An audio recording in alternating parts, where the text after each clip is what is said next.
A Rough Road to Love by Gina Green, Book 3 of the Elizabethtown Series. Chapter 1. September 1890, Texas. Andrew was finally coming home to a town he loved and hated, and back to the mother he loved and hated. He looked at his friend Lewis, who slept in the seat across from him. Lewis had insisted on coming with him. It was a relief Lewis was here. Otherwise, Andrew probably would have just stayed on the train when it reached Elizabethtown, Texas, and kept going. Lewis would make sure that he got off. Lewis was a good friend. He helped him get through a rough patch back in May when Andrew had turned 25 and received his annual birthday letter from his mother. She had been writing him every year on his birthday. He wasn't sure why this last birthday and birthday letter had hit him so hard. Maybe because turning 25 seemed like a milestone. He was truly a man now and inching towards 30.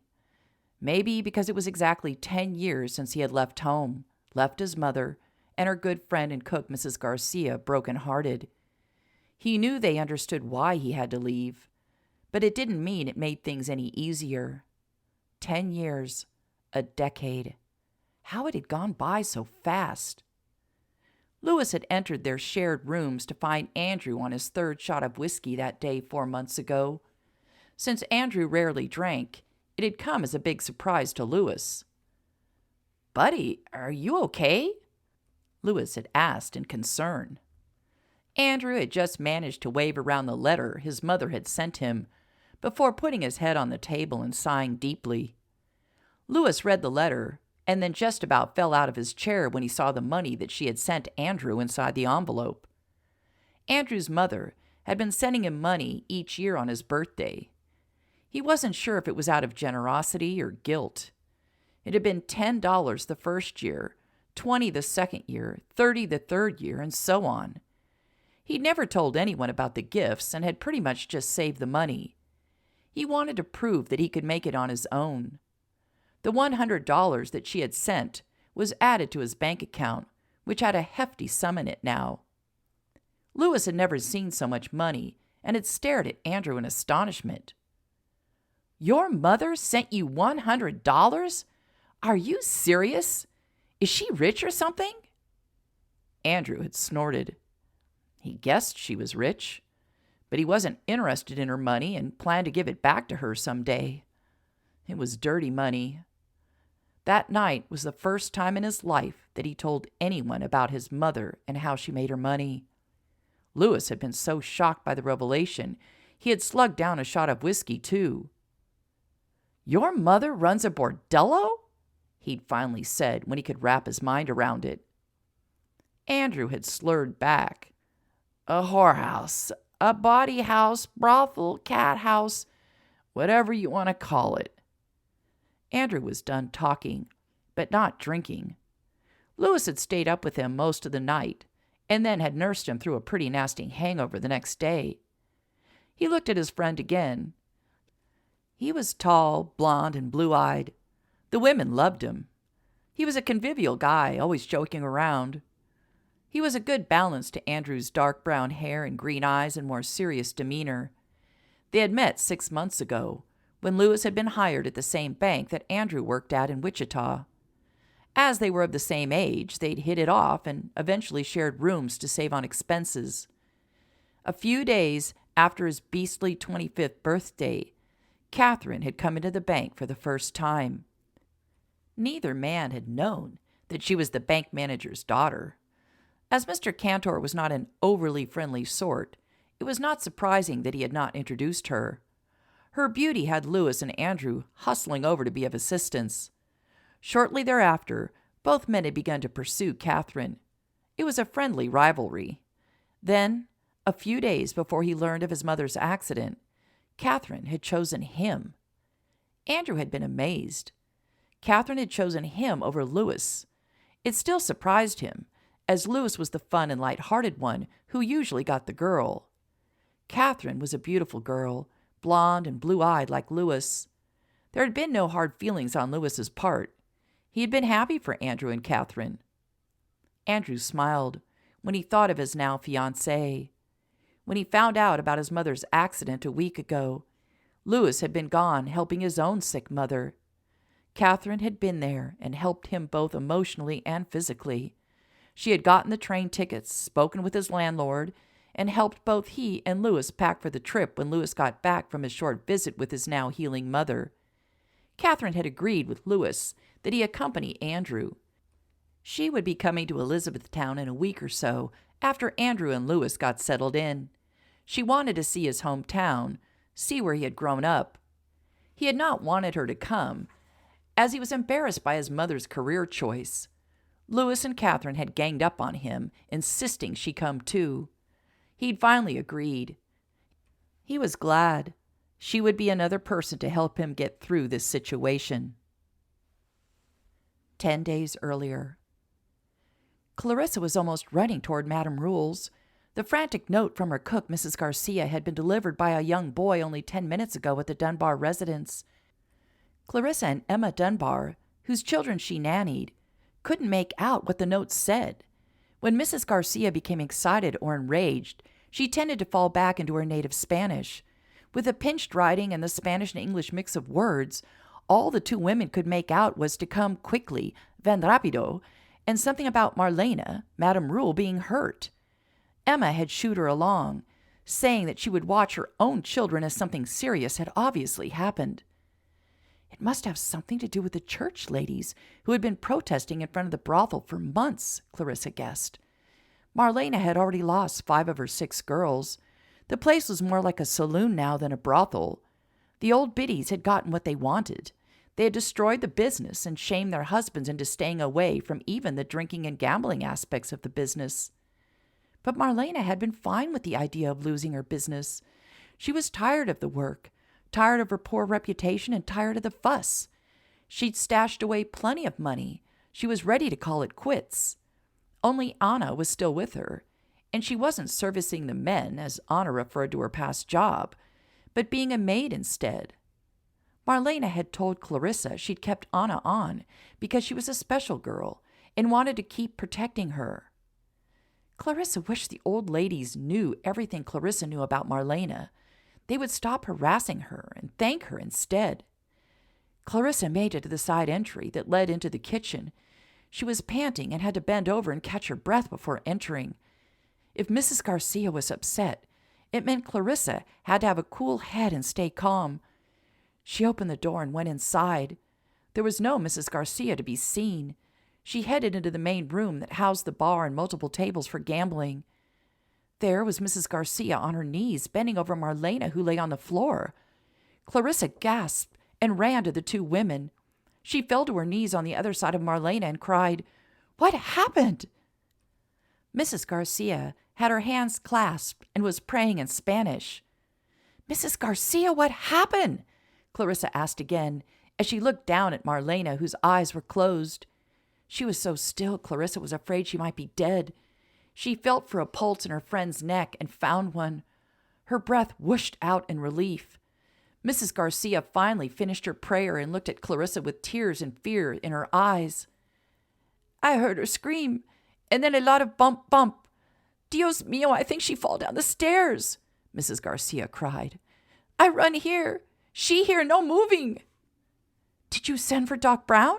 Clarissa asked as she looked Marlena over. Then she felt almost sick. Marlena's left leg was bent in the wrong direction. No, I sent for you. Me no know the doctor." Clarissa stood and ran outside looking for anyone who could get Adam Brown, the town doctor, and the man married to her best friend, Samantha. She saw Orville, one of the hands who worked at Hank's stable, riding down the street. She shouted his name, and she was relieved to see him turn his horse and head over to her. "Miss Clarissa, what's the matter?" "Orville, will you ride over to Doc's and get Adam? Mrs. Rule's had an accident. Tell him it's an emergency, please." "Why, sure thing, Miss Clarissa," Orville said, and turned his horse and sped into town. Clarissa hustled back into the parlor and again fell to her knees next to her friend. "We mustn't touch her," she said to Mrs. Garcia. "We could cause more damage. The doctor should be here any moment." "I don't understand what happened," Marlena always careful on stairs. She no like heights, and her dresses make the stairs dangerous. She always hold on to the rail." "Perhaps her foot caught in the material." "No, no. She always holds on to the skirt with one hand and hold the rail with the other. She fearful of falling. All time I know her, she fearful of falling," Mrs. Garcia said adamantly. Before Clarissa could comment, the door burst open and Adam and Samantha came rushing into the room. "Clarissa, what happened?" Samantha cried. Clarissa stood, letting Adam take her place next to Marlena. "We think she fell down the stairs. Sam, she's really hurt." Clarissa couldn't hold back the tears any longer, and Samantha pulled her friend into a hug. "I know what she means to you, Clarissa. I care about her too. She took you in.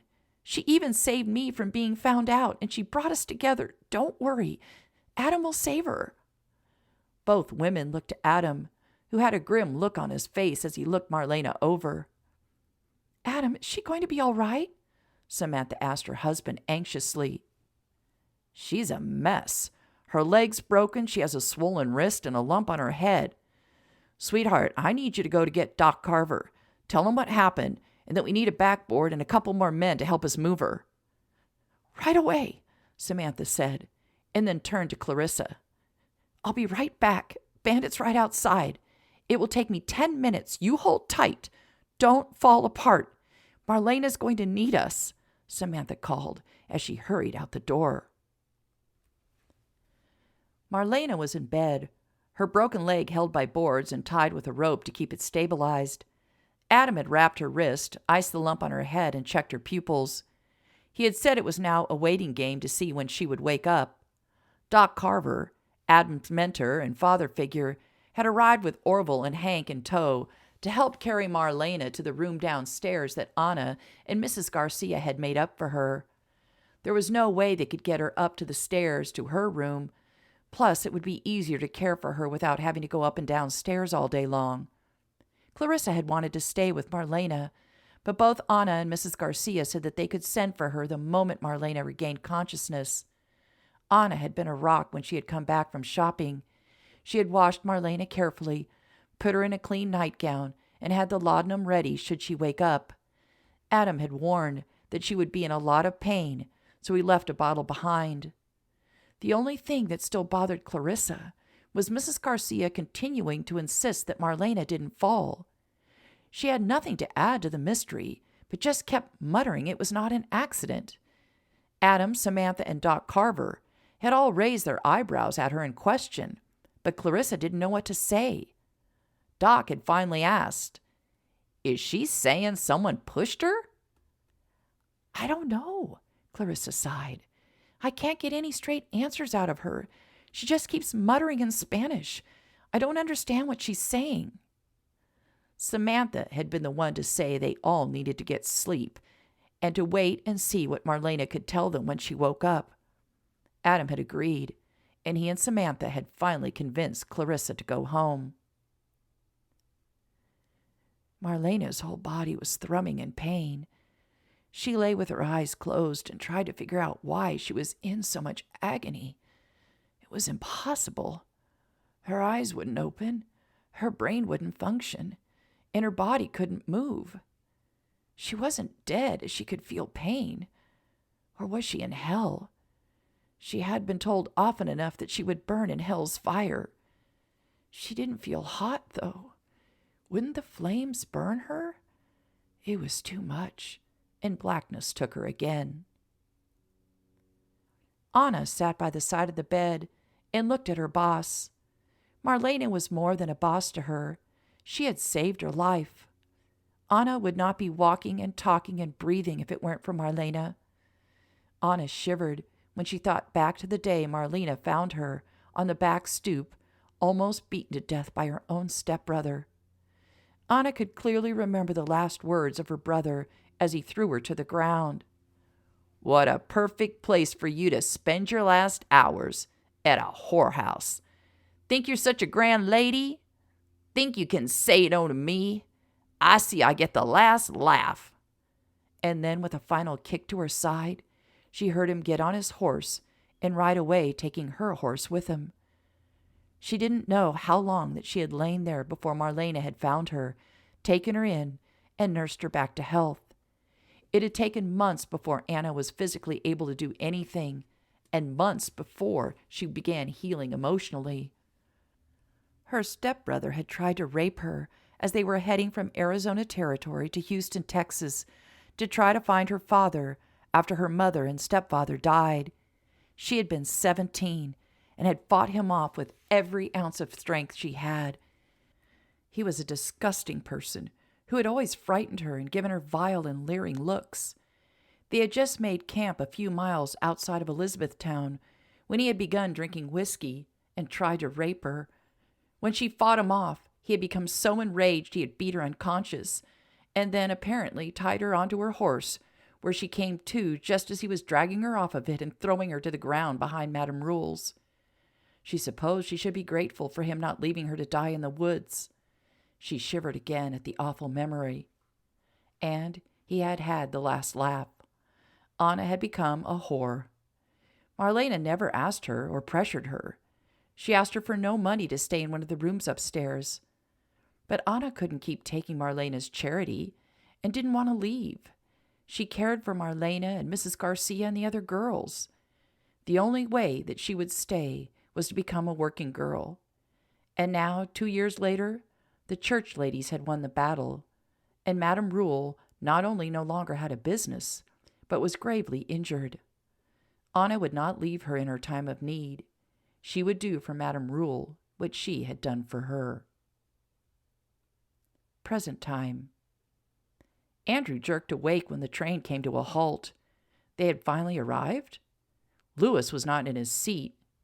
Andrew looked outside and saw they were at the Austin, Texas station. His heartbeat slowed. They still had over an hour before they got to Elizabethtown. He closed his eyes again and sucked in a breath. He had been dreaming about the day that he had discovered his mother was a madam of a whorehouse. It had been a complete shock to him, as she had protected him from the knowledge his entire childhood. She had been like any other mother as far as he knew, always in the kitchen making his breakfast when he woke up. They would do lessons for the rest of the morning. They lived too far from the school for her to send him daily, so she had chosen to teach him. She was a smart woman who could do figures in her head and loved to read stories with him and loved geography, claiming she had always dreamed of traveling the world. In the afternoons, he was allowed to play with the 2 boys who were close to his age and lived on a ranch only a 15-minute walk from their lonesome house in the woods. He had never questioned his childhood. It seemed normal to him. That his mother left at night to go to work and Mrs. Garcia looked after him didn't mean anything nefarious to him back then. It wasn't until his 13th birthday that he found out what his mother did for a living. Without getting permission from his mother, he had asked his 2 friends to come over to his house to celebrate his birthday. They had run gleefully into their house to ask their mother's permission, but had come back looking glum-faced, saying they were not allowed to go to his home. He had still been blissfully unaware until days later, when he had overheard Richard and Manny's mother talking with his mother in their parlor when she thought he was playing with his friends. He heard Mrs. Landers say that she was being paid to allow Andrew to come play with her kids on their property, not for her boys to come to his house and possibly ruin her family's reputation. She would not allow her sons into the house of a woman who ran a whorehouse. Mrs. Rule couldn't pay her enough to do that. Andrew had run into the woods until he couldn't run any longer. He dropped down on the forest floor and leaned up against a tree and tried to think through what he had just heard. He knew what a whorehouse was. The men at the Landers Ranch were not exactly careful about talking around a bunch of young boys. Those men were talking about the whorehouse his mother apparently ran, was something that he could not take in. His beautiful, smart, loving mother was a whore? Mrs. Garcia knew his mother was a whore? The whole town knew his mother was a whore. It was devastating news. It was humiliating. It was wrong. He stayed out all night, knowing his mother would be frantic. But he didn't care. She deserved to suffer. When he finally showed his face the next morning because he was hungry, both his mother and Mrs. Garcia cried over him. His mother tried to tell her story, tried to justify what she was doing, but he wanted none of it. For weeks he spoke to neither woman, and he also stopped seeing his friends. He was too embarrassed to show his face anywhere in town, and it became clear to him his mother didn't want to show her face in town either. Mrs. Garcia did all the shopping and errand running. It had taken him almost 2 years to finally get the courage and the funds to leave home. On the eve of his 15th birthday, he packed a bag, wrapped up the money he had saved from all his birthdays, and left the house before his mother had returned from the brothel and before Mrs. Garcia had woken up. It had been a stressful 2 years, and the damage to the relationship had been irreversible. The day he left, a huge weight was lifted off his shoulders. Andrew opened his eyes when he heard footsteps. Lewis entered carrying 2 steaming cups of coffee. "You get your beauty rest?" He smiled at Andrew as he handed him one of the cups. "We're about an hour outside of Elizabethtown. Should know soon what happened to your mother. I wish that Mrs. Garcia had been more forthcoming in her letter about this so-called accident." Andrew took a sip of the coffee and sighed in pleasure. His mind needed clearing, and the coffee was already helping. "Mrs. Garcia is my mother's best friend and confidant. She will do anything to protect my mother and me. She's just being careful. It's her way." "Well, she practically ordered you to come home. Seems a little presumptuous of a servant." "I told you. She's been with my mother for 25 years. She helped raise me. She wouldn't have written me if it weren't an emergency." "Whatever you say," Lewis said rather dismissively, Andrew thought. But then the train gave a lurch, as did Andrew's stomach. They were on their way again. Chapter 2. Clarissa was grateful for her 2 jobs. She would have slowly lost her mind these last 10 days if it weren't for the Dunbar children and her fashion designing. Marlena had still not woken up. Mrs. Garcia, Anna, and Clarissa had been trading off looking in on her. Adam dropped by twice a day to check on her. His face was grim every time he left. Marlena was suffering from a traumatic brain injury. He wasn't sure when or if she would wake up. The women took turns spooning water and broth down Marlena's throat. Adam had shown them how to massage her neck in order to get the liquid down. It was frightening seeing how thin Marlena was getting. Keeping her clean and changing the bedclothes when she wet herself was something Ruby took on. As awkward as it was to discuss, Adam said it was a good sign and showed the broth and water was getting into her system and keeping her alive. The leg and the wrist were slowly healing. But if Marlena eventually woke up, it would take her months to get the use of her legs again, as they would be so weak. Today, Clarissa had brought the 3-year-old twin Dunbar girls with her to Meg's shop. Hannah and Melinda loved going to Meg's women's clothing store. Meg had given Clarissa space in her back room to do her designing and given her access to the sewing machine. Clarissa was happiest when she was there sketching new designs and then sewing them and selling them in Meg's store. It was a start for Clarissa.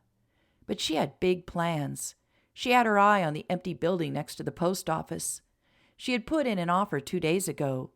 It used to be a furniture store, but it needed more room, and the owner had commissioned a bigger building to be built nearer to the train station and the fancy hotel.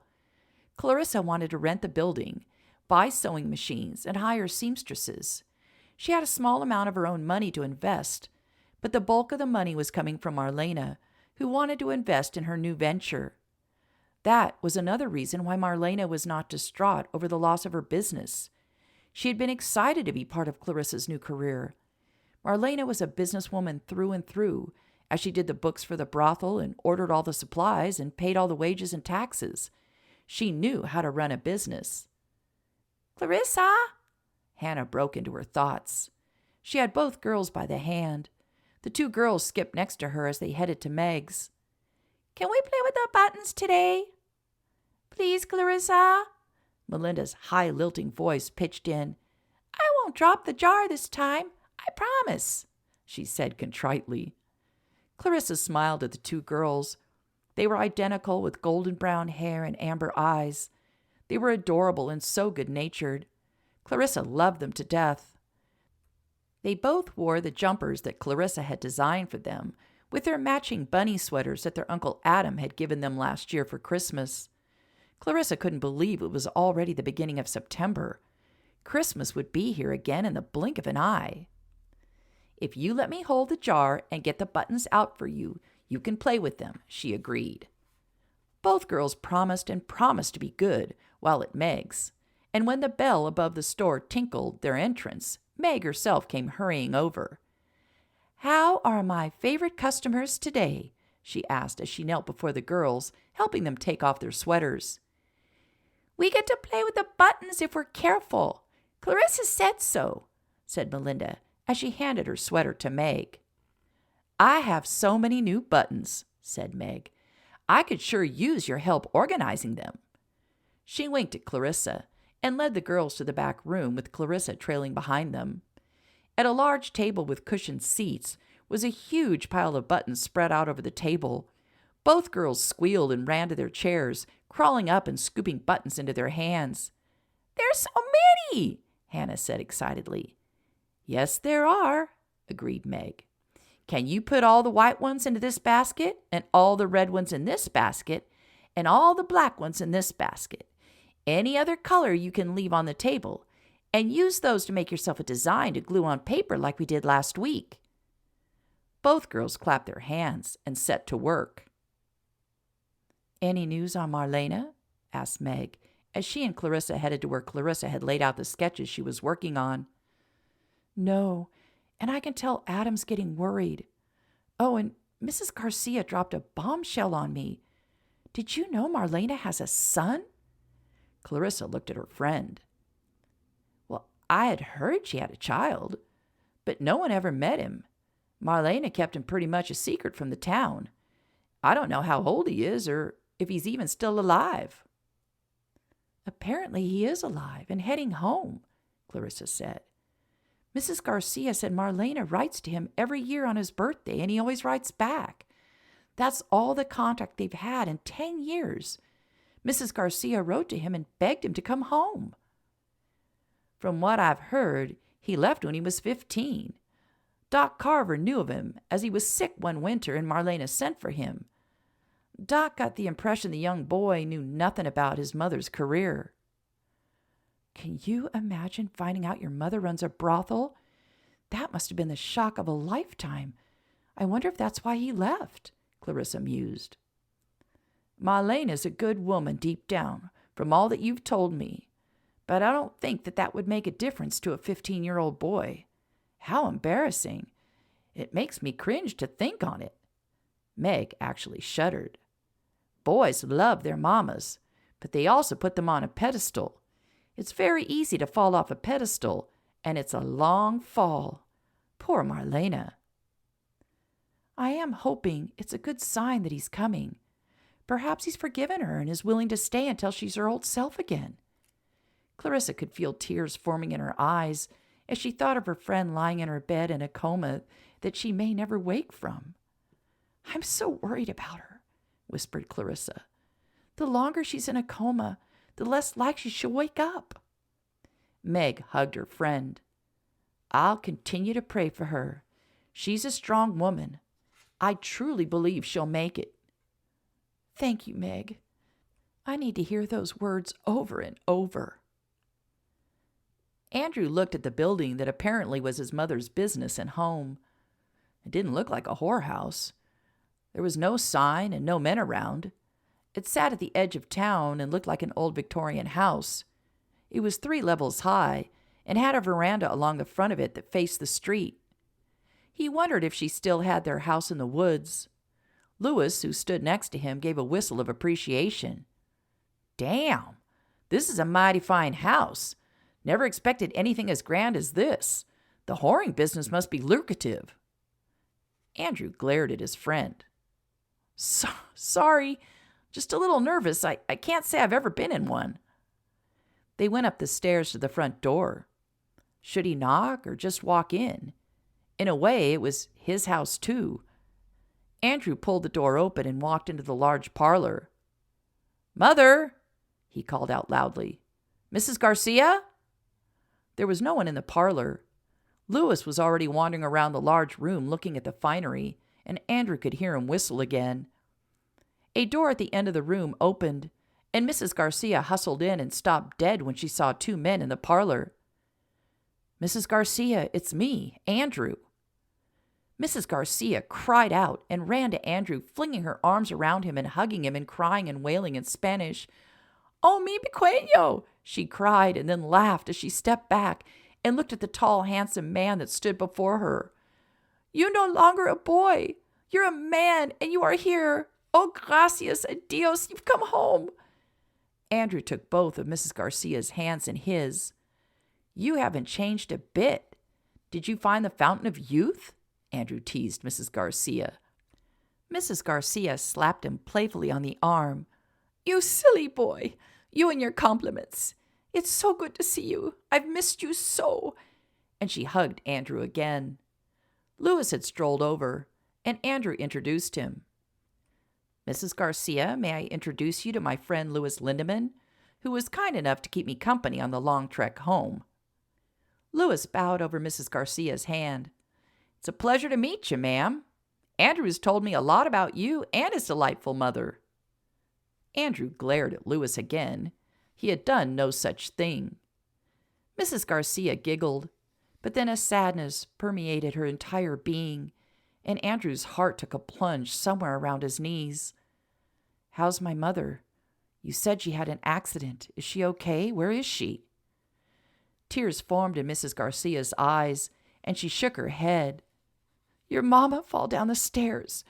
She broke her leg, and she no wake up. It 10 days now, and she's still asleep." Andrew sucked in a breath, as did Louis. "Can I see her?" asked Andrew. He could feel himself shaking. He was shocked at the reaction he was experiencing. He thought he had his feelings about his mother under wraps, but now he was sick with apprehension. This was his mother they were talking about. "See, she is in the downstairs room. Anna is with her." Mrs. Garcia began to head towards the hallway, and Andrew followed her. "I'll wait out here for you," Louis called. Andrew gave his friend a nod and left the room. Mrs. Garcia stopped before a closed door and reached for the handle. Andrew's heart was beating frantically. The door opened, and they stepped into the room. A young woman sitting in a chair by the bed rose. "Anna, this is Andrew, Marlena's boy. He finally come. He will make it all better." Anna stared at Andrew, but then found her voice. "Hello. We're so glad that you could come. We're so worried about Marlena. It's good you're finally here." Andrew smiled at the woman, but she didn't smile back and continued to talk. "You are her only family, and she speaks of you all the time. She loves you dearly." Andrew could feel the woman's words were a remonstration for neglecting his mother. He could feel his hackles rising, but then saw his mother lying in the bed not moving. He walked slowly towards the bed, almost fearing she was dead. She was pale and shrunken looking. She looked nothing like the vibrant woman of 10 years ago. He sat in the chair and picked up one of her hands. It was cold and dry. A shiver passed through him. "Mother, can you hear me? It's Andrew. I've come home." There was no response. He heard Mrs. Garcia and the woman Anna leave the room. He bent his head and kissed his mother's forehead. "Mother, what happened to you? Where's the warm, laughing, and strong woman who was my mother? Are you still in there?" Andrew could feel the tears running down his cheeks. How had he ever thought that he could stop loving his mother, that he could dismiss her from his life? She had been his rock, his provider, his mother. She had loved him as no one else ever would, and now she lay looking like death. He put his head in his hands and cried quietly as he sat keeping vigil over her. Chapter 3. "Thank you for coming with me today, Samantha," Clarissa said to her friend as they headed to Marlena's. Clarissa had dropped the twins off back at home a little over an hour ago. "It's getting harder and harder to look at her lying in that bed. I want my friend back and my pushy business partner." Samantha squeezed her friend's hand. "I miss her too, and my father does also. He visited her yesterday, but he said it was too painful to see her in such a state. The two of them have become such good friends. Remember how surprised Marlena was when we brought my father with us because he wanted to thank her for helping me? She was the one who saved me from the Dunbar Ranch hands when they dragged me here so that I could become a man." Clarissa chuckled. "I still laugh every time I picture your face when they brought you here. You dressed as a boy, and they brought you to a brothel." "Well, remember, I saw your face when I walked into your room, and you thought I was a customer," Samantha reminded her. "It all seems so long ago," Clarissa said. "Marlena took me in and made sure I figured out that being a whore was something I was not meant to do. She knew I came from a good family, so she wanted to protect me, even if it meant protecting me from myself.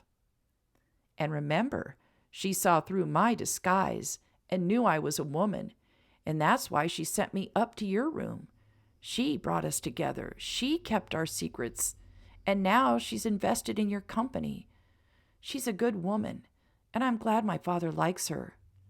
But Clarissa, she has to come back to us. I haven't seen my father this happy since my mother died. I don't want him to lose her too." "She will. She has to," Clarissa said fiercely. They had reached the house and walked up the stairs to the front porch and then let themselves in. They both came to a halt when a good-looking man stood from a chair where he had been reading. "Hello, ladies. My, how lucky can a man get in one day having two beauties walking on him at the same time?" He sauntered over and bowed to them. "May I introduce myself? I'm Louis Lindeman from Wichita." Samantha recovered first. "Mr. Lindeman?" She nodded at him. "I'm Samantha Brown. This is my friend, Clarissa Osborne." "What are you lovely ladies doing in such an establishment?" Clarissa frowned at the man. "Perhaps you should tell us what you're doing in this establishment." "Pardon me, I didn't mean to ruffle any feathers," Louis said, trying to placate the two women. "We do not wear feathers, Mr. Louis," Samantha said. "Is there something we can do for you? Where's Mrs. Garcia?" Samantha asked as she looked around the room. "Well, she took my friend Andrew into his mother's room just a few moments ago." Clarissa gasped. "Marlena's son has arrived?" Before either Samantha or Louis could say anything, Clarissa was hurrying to Marlena's room.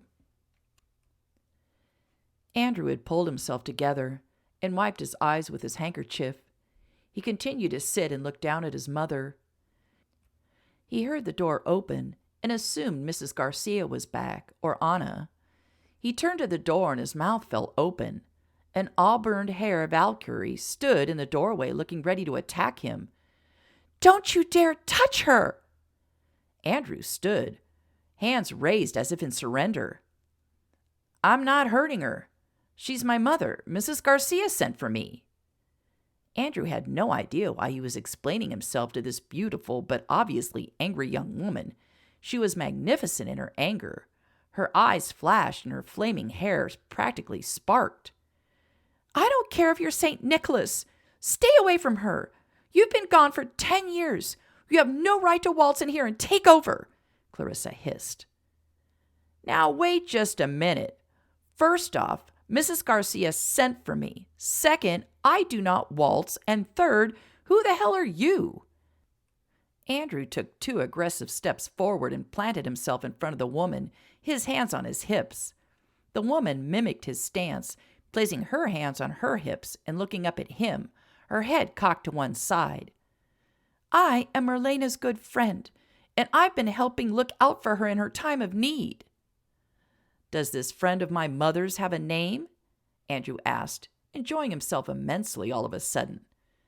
"I'm Clarissa Osborne, and how do I truly know who you are and who you say you are? Maybe you're a fraud, an imposter." Andrew burst out laughing. "Oh, yeah, I'm a fraud because everyone wants to be the son of a whore." Clarissa gasped and slapped him across the cheek. "How dare you call her that? Your mother was never a whore. She may have run a brothel, but she kept her girls safe." Children, stop arguing," a weak, raspy voice pleaded. Clarissa rushed to the bed. Marlena still lay with her eyes closed. "Marlena, can you hear me? Marlena, are you awake?" she asked hopefully. "Mother, it's me, Andrew." Marlena's eyes flew open, and she frantically searched the face of the man leaning over her. She had heard his voice. She had heard her son. It was him. Tears leaked from the corners of her eyes and ran down to the pillow. "Andrew, is it really you?" she croaked. Andrew picked up his mother's hand. "It's really me, Mother. I'm here. I'm so sorry I've been gone so long. Do you understand what I'm saying?" "Andrew?" Marlena whispered, and then gingerly lifted her hand and placed it on her son's cheek. "Ouch!" he said, and drew back and then glared at Clarissa, who stood beside him, clasping her hands together. She glared back at him, and then with her hip pushed him to the side and took Marlena's hands in hers. "Marlena, do you know who I am?" Marlena nodded her head. "Clarissa, what am I doing in bed, and why is Andrew here?" "You had an accident. You fell down the stairs. You've been knocked out for 10 days. "What?" Marlena said. I don't understand." "Shouldn't we get a doctor?"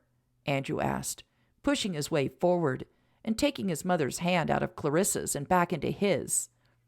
Yes, we must get Adam. I'll get him right back. His wife's in the parlor. She can go get him." Clarissa rushed from the room. Chapter 4. Marlena was sitting up in her bed for the first time. There was still pain in her wrist and leg, but there was joy in her heart. Her son was home. He was no longer angry with her. They had spoken for over an hour yesterday, his second day in town. She was horribly weak, but she pushed herself. She did not want to appear weak and feeble in front of him. The only negative of the last 2 days was the way that he and Clarissa treated each other. It seemed like they were competing for her attention. If Clarissa was visiting her, Andrew would leave. If Andrew was in the room when Clarissa arrived, she would make excuses and say she needed to speak with Anna. It was frustrating, and she didn't know what to do about it. Adding to this frustration was the fact that she was still trying to remember what happened to her. Adam and Doc Carver had come to check on her and had been pleased with her recovery. What kept her unsettled was everyone asking her how she felt and if she remembered anything from the day. It was all still a blank to her. Adam had told her to relax. It may or may not come back to her. She needed to concentrate on getting better so she could get out of bed and start moving her muscles and gaining her strength back. Andrew had introduced her to his friend Louis. He was a good-looking man who liked to tease and keep things light. Marlena liked him, and she was especially thrilled to hear that Andrew was engaged. She was excited to meet Catherine, but first she knew that she and Andrew would have to have a serious talk about Marlena's past. Andrew needed to know it all so they could move forward. He needed to know that she was closing down the brothel and going into business with Clarissa. Marlena needed to know what Andrew's plans were. She knew he worked at a bank in Wichita and that his fiancée was from Wichita. But is that where he wanted to stay? Was that where he saw his life continuing? She wanted him to stay here. She had missed him so much, but she had nothing to offer him. There was a soft knock on the door, and then Clarissa poked her head in cautiously. "Good morning. Can you use some company, or are you worn out?" Come in, please," Marlena said, and held her hand out to Clarissa, who took it and then bent over and kissed Marlena on her cheek. "You have more color in your face today. How's the pain? Are you managing it?" "I'm sore, and I almost feel lucky I was out cold for the first 10 days. Adam said I would have been in horrible pain and on laudanum most of the time anyway. Now I'm just uncomfortable and have to be careful when I move. I can't wait to get this stupid plank off my leg. Must be awful. I can't sleep on my back at all. I would go crazy if I had a broken leg. At night is when the laudanum does help. But enough about my misery. How's the new building coming along? And have the sewing machines and the tables shown up yet? Clarissa sat in the chair by the bed and enthusiastically filled Marlena in on what had been happening the last 2 weeks. I gave Charles, the owner, the rent for the first 6 months last Thursday. I've been over every day measuring and figuring out where I want the tables to go and the shelving. There's a small space by the entrance that I think will make a lovely seating area where I can talk to possible clients or we can sit for meetings. I'm so excited, Marlena. I can't wait to get started. The supplies are to arrive tomorrow on the 4:15. Hank promised to take 2 wagons to the train station and pick everything up and deliver it to us. He's doing it for so cheap. He's a true sweetheart. Clarissa smiled happily. He's doing it for cheap because he's a gossip and wants to know everything that's going on, chuckled Marlena. Oh, how I wish I could be there with you to help out instead of being stuck in this bed. I'm sorry, too. I need to think about who we can hire to help set up the shelving and tables and sewing machines. The furniture for the seating nook is already there. I picked out pieces before Charles moved his furniture to his new building. Well, let me think about who we could hire. I have a lot of connections. We need strong, able-bodied men for this task. Did someone mention able-bodied men? Here I am, Lewis said. He came into the room and smiled, and then posed, flexing his arms. Both women laughed, but then Marlena grinned and said, You, young man, are exactly who we need. She looked at Clarissa. And we have another able-bodied man who has too much time on his hand and could help out. Who has too much time on his hands? Asked Andrew as he entered the crowded room and looked around and then frowned at Lewis, who was still flexing and posing. What the hell are you doing? You look like an idiot. The women are looking for able-bodied men, and I'm showing them they have no further to look. Andrew snorted at his friend. You may be able-bodied, but you're not able-minded. Lewis got into a boxing stance and took a jab at Andrew, who then dropped into a crouch and jabbed back at Lewis. The 2 men made small circles around each other, jabbing at each other again and again. Boys, boys, Marlena laughed, and then looked at Clarissa. Did I not tell you they had too much time on their hands? They're used to working long days. How about it, boys? Are you willing to help Clarissa set up her shop? Oh, no, please, Marlena, that's not necessary. I can get some of the boys at the stable to help out. They're always looking for a way to make extra money. Don't be silly. These 2 have nothing to do. Sweetheart, Marlena looked at her son lovingly. Would you be willing to help us out in Clarissa's and my new venture? Is this the fashion design you mentioned to me yesterday? Andrew asked as he straightened. Lewis gave him a quick jab in the side. Grow up, Andrew growled at his friend, and then looked at Clarissa with raised eyebrows. I suppose we could take time out of our busy schedules to help out? Oh, don't put yourself out on my account, said Clarissa. If you feel it's too much for you, I'm sure Samantha will help. Clarissa smirked at Andrew, who now had a frown on his handsome face. Nonsense, said Lewis. We would be more than happy to help. Tell us where to be and at what time, fair maiden, and we will be there on our trusty steeds, willing and able. Lewis bowed again. When did you turn into such an idiot? Andrew groused. Fine, we will help out. Just tell us when. Come on, buddy. I want to ride out to our old house. Let's go. See you later, Mother. Ta-ta, ladies, said Lewis as he swept out of the room. Clarissa just rolled her eyes and gave Marlena a look. Marlena shrugged, but couldn't hold back the grin. She was beyond happy to have her son home. Clarissa and Samantha stood in the new shop, looking at all the supplies that sat in the corner. Thanks for helping out, Sam. I don't think I could handle that silly Lewis and grumpy Andrew on my own. You're the perfect buffer. Since you're married, I'm hoping Louis will keep the flirting down to a minimum, though that may be asking too much, as he already has Meg, Sally, and Janet simpering over him. 3 grown women, and married women, acting like that. Ridiculous. Methinkest thou protestest too much. Sam smiled at her friend. Do you like Louis? He is awfully handsome. Huh. Larissa stuck her nose up in the air. If you like a blonde and blue-eyed man-child, think you know. Well, what about Andrew? He's even more handsome, don't you think? He may be a little more handsome, but he's engaged and he's also grumpy and trying to tell Anna and Mrs. Garcia what to do all the time. Sam laughed. No one can push around Mrs. Garcia. Don't worry about her. You should see her, Sam. She's all over him, patting his cheek and calling him handsome and making him the foods he liked as a child. It's revolting. Sam laughed again. But keep in mind he makes Marlena happy. I've never seen her so happy. True, Clarissa conceded. He makes her happy. Who makes whom happy? Andrew said, as he and Louis entered the building. Do you ever knock? Clarissa said in exasperation. Only when a door's closed, Andrew answered and pointed to the open door at the front of the building. Sam had to turn aside and cough away her laugh. Clarissa glared at her. Can we get started, please?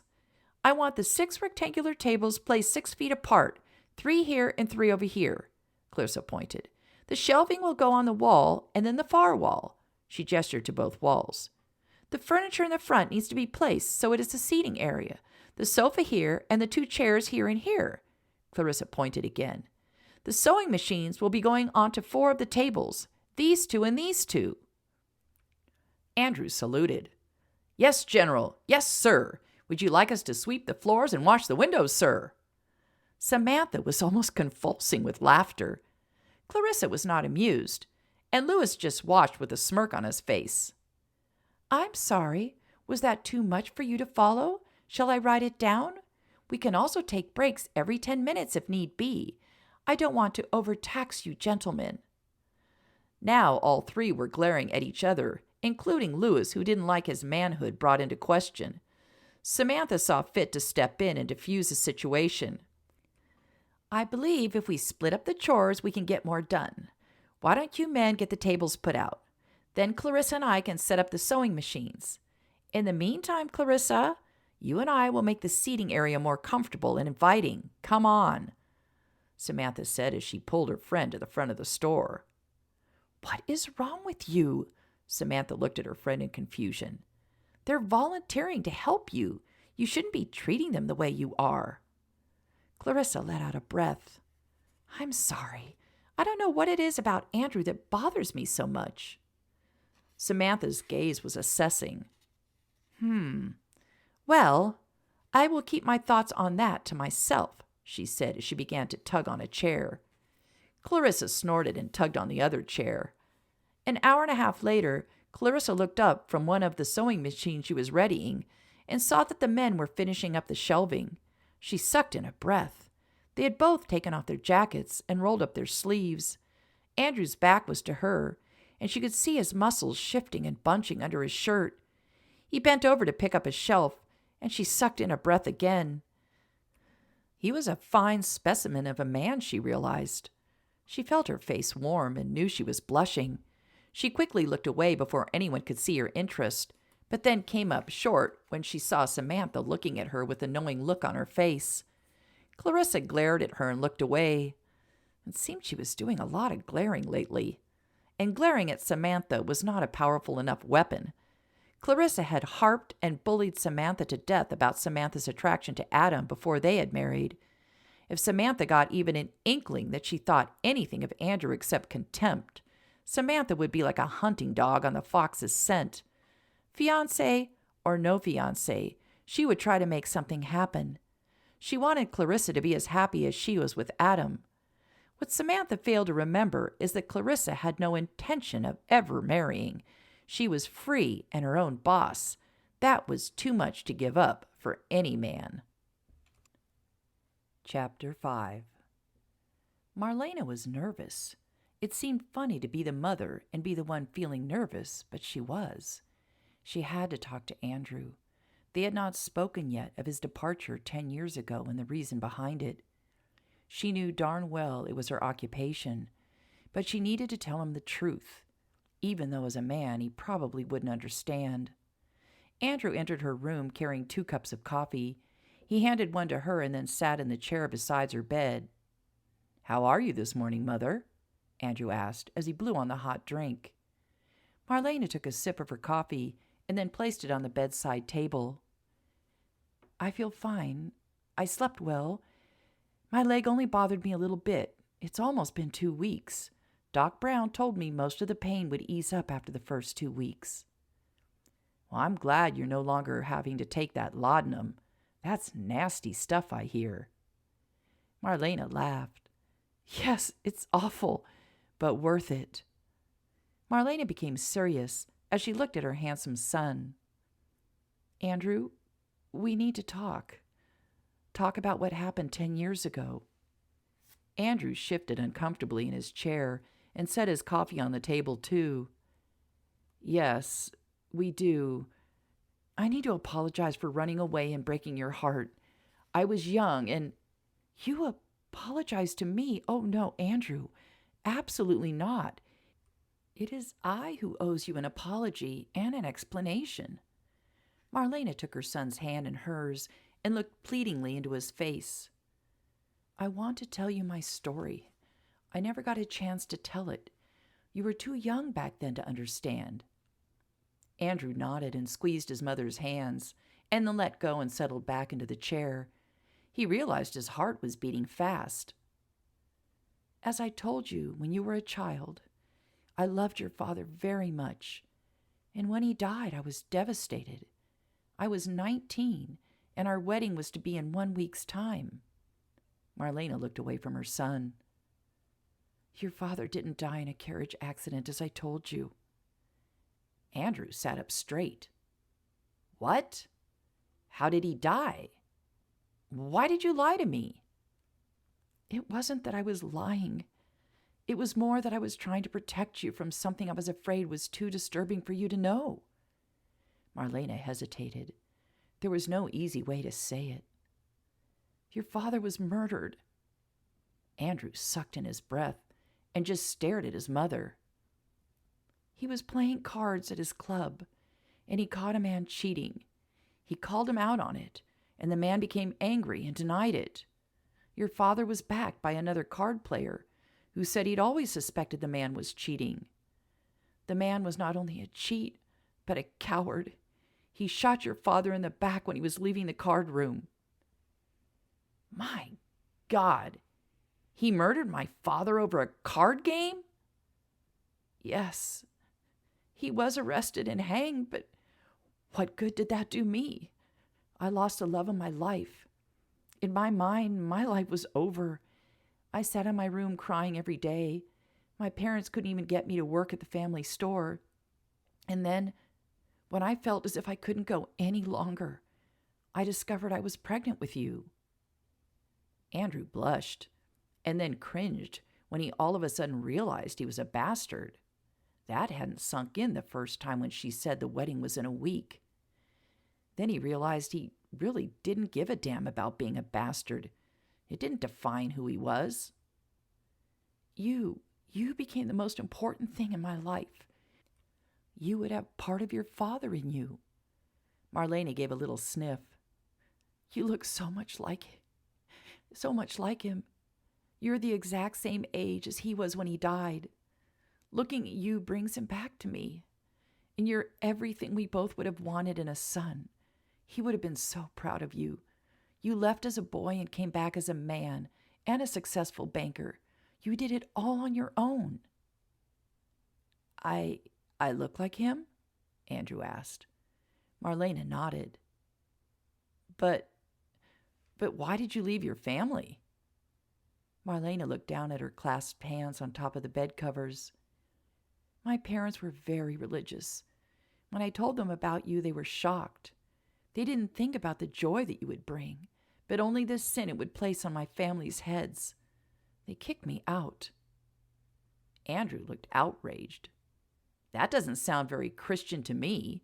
Throwing your only child into the streets? Are they still alive, my grandparents?" "I don't know if they're still alive, nor do I want to know. Hypocrisy runs deep in many religions," Marlena said. I want nothing to do with them." "But how did you get here? How did you end up at this establishment?" Andrew was truly perplexed. How did a young woman from a good family end up in a brothel? "I packed the clothes I could carry and the $5 I had. That was so much money back then." Marlena laughed when she thought of what a pittance it really had been. "I knew my great-aunt, my father's aunt, lived in Austin. I thought maybe I could go to her. I booked a ride on a coach and made it as far as Andover, and then I ran out of money. I begged the driver to take me to Austin, said my aunt would be sure to pay him the rest of the fare. He refused, but I did manage to get him to take me to Elizabethtown, as he had to change horses here. He wouldn't take me any further, as he would be picking up more people and would not have room for me. When we arrived here, it was 8 in the evening on a rainy winter night. The town was like a ghost town. I hadn't eaten all day, and I was worried I was hurting you. I had to get some food and find shelter." Marlena shivered at the awful memory. Andrew was sitting quietly, waiting for his mother to continue. "I walked for 20 minutes or so through the town, looking for something that was open. Even the diner was closed, as it was a Sunday evening. I was getting soaked to the skin and could barely hang on to the bag I was carrying.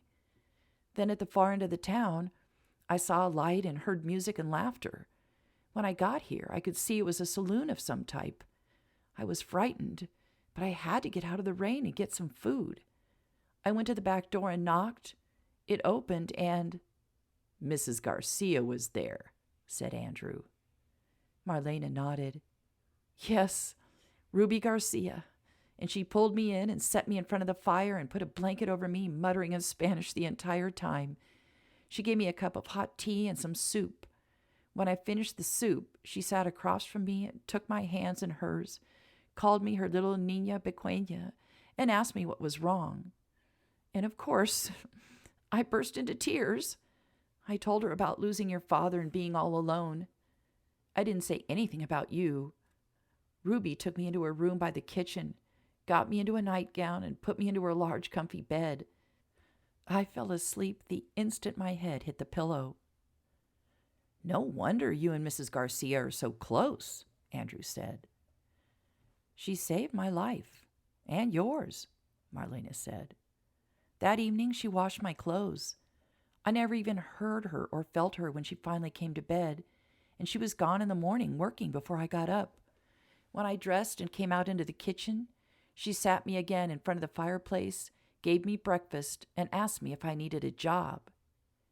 "She expected you to work in a brothel?" Andrew's voice rose, appalled at the very notion. No. She said I could help her in the kitchen and help the maids clean the rooms. At this point, I didn't even know that I was at a brothel. I just thought it was a saloon. But as she cooked that morning, I began to sneeze and feel achy all over. And then I felt hot, and then I would shiver. I'd caught a very bad cold. For the next 4 days, Ruby took care of me. She wouldn't let me out of the bed and made me drink tea with ginger in it and had me wrapped in so many blankets I could barely move." Marlena smiled at the very memory. Ruby Garcia was a mother hen, even though she had never had children of her own. "I was so worried about you that I told Ruby I was with child and that I was 4 months along. I was so afraid she was going to throw me out in disgust, but she became even more determined to help me." Andrew nodded. "She's a good woman. She's loved me as if I were her son. I never ever felt like she looked down on us or was appalled at who we were. But this doesn't explain how you came to run this place." Marlena smiled again. "Well, first you need to understand that I went to school until I was 15 and helped out my parents in the general store they owned. I knew how to bargain with our suppliers. I knew how to balance books. and I knew how to deal with customers. While I was sick, Ruby told me about the brothel. It was run by a man named Marcus Crispin. He was running it into the ground. It had been extremely successful, but he began to drink heavily and gamble even heavier. The man was either drunk, hungover, or sleeping. Everyone was taking advantage of him. When men came a few days later to deliver the whiskey and brandy, I told them that they were cheating us. They wanted to know who I was and told me to shut my pretty little mouth and get the boss. Andrew snorted. That was probably the wrong thing to say to you, I would guess. Well, it did get my dander up. I told them that I was Mr. Crispin's daughter and that he was ill, and they would have to deal with me from now on. Ruby was standing right next to me with a large knife in her hand, glaring at them and daring them to make a wrong move. After a lot of haggling, I got the alcohol for what I considered a fair price. When the bartender, Mac, saw the receipt, he almost fell over. He then told me about the many gentlemen who were not paying their bills. He showed me what must have been 20 unpaid drinking, whoring, and gambling bills. I took them and wrote a note to each man, warning them that they would no longer be welcome into the establishment until they paid their bill. But how did you get them to pay? Didn't they just ignore you or go running to this Marcus fellow? Andrew asked. He was becoming more amazed by his mother's story. Well, I anticipated that, so I had Mac get Mr. Crispin drunk earlier than usual. I told Mac to refer to me as Miss Crispin when the men came in and send them to Mr. Crispin's office. We kept Mr. Crispin drunk for a full week, and by the end of that week we had collected all of the outstanding fees from those who wanted to continue to patronize his establishment. Were you threatened? Were you in any danger? Andrew asked in concern. Well, yeah, I was threatened, but Mac's a big man, and he was always in the office with me when we met with the men. But what was truly amusing is the men eventually complained to Mr. Crispin about his daughter. He was so confused and so befuddled by everyone, he had no idea what they were talking about. By then, the men could understand why he would need to have his daughter come in and run the place. Andrew began to chuckle. You're telling me that you just took over and Mr. Crispin didn't even know it? Yes, he was just happily drinking and gambling while I slowly took over. The girls came to me for questions and help, and the maids asked me for directions each morning, and Mac was thrilled that things were running so smoothly. Andrew, I never intended to stay. I never became one of the girls. It's just that more and more responsibility was placed on me. I came to care for all the people here. Many of the girls had been ill-treated by their families, as I had been. I couldn't just leave and let everyone lose their livelihoods. Marlena looked at her son, who was looking down at his hands. You made the best of a terrible situation, Andrew said, looking up at his mother. I mean, I obviously don't approve, but I do understand, believe me. I was young when I left, but I had so many different jobs I could do, and no one looked at me funny or tried to hurt me. Because I was male and young with no responsibilities, I could travel freely. You were a young woman, and you had to deal with me. Was I born here? Andrew asked, looking around the room. I feel like so much of this place is familiar somehow. You were born in Ruby's room. We lived here until you were 3 years old.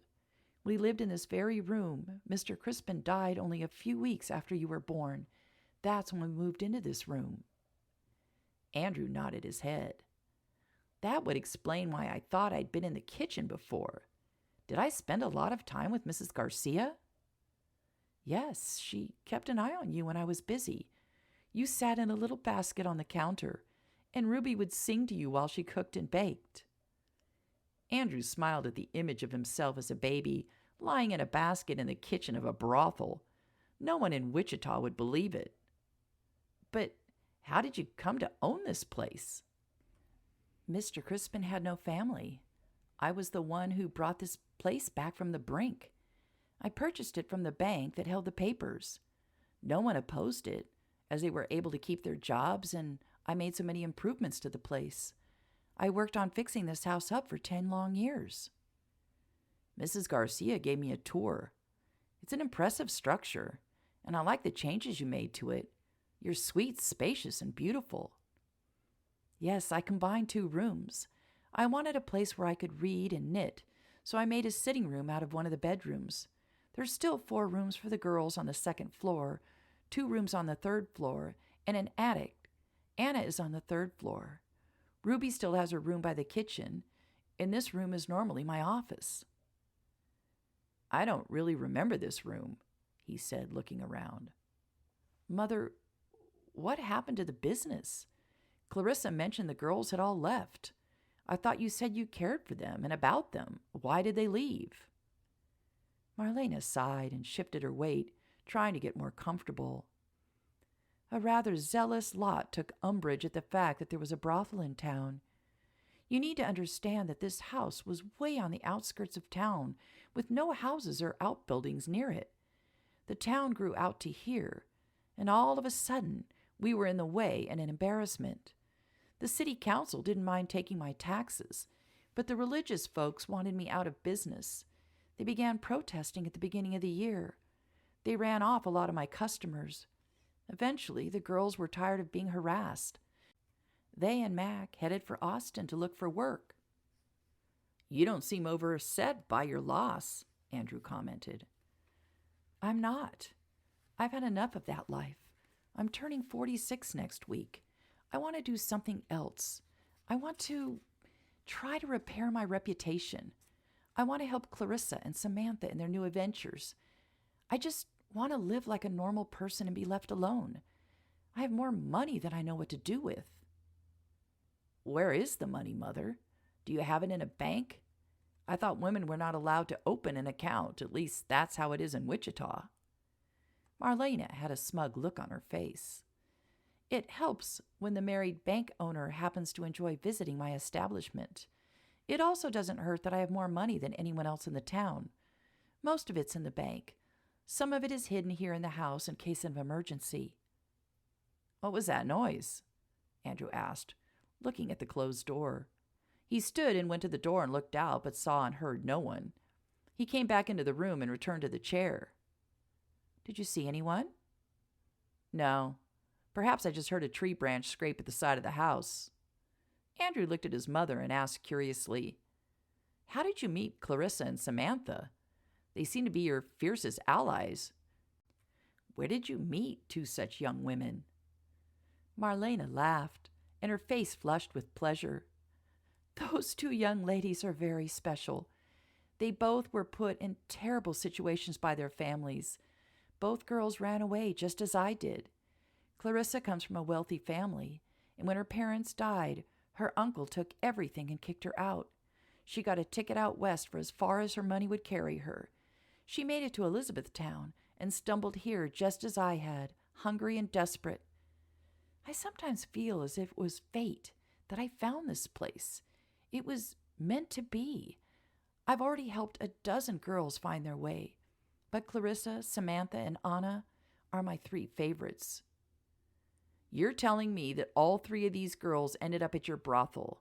That seems too far-fetched, Andrew said, frowning. That's why I think it's my destiny to be here. How could so many girls find their way here where they would be safe? How did they all find me? God works in mysterious ways, Marlena mused. I can't explain it, Andrew. It just happened. Was Clarissa one of your girls? Andrew asked hesitantly, as his heart gave a lurch. How could that feisty, beautiful girl be a whore? It was unthinkable. No, Marlena said. I think she felt she needed to repay my kindness for letting her stay here, but I knew she was a good girl. I tried to scare her straight by sending one of the girls up to her room to give her a few lessons on seducing a man. You did not, Andrew said, shocked. I did, Marlena laughed, and it didn't work. I thought she would come down the stairs screaming and begging for help, but no such thing happened, and that's how Sam became involved. Are you telling me that Samantha came knocking at your back door needing help too? Andrew said disbelievingly. Now Marlena was chuckling, and tears sparkled in her eyes. Samantha showed up as a customer, she giggled. Customer? What in the world are you talking about? Andrew was completely baffled. Stifling her giggles, Marlena continued her story. When Samantha ran away from home, she knew she would be in danger being on the road by herself. So she dressed as a boy and ended up at the Dunbar Ranch and worked as a ranch hand. That beautiful woman worked as a ranch hand dressed as a boy? Not possible. Everyone would know she was a girl. Ah, but Samantha is quite the actress, and she's a miracle worker with animals. She fooled everyone except me. I scrutinize all my patrons. I have to in order to keep my girls safe. Sam, as she called herself back then, was dragged in here by fellow ranch hands in order for the young man to lose his virginity. When I saw she was a girl in disguise, I sent her up to Clarissa's room in hope that they would find out the truth about each other. And they did. You're telling me that you sent a woman dressed as a boy up to a room where a young woman was thinking that she would have to be a working girl? Well, what else could I do? Samantha needed to get away from the ranch hands, and Clarissa needed to get the scare of a lifetime to get her out of this place. The very next morning, Samantha came and got Clarissa, and she became the nanny for the Dunbars. It all worked out just as it should. Andrew looked at his smiling mother. She was a good woman, he realized. She cared more about people than about money. It was a refreshing notion. Chapter 6. Andrew also realized his mother was a manipulator. She had been able to get Lewis and him to help out at Clarissa's shop yet again. Bolts of fabric were arriving and needed to be put on the shelves that they had put together. The bolts were apparently too heavy for the girls to lift. If they were so heavy to put on the shelves, then weren't they too heavy to get back down? Andrew didn't understand the logic of the woman, and he was becoming a bit suspicious as to why he and Lewis constantly ended up in Clarissa's company. Was his mother trying to match Lewis up with Clarissa? Andrew was surprised at how much he disliked that notion. Lewis was his best friend and a good guy. He would be a good catch for Clarissa. Andrew frowned and looked over at Clarissa where she stood barking out orders again. Lewis was hopping this way and that, trying to keep up with her demands. He looked at Lewis's face. He didn't look angry, but he also didn't look like he was in love. He just looked like everyday Lewis. Andrew could feel his spirits lift. What was wrong with him? He was almost a married man. He had been away from Catherine for 5 days. That was it. He was missing female companionship. Lewis, for goodness sakes, must you be so clumsy? Clarissa chided. Andrew looked back over at his friend and couldn't hold in a laugh. Lewis had a pile of ribbons hanging off of him and puddling at his feet. Clarissa stood with her arms akimbo, looking perturbed. I just opened the bag and they all flew out, Lewis said in defense. Why do all these rolls of ribbon need to be put out of the bags anyway? Because they need to be organized by color. Men. Clarissa rolled her eyes and began to pick up the mess. No, don't bother. She slapped a roll of red ribbon out of Lewis's hand. You go help Andrew, please. Andrew watched Lewis slink over to him. What's the matter, buddy? Were you just disciplined by the red-headed Valkyrie? That woman's a taskmaster and she's never satisfied. I don't know how anyone puts up with her. The door to the building opened and Samantha entered. Andrew stared at her, trying to picture her dressed as a boy. It was impossible. The woman was tall, thin, and feminine. His mother must have been exaggerating or pulling his leg. Samantha, did you come to help? Clarissa called out to her friend. No, I came to remind you that you have a writing lesson in half an hour. Andrew left Lewis stewing at one of the sewing tables and headed over to where the women were standing. Oh, Sam, I don't have time for my writing lesson. Yes, you do, Sam insisted. You haven't had a lesson in over a month. I'm not letting you lose out on one of the goals you set for yourself. Put all that stuff away, lock up, and come with me now. Andrew had to admit that that was a rather forceful demand, but he could still not picture her as a boy. He looked at her pretty face again. Nope, definitely a girl. Why in the world are you staring at me? Samantha had turned and was looking at Andrew questioningly. She took a swipe at her face. Do I have dirt on my face? No dirt. I was just trying to picture you as a boy. Sam and Clarissa burst into laughter. So Marlena told you our stories, did she? Clarissa asked. Yeah, but I find it hard to believe, Andrew said, still analyzing the woman who stood in front of him. Do you two ride? Samantha asked. Both men nodded in the affirmative. Well, come with us to my riding school. The four of us can go for a ride. Clarissa needs the practice, Samantha said. Andrew looked to Lewis, who just shrugged his shoulders. Andrew answered for both of them. Why not? It will be good to get out in the fresh air and ride. So, you give riding lessons? Lewis asked Samantha. It would seem that was more of a man's job. Andrew heard Clarissa groan and say, Oh, dear. He looked at her, but she just shook her head at Lewis as if he were the greatest idiot on earth. He looked at Samantha, and she had a look of pure smugness on her face. Andrew had an uneasy feeling that Lewis was going to regret that last statement. He grabbed his friend by the arm and looked at Samantha. Do you have enough horses for all four of us? He asked. Yes, I do. Let's go. Andrew could have sworn he heard Clarissa say, Oh, dear, again. When they reached the Browns' property, Lewis whistled his approval. A brand-new home sat proudly on a small hill. To the right stood a barn and a paddock. The stables next to the paddock housed 6 horses. Apparently doctoring is lucrative too, he whispered to Andrew.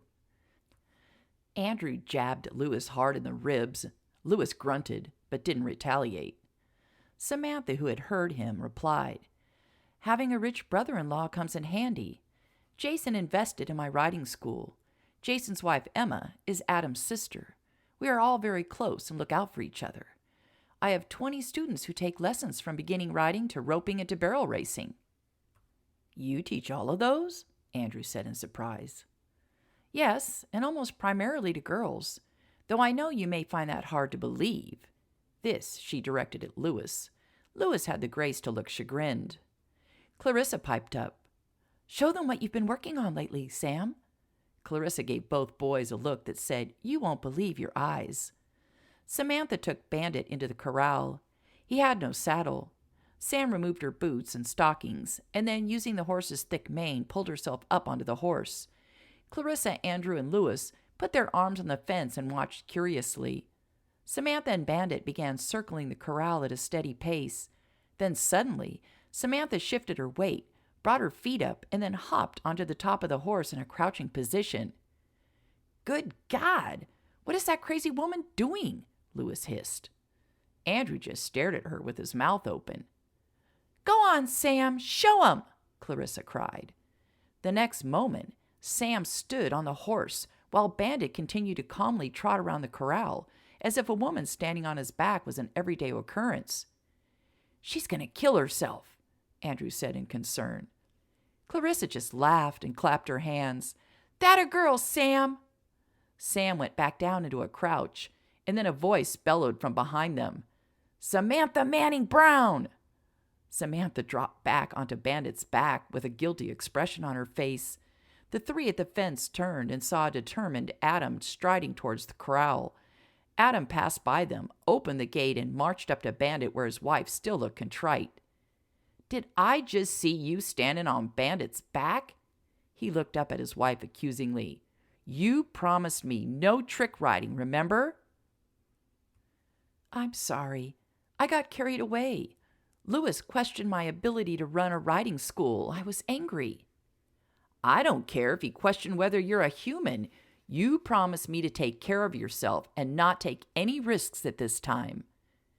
Clarissa was watching the exchange curiously, and then her eyes lit up. She squealed so loudly that both Andrew and Lewis jumped. You're with child! Oh my goodness, you're with child, aren't you? Sam nodded at her friend, and then smiled happily down at Adam, who no longer looked grumpy but proud. Clarissa squealed again and threw her arms around Andrew, who stood next to her, rocking him back and forth.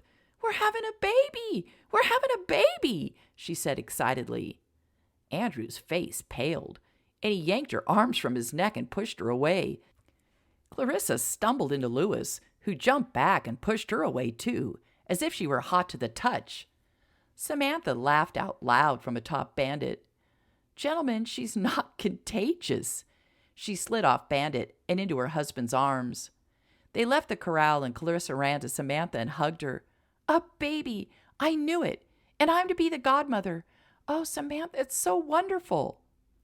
Adam looked at the white faces of the two men and had to chuckle. "As my wife said, it's not catching, gentlemen. Take a breath."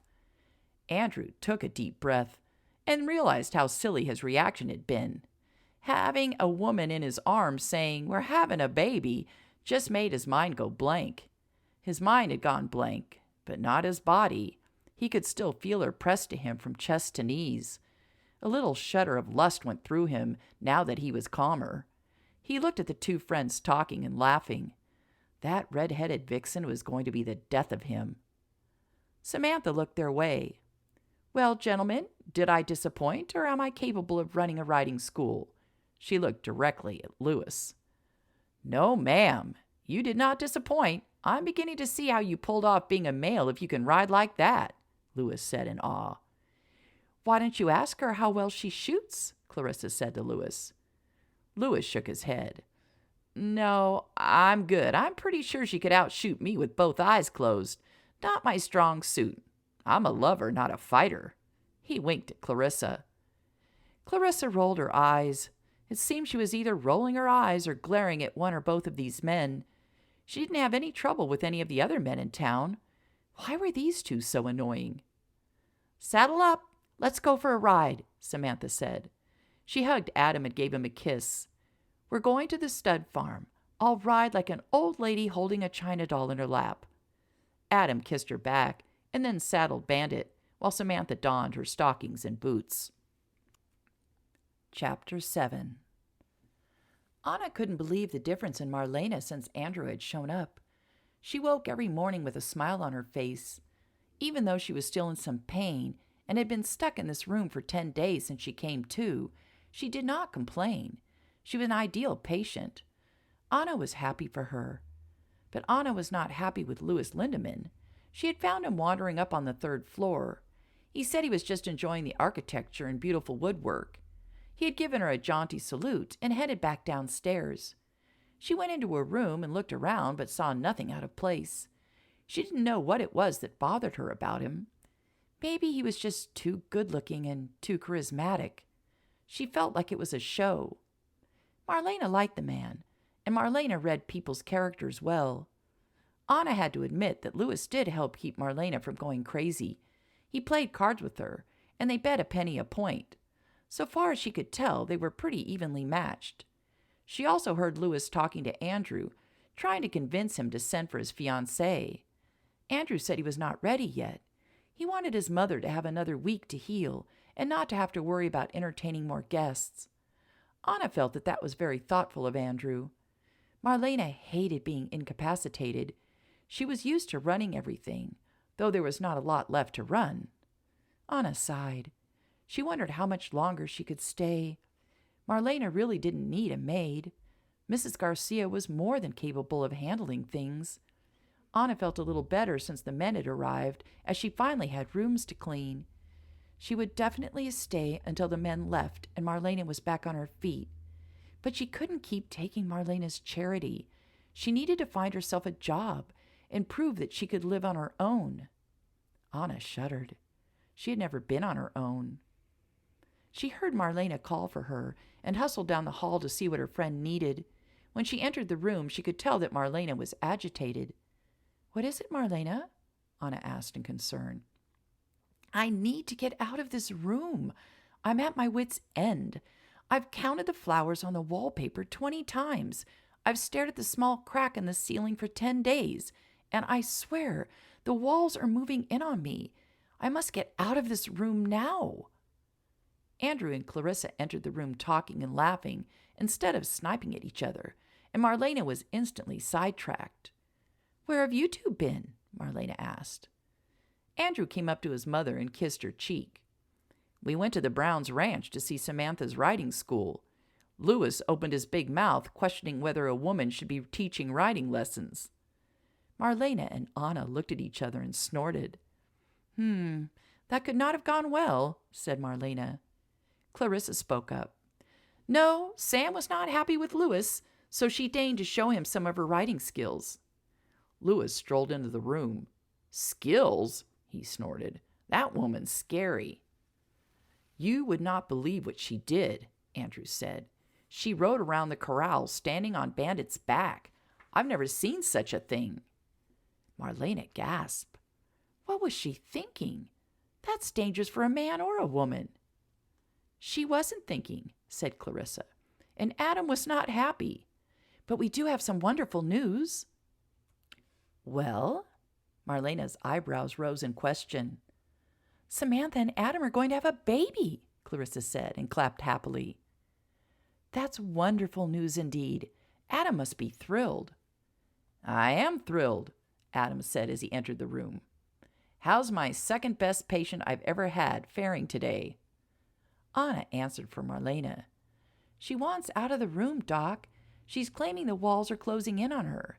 She wants out of this room and out of this bed." "Then I have come at a most precipitous moment," Adam said. He left the room, and a moment later he came in rolling something in front of him. "What in the world is that, Adam?" Clarissa asked. Andrew was bending over the contraption, studying it.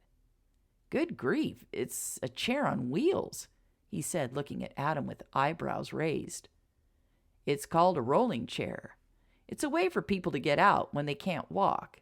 You sit in the chair and you put your feet here." Adam pointed to a board at the front foot of the chair. It had a small cushion attached to it. "Once the patient's settled, the chair can be rolled by pushing on these handles." Adam grabbed both handles and pulled the chair back and forth. Marlena's eyes widened. "Are you saying I can sit in that chair and be rolled into the parlor?" she asked, looking more animated than she had in over a week. "That's exactly what I'm saying. They use chairs like these in all the major hospitals. I don't like to wait around for things to come to our small town. I commissioned this chair a few months ago. It just arrived. You, Marlena, are to be the first of my patients to take it on a ride. Are you up for it?" "Absolutely." Samantha rushed into the room. "Am I on time? Oh, good," she said as she saw Marlena still lying in bed. "What is going on in here?" Mrs. Garcia asked as she looked at the crowd in the room from the doorway. "Oh, what is that?" She came in and looked curiously at the chair that sat on the wheels. "It's a rolling chair," answered Adam. "We are going to place Marlena in it and roll her into the parlor. She can even go out on the veranda and get some sun." "Okay, Marlena, let's get you to sit up and hang your legs over the side of the bed. I'll brace your leg with my hands. Just do it nice and slow." Marlena tied her robe around her a little tighter and then shifted her legs to the side of the bed. Adam took her bad leg in his hand and gently brought it down to touch the floor. "Louis, hold the rolling chair by the handles and don't let it move while Andrew and I put her in the chair. Andrew, hold her under the arms. Marlena, put your weight on your good leg." Andrew and Adam got Marlena standing on her good leg and then maneuvered her into the chair. Adam brought her injured leg up and placed it on the cushion. "Put your other foot here, Marlena." When Marlena was comfortably in the chair, Adam stood and looked at Andrew. "Would you like to have the honor of pushing your mother into the other room?" Andrew grinned down at his mother. "May I be of service, ma'am?" He swept her a bow. Marlena giggled and nodded. Andrew began pushing the chair towards the door, and everyone followed. Out in the hall, he headed to the main room, passing the staircase. "Stop!" Marlena cried out. Andrew froze, and Clarissa rushed over to Marlena. "What is it, Marlena? Are you hurting?" Marlena said nothing, but just stared at the stairs, her hands in a death grip on the chair arms. Andrew crouched down on one side of his mother and Clarissa on the other. They simultaneously pried Marlena's hands off the chair arm. Her fingers were cold and clammy, Clarissa noticed. She looked at Andrew, and when he looked up, she could see the concern in his eyes. "What is it, Marlena?" Clarissa asked again. Everyone stood silent and concerned. "I remember," she whispered. Now Adam crouched before her and took her hand out of Clarissa's and checked her pulse. It was rapid, and she was white as a sheet. "What do you remember, Marlena?" Marlena came out of her trance and looked up at her son. "I remember. I was pushed." There were astonished gasps from everyone in the room. You're saying you were pushed down the stairs, Mother?" Andrew was looking pale. "Yes, I heard a noise, and before I could look back, someone shoved me in the back." "Did you see who did it?" Lewis asked. "No, I just saw a flash of something golden, and then I was falling." Marlena shivered at the awful memory. "I told you she no fall," Mrs. Garcia said. "I told you, she pushed." Everyone stared at Mrs. Garcia. "She did say that," Anna said. "She insisted that Marlena is afraid of heights and always holds onto the rail." Marlena was nodding her head in agreement. "I hate the stairs. They're so steep." "But who in the world would want to hurt you?" Clarissa asked. "Father Blake even told me the church ladies were quite satisfied when they heard all the girls had left. They're the only ones who have ever harassed you." I don't know. I pay all my bills on time, and all my employees are happy, and no one has displayed any hatred towards me." "You're absolutely 100% sure you were pushed?" Lewis asked. He looked a little pale himself. Andrew looked at Lewis and frowned. "Of course she is. My mother's a level-headed woman, not prone to fits of hysteria." Adam spoke up. "Let's take you into the parlor. I'll head over to the sheriff's and ask Joe or Deputy Riggs to come over. One of them needs to take a report." Marlena's first trip out of her room had lost its shine. Everyone had grim looks on their faces. Chapter 8. The next morning, Matthew Manning was pleased to see Marlena sitting out on the front porch. He was not pleased to see the pensive look on her face. She managed to smile at him for a moment, but then the grimness set in again. "Marlena, what's the matter?" Matthew asked in concern as he took a seat in the chair next to her. "I thought being outside in the sun on a nice day like today would lift your spirits." Marlena patted Matthew's hand where it sat on the arm of the chair. "Normally it would, Matthew. Normally it would." Marlena looked at her friend and saw the concern in his eyes. He was someone she could talk to. He was relatively new in town and would take the information she gave him without any bias towards anyone. She needed a fresh view. Yesterday, Andrew and Clarissa had been so outraged, Doc, Adam, and Samantha so shocked, and Mrs. Garcia and Anna so frightened that no one was able to think clearly or act upon her revelation. Joe Bauer had listened to her story, taken a report, and said he would investigate. But she needed to talk to someone. She needed help sorting all of this out. "Matthew, I remember something from yesterday, and I don't know what to do about it, or if anything can be done about it at all." "Is it something about your accident?" "Yes, I remember." Marlena could feel the fear slicing through her again. She could have been killed. I remember being pushed. I didn't fall. I was pushed. And pushed hard. I flew off the upper landing, screamed, and then remembered feeling great pain and then nothing." Are you saying someone purposely tried to harm you?" "Not just harm, I'm afraid, but kill. It was a vicious push. I'm lucky I only broke my leg. I should have broken my neck. But for the grace of God, I'm still here." "But who in the world would want to kill you, let alone hurt you?" "Well, at first I thought it might be someone involved with all the protests. But Pastor Blake has been by to see how I was faring, and he's certain it would be no one connected with the church group. They were happy with having me shut down. They got what they wanted.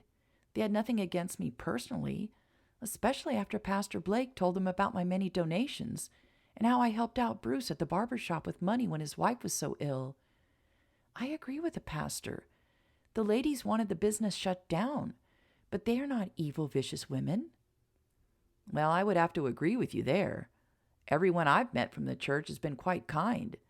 Samantha says there are a few ancient ladies that look down on everything and everyone, including her riding school, but they're too feeble to do any damage except with their gossipy tongues.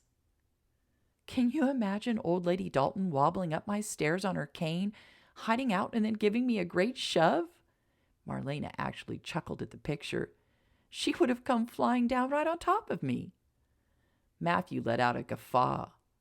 Maybe she's a witch, and she just flew up and down the stairs.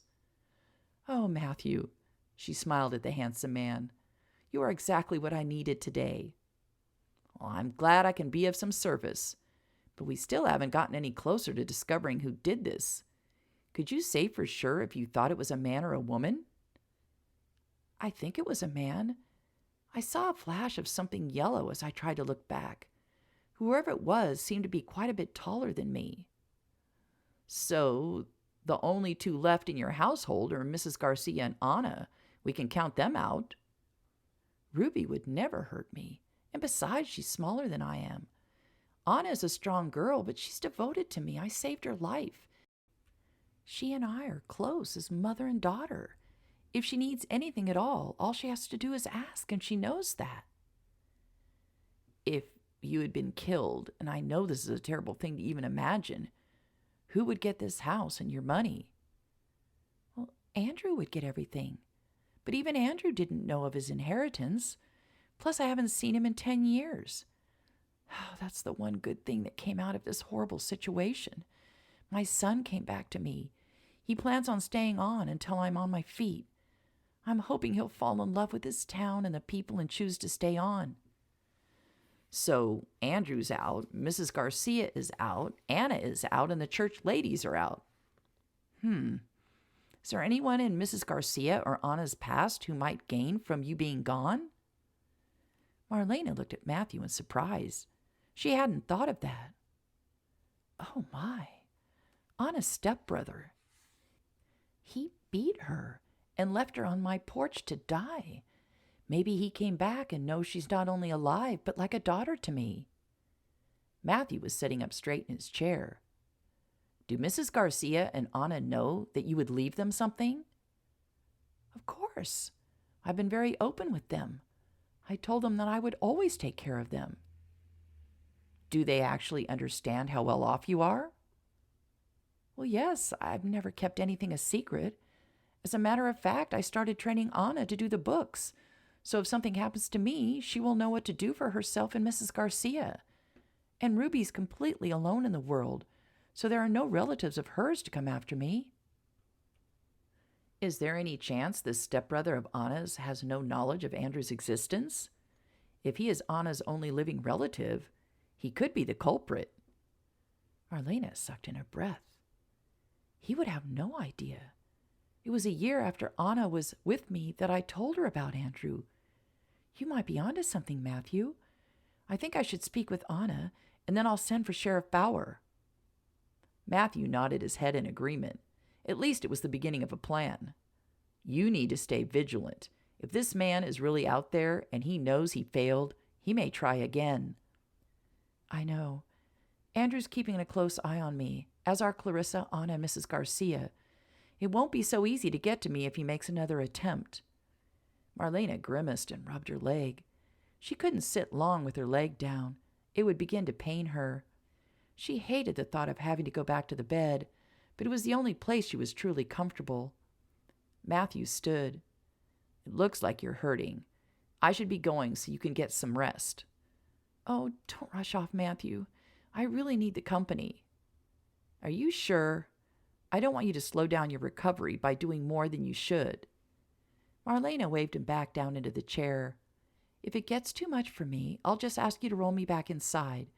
Plus, I want to ask about your trip to Austin to visit your son and new grandbaby. How did it go? Matthew's face lit up at the mention of his grandbaby. My little grandbaby Bella is the sweetest, most good-natured baby in the whole world. Marlena laughed. You aren't in love or anything, are you? Daniel told me she already has her grandpapa wrapped around her finger. So, you're okay with the fact that Daniel and Maggie chose to live in Elizabethtown? Both Samantha and I were disappointed at first, but Daniel's so happy and working for the newspaper in Austin. All his life he's been using his muscles to work the ranches. Now he's using his brain and he's loving it. Samantha's not the only big reader in our family. Daniel loved books too. He's writing stories and learning to work the printing press. Maggie's happy too. She already made friends with a few women who have children the same age as Bella. It seems all right in the world for the Manning family. I'm delighted to hear that. You must be so proud of both of your children. Matthew noticed Marlena shifting uncomfortably in her chair again. That's quite a contraption that you have there, but you don't look all that comfortable. Where'd you get it? Your beautiful daughter's husband ordered it. I'm the first person to try it. It's wonderful to be able to get out of that room, but I can't last long before I need to raise my foot. Well, let me wheel you back inside, Matthew said. But before he could even rise, he and Marlena heard voices coming closer. I don't know why Adam insisted you come along with me, Jason complained. I'm the better carpenter. Joe snorted. I could outbuild you with one hand tied behind my back. Remember, I'm the one who built the shelving unit in the barn's office. Yeah, and it was crooked, and I had to come level it off. Crooked my back teeth. You just don't stand straight. You lean to the left. Matthew and Marlena looked at each other and smiled. Jason and Joe competed over everything. Hey there, bosses. You need to be back at the stud farm? Matthew asked as he stood. Jason and Joe stopped their bickering and smiled at the couple on the porch. You're not needed for anything right now, but to keep this beautiful woman company, Jason said. Unless she's tired of you and needs someone younger and more handsome to step in, said Joe. Jason rolled his eyes. Again, I don't know why Adam asked you to come with me. You'll spend more time yapping than helping. Adam sent you? Marlena asked. Whatever for? He wants us to take a look at your rolling chair and make a few modifications to it. He can't do it himself because, as he never fails to mention, he's a doctor. He must protect his hands at all times, and therefore avoid using hammer and nails at any time. Joe bent next to Marlena's rolling chair and examined it. I can't see much with your dress in the way. You think we can move you to the other chair for a little while so we can take a look here? But of course. Marlena began to push herself up to her feet. Matthew leaped up and took her arms. It's okay, Matthew. I put all my weight on my good foot. Can I just lean on your arm? Matthew got Marlena situated, and the two of them looked curiously at Jason and Joe, who were already measuring things. What is it Adam wants you to do? Marlena asked curiously. Joe answered. He wants us to add a piece here, where you put your feet. Then he wants a piece of wood to be attached here at the front of the seat to the piece we attach to the footrest.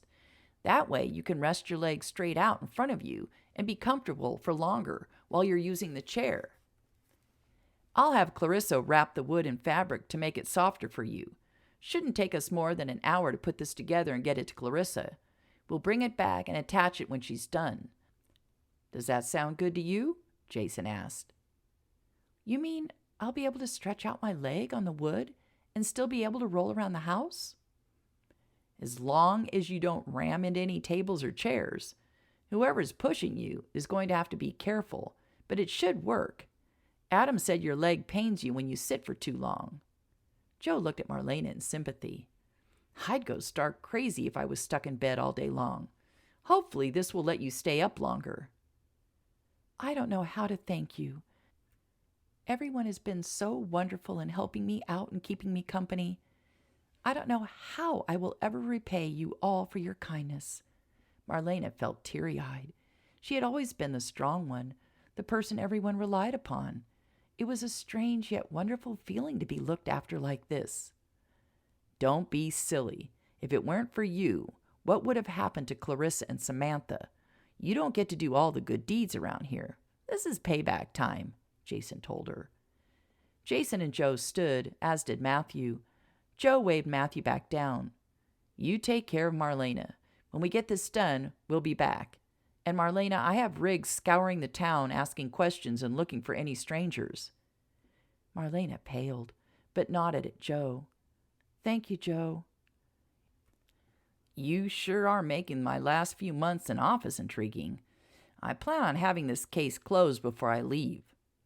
The men turned with a wave and strode down the front stairs. Chapter 9.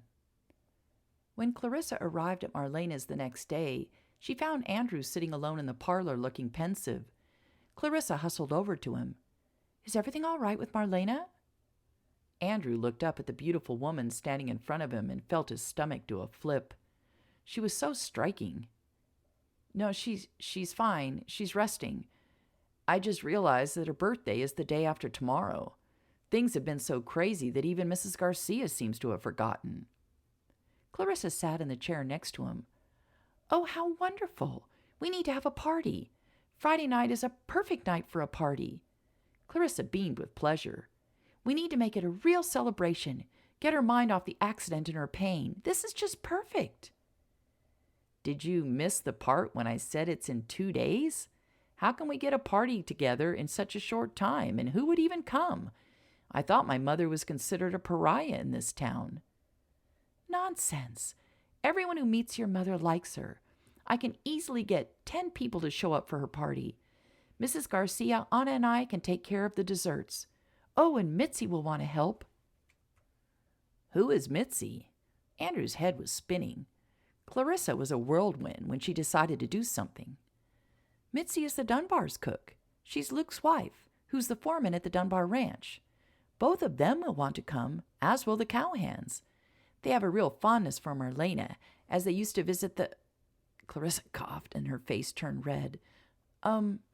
Well, you know, and as she kept Samantha safe, they're particularly happy with her. Samantha is their favorite person in the world. Why are these Cowhands so taken up with Adam's wife? I thought your mother told you. That's where Samantha first worked when she pretended to be a boy. She drove them crazy. She never lost at cards, and she could outride them and outshoot them. When they finally found out that she was a girl, at first they were pretty shocked and embarrassed.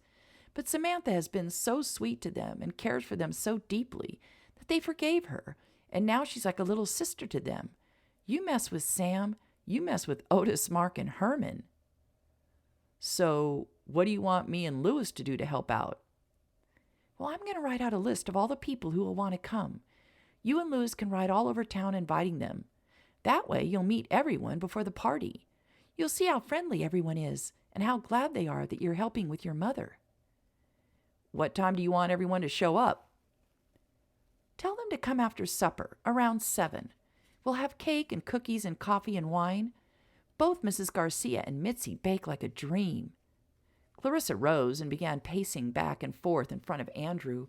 He watched her. Her hips swayed enticingly in the blue gown. I think you should tell her that you want to celebrate her birthday with her on Friday night with Mrs. Garcia, Anna, and Louis. Let her think it's a small gathering. Andrew nodded his head, never taking his eyes off of her. She stopped directly in front of him. We need Mrs. Garcia to help her dress into something nice, and while she's busy getting ready, we can get some quick decorating done. Andrew nodded his head again, but now was captivated by her bosom that rose and fell gently as she breathed. Andrew, are you hearing anything I've said? Clarissa gave his nose a soft tweak, and he reared back, coming to his senses. Yeah, he rubbed his nose. Party, Friday. And? Andrew looked at Clarissa and hunched his shoulders. Good grief! You're to tell your mother that you want to celebrate with her, Mrs. Garcia, and Anna. Don't tell her anyone else is coming. Right, so it's like a surprise party. Good grief, I'll speak with Mrs. Garcia. She'll make sure it all goes as planned. Andrew watched again as Clarissa sat at the table. She took out a notepad and began to write. Her hands were creamy white, and he knew they were soft to the touch. Andrew stood up quickly and did some pacing himself as Clarissa continued to write. "I'm an engaged man," Andrew told himself. "I'm engaged to a lovely woman. I'm just missing Catherine. I'll telegraph her Monday to come. My mother should be feeling better by then." Andrew was pulled away from his musings by Clarissa. "Here's the list of people I want you to invite and where they live. Just ask anyone you see to point the way if you get lost. Everyone knows everyone around here." "Will do," Andrew saluted her. "I'll find Lewis and get right on it." Clarissa smiled at him, and his stomach did that crazy flip again. Andrew rushed out of the room in search of Lewis.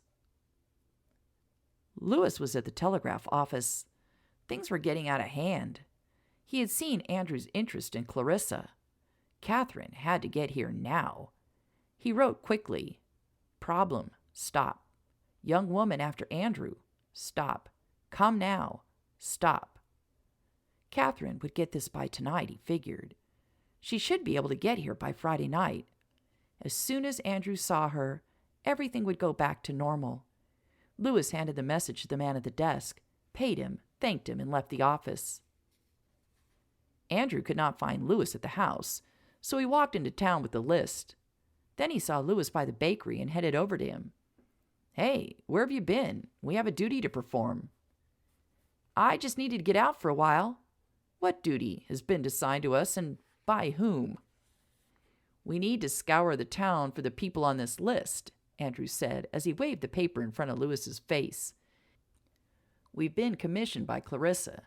She's throwing a surprise party for my mother." "Damn Clarissa," Lewis grumbled quietly to himself. "What, buddy? I didn't hear you." "Nothing. What a great idea. A party for your mother. When's her birthday?" "Friday." "Friday? Y'all are planning to pull off a party in less than 2 days?" "Apparently. I have no control over any of this. Clarissa got involved, and you know how good she is at delegating and ordering people around." Lewis shook his head in commiseration.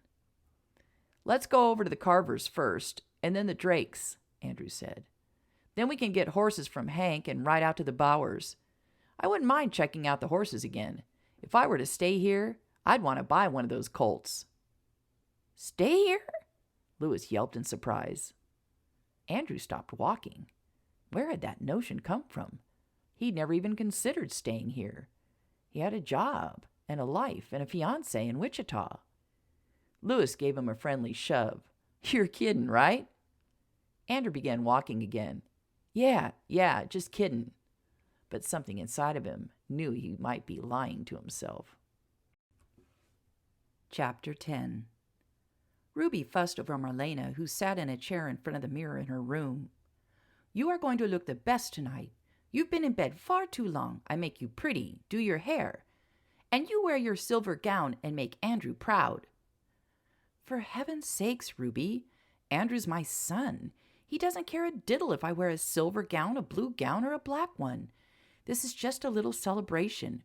You know I don't like all the fussing over me," Marlena said, as she watched Ruby pile her hair high on her head and lace silver ribbon into the curls. "Nonsense. Your son is home for the first time in 10 long years. He wants you to be happy. He wants to celebrate with his mama." Marlena was feeling a little giddy inside. She hadn't dressed up for months. It had been something she did nightly when she was working. She enjoyed pretty clothes and sparkly jewelry. She just wished that she could walk and dance and not just sit in her rolling chair. She glanced over at the chair and had to smile. Jason and Joe had done a good job on it. She could sit for hours now in comfort.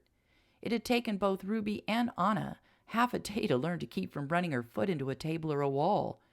There had been definitely some pain involved. Both women apologized and cringed with every yelp Marlena couldn't hold back as she bumped into something yet again. It was awkward, but it allowed her to get out of the room for most of the day. She would be forever grateful. "You wear the diamonds tonight. You wow your son and Lewis. You no look 45, you look 35. Ruby was looking at her friend in the mirror. She was still such a beautiful woman.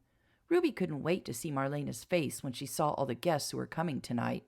Clarissa was right. Everyone was eager to come and welcome Marlena to her new life, and she would show them, Ruby thought. Marlena was smart with money.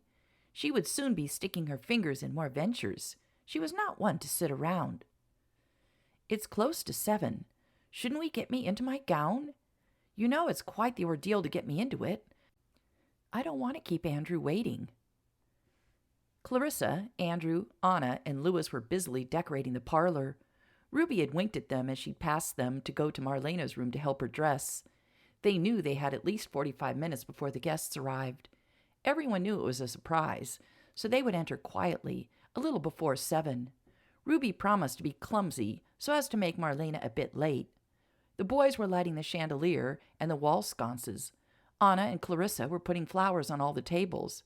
Mitzi and Luke had come early and were putting the desserts and the birthday cake on the large table. Clarissa had insisted on using the crystal glassware and a deep blue tablecloth. The fire was going and the candles on the mantel were lit. The room glowed. It's such a lovely room, Anna sighed in pleasure as she looked around. It's so warm and inviting, so different from before with that horrible smell of cigars and all those loud men. Clarissa laughed. You can say that again. Now, I told everyone no gifts, as I know Marlena would be uncomfortable, but I did say a bottle of wine would go a long way to improve this party. Luke piped up. I hope there's more than wine. I don't see the boys being too thrilled with just that. There's plenty of whiskey and brandy, Andrew said. Louis and I found my mother's storage room in the basement. I just put some on the drink table. No one will be going home dry tonight. Your mother sure has good taste in liquor. That rot gut they sell at the saloon could drill a hole in your stomach in just a few days, Louis said as he came to the table and admired all the gleaming bottles of alcohol. You've been to the saloon in town? Andrew asked in surprise. Yeah, a couple of times. Not much else to do in this town. Clarissa's hands went to her hips, and she glared at Louis. Andrew knew what was coming and hid a laugh in his sleeve.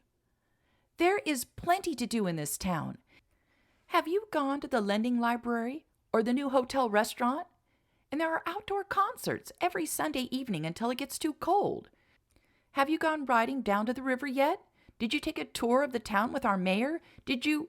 Whoa, woman. I didn't mean to insult your town. I just went to the saloon for a drink and to play some cards.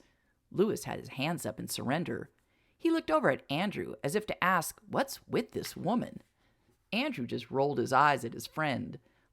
Louis was obviously a slow learner if he hadn't figured out what set off the temperamental redhead. Everyone was distracted when the front door opened, and Jason and Emma and Joe and Mary Sue entered. Clarissa rushed over to her friends. Don't you ladies look beautiful, she said as she gave each of them a hug. Clarissa, the room looks wonderful. Is Marlena still unaware of the party being thrown for her? Emma asked. She has no idea. She'll be so surprised. I hope it's not too much for her. The door opened again, and Adam and Samantha entered, followed by Mary Sue's father and his new wife, Sarah. Sarah looked around in surprise. This place is lovely. This place don't look anything like I remember it, said Otis as he and the 2 other Dunbar cowhands came into the room. Sure is fancied up, agreed Mark. I miss the old place. Everything fun is disappearing, Herman complained. Ah, stop your grousing, Luke said. Think how much money you're saving each week. Why don't you boys find yourself a good woman and settle down? Luke put his arm around Mitzi's shoulders. Boss, this is harassment, Otis said to Jason. The foreman is trying to get us all hitched. That ain't part of our duties. Jason laughed. None of you need to get hitched, but it ain't a bad thing, he said as he put his arm around Emma. The door opened again, and Doc and Carla came in, followed by Samantha's father, Matthew. Oh, my, Carla said. This is going to be a real shindig. I had no idea so many people would be here. You gotta love a party, Doc said. Marlena won't believe it when she sees everyone here. She has no idea how much she means to the people in this room, Matthew said, as he started doing a head count. We all need to keep it down a bit so my mother can't hear us. Ruby should be bringing her out any moment, Andrew reminded them. Everyone get yourself something to drink so we can toast Marlena when she comes into the room, Clarissa said. She didn't have to say it again, as the men headed over to the drink table. Marlena was losing her patience with Ruby. She kept buttoning the buttons wrong on the silver gown they had finally managed to get Marlena into. Ruby, what has gotten into you tonight? I've never seen you with such butterfingers. It's already 7:15. Sorry, I have them now. They're so slippery. Ruby straightened and looked Marlena over, who stood on her good leg holding onto the chair. Look at yourself. You look lovely. Marlena glanced at the mirror and was surprised by what she saw. Her skin and eyes glowed. I look happy, she said to herself. Having Andrew home made her feel whole again, complete. If she could only figure out a way to keep him here. Ruby brought over the rolling chair. Marlena sighed. I so wish I didn't have to use that thing tonight. At least take off those extensions. My leg feels fine. I don't need it sticking out and ruining the look of this lovely dress. Ruby agreed, took off the wooden brace, and helped Marlena into the chair. Here she comes, whispered Clarissa. They could all hear Mrs. Garcia chatting away. The chair came around the corner and into the parlor. Everyone held up their drinks and shouted a happy birthday to Marlena. Marlena's mouth opened in surprise when she saw the gathering of people. She looked up at Ruby, who just smiled and shrugged. Clarissa and Andrew came over, and Andrew bent to kiss his mother's cheek. Happy birthday, Mother. You look like a queen. Surprise, said Clarissa, as she kissed Marlena's other cheek. Marlena had tears in her eyes as she looked up at the two people she loved most in this world. I can't believe this. How did you pull this off? How did you get so many people to come? Adam and Samantha walked up to Marlena. Everyone who's here has been touched by your kindness, Samantha said, as she bent and gave Marlena a kiss. Do you want us to tell you what it is that you did for each of us? Adam said. I mean, it could take all night, but I can start. Thank you for protecting my wife from those knuckleheads over there, Adam said as he pointed at the cowhands. Hey, protested Herman. We're the ones who needed protection from her. Yeah, you got that right, Otis agreed. We're lucky we ain't dead broke. Or just plain dead, Mark said. If I'd known how good she could shoot, I would have watched my mouth more. Everyone laughed, remembering all the ways that Sam, the young boy, had messed with the older men. And don't forget that if it weren't for Clarissa, I might have lost my mind taking care of Calvin and the twins. Emma smiled at Marlena. Nor would my children be so fashionably dressed. And your generous donation allowed us to buy that rolling chair, Doc Carver added. I'm just sorry you had to be the first to try it out. Marlena laughed. That is ironic. I would never have thought I'd benefit from it. I was thinking of donating towards the x-ray machine you were saving for, but now I wonder if that means I'll be the first to need that too. Everyone laughed again. Andrew waved everyone to silence. Get my mother a drink and Mrs. Garcia a drink so that we can all make a toast together. Louis hustled to the table, poured wine into 2 crystal glasses, and then brought them to the 2 ladies. Thank you, Louis, Marlena said as she reached for the glass.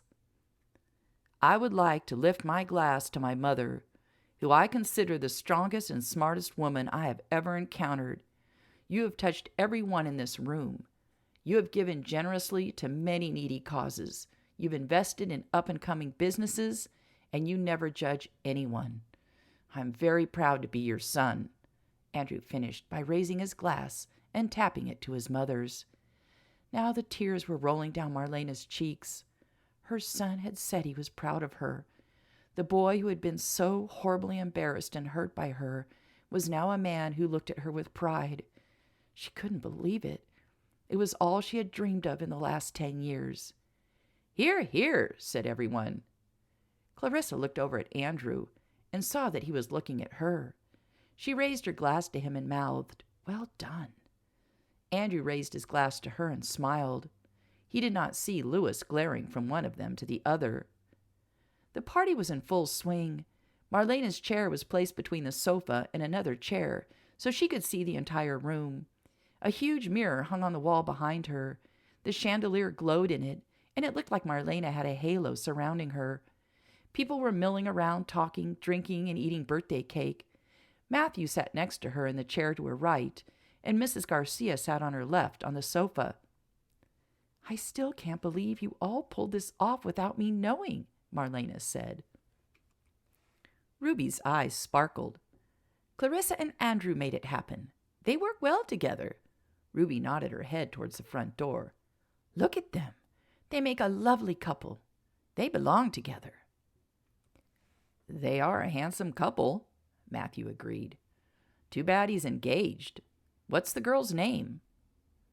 "Her name is Catherine. Andrew says they get along beautifully.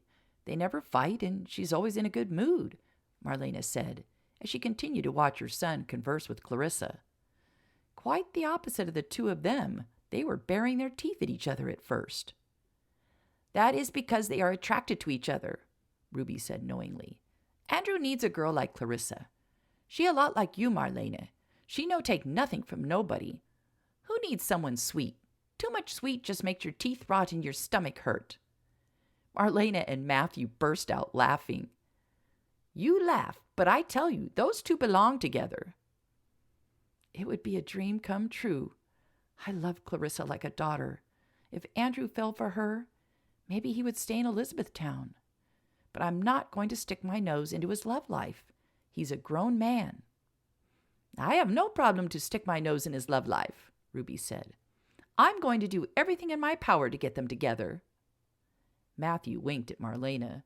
He knew Marlena was just fine with Ruby sticking her nose in it. Louis looked around the crowded room. It was quite the party. Looked like over 20 people had made it. And even though there were so many people, every time Louis searched for Andrew, he seemed to be with Clarissa. The two of them were working the room like a host and hostess. He was just ready to head over and have a word with Andrew when the front door opened and he saw Catherine enter. He let out a breath he hadn't even realized he was holding and hurried over to her. "About time you got here," he whispered to her as he took her arm. "I came as fast as I could." Catherine looked around the crowded room. No one had noticed her arrival yet. "Which one is she?" Louis nodded to where Andrew and Clarissa stood, talking with Adam and Samantha. "She's the one in the blue gown." Andrew felt a poke in his side and looked at Clarissa questioningly. "Who's that?" Clarissa whispered. Andrew looked over to where she was looking and sucked in a breath. Catherine. Catherine stood next to Louis, dressed in a pink gown with flowers and ribbons gracing its hem and décolletage. A necklace glittered at her throat and crystals gleamed in her hair. What was she doing here? Without answering Clarissa's query, he headed to where his friend and fiancé stood. They were just now being noticed by others in the room. Catherine's face lit up as she saw Andrew coming her way. She held out her hands to him, which he took in his. "Darling, I've missed you so," Catherine cooed, and raised her face for the expected kiss. Andrew kissed her cheek and whispered, "What are you doing here? I thought you were going to wait until I telegraphed you." "I missed you too much. I couldn't wait any longer." Catherine smiled up into his face. "Did you miss me?" Yes, of course," he said. "Andrew," Marlena called from across the room. "Who is this lovely young lady? Is this Catherine?" Andrew looked towards his mother and saw that everyone had stopped talking and were looking at Catherine curiously. "Yes, Mother."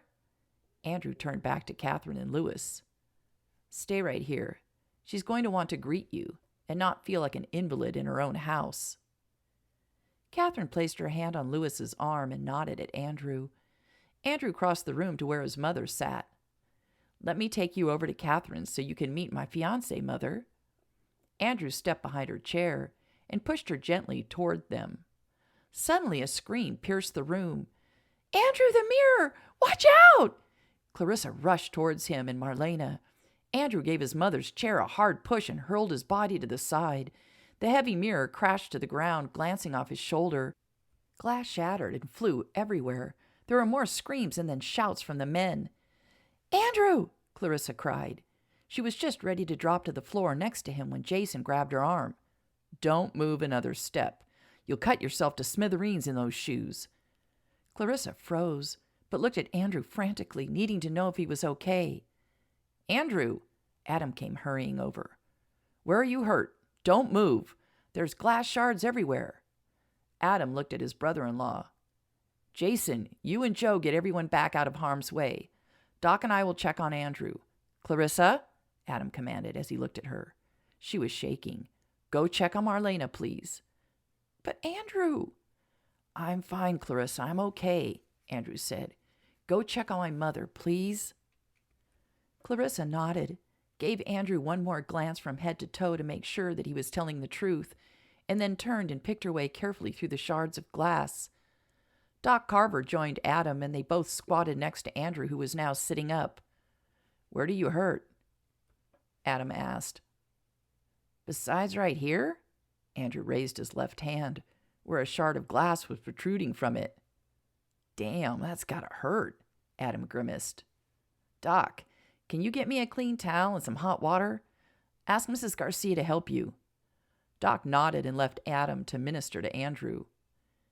"I'm going to pull this out, and you're going to bleed a little bit. I want you to press this handkerchief on it while we wait for the towel." Andrew nodded and watched as Adam pulled the piece of glass from the back of his hand. "Ouch, damn," he bit out, and then pressed the cloth into the wound as Adam had said. "It looks like the edge of the mirror hit your shoulder. How does it feel?" Andrew moved his shoulder up and down and grimaced. "Just bruised, I think. I don't feel anything sticky like blood." "Let's get you up and out of all this glass." Adam took Andrew's good arm and pulled him up. "Let's get you out of this jacket. There's splinters of glass all over it." Adam helped Andrew out of the jacket, and Andrew moved his shoulder again. "It feels okay, Adam. Tomorrow I'll be sore. I need to get to my mother. She's going to be worried until she sees me walking and talking." Doc came back with the hot towel and gave it to Andrew, who replaced the now bloody handkerchief with it. "Ouch, damn." "You have a very limited vocabulary," Adam snorted at Andrew. "I would think that you could come up with some better curses than that." Now it was Andrew's turn to snort. "I could out-curse you any day, but not in front of the women." Andrew thanked Adam, headed over to his mother, who was surrounded by all the ladies. "I don't like this one bit, Jason," Joe growled under his breath. The two men were looking at the wall where the mirror had hung. "Yeah, me either. A little too convenient that it fell right where Marlena had been sitting all night." Joe bent and looked at the wood backing. The wire that was supposed to run from one hook to the other had come loose. Both ends were still kinked where they had been wrapped around each hook, but they were no longer wrapped around the hooks. "I can't say for sure what happened. Could be the mirror was too heavy for this wire and it finally pulled free." Joe looked at Jason to see what his thoughts were. "Could be. Hard to tell if it's been messed with. But like I said, it's too coincidental." "I want this wood backing and the wires taken to the office. I want to look at it more closely when we don't have the audience." Jason nodded. He looked around the room and caught Luke's eyes and lifted his chin, calling him over. Luke hustled over. "What is it, boss?" "Can you and the boys take the backing and wires over to the sheriff's office? Tell them I want them to be settled. Just act like they're cleaning up and taking it outside to throw away. Tell them the party's over and I'll see them tomorrow." Luke nodded. "I'll get them right on it. Mitzi, Mrs. Garcia, and I will get this mess cleaned up as best as we can before we go. You two go back to the party. Everyone's pretty shaky." Jason slapped his foreman on the shoulder. "Thanks, Luke. Tell Mitzi she outdid herself again. It was a great party up until now." Chapter 11. "I think we need to talk to Ana Lopez, Marlena," Joe said. "The accident last night—" "It no accident, Sheriff. I tell Marlena over and over," broke in Mrs. Garcia. "Ruby, how could it not be an accident?" Marlena sighed. The mirror was heavy. The wires probably just frayed. No, no, no. That mirror fall, and it fall right where you always sit. It no accident, Ruby insisted, looking determined and grim. What do you mean that's where she always sits? Asked Deputy Riggs. Since she in the rolling chair, that's the only place where the chair fits. That is where Anna, Andrew, and I always put her, in between the sofa and the other chairs. Marlena nodded at Ruby. That is true, gentlemen. The chair is big and awkward.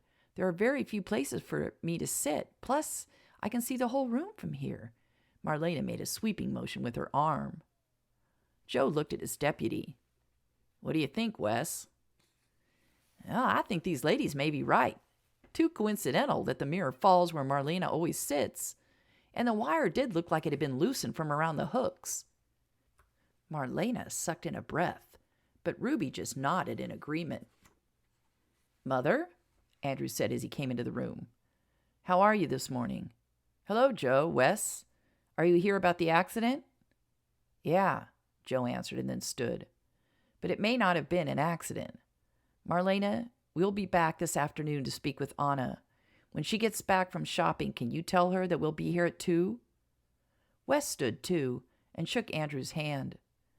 Your mother will fill you in on our conversation. Keep a close eye out on her. The two men left the room. Ruby got up and patted the vacant chair. Sit here, Andrew. Talk to your mama. I make breakfast for all of us. Andrew sat and asked, Why do Joe and Wes want to talk to Anna? And what do they mean it wasn't an accident? They believe someone may have loosened the wires that held up the mirror.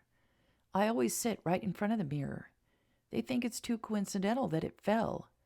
If you hadn't come over to bring me to meet Catherine, the mirror would have hit me on the head. What in the hell is going on? First someone pushes you down the stairs and now a mirror falls on you? Who in the world would want to harm you, Mother? I don't understand any of this. We can think of no one except Anna's stepbrother who beat her and left her for dead on my back porch. Why would he be involved? How would he benefit from you dying? It's not a secret in this town that I have a lot of money. Matthew Manning thinks that maybe her brother figured out I plan on leaving Anna some money. As her brother, he would have control over her. She's already scared to death of him. Oh, money makes people do terrible things, especially people who have no money and are evil to boot. Her brother fits both categories. True. Greed brings out the worst in people. So what are the sheriff and deputy doing about all this? Well, as you heard, they'll be speaking with Anna. They told me they're looking for any strangers in town who seem to be hanging around for no clear reason. They checked the hotels and the saloons. So far, no one looks suspect. Mother, we are going to have to be especially vigilant. Somehow, some way, someone is getting into this house. We need to keep the doors locked all day from now on. No one comes in unless one of us lets them in. I guess we must, Marlena said. But it's going to make it so difficult. There's 6 of us under the roof. I only have 2 keys. Ruby and Anna will be running constantly to open the door. That's just how it's got to be. They won't mind. They love you and want to protect you. Louis and Catherine will understand too. Speaking of your fiancée, I'm so sorry her entire evening got ruined. I really didn't get to say more than a few words to her as everyone was in such an uproar. Andrew patted his mother's hand. It was your evening that got ruined, not hers. Besides, she was only concerned about you. Louis was kind enough to keep her company for a while, and Anna made up a room for her. I haven't really had a chance to talk to her either. I'm hoping she wakes up soon and we can all have a nice talk. She really is a sweet thing. I'm very eager to meet her, Marlena smiled at her son. If she makes you happy, she makes me happy. By the way, I asked Adam if it would be possible for me to go to Clarissa's shop today and...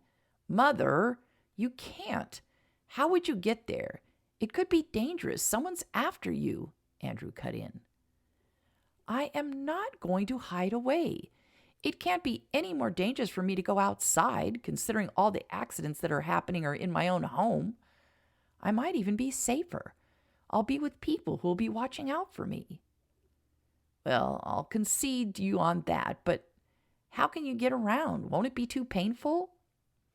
Adam said I could ride in a wagon and my chair can be put in the back.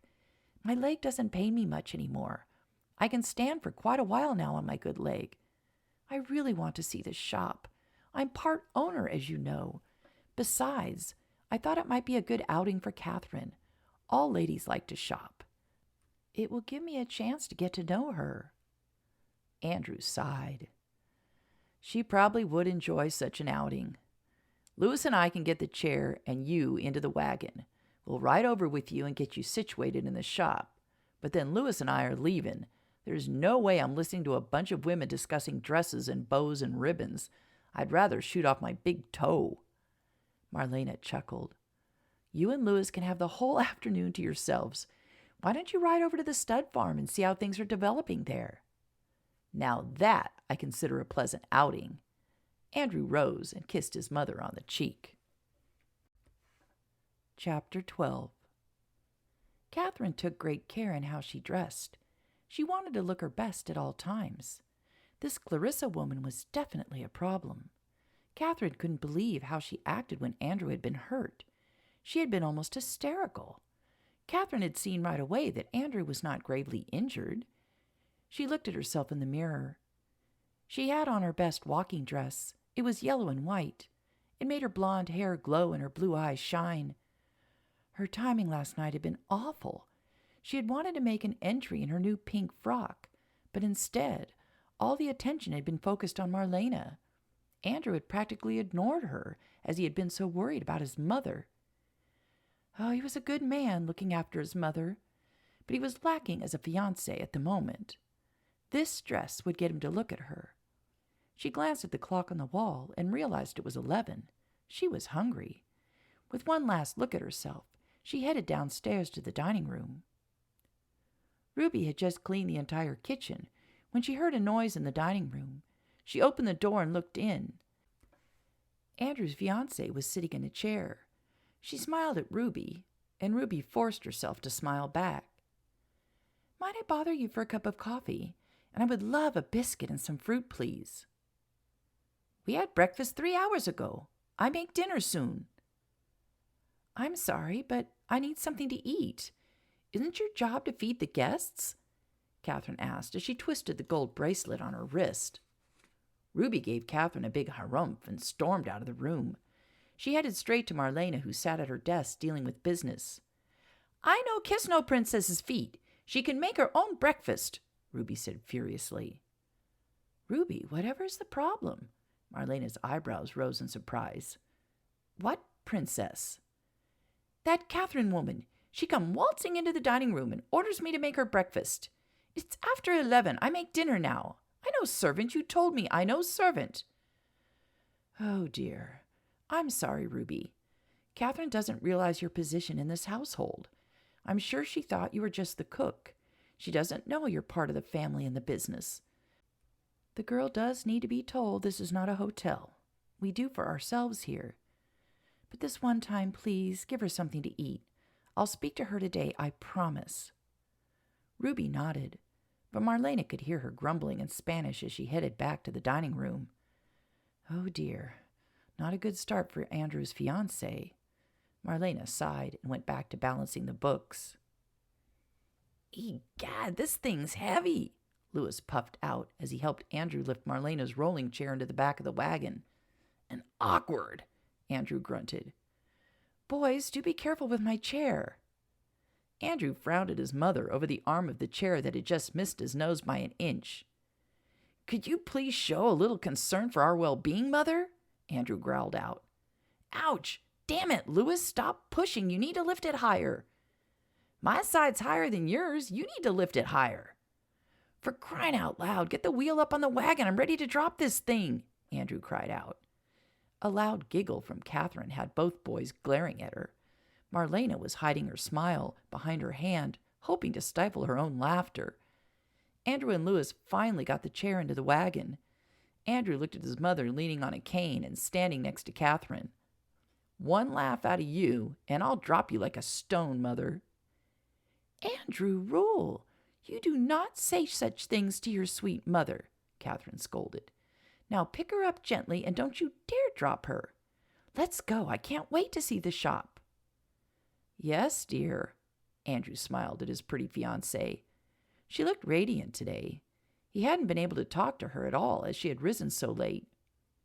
"Please don't order anything. You said you brought 2 trunks full of clothes that Louis and I have to go pick up at the train station. There isn't enough room for a 3rd. "Silly man, there's always room for more clothing. Isn't that right, Marlena?" She smiled at Marlena and winked. Marlena laughed. "I love a new dress now and then," she agreed. "You're not helping, Mother," Andrew said, as he placed her gently on the wagon seat. Louis helped Catherine into the wagon. Both men jumped in and started the horses towards town. Clarissa looked out the window of the shop and saw a wagon pull up. "Oh, Sam, look, it's Marlena." She hustled out of the building and reached the wagon just as Louis helped down Catherine.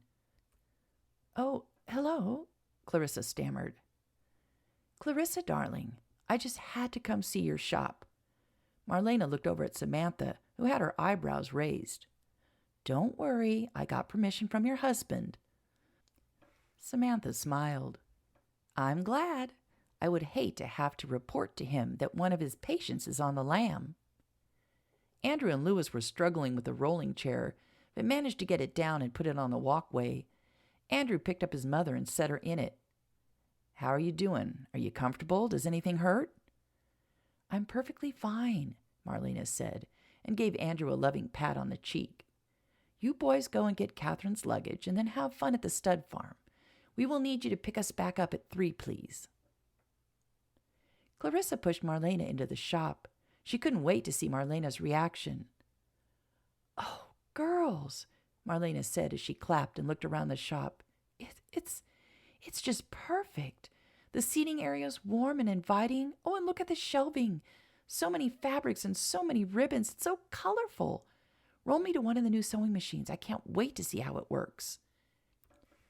Clarissa pushed her into the main part of the shop, where 4 tables had machines, and 2 tables were for cutting out the fabric. Clarissa showed Marlena how the sewing machines worked. "I still can't sew a lick," said Samantha. "Nor do I want to. How could anyone compete with what Clarissa can do with a piece of fabric? It's just not fair." "Well, no one can get on a horse and do what you do, so I'd say we're even." Clarissa laughed at her friend. Clarissa noticed that Catherine was roaming around the shop, touching fabrics and looking at sketches. She seemed to be in a world of her own. "Catherine," Clarissa called, "do you sew?" Catherine looked back at the women and laughed. "Oh, dear, no, not me. I prefer ordering my gowns. I do love to shop. Are you planning on making any hats?" "No, my friend Meg sells hats. She makes lovely ones. You'll have to go see them. I'm concentrating on making split skirts so women can ride astride. Sam's wearing one right now. She has a riding school. She's my best customer for the skirts, well, next to Mary Sue." Catherine walked back over and looked at Samantha's skirt. "What do you mean, split?" Samantha pulled aside the material and showed the long pants she was wearing underneath that tucked into her boots. Oh my, you're wearing men's clothing. I've never seen anything like it." "I couldn't live without them," Sam said matter-of-factly. "They are brilliant and are becoming our best sellers," Marlena added. "We're hoping to send a shipment back east next month. Are we not, Clarissa?" "That we are. But I do need to hire 2 more seamstresses. Pastor Blake said he has someone in mind who might work out." The door to the shop opened, and a gaggle of children came running into the shop, laughing and chasing each other. "Hi, Clarissa. We came to visit you," Calvin said, and flung himself at Clarissa, who gave him a warm hug. "You've gotten so big, I can't even pick you up anymore." She laughed as she pretended to try to lift him and gave up and grunted in defeat. "I'm 4.5. I'm too old to be carried like a baby." Samantha was cooing over the twins, Hannah and Melinda. They had on new hats. Mary Sue's 5-year-old daughter, Elizabeth, was trying to corral her little brother, Joey, but he kept scooching under the table, screeching gleefully every time he managed to get away from her. Emma and Mary Sue entered, each holding a baby. Clarissa and Samantha headed straight over, almost tearing the babies from their mother's arms. "Oh, how's my sweet baby Robbie doing?" Clarissa cooed at the 2-month-old. "He is just that, an absolute sweetheart," Emma said, as she smiled at her son, now in Clarissa's arms. "He is the quietest child. Unlike that one." Emma pointed at Calvin, who was now also playing keep away from Elizabeth. Samantha was holding little Judy, Mary Sue's 9-month-old, and whispering into the baby's ear. The baby smiled and pulled on Samantha's hair. A shriek pierced the room, and everyone froze. "Stop it! Stop it! Get away from me, you little beasts!" Catherine gave another cry. "Don't touch my dress! No, no! Oh, keep your hands away from my dress!" Elizabeth, Calvin, and Joey had their hands linked and were singing Ring Around the Rosies as they danced happily around Catherine. "Make them stop! Make them stop!" she cried out. "Children, stop that right now," Emma said in her "you best listen to me" voice. Immediately they came to a halt, looking stricken. I'm sorry," Elizabeth said, her mouth beginning to tremble and looking as if she might cry. "I was just trying to catch them and make them be good." Mary Sue hustled over to her daughter and took her in her arms. "It's okay, sweetheart. Catherine just isn't used to being around children. You're a wonderful big sister. You are such a great help to me." Elizabeth's lips stopped trembling, and she gave a wobbly smile. "I do help you, Mama, don't I?" "You are the best big sister ever." Marlena coughed. Catherine, perhaps you could push me over to the sketches. I would love to see what Clarissa's working on." Catherine shook out her skirts, gave the children one last glance, as if to make sure that they were not about to leap at her again, and pushed Marlena over to the far side of the room. "Well, there's a mother in the making," Clarissa snorted. She looked down at the baby in her arms. How could anyone not love being around children? Emma laughed. "I think anyone might cringe when 7 children storm into a room." "She called them beasts," Samantha said. "These darlings are not beasts." Now Mary Sue laughed. "Maybe not beasts, but at times little terrors. Give her time. She's new in town. She met 20 people last night after all hell broke loose, and she has yet to figure out that a yellow and white gown may not be an appropriate dress for a simple daytime outing." "Exactly," Emma agreed. "I remember how intimidated I was the first time I met Jason's friends. Everyone knew each other so well. I wasn't sure how to act at first." "Okay," said Clarissa. "We'll give her the benefit of the doubt." Emma and Mary Sue smiled, and free of their babies began to walk the room, looking at all the fabrics. "But I'm not impressed," said Clarissa under her breath. Samantha just hid her smile in Judy's hair. Clarissa was jealous. It was an amazing sight to see. This next week was going to be very, very interesting indeed. "Clarissa, these sketches are breathtaking," Marlena said. "I've never seen a wedding dress in all white." "I heard Queen Victoria wore the first white dress. It's becoming quite the thing in England. I was just playing around with the idea of it. See here?" Clarissa pointed at the sketch. "These sleeves will be made out of lace. Also, there'll be lace around the hem. I'm thinking of using pearls around the wrist, and I want the waist tight and then the dress to flow outward. I want it to look like a silky cloud of satin. I won't use a bustle. It doesn't allow the material to flow the way I would like it to." Marlena smiled at Clarissa. "It's lovely." "Oh my, it's lovely. It's just perfect," Catherine said as she looked over Marlena's shoulder. "May I?" she asked as she took the sketch. "Could you make this for me? Could it be ready by Christmas? That's when I would like to get married." Samantha glanced at Clarissa and saw that her face had gone completely white. She stood just staring at Catherine. Catherine," Samantha said, The dress is for Clarissa to wear when she gets married." "But she doesn't have a man in her life right now." Catherine sounded confused. "It would be a shame for this dress not to be made." She turned to Marlena. "Don't you think Andrew would love to see me in this? Something so lovely. It would be a dream dress." Marlena coughed. I had not realized the two of you had already chosen a date for the wedding. Andrew has said nothing to me about it." "He was too worried about you to commit to a date. But now that you're feeling better, I'm sure he'll be as eager as I am. I think a Christmas wedding would be wonderful, don't you?" "A winter wedding is a nice idea," Marlena agreed. She turned her glance to Emma and Mary Sue, who were looking over at the fabrics on the far wall.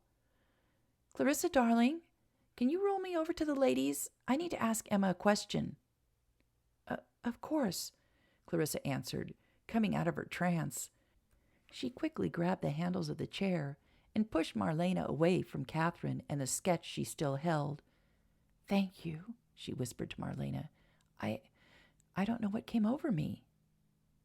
"What came over you was a very inconsiderate and rather crass young woman asking you to give up the dress and the man you love." Clarissa came to an abrupt halt. "What?" Clarissa laughed nervously. "What in the world are you getting at, Marlena?" Marlena turned and looked up at the young woman she loved as a daughter. "You are in love with my son. Nothing would make me happier than the two of you being together." But I'm not. Andrew is, well, I don't know what he is. Well, I do know. He's engaged. He's not interested in me, and I'm not interested in him." Marlena patted Clarissa's hand. "Say what you will, but I believe you care about him and that he cares about you.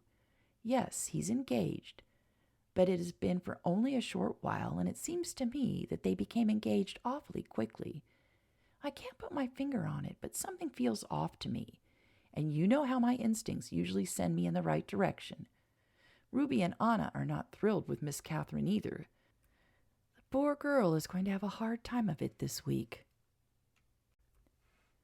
Chapter 13. Anna sat with her hands clasped tightly in her lap. 3 men sat with her. All of them were good-looking and intimidating. She glanced at Deputy Riggs. He had light reddish hair, a neatly trimmed beard, and dancing blue eyes. He was the least intimidating of them. Sheriff Bauer and Jason Dunbar looked so serious and grim that they made her quiver with fear inside. Whoever was after Marlena was going to regret it when he was caught. "Anna," the sheriff said, "we want to talk to you about your stepbrother." Anna sucked in a breath. Her eyes widened in fear, and she looked like she was ready to pass out. "Miss Lopez, are you all right?" Deputy Riggs looked at the dark-haired, dark-eyed woman in concern. "Shall I get you a glass of water?" Anna shook her head and continued shaking her head. "Miss Lopez," Joe said gently, "we need to ask you about your brother. I'm sorry it makes you so uncomfortable." Anna snorted derisively, but then said shakily, He doesn't make me uncomfortable. He scares me to death. He's an evil man." She sat up straighter and seemed to pull herself together as if to try to push off her fear. "Why are you asking? Have you seen him?" "No one has seen him, Anna," Jason said reassuringly. "We were just trying to figure out who might want Marlena dead." Now Anna looked confused. "Why would you think my brother Reggie would want Marlena dead? That makes no sense." Joe took over again. "We think he may have some notion that Marlena plans on leaving you money when she's gone. Marlena is very rich, as you know. Perhaps your brother thinks he can get some of Marlena's money through you." Anna looked ready to swoon again. Wes quickly moved to the sofa and picked up one of Anna's hands. It was ice cold. He rubbed the hand, trying to get some warmth back into it. He looked into her face. "Miss Lopez, Please call me Anna. I'm sorry. It's just thinking about my stepbrother makes me ill. I haven't seen him in over 2 years. I thought I was done with him. Now you're saying he may be trying to kill Marlena?" We have no proof that he's the one making the attempts on Marlena's life, Wes said, as he continued rubbing Anna's hand. We are looking at everyone who's close to Marlena. Anna pulled her hand free and stared at the deputy. Do you think I had anything to do with it? I love Marlena. She saved my life. I would never do anything to hurt her. Jason broke in again. We know you have nothing to do with Marlena's accidents. Marlena knows you have nothing to do with it. But she does know your brother is evil, and she mentioned him. More out of worry for you than for herself. If he's back in town, we need to keep you all safe from him. Anna began to shake again. Wes took both of her hands in his. Anna, don't be afraid. We're here to protect you. We just want a description of him so we can be on the lookout for him. If he sets foot in this town, we will be on him like flies on horse shit. Joe coughed into his hands. Yeah, as my deputy said so eloquently, we will be on him like flies on manure. Wes reddened and was about to apologize to Anna when she burst out laughing. That describes my stepbrother perfectly. He is manure. Wes was glad to see a little color had returned to her face, but was afraid the next thing he had to say would not go over well. The thing is, Anna, if Marlena were to die and you receive some of her money, he might try to come after you. He saw her pale again and wanted to kick himself for having to tell her all this. He is the only kin you have. He could claim anything that is yours if you were to die. We don't mean to frighten you. We just want you to be vigilant. Everyone will be keeping an eye out for him and any other stranger who comes to town. And I mean everyone who owns a business has been informed of the situation. You will be well protected. Wes is right, Joe said. They are all aware of the accidents that are happening. We take care of our own. You remember the mayor and his wife were here during Marlena's birthday. He's not happy with what's going on. He's giving us all the help that we can get.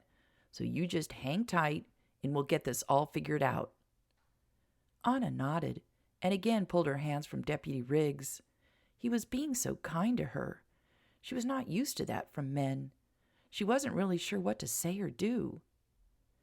Can you give us a description of your brother, Anna? Jason asked. As Anna nervously gave the men his description, she didn't realize her hand had crept over to Wes's and grasped it firmly as if to anchor herself. Wes noticed. The three men still sat in Marlena's parlor.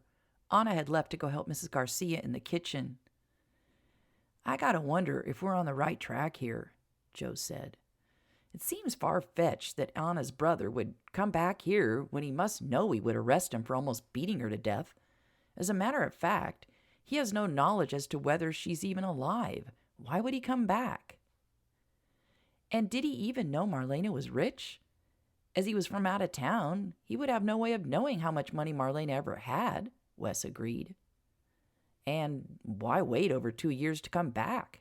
Jason asked. Who else do we have who's close to Marlena? This is no random attack, Joe said. One accident maybe, but not two. There's Andrew, Wes ventured. But Andrew wasn't here when the first accident happened. He's been gone for 10 years. Why would he all of a sudden want to kill his mother? Well, if you ask me, the boy loves his mother, Jason pointed out. Besides, Marlena said that she sent him a great deal of money, and he never even used it. He told her it was all just sitting in a bank. I guess we can say that same thing about his friend Lewis. I mean, he didn't arrive until after the first accident, Joe said. Plus, what would he gain from Marlena dying? She didn't even know he existed until a couple of weeks ago. True. Jason shook his head. This is so strange. We have no real leads. No one has even seen any strangers around town, and the people closest to her can be scratched off the suspect list. Joe snorted.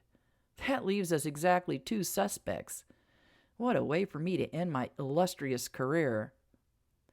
Well, we still have a few months to solve it before you hand me over the torch, Wes smiled. And believe me, I want this solved.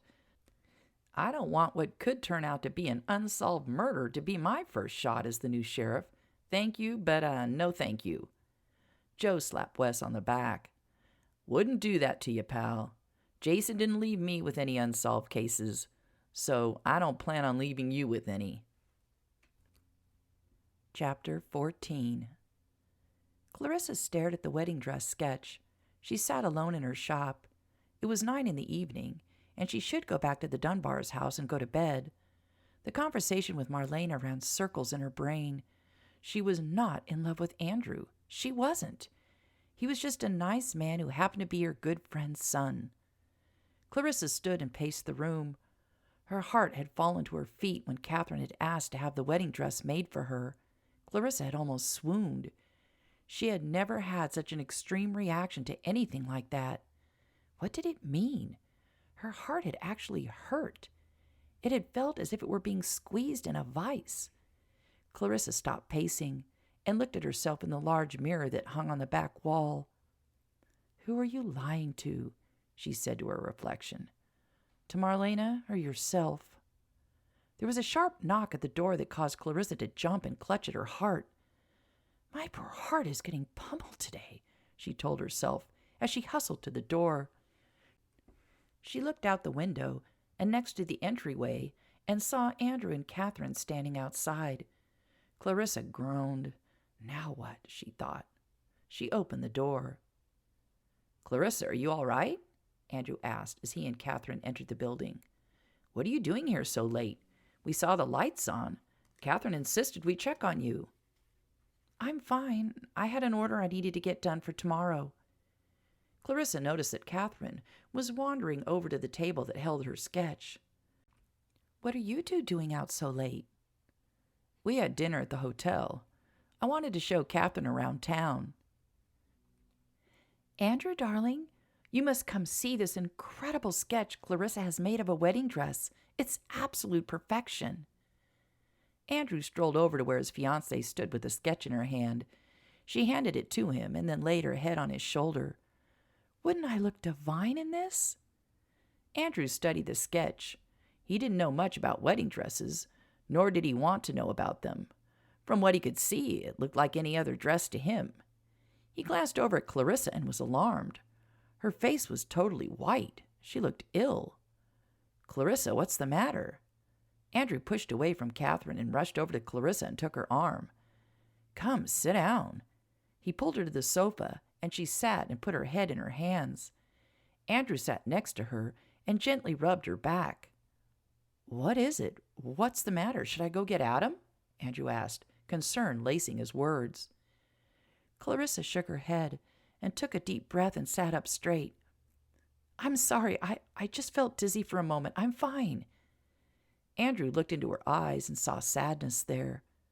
What in the world was going on? He took both her hands in his and rubbed them softly. "Take a couple of deep breaths." Clarissa looked down at their hands and wanted to cry. The pain was back in her heart. My God, she did love him. This was terrible. This wasn't supposed to happen. "Clarissa, talk to me. Should I go get Adam?" Clarissa pulled her hands from his, and the loss of warmth was immediate. She shivered. "No, I'm fine. You should probably take your fiancé home." Andrew's eyes flew to Catherine. He had forgotten she was even in the room. She was by the shelving, touching the different fabrics, apparently unconcerned as to what her fiancé was doing or how Clarissa was faring. He looked back to Clarissa and saw that she was watching him closely. He felt frozen, unable to move. He knew he should go to Catherine, but he couldn't make himself do that. He just kept staring into Clarissa's eyes, those beautiful violet eyes. A squeal of delight brought Andrew back to earth. He looked over at Catherine, who had pulled a bolt of fabric from one of the shelves. "This is it. This would be beautiful material for the wedding dress. White seems too plain to me, actually. This pale blue would make my eyes stand out. Oh, it's just what I want. Don't you think it would be perfect, Andrew?" Clarissa stood up quickly and marched over to where Catherine stood. "I'm sorry, Catherine, but that fabric is already promised. Plus, I have no time to make a wedding dress for anyone right now. I have orders that need to be shipped to New York by the end of the month." Clarissa snatched the fabric from Catherine and placed it back on the shelf. Catherine turned to Andrew. Her big blue eyes sparkled with unshed tears. Her lips were in a pout. "Andrew, talk to her. Talk to your mother. She's part owner. I want that material in that dress. It means so much to me. Please, please, Andrew." Catherine placed her small hand on his chest and looked up at him pleadingly. "Andrew and Marlena have no say in this. Marlena is my business partner. She does not sell or sew here. This is my shop. Both the fabric and the sketch are spoken for." Clarissa had had about enough of the woman's manipulation. Tears might work on Andrew, but they sure were not going to work on her. She felt better now. She felt angry. It was much better to feel anger than despair, she realized. It was time to put her foot down and keep it down. "If you two wouldn't mind, I need to close up and get home. It's very late." Clarissa turned away and headed to the back of the shop and listened for the sound of the door closing. When she heard the click, she let out a great breath of relief. "What in the world does Andrew see in that girl?" she said to the room at large. "She's in the way, Louis," Catherine whispered fiercely as they sat in the parlor the next morning. "She's trying to keep me away from Andrew. She won't make the dress I want. She practically threw us out of the shop last night." "I know she's in the way. Why do you think I telegraphed you? You've been here for a few days now. I would have thought you'd have Andrew in line by now. What's the problem?" "She's the problem, as is everyone in this household. Marlena's always kind, but I see her watching me and Andrew closely. I feel like she's waiting for me to do something wrong, and that Mrs. Garcia is downright hostile." "Don't worry about the women. You concentrate on your fiancé. Get him to pick a date. His mother's doing well. Why don't you hint that you would love to be married here around his family? You might as well. Andrew loves his mother. That's the strategy you need to use. Make it all about her," Louis said knowingly. "He would do anything for her." "You're right. Thank you. I need to calm down and not worry about Clarissa. Andrew loves me. I'm his fiancé, not her." "But Louis, we're running out of time. You need to be back at work by Monday, or you both may be let go. I don't want you or Andrew to lose your jobs." "That makes it even more imperative that you two pick a date. As you said, he loves you. Now go get him." Andrew needed to have a good talk with himself, and that was why he was out for a ride so early in the morning. Something happened to him last night. Something important, he realized. He had experienced a moment of pure fright when he had seen Clarissa standing there looking so pale and ill. He had rushed to her side. He had needed to touch her, talk to her, and soothe her. It had felt so right. He had to be the one to comfort her. He had completely forgotten Catherine was in the room. And when Catherine had made her presence known and had looked up at him with those big blue eyes, he had felt, what? Not much, he realized with a shock. As a matter of fact, he felt like he was being manipulated by her. What was with those tears? He'd never seen her like that. It seemed fake to him. What he had always liked about her was her strength and straightforwardness. He didn't like weak women who used tears to get their way. He wanted someone strong like his mother. But when he had seen Clarissa needing him, he hadn't felt used. He had felt strong and capable. He had been needed, and it felt good. Oh, he was in big trouble, he realized. He was engaged to Catherine, but was falling for Clarissa. Chapter 15. You're right, Sam. I do need to get outside and into nature and out of my own head. I've been sewing all day and it still hasn't helped, Clarissa said, as she saddled Lady, Sam's most calm horse. Of course I'm right, Sam agreed, as she tightened the saddle on Bandit. You're working too hard and thinking too hard. Just step back for a bit and watch what unfolds with Andrew and Catherine. I see how Andrew looks at you, and it's not the same way that he looks at his fiancée. Oh, Sam, don't get my hopes up. Don't say things like that. He's engaged, and I am not going to be the one to destroy his relationship with Catherine. It would make me the bad guy, and eventually he would become bitter over that. I'll get over him. I'll be fine." Sam snorted and then groaned. I hope you're all right, because here he comes with Louis." Clarissa groaned and peeked past Lady, and sure enough, Andrew and Louis were riding up. "Hello, ladies." Andrew doffed his hat at them. "Louis recommended that we go for a ride and get some sunshine. I see you two had the same idea. May we join you?" Samantha looked at Clarissa. She knew this was the last thing her friend wanted, but it was exactly what she needed. "Of course you gentlemen may join us. The more the merrier, I believe the saying goes." She smirked at Clarissa, who shot daggers back at her with her eyes. Sam chuckled silently to herself. "Where's Catherine? Doesn't she want to join us?" Clarissa asked. "She's resting," Andrew answered. "She didn't sleep well last night." Clarissa rolled her eyes at Samantha, who again chuckled to herself. This could be a fun outing. Louis slid off his horse. "Allow me to hand you up, Clarissa," he said gallantly. He patted Lady on the rump and then gave Clarissa a boost onto the horse. He steadied the beast and waited for her to get settled. Before Andrew could offer up the same to Samantha, she had swung herself up onto the saddle. He noted that both women were riding astride. Louis was back up on his horse. "Shall we, ladies?" Samantha saluted him, gave Bandit a soft dig in the ribs, and led the way. Louis followed, then Clarissa, and finally Andrew. They walked the horses down a narrow path, one horse right after the other.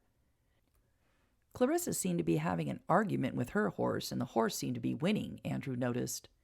Lady shook her head briskly, and Clarissa grabbed hold of the reins in a tight grip. "Clarissa, ease up on the reins," Andrew called out. "Just relax. Let the horse follow the others." They reached an open field, and Samantha and Louis began to trot, picking up speed.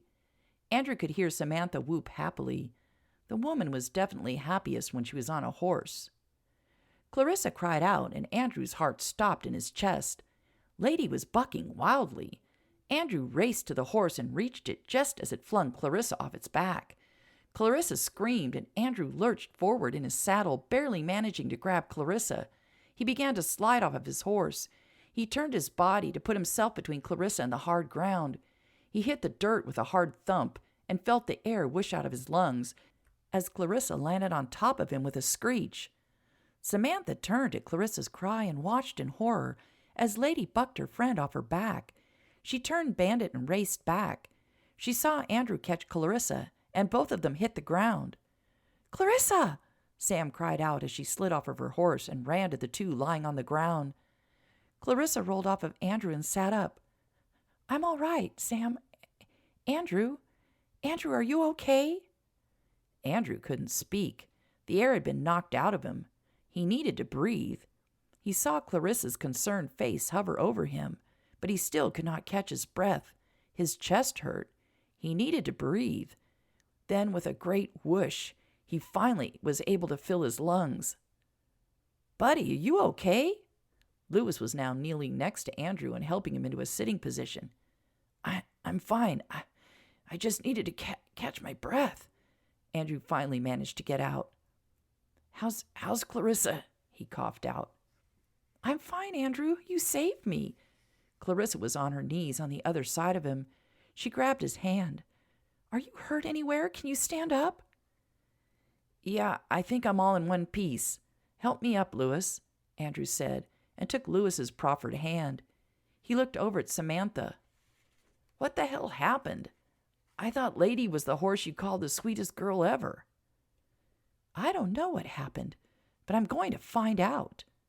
Samantha hopped back on Bandit and chased after the horse that was now a quarter of a mile ahead in the pasture. She could see that the horse was slowing down and calming down. When she reached Lady, she dropped to the ground and took the horse's head into her hands, speaking to her softly. The horse's eyes were wild, and she breathed heavily. "It's okay, Lady. I'm going to take care of you, my sweet girl. Something's not right, I know," she whispered soothingly to the horse. She began a thorough examination, talking quietly to the horse the entire time as she ran her hands carefully over Lady. There was nothing wrong with her legs or hoofs. Samantha pulled on the cinch to check if it was still secure. Lady jerked her head violently and tried to pull away from Samantha. Samantha frowned. What in the world was going on? She soothed the horse again, and this time gently undid the cinch and pulled the saddle off the horse. Then she saw it. Blood. Samantha sucked in her breath. What was going on here? She checked the bleeding spot and saw there was a deep cut on the horse's back. My poor girl. The horse shivered. Samantha took the horse's head in her hands once more and cooed at her. It's going to be okay, my sweet girl. I'm going to fix you right up. Samantha let go of the horse as Lady had quieted and was actually nibbling on some grass. Sam gave her attention to the saddle, flipping it over. She gasped at what she saw, and then anger burned through her. Samantha, is Lady all right? Sam looked up to see Clarissa sitting in front of Andrew and Lewis following behind them. No, she's not all right, and neither am I. Someone put a spike under her saddle. Samantha held up a small, sharp piece of metal. What? Andrew said. What in the hell's going on here, Samantha? Clarissa could have been killed if I hadn't caught her. Someone tried to kill Clarissa? Lewis looked appalled. This is getting scary. What's with all the accidents around here? This was no accident, Samantha said angrily. How did this get here? Clarissa saddled Lady. She sure didn't put it here. Maybe she didn't see it when she saddled Lady. Did you notice anything? Lewis asked, looking at Clarissa. No, I saw nothing. Why would anybody want to hurt me? Andrew could feel Clarissa start to shake. He put his hand on her shoulders and squeezed gently. Stay calm. We don't know for sure that this was meant for you. Maybe someone else was going to ride her today. She was going to be used later this afternoon for a riding lesson. But who would want to hurt a little girl? Samantha said. Maybe someone wants to shut down your school, Lewis offered. But why? I'm not hurting anyone. I'm not taking business from anyone. Everyone's thrilled to have the school, Sam insisted. Let's get Clarissa and these horses back, said Andrew. I think we need to tell the sheriff about this. Everyone agreed. Samantha handed the saddle to Lewis, and then she took up Lady's reins and mounted Bandit. She led the way, and Lady, who seemed to have forgotten her scare, followed her docilely back to the barn. Chapter 16. Joe stared at Andrew. What do you mean someone tried to kill Clarissa? Joe shook his head, wondering if he had heard right. What I mean, said Andrew concisely, is someone tried to kill Clarissa. We went on a ride. Someone put a spike under the saddle. The horse bucked Clarissa off. If I hadn't been there to catch her, she could have broken her neck. Son of a bitch! What in the hell is going on in this town all of a sudden? What's the problem now, boss? Wes said as he entered the jail office. Joe looked at his deputy. You best sit down. We got ourselves another mysterious accident. Wes looked at Andrew in concern. Did something happen to your mother again? Andrew shook his head. No, she's fine. Someone put a metal spike under Lady's saddle. Clarissa was bucked off the horse. I managed to catch her. Andrew turned back to Joe. Samantha's on the warpath. She wants the hide of whoever put that spike there. I can imagine she is. No one fools with her horses and gets away with it. Whoever it is better hope I catch him before she does. Maybe I best tell Adam to lock up all the scalpels, Joe joked, yet he wasn't really joking. Unless I catch him, and I won't need a weapon. My fists will suffice, said Andrew angrily. Sheriff, are you getting any closer to figuring out who's behind my mother's attempted murder? Not one damn step closer. We thought Anna's brother might be involved. B's not been seen anywhere here, or in Andover. I plan on telegraphing Sheriff Dawson in Austin and warning him to keep an eye out. The mystery just keeps deepening. Usually someone or somebody brags about what they've done, said Wes. This is a strange case. The motive is unclear, and therefore a suspect is hard to pin down. You sure it's not some zealot who wants to punish my mother and send her to hell? Andrew asked. We've talked to everyone, including Pastor Blake and his wife, multiple times. No one's acting strangely. No one's missing from church. No one's confessing that particular sin. I'm telling you, Andrew, we're all stumped. I even have Jason and the mayor involved. Between the two of them, they know everyone. No one comes to mind to either of them as to having a motive to hurt Marlena. If you want to know how thorough we've actually been, we even looked at you, Lewis, and Catherine as suspects. But you all weren't even here when the first accident happened, Wes said. Andrew looked at the two men in surprise. You thought it might be one of us? That's absurd. I'm just saying that we've left no rock unturned, Wes said. We're taking these threats seriously. And now we have another person we need to look out for, Joe sighed. If we don't get a break soon, I'm going to break something. Andrew stood, as did the two men. They shook hands. Well, I know you're doing all you can. I'll be keeping a close eye on my family and friends. Lewis will help too. The person will make a mistake eventually. Joe and Wes watched Andrew leave. No one was happy with how this case was going. Andrew decided on the walk home that he needed to talk to Lewis. Between the two of them, they should be able to keep the women safe. It was beyond frustrating being so helpless. Someone was out to hurt the people he loved. It was mind-boggling. He'd gone over and over in his head who would benefit from his mother's death. He was the only one. He was the only one who knew how rich she was. He was the one her money would be left to. There was no one else. It made absolutely no sense. When he entered the parlor, Lewis and Catherine were talking. Catherine looked up and, seeing him in the doorway, rushed over and hugged him fiercely. Andrew, I just heard. Lewis told me there was an accident while you were out riding. Are you sure you're unhurt? Catherine looked at him in concern. I'm fine. It's Clarissa you should be worried about. His mother was rolled into the room by Anna. What's wrong with Clarissa? Marlena asked, her hand going to her mouth. What happened? Andrew walked to his mother and knelt in front of her, taking her hand. There was an accident while we were out riding. Clarissa's horse bucked her off. Oh, no. Clarissa's a beginning rider. Was she hurt? She's fine. I caught her before she hit the ground. He was a real hero, Marlena, Lewis added. He hit the ground first, and she just sort of bounced off of him. Andrew gave Lewis a look of frustration, and before Marlena could begin questioning his well-being, he patted her hand. I'm fine, Mother. I just had the air knocked out of me. Everything's in working order.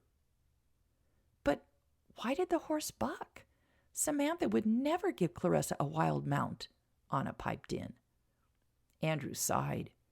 He knew he had to tell his mother and Anna about the spike, but he also knew it would worry them to death.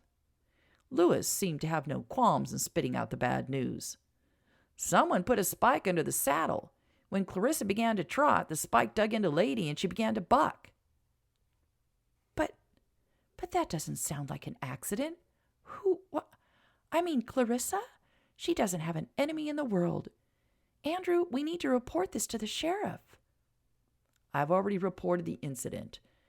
I went directly to Joe after we got Clarissa settled in at Adam and Samantha's. Marlena looked at her son questioningly. And? She asked. Andrew shrugged. They're as stumped as we are. No one understands any of this. Mother, can you and Catherine entertain yourself for a while? I want to talk to Lewis. Marlena still looked shaken up, but nodded her head. Anna, with a grim face, pushed Marlena between the sofa and the chairs. Let me get you both a cup of tea and some biscuits, she said. Tea always makes me feel better. Marlena nodded and smiled at the young woman. Thank you, Anna. That would be lovely. She turned to Catherine. Why don't you sit here and tell me about your evening last night? Did you enjoy the hotel? I personally think the chef is fabulous. Catherine began to chatter about the meal she and Andrew had had. Andrew grabbed Louis by the arm and dragged him into Marlena's office. Andrew sat behind his mother's desk, and Louis perched himself on the edge of the bed. "We need a plan," Andrew said. "A plan to keep the women safe. Someone evil has been let loose in this town, and I don't plan on letting him hurt anyone else. This has to stop." "What do you have in mind?" "The sheriff and the deputy look stymied. What can we do that they can't?" "We can take turns looking out for my mother and Clarissa. Even though Mrs. Garcia, Anna, and Catherine have not been attacked, we need to keep watch over them too. I want one of us to be with them at all times. If Anna and Mrs. Garcia need to go to town, one of us goes with them and the other stays here. If Catherine wants me to take her out, then you need to be the one here and keep your eyes open." Louis nodded his head. "Makes sense to me. But may I remind you that the 2 accidents already that happened were under our watch? Whoever this guy is, he's dangerous, sneaky, and possibly brilliant." Andrew growled in frustration. "When I find who's doing this, I'm going to kill him." "Well, if that day ever comes, I'll help you. But we also have a different problem that we need to deal with." "I can't deal with any more problems," Andrew said. "I'm up to my neck in problems." Women problems, he said to himself. He couldn't bring himself to talk to Louis about his feelings for Clarissa. Louis was in Catherine's corner. The 2 of them were close friends. Louis wouldn't understand, and he wouldn't be happy about it. Andrew still needed time to sort out his feelings for these 2 women. "Have you forgotten we're supposed to be heading back to Wichita on our jobs next week?" "Damn it. The time just flew by. I can't go back. My mother's in danger, and apparently so is Clarissa. I have to stay. Mr. Cantor is just going to have to understand, and if he doesn't, I'll just be forced to quit." Louis looked at Andrew in alarm. "Buddy, you know Cantor's a penny pincher. He only let us go because you're engaged to his daughter, and he didn't have to pay us while we were gone. He's got that new kid he was training, but we promised we'd be back in a few weeks." Louis wrinkled his brow. "Would you really quit? You'll be promoted soon. You're willing to give that all up?" "I don't want to quit," Andrew said in frustration. "But I'm not leaving until this is all resolved. I'll telegraph Mr. Cantor tomorrow and ask for some more time." Andrew rapped his fingers on the desk. "I should probably send Catherine back. It's too dangerous for her to stay here, and I'm too busy to entertain her."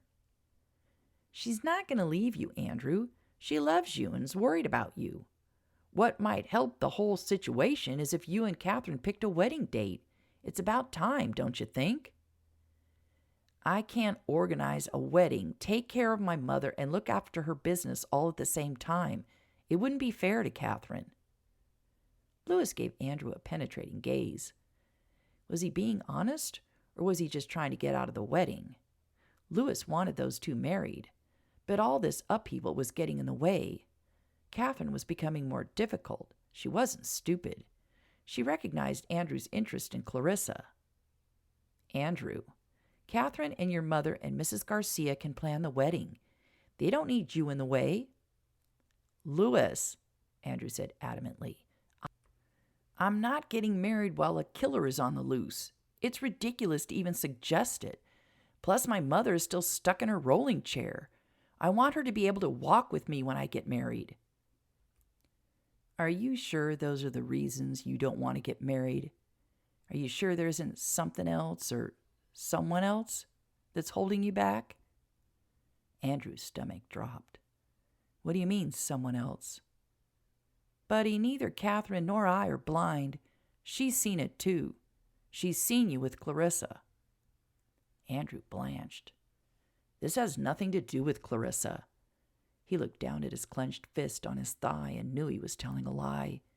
He just didn't have the energy to look deeper into his feelings right now, and he especially didn't have the energy to argue with Louis. "I'm going to concentrate on finding out who's out to get my mother.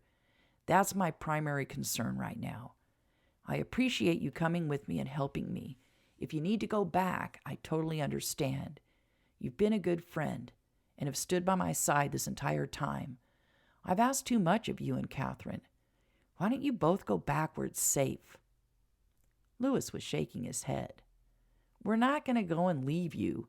I came to be of service, and I intend to stay to the bitter end." "I can pay you for your time. You shouldn't be losing money because of me. I have plenty of money in the bank. Let me at least do that for you," Andrew said sincerely.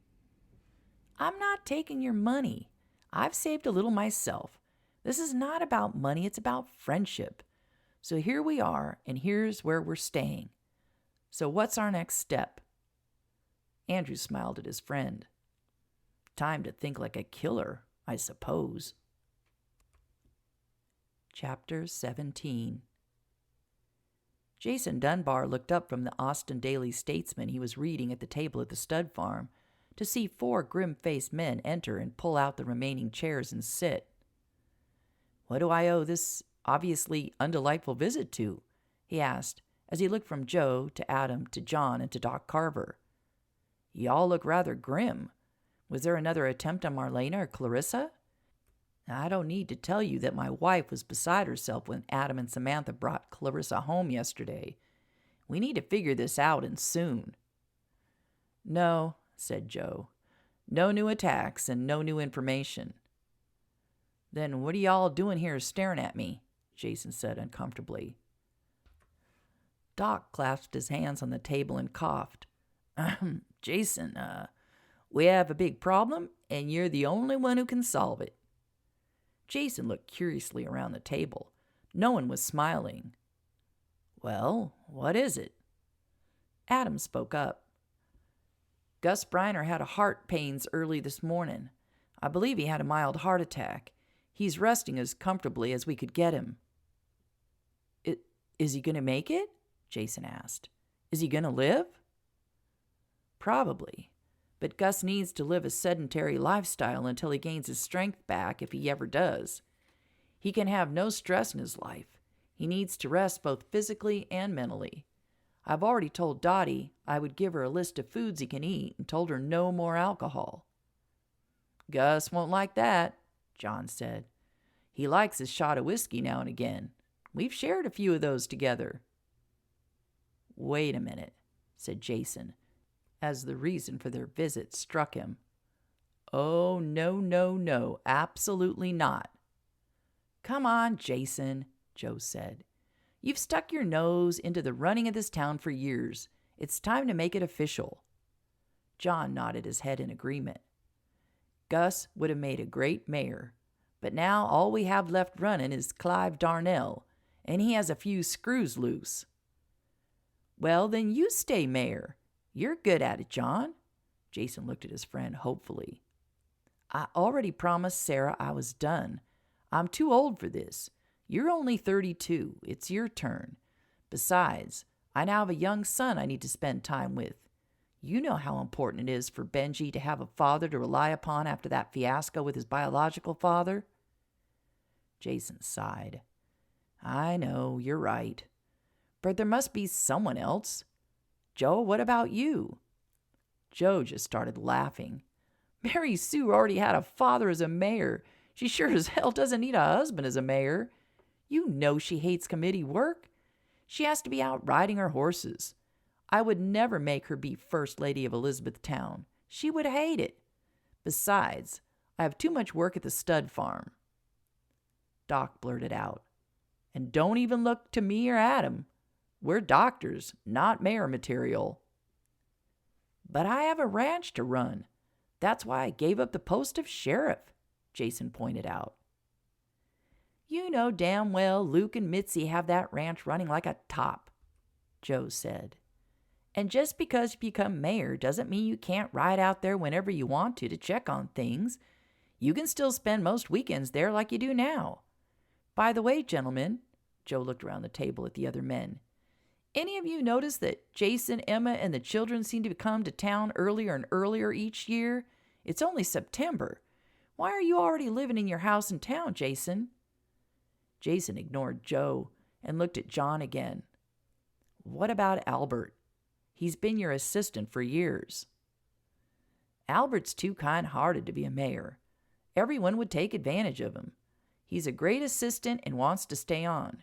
He's a good man, but as Doc said, he's not mayor material." Adam broke into the conversation. "I know why they're in town so early. My sister loves all the committees she's on. She likes to organize. She likes to be around people. She needs to use that teacher brain of hers. Don't you see, Jason? Emma is not needed on the ranch. She's used to working and being busy. She can handle being the mayor's wife and being a good mother." "This is unfair. You're all ganging up on me." "Stop pouting," Joe laughed. "You know damn well you're intrigued. You're just like that wife of yours. You like your hands in everything. You're always helping or meeting with John, and I still consult with you about cases I have. Not to mention that you're involved in the stud farm. You're doing it all anyway." Adam piped in again. "And shall we mention the fact that Emma has said she wants Calvin to go to school and not be taught at home by her? She wants him to have the social aspect of being with the children and making new friends." Jason thumped his forehead on the table. "I'm doomed," he complained. "You're not doomed, son." Doc Carver smiled at his friend. "You're blessed." Jason sat back up. "I need to talk to Emma. Y'all need to get the hell out of here." All four men stood grinning at each other and slapping each other on the back. As Doc, John, and Adam headed out, Jason yelled after them, "Shouldn't you be giving me slaps on the back?" He heard the men roar with laughter and couldn't help chuckling to himself. "I knew you couldn't resist," Joe gloated, and he did slap Jason on the back. A loud snorting and a whinnying and hoof-stomping made the men look up. Mary Sue sat on Betsy and was pulling a wild horse behind her on a long lead. The horse bucked and pulled, trying to get away. Mary Sue was almost pulled from her saddle. Her hair was hanging wildly around her head, and her hat was missing. Joe stood up and started to run to Mary Sue. "Joe, stop!" Mary Sue yelled. "Don't come any closer. The horse is afraid of men. Please, I'm fine. Don't move." Joe stopped, as did Jason, who had followed after him. "Mary Sue, what in the hell are you doing?" Joe yelled. "That horse is crazed. Let go of him." "No! You two get back inside the office so he can't see you. I'll take him into the stall in the barn. I'll be fine. He was behaving fairly well until he saw you two. Please, just go inside." Jason pulled at Joe's sleeve. "Come on, trust your wife. She's a good horseman. She knows what she's doing." Joe took one last look at his wife and followed Jason into the barn office and shut the door. The men could hear Mary Sue talking to Betsy and the other horse. She was using a soft, lilting voice, trying to calm the beast. Joe paced the small office in agitation. His wife was handling a wild horse. She was in danger, but he was afraid to go out there and put her into even more danger. "Trust her, Joe. She won't put herself in danger. She has you and 3 children to take care of. She'll be careful." Joe nodded but kept pacing. What seemed like an hour later, but was probably only 15 minutes, the door to the office opened, and Mary Sue came in. Joe rushed to his wife and pulled her into his arms. "Are you all right?" he whispered into her hair. "I'm fine, just a bit disheveled." She pulled away and yanked her hair out of her face. "Can I have some water, please? I'm parched," she said as she plopped down into a chair. Jason rose and filled a glass from the pitcher on the counter and handed it to her. Joe had taken a seat next to his wife. "What's going on? Why are you towing a wild horse around? Whose is it?" "It's ours now," Mary Sue said as she swallowed down half of the glass of water. "Ours? Did you buy that crazy animal?" Joe looked perplexed. "No, I saved him. I saved him from that horrible old man, Phil Bender." "Bender?" Jason piped in. "The guy outside of town that lives at what used to be the Peyton spread?" "Yes. Betsy and I were out for a ride when we came across that horrid man abusing that poor horse. He was whipping it, Joe. It was awful. I screamed and raced over to him on Betsy and yanked that switch out of his hand and lashed him across the shoulders with it. I would have hit him again and again, but he managed to grab the whip out of my hands." "My God, woman, you could have been killed," Joe said, looking at his wife in shock. "No, Joe, I could not have been killed, but I could have killed Bender. I'm furious he got that whip out of my hand. I told him I would shoot him if I ever saw him abuse another animal, and I told him I was going to take the horse. He told me I could take it over his dead body. I reminded him that you were the sheriff and that I was your wife and you would come and shoot him too. Then I told him when Samantha Brown found out that he was abusing his animals, she would come and shoot him also. That got through to him. Everyone knows she's the best shot in town and doesn't take kindly to people who abuse animals." Jason was snickering, and Joe glared at him. "What's so damn funny?" "Bender being threatened by a bunch of women. He must be fit to be tied. He may be strong enough to hurt a helpless animal, but he wouldn't take on Mary Sue or Sam." Jason laughed again. "I would have loved to have seen his face when you threatened him, Mary Sue." "Well, I can't tell you it was pretty red, and his mustache was quivering," Mary Sue said, grinning at Jason. She turned to Joe. "I did offer him $50 for the horse that he claimed he paid $100 for.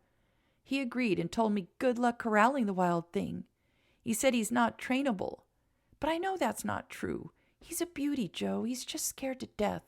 The poor thing has blood streaking down his back. But I can't help him yet because he's still too scared. I have him in the stall next to Betsy. She'll calm him. I plan to have Samantha come over and check him out tomorrow." "From what I saw of him, he's a big boy," said Jason. "What's his name?" "Titan," Mary Sue said and smiled. "It fits him. He's powerful and strong." "Well, I hope we can calm him. It would be a shame to have to put him down if he ends up being a danger to himself or any of the other horses." "I'll make sure he's trained," Mary Sue said fiercely. "I'll get him to tolerate me, and then we'll get him to eventually tolerate men. It may take a while. He associates men with pain, but I'll make it happen." "Ah, my warrior queen, I have faith in you. Too bad he can't be used as a stud, but boy, I bet he would sell for a bundle if he ever gets trained. He's a beauty." "You won't be able to sell him for anything except glue if he doesn't calm down," Jason said. Mary Sue glared at Jason. "Jason Dunbar, that was not amusing." Jason put his hands up in surrender. "Sorry, ma'am. Just my sense of humor going awry." Joe smirked at his friend. "Be careful, or you may be in the same boat as Phil Bender. I believe I'll pay Bender a visit. Get him his money and do a little threatening of my own."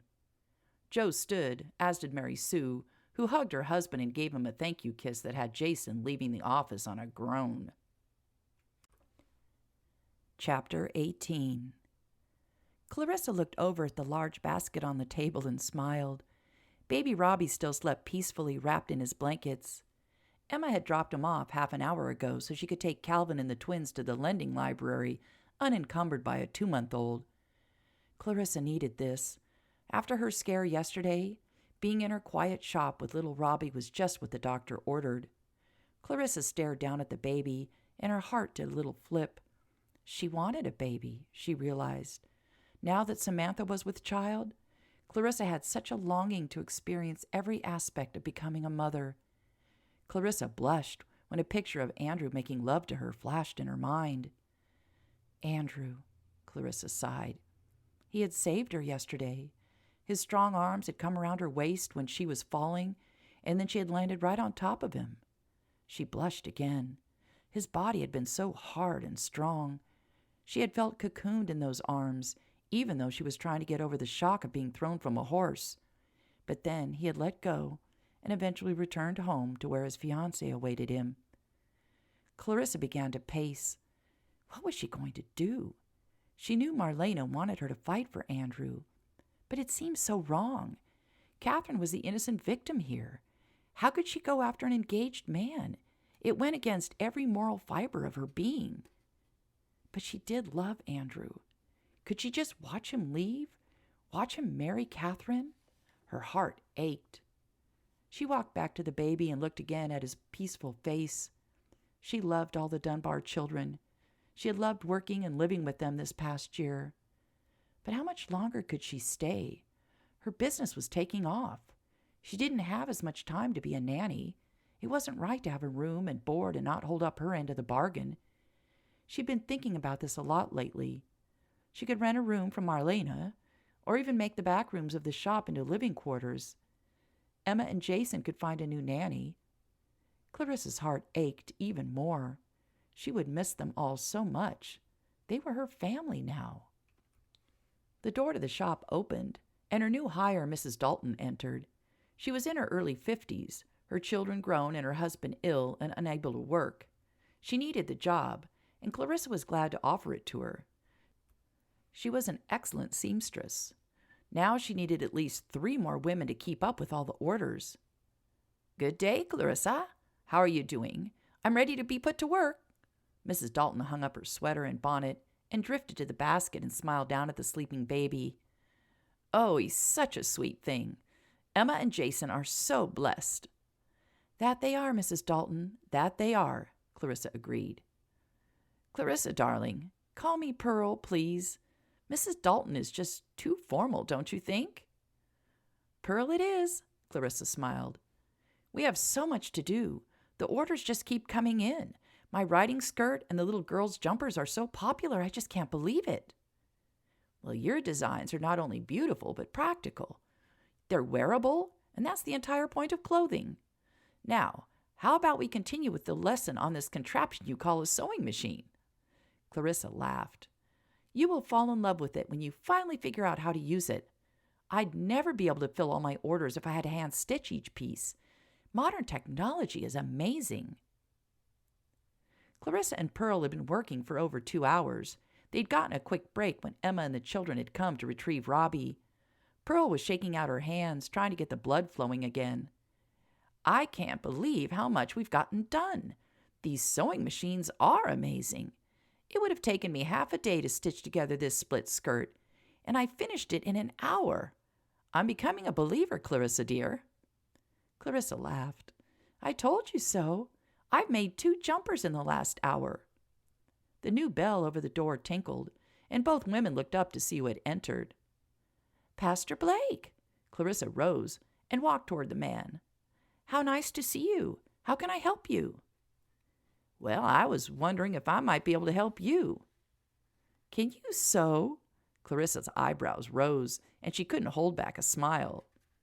"Not I, but I do have a young lady in mind who says she sews well and she's desperate for a job." "Well, I'm desperate for workers. Why don't you take this chair and tell me all about her?" Clarissa said as she seated herself on the sofa. "Her name is Abigail Anderson. She's 25 years old and just lost her husband to a logging accident at the mill over in Andover. She has no family. She came to Elizabethtown because it was just too painful to stay in Andover. She and her husband live near the mill. The noise and the smell of fresh timber remind her too much of what she's lost. She came to the church looking for help and advice. She's been staying at the old hotel, but said she can't afford to stay there much longer. My wife mentioned that you were looking for a full-time seamstress." "That I am. I'd be happy to talk to her and see if this would be a good fit for her, the poor dear. When can she come by?" Clarissa asked eagerly. "Well, she's across the street at the hotel as we speak. Shall I go get her?" "Oh, yes, please, Pastor. I need all the help I can get. I'm working poor Pearl to death." "She's doing no such thing," Pearl called. "She's a wonderful boss and a patient instructor." Pastor Blake chuckled. "Well, I would think so. I just can't see this beautiful young lady as a slave driver." "Then you haven't been around when she puts on her military hat and orders everyone around," said Andrew as he entered the shop. Clarissa laughed. "You boys need better training. Perhaps I should talk to your superior." Andrew smiled at Clarissa, and her heart did that terrible flip and drop thing again. "Would that be my mother, perhaps? Or maybe Mrs. Garcia. She's been ordering me around since I was a small child. But she always gave me cookies for a job well done. What do you have to offer?" Clarissa could feel the heat crawling up her cheeks. Andrew seemed to realize at the same moment what he'd said, and his face reddened. "Well, I'm just sure being in Mrs. Osborne's company is thank you enough," Pastor Blake broke in. "I'll be right back with Mrs. Anderson. Thank you again, Clarissa." He waved at Mrs. Dalton, gave Andrew a nod, and headed out the door. Mrs. Dalton had risen. "I'll walk out with you, Pastor Blake. I want to go to the bakery and get Clarissa and me something sweet to nibble on." "I'll be back soon, dear. Hold down the fort." Mrs. Dalton smiled and walked out the door the pastor was holding open for her. "Why are you here, Andrew?" Clarissa finally managed to ask. "I just wanted to check in and make sure you were feeling all right, and to let you know I talked with Joe and Wes. Everyone's on high alert. You're not to be by yourself until we figure out who's behind all these accidents." "Is that why I've had so many visitors today? It seems someone pokes his or her head in every half an hour." "Better be safe than sorry. Either Lewis or I are with my mother at all times." Andrew looked grim. "I just want you to be careful. All the men in town will be stopping in often.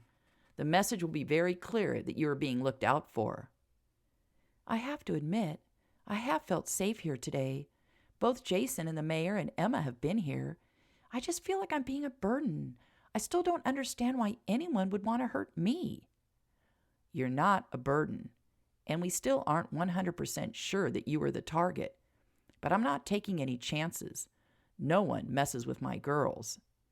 Warmth flowed through Clarissa at his words. How she would love to be his special girl. She had to say Catherine's name in her head over and over to remind herself he was not singling her out. He meant his mother, Mrs. Garcia, Anna, and Catherine. "I appreciate all that you and Lewis are doing. I promise to be careful. You need to watch out for Marlena. She should be your number one concern." "Believe me, I'm keeping a close eye out. I best go," Andrew said. "I promised to take Catherine shopping today." Clarissa felt a quick spurt of anger. Andrew had his hands full, and now he felt compelled to entertain Catherine. Impulsively, Clarissa took one of Andrew's hands.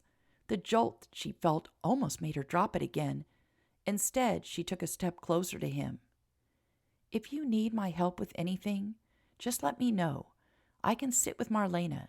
I can invite Catherine to tea well, I'm a good listener, too, if you need someone to talk to." Clarissa blushed and let go of Andrew's hand.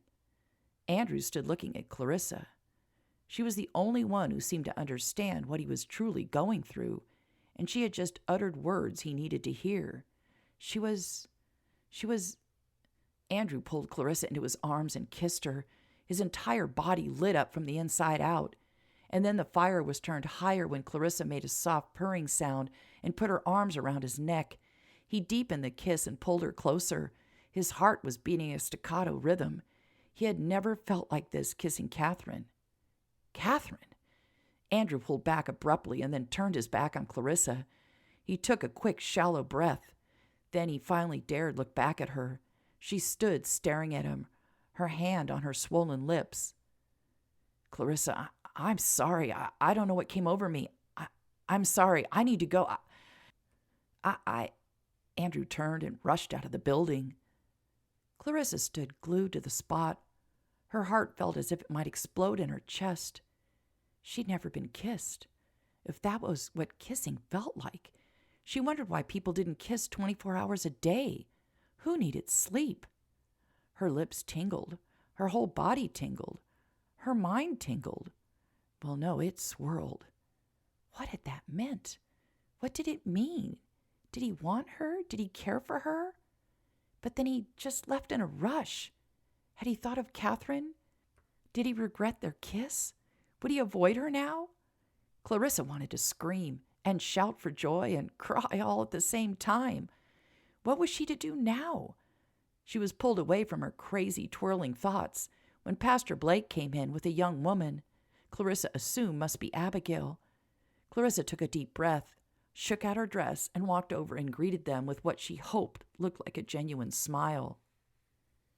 Andrew finally stumbled to a stop after he passed 3 other shops. He leaned against the wall of the general store and closed his eyes. What the hell had he just done? He could not get his mind under control, let alone his body. Dear God, he had wanted to eat her up. The urge to kiss Clarissa had been so strong he hadn't thought twice about it, but just grabbed her to him. What must she think of him? Was she appalled? Was she outraged? She hadn't seen those things, he thought, as he opened his eyes and took in the activity around him. She'd moaned. She'd leaned into him. She'd kissed him back. My God, he wanted her something fierce, and he was an engaged man. Catherine had always been good to him. She was kind and easy and simple to deal with. Ouch, he thought. He made her sound like a sheep. That was unfair to her. He had asked her to marry him. He had made that choice. Granted, they had only known each other for a short time, but Andrew had been the happiest he'd been since leaving home 10 years earlier. It was nice having a companion. It had been a few days before he had learned of his mother's accident that he had asked her to marry him. He had asked her while Louis was gone dealing with his own mother. Now that he thought about it, Catherine had brought up the idea of marriage, not him. But the glow of new love was still wrapped around him, so why not get married? He was no longer a kid. It was time to settle down, wasn't it? Andrew frowned. Fewer than 5 months ago, he hadn't even known Catherine, and now they were engaged. Yet he'd only known Clarissa for a couple of weeks, and he was obsessed with her. He thought about her all the time. His heart ached for her every time he saw her.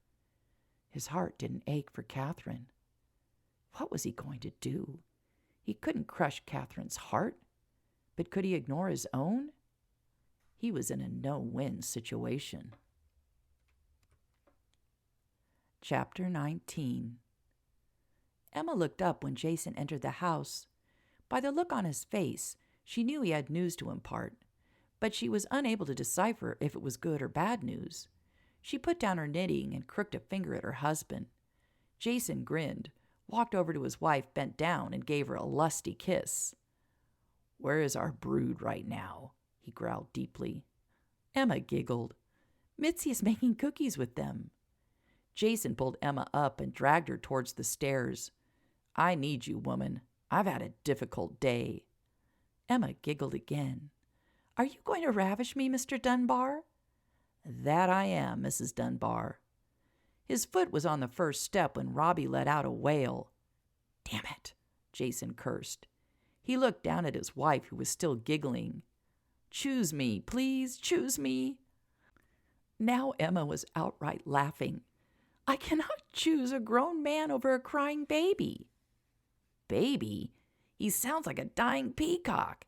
Jason slapped his hands over his ears. Emma gave him a playful pinch on his backside and turned and hustled over to her crying son. Picking him up in her arms, she cooed, There, there, sweetheart. Are you wet? Is my poor little boy hungry?" "Your poor big boy's hungry, and not for food," Jason called out. His wife, of course, ignored him. Jason grunted in frustration and headed to the kitchen to at least get a warm cookie if he couldn't have his warm wife. When he re-entered the living room a few minutes later, nibbling on a cookie, he saw that Emma was nursing. He sighed in pleasure. She was such a good mother. He was one lucky guy with a beautiful wife and 4 healthy children. Things could be a lot worse. He sat down opposite his wife and waited for her to look up. He had a lot to discuss with her. Emma looked up. "You have something on your mind, I can tell. What is it?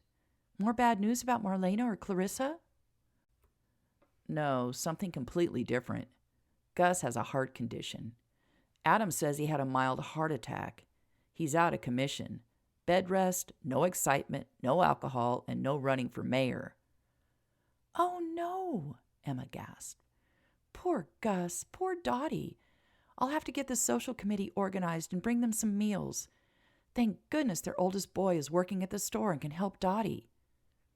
"I'm sure she would be grateful for any help she can get. Adam said she was terribly frightened.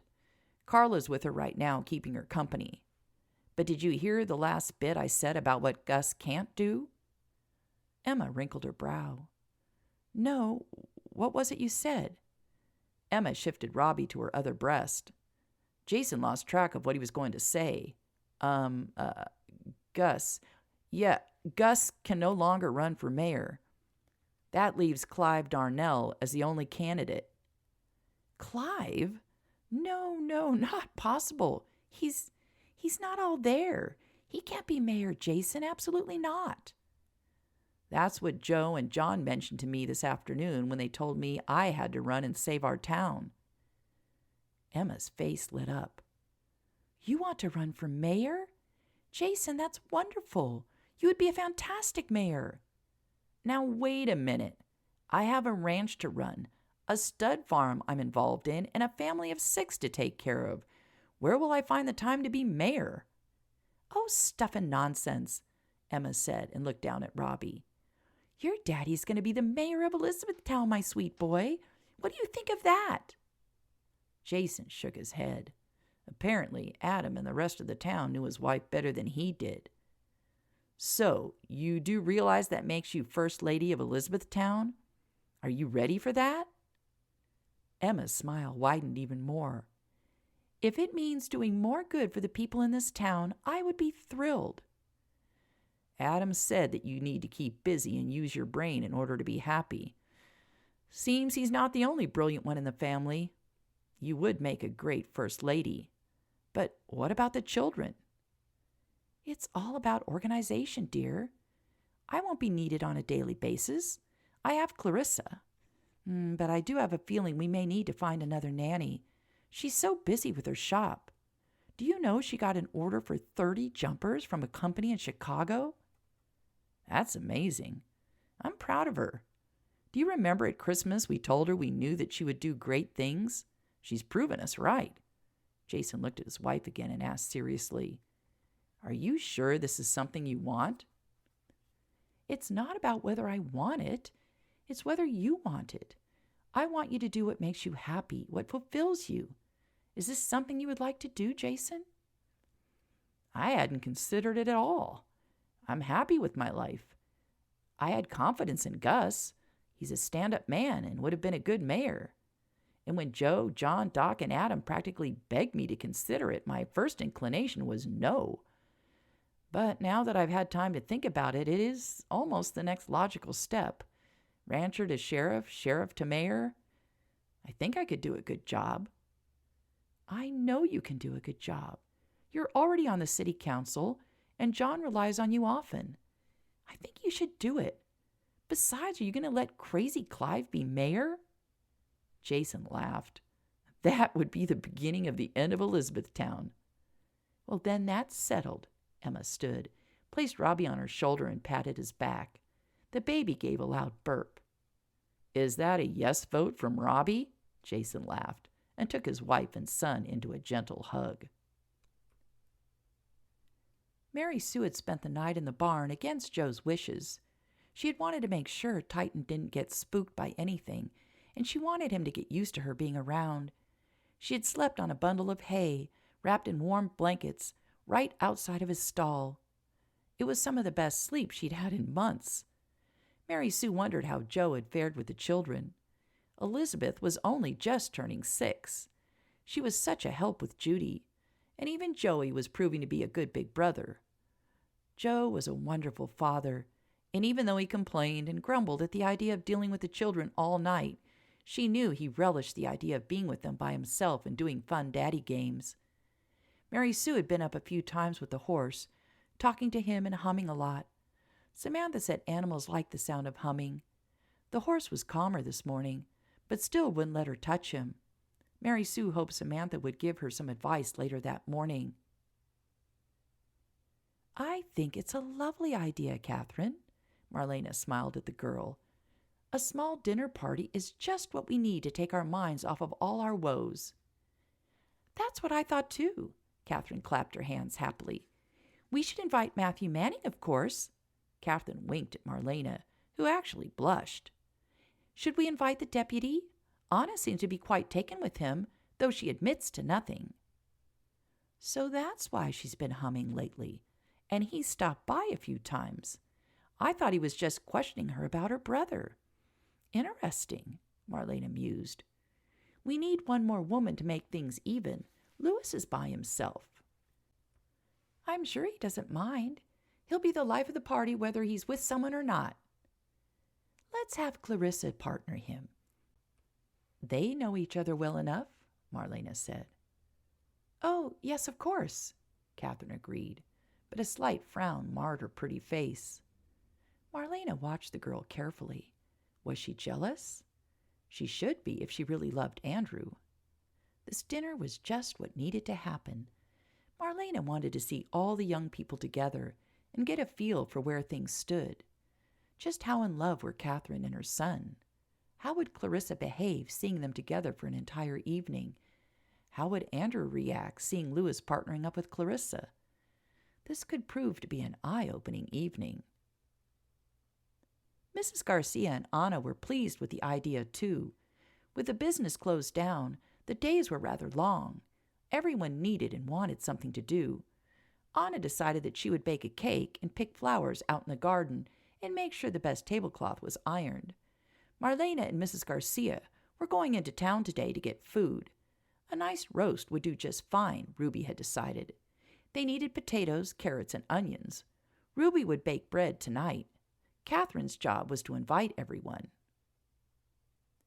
Andrew came into the parlor and saw all four women huddled together discussing who knew what. He didn't want to disturb them. Besides, he needed more time to be by himself to figure out what in the world he was going to do about the Clarissa situation. He'd run out of her shop like a 13-year-old boy spooked by his first kiss. He had no idea what she was thinking right now. He stayed near the wall and quietly headed towards the stairs. Before he could place his hand on the railing, his mother called out to him, "Andrew, darling, we have something to share with you." Andrew groaned and cursed under his breath. He turned, put what he hoped was a smile on his face, and went to the ladies. Catherine jumped up from her chair and took his arm. "We are going to have a lovely dinner party tomorrow," she said. "We all feel the need to do something fun. It's been pretty gloomy around here." "Dinner party? When? I thought I told you we needed to be careful. We can't have a bunch of people running around here. It's too dangerous," Andrew said, looking at his mother. "I will not hide out in my own home, Andrew." Marlena looked him right in the eye. "If I sit here doing nothing all day, I might as well be dead. We are social creatures. We need to be around people and enjoy ourselves. Do you want your poor fiancé to just sit here doing nothing all day, too?" Andrew looked down at Catherine, who had a small pucker of concern on her forehead. "Please, Andrew, there will only be 8 of us, and one of the invitees is the deputy. Could we all be any safer with him here?" Anna sat up straighter in the chair. "You're inviting the deputy? You didn't tell me that. Whatever for?" Marlena patted her hand. "That way we'll all be safe and Andrew can't say no." She winked at Catherine, who winked back. "Oh," was all Anna was able to say. "Well," Andrew looked around the room at all the women's faces. He'd lost this battle before he'd even entered the room. "I guess it'll be all right, since Wes will be here." The ladies clapped their hands in celebration. "Now that is taken care of, I suggest we get on to our duties," Marlena said. "Andrew, Ruby and I are going into town to get supplies, and I don't want to hear any arguments," Marlena said as she saw her son's mouth open. "I need to get out of here for a few hours. Please don't deny me my little pleasures." Andrew scowled at his mother. She was a master manipulator. She knew exactly what to say to get her way. Andrew had to laugh. "You're an evil woman who's taken advantage of her poor weak son. Fine. I'll take you and Mrs. Garcia into town. Where's Louis?" "I believe he's upstairs," Marlena answered. "I'll take Louis with me to invite Mr. Manning, Deputy Riggs, and Clarissa," said Catherine. "You're inviting Clarissa?" Andrew hoped his face wasn't flushing. "Well, of course." His mother looked at him as if he had a few screws loose. "We need even numbers. She'll partner with Louis." Now Andrew could feel heat in his cheeks. "Louis doesn't need a date. We're all like family here." "And Clarissa is like family," Marlena insisted. "Do you have any issues with inviting Clarissa?" No, of course not. It's your party, Mother." Actually, Catherine came up with the idea. Andrew looked at his fiancée in surprise. Why would she want a party, and why would she want to invite Clarissa? Andrew, I just want to get to know everyone better before we get married. These are your friends. I want them to be my friends, too, Catherine said as she looked up at him. Then she gave him a little smile and whispered, Maybe Clarissa and Louis will get to know each other better also. Catherine squeezed Andrew's arm. Andrew pulled his arm away. That had been a rather hard squeeze. He rubbed his arm and looked at Catherine again. Did she suspect something? Andrew, go find Louis and get the wagon hooked up so we can get going. His mother broke into his thoughts. You'll need help with my chair.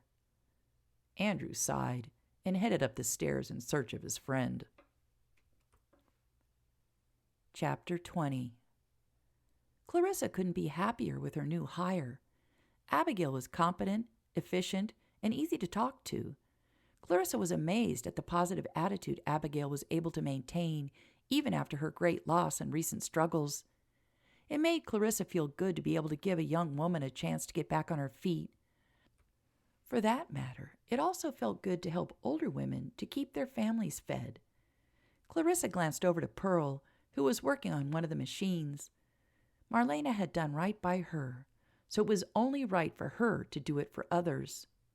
There was still one problem that remained. Abigail needed somewhere to live, and because of that, an idea had been forming in Clarissa's head. She needed to mull it over, and then see if everyone found it acceptable.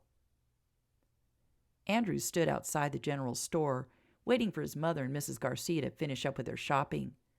Now that his mother could sit in her chair for longer periods of time without using the wooden brace to elevate her leg, even Mrs. Garcia could easily push Marlena around. Andrew had a terrible urge to go see Clarissa, but he knew Catherine and Louis were heading that way to invite her to the party. Andrew sighed. Guilt was a horrible feeling, and he was wallowing in it right now. Andrew could hear the wheels of his mother's rolling chair. He pushed himself off the wall and went to take over from Mrs. Garcia, whose hands were now full with bags of food. Where now, Mother? Would you mind terribly if we went over to Meg's? I haven't shopped for a hat in ages. It would be lovely to look around. I think I can accommodate you. I'm glad some cobblestones were put in the street. It keeps down the dust and dirt and will allow me to get you to the other side of the street. Don't think I have the strength to push you through dirt. I really wish that they would do that to all the streets. I won't be able to get out at all this winter. The mud will make the streets impassable. You may want to switch that pillow from under your back to under your foot. It's going to be a bumpy ride. Excellent idea, Marlena agreed, and handed the pillow to Andrew, who placed it under her foot. I'm so glad to see how well you're coming along, Mother. Adam's pleased, too. You must have the bones of a 20-year-old. Marlena blushed in pleasure at his comment, and then laughed when the pillow under her foot fell onto the stones when they were halfway across the street. It is bumpy. Andrew bent to pick up the pillow, and then heard shouts and screams. He looked up to see a wagon pulled by 2 horses careening towards them. The driver was pulling frantically at the reins, but the horses were out of control. Run, Ruby! He yelled, and then grabbed the handles of the rolling chair and pushed forward with all his might. He dove to the side of the chair. Just as the horses stampeded by, the wagon clipped the rolling chair, and it began to tip over. Marlena screamed, but Andrew, who lay on his back in the street, kicked up his feet and managed to right the chair. Breathing heavily, he got to his knees and knelt before his mother, who was white and clinging to the arms of the chair. Mother, are you all right? Are you hurt? He looked her over frantically. I'm fine. I'm just rattled. Marlena! Ruby scurried over. Andrew, are you all right? Is everyone okay? We're fine, Mrs. Garcia. How about you? I'm in one piece, but the food is everywhere. Ruby pointed at the spilled bags. Andrew! Came a shout from down the street. Andrew turned and saw Louis and Catherine hurrying towards them. When they reached them, both were breathing too fast to say anything at first. My God, we saw what happened, Louis finally got out. That wagon was out of control. I can't believe you got out of the way in time. Catherine had wrapped herself around Andrew. "Are you okay? I was so frightened when I saw those crazed horses." "I'm fine," Andrew said, and gently released himself from Catherine's grip. "What in the hell happened?" he asked Lewis. "Did you see what spooked them?" "No, I have no idea what spooked them." Andrew looked up and down the street and was grateful no one had been run over. He saw Joe and Wes calming people and checking that everyone was okay as they headed their way. Joe didn't look happy when he reached them. "Are you all in one piece? Anyone need a doctor?" "We're fine, Sheriff," Marlena said from her chair. "Thanks to Andrew's quick reactions, he got me out of the way by a hair's breadth." "I don't like this," Joe said.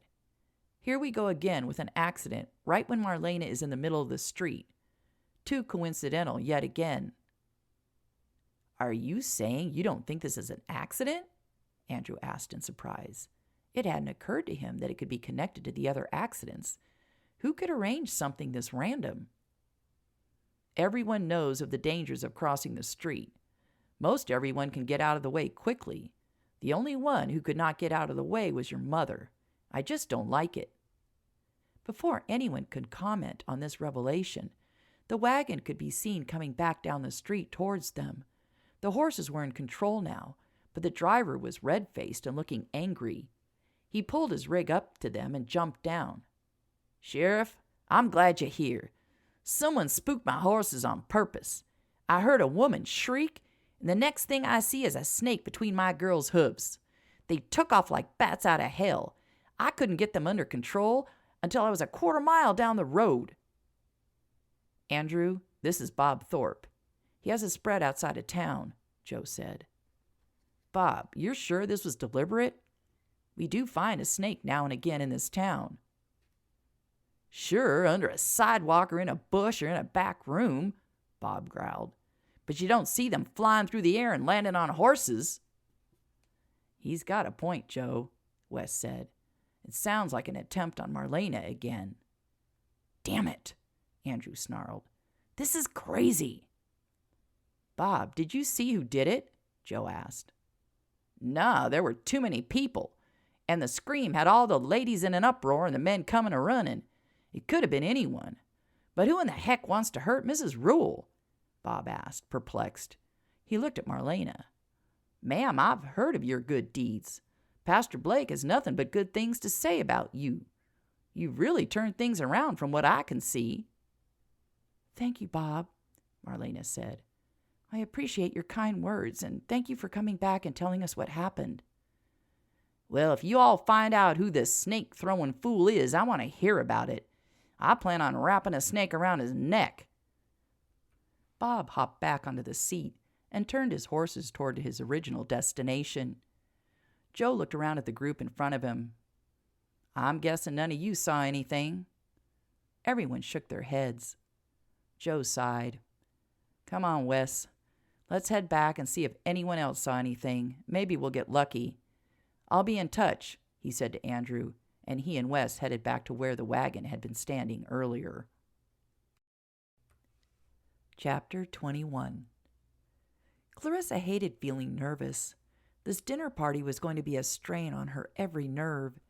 She had not seen Andrew since the kiss and his mad dash from her shop. She didn't know how she was supposed to react when she saw him. She'd almost sent a message that she was feeling ill, but she knew Marlena would fret or know darn well it was a falsehood. Either way, she didn't want Marlena to worry about her. So here she was, standing on the front porch and trying to get up the nerve to go inside. She was wearing a new gown that she had sewn for herself. It was a deep green with silver accents. It made her auburn hair stand out. She loved it, and she knew she looked nice in it. It gave her a little courage, which she certainly needed right now. The door opened, and Andrew stood at the threshold. "Were you planning on coming in or just standing out there all evening?" he said, smiling at her. Clarissa blushed. I was wondering if you wanted to slap me?" Andrew asked her lightheartedly. Clarissa gave a low laugh. "That wasn't the action I was contemplating." She reached her hand up, as if to touch his face, but quickly let it drop. Andrew wanted to grab her and kiss her. It took everything in him not to do just that. "Clarissa," he growled quietly, "I want—" "Andrew, for goodness sakes, let our guest in," Catherine said as she came to the door. "Hello, Clarissa. Do come in. Excuse Andrew's bad manners."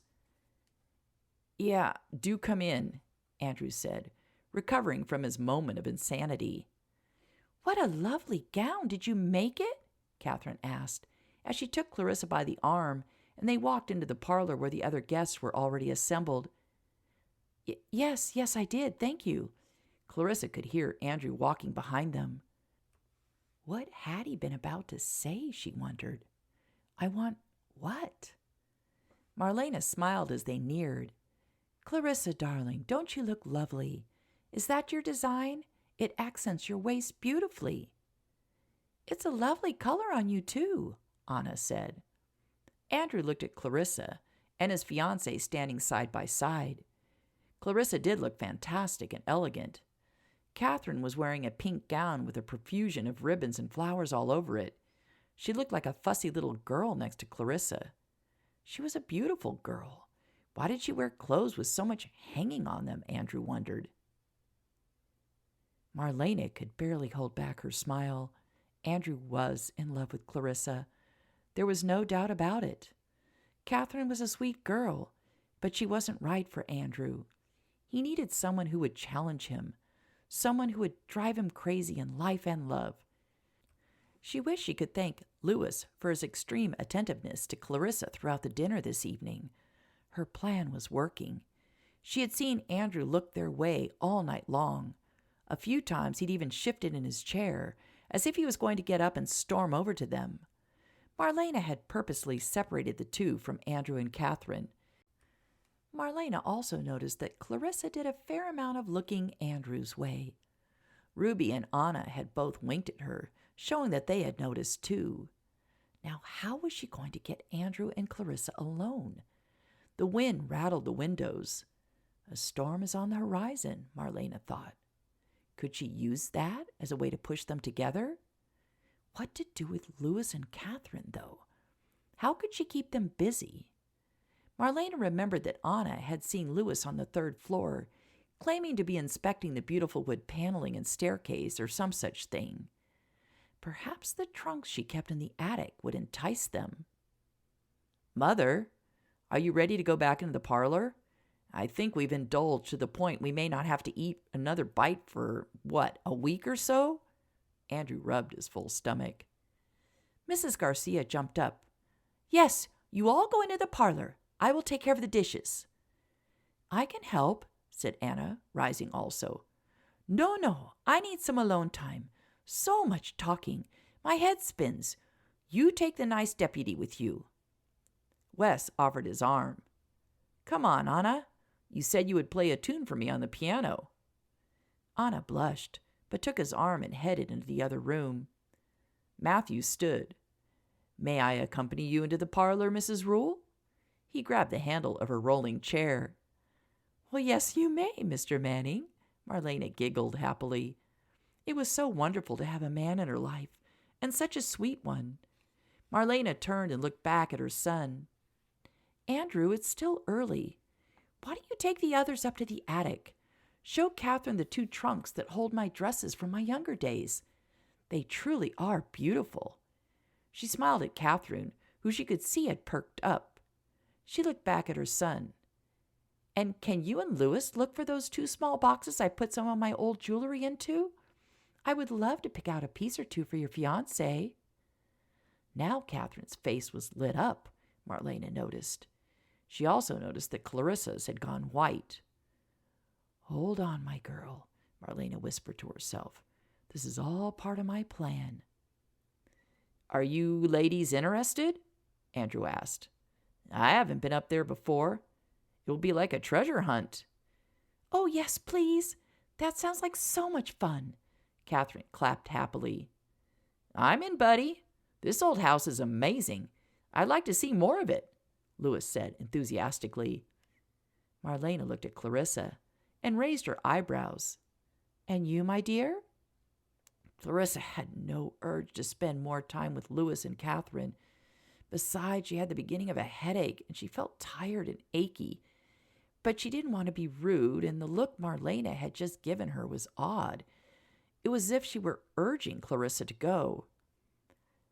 "I'm more than willing to look for hidden treasures. Maybe we'll find an old doll or some other fun thing the previous owners might have left behind," she said, trying to muster some excitement.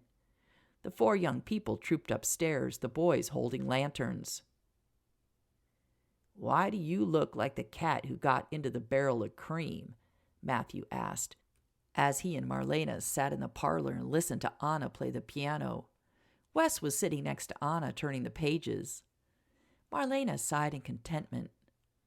"I'm sticking my nose in where it doesn't belong, and I believe I will be successful. Nature is working in my favor, too." Matthew snorted. "Nature would dare get in your way. You are a formidable woman.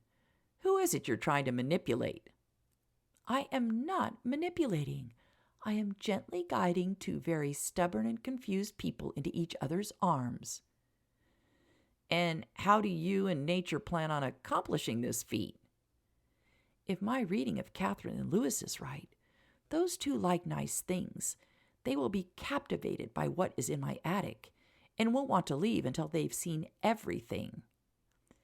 Andrew and Clarissa have eyes for nothing but each other, so it will be no hardship to get them to do my bidding." "And how is nature going to help you?" Matthew asked curiously. "It's looking a little rough out there. We all should be going before it lets loose." "Exactly, and that is where I need your help."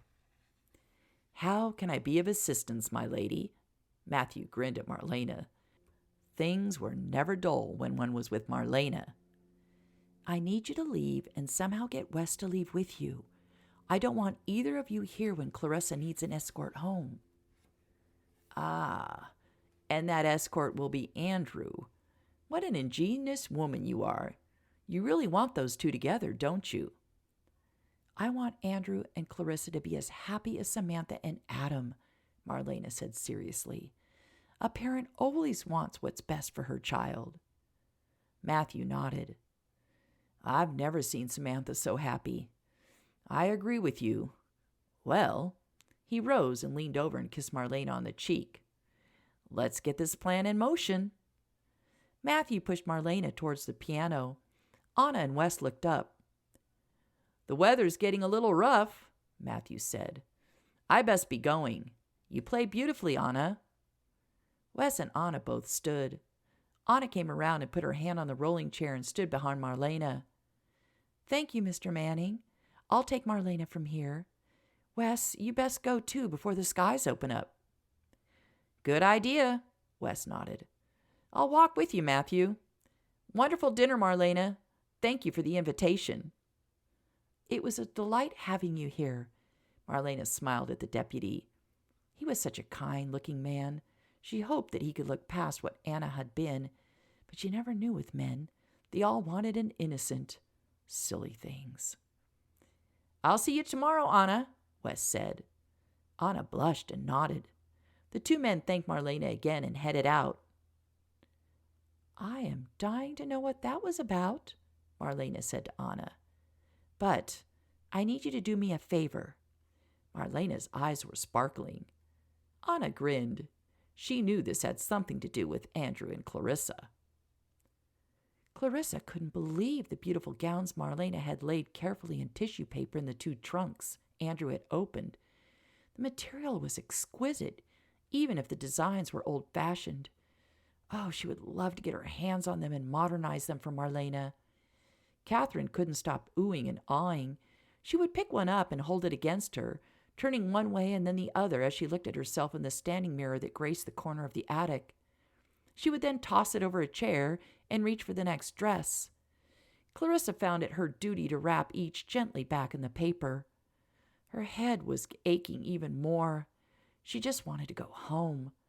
The boys were pushing boxes and trunks around, looking for the jewelry, she supposed. Clarissa saw Anna appear in the doorway, and Anna waved Clarissa over. "What is it, Anna?" Marlena needs you downstairs." "Oh." Clarissa looked around the attic. Catherine was still busily pawing through the dresses, and the boys were all the way by the back wall. "Okay, I'll go right down. I don't think I'll be missed anyway," she said with a sigh and also relief. Anna waited until she heard Clarissa on the second landing. "Andrew," she called out. She heard some bumping and thumping. "Damn it, Louis, you dropped that on my toe." "Well, get your toe out of the way." "Andrew," Anna called louder, "your mother needs you to come downstairs." "Now? We just got up here," Andrew groused. "Yes, now. She said it was important." "Fine. I'll be right there." Andrew stood up and slapped the dust off his pants. "Can you handle this on your own for a few minutes, Louis?" "Yeah, no problem. I'll keep looking," Louis said without looking up.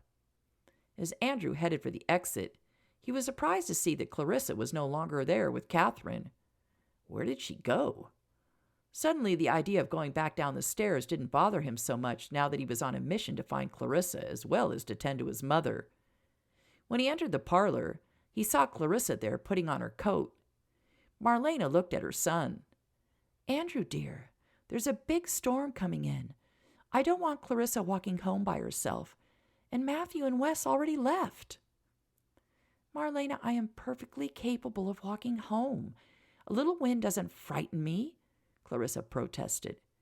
She just couldn't be alone with Andrew. It had already been a stressful evening. She needed to get out of here. "Nonsense. A gentleman always walks a lady home, especially when the weather is not cooperating." Andrew's heart gave a flip. He would be alone with Clarissa. He could explain his behavior. He could apologize. He could kiss her. Oh, God, this was not a good situation. He should call Louis down and have him take her. But he didn't want Louis with her. He'd monopolized her all evening already. "Andrew, why are you just standing there?" Marlena asked. "Put on your coat and get going before the rain comes down." Without realizing it, Andrew put on his coat and offered Clarissa his arm and walked out the door with her. The cold wind that hit him in the face woke him back up. His mother had done it again, thrown them together. He saw her sneaky little fingers in this. Yet he couldn't be mad. He was too grateful to be mad. We better hurry," Clarissa said as she looked at the darkening sky. Andrew tightened his hold on her arm, and they silently walked down the steps and headed towards town. Chapter 22. "Do you mind if we stop at my shop first?" Clarissa asked Andrew. They had their arms hooked together, but each of them was using the other arm to hold on their hats. The wind was blowing hard and cold. Clarissa shivered. "I need to make sure Pearl and Abigail went home and locked everything up." "Fine by me. It can be our rest stop on the way to the Dunbars' home. It's nasty out here." When they reached the shop, Clarissa was shaking from the cold too much to get the key into the lock. Andrew took it from her, managed to get the door open, hauled her inside, and then slammed it shut against the roaring wind. "Whew! This is going to be one humdinger of a storm," Andrew said as he lit a lantern. Clarissa didn't answer him, and when he turned to look at her, she was rocking side to side and looking ready to faint. "Clarissa, what is it? What's wrong?" He held her arms, steadying her, and looked into her face. I don't feel well. I'm so cold," she managed to stammer. Andrew drew off his gloves and hers, and then took her hands. They were like ice. "Clarissa, are you ill?" She managed to nod her head. Andrew took her into his arms and began to rub her back. Her entire body was quaking and shivering. "I need to get you warmed up. Do you have any blankets in here?" In the back room." "Sit," he said, and pushed her gently down onto the sofa. "I'll be right back." Clarissa felt awful, and she couldn't stop shaking. For the few seconds that Andrew had held her, she had felt a moment of warmth, but now she was miserable. Andrew hustled back with the blanket and wrapped it around Clarissa. I want you to lie down. I'm going to stoke up the stove and make you a cup of tea. We'll warm you up from the inside and out. Clarissa wanted to argue, but she was too weak to put up a fight. She lay down, pulling the blanket tightly around her. She felt something heavy being placed on her and opened her eyes to see Andrew putting his large overcoat on her. The warmth of it made her sigh. Thank you, she croaked and closed her eyes again. Andrew got the stove hot and filled the kettle with water. He glanced over at Clarissa. Her eyes were closed, and it seemed that she had stopped shaking. That had to be a good sign, wasn't it? Where was his mother or Mrs. Garcia when he needed them? He didn't know how to treat an ill young woman. He was seldom ill himself. What was he supposed to do? Should he go get Doc Carver? He lived 2 streets over. Maybe he should get Emma. She would know what to do. But he didn't want to leave Clarissa by herself, and he couldn't take her to Doc's in this weather. The water was hot. Andrew made the tea and went back to Clarissa. Clarissa, he whispered, are you awake? Clarissa opened her eyes. Let me help you sit up. I think you should drink this. It'll warm you up. Andrew pulled her gently to a sitting position, handed her the mug, and then sat next to her. Clarissa cupped the warm mug gratefully and took a sip and groaned in pleasure. Oh, it feels good. So hot. I'm guessing you don't have any brandy stashed around here. Clarissa shook her head and took another sip of the ambrosia and groaned again. Andrew smirked. I don't know what you women see in tea. It tastes like dirt to me. Now, brandy is a drink that warms you from your head to your toes. I'm sorry. I don't have any brandy to offer you. I'll remedy that for the next time. I'll live. How are you feeling? Any better? I'm not shaking anymore. My throat's sore, and I feel achy all over, and my feet are cold. Clarissa had finished the tea. Andrew took the mug from her and set it on the table. Let's get you wrapped up again, and let me get these boots off of you. Again, Clarissa wanted to protest. You didn't just let a man take off your shoes. But her feet felt frozen, and she was so tired. She could feel Andrew unlacing her boots, and then he had them off, and he was pushing her to lie back down. He readjusted the blanket and coat, brushed her hair from her face, and then kissed her forehead. Close your eyes, love. I'm going to warm up your feet. Clarissa did close her eyes. She had no choice, as she could not seem to manage to keep them open. She felt Andrew sit on the far end of the sofa, and he took her feet and placed them on his lap. Her eyes flew open then. What are you doing? She croaked. She sounded like a frog. She coughed, trying to clear her throat. Andrew, she whispered, what are you doing? I'm warming up your feet. What else do you think I'm doing? He said as he rubbed both of the nearly frozen appendages. Shocked as she was, Clarissa could not help but groan in pleasure. She could feel her feet coming back to life. No one had ever rubbed her feet. What an incredible experience it was. Almost as good as kissing. It would be a toss-up right now which one she'd enjoyed more. If Clarissa groaned one more time, Andrew was going to have to go outside in the wind and pouring rain to cool himself off. The woman had no idea what she was doing to him. If she weren't ill, he would what? Make love to her? He looked down at his hands that were rubbing circles over a pair of small, slim feet. Even her feet were sexy. He looked at Clarissa, but her eyes were closed and she looked peaceful. Andrew continued to rub, and his mind went to his big problem. Catherine. He had to break it off with Catherine. He could fool himself no longer. Just sitting here with a sick Clarissa was where he wanted to be. He wanted to take care of her. He wanted her to need him the way he was just realizing he needed her. The feelings he had for Clarissa were so different from the ones he had for Catherine. He knew there were different kinds of love.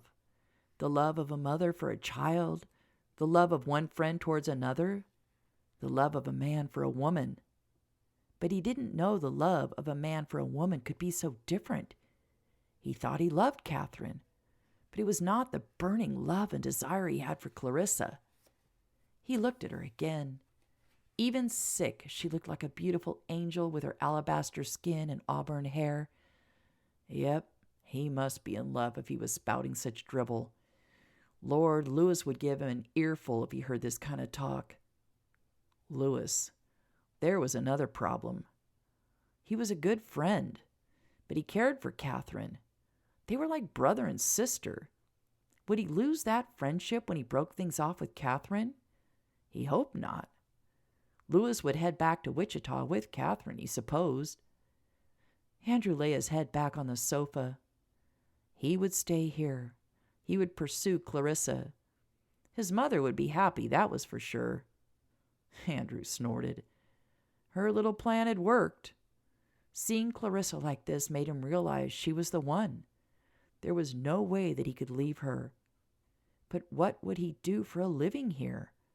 There was no way he was going to live off of his mother, and there was no way he was going to have a wife who was more successful than he was.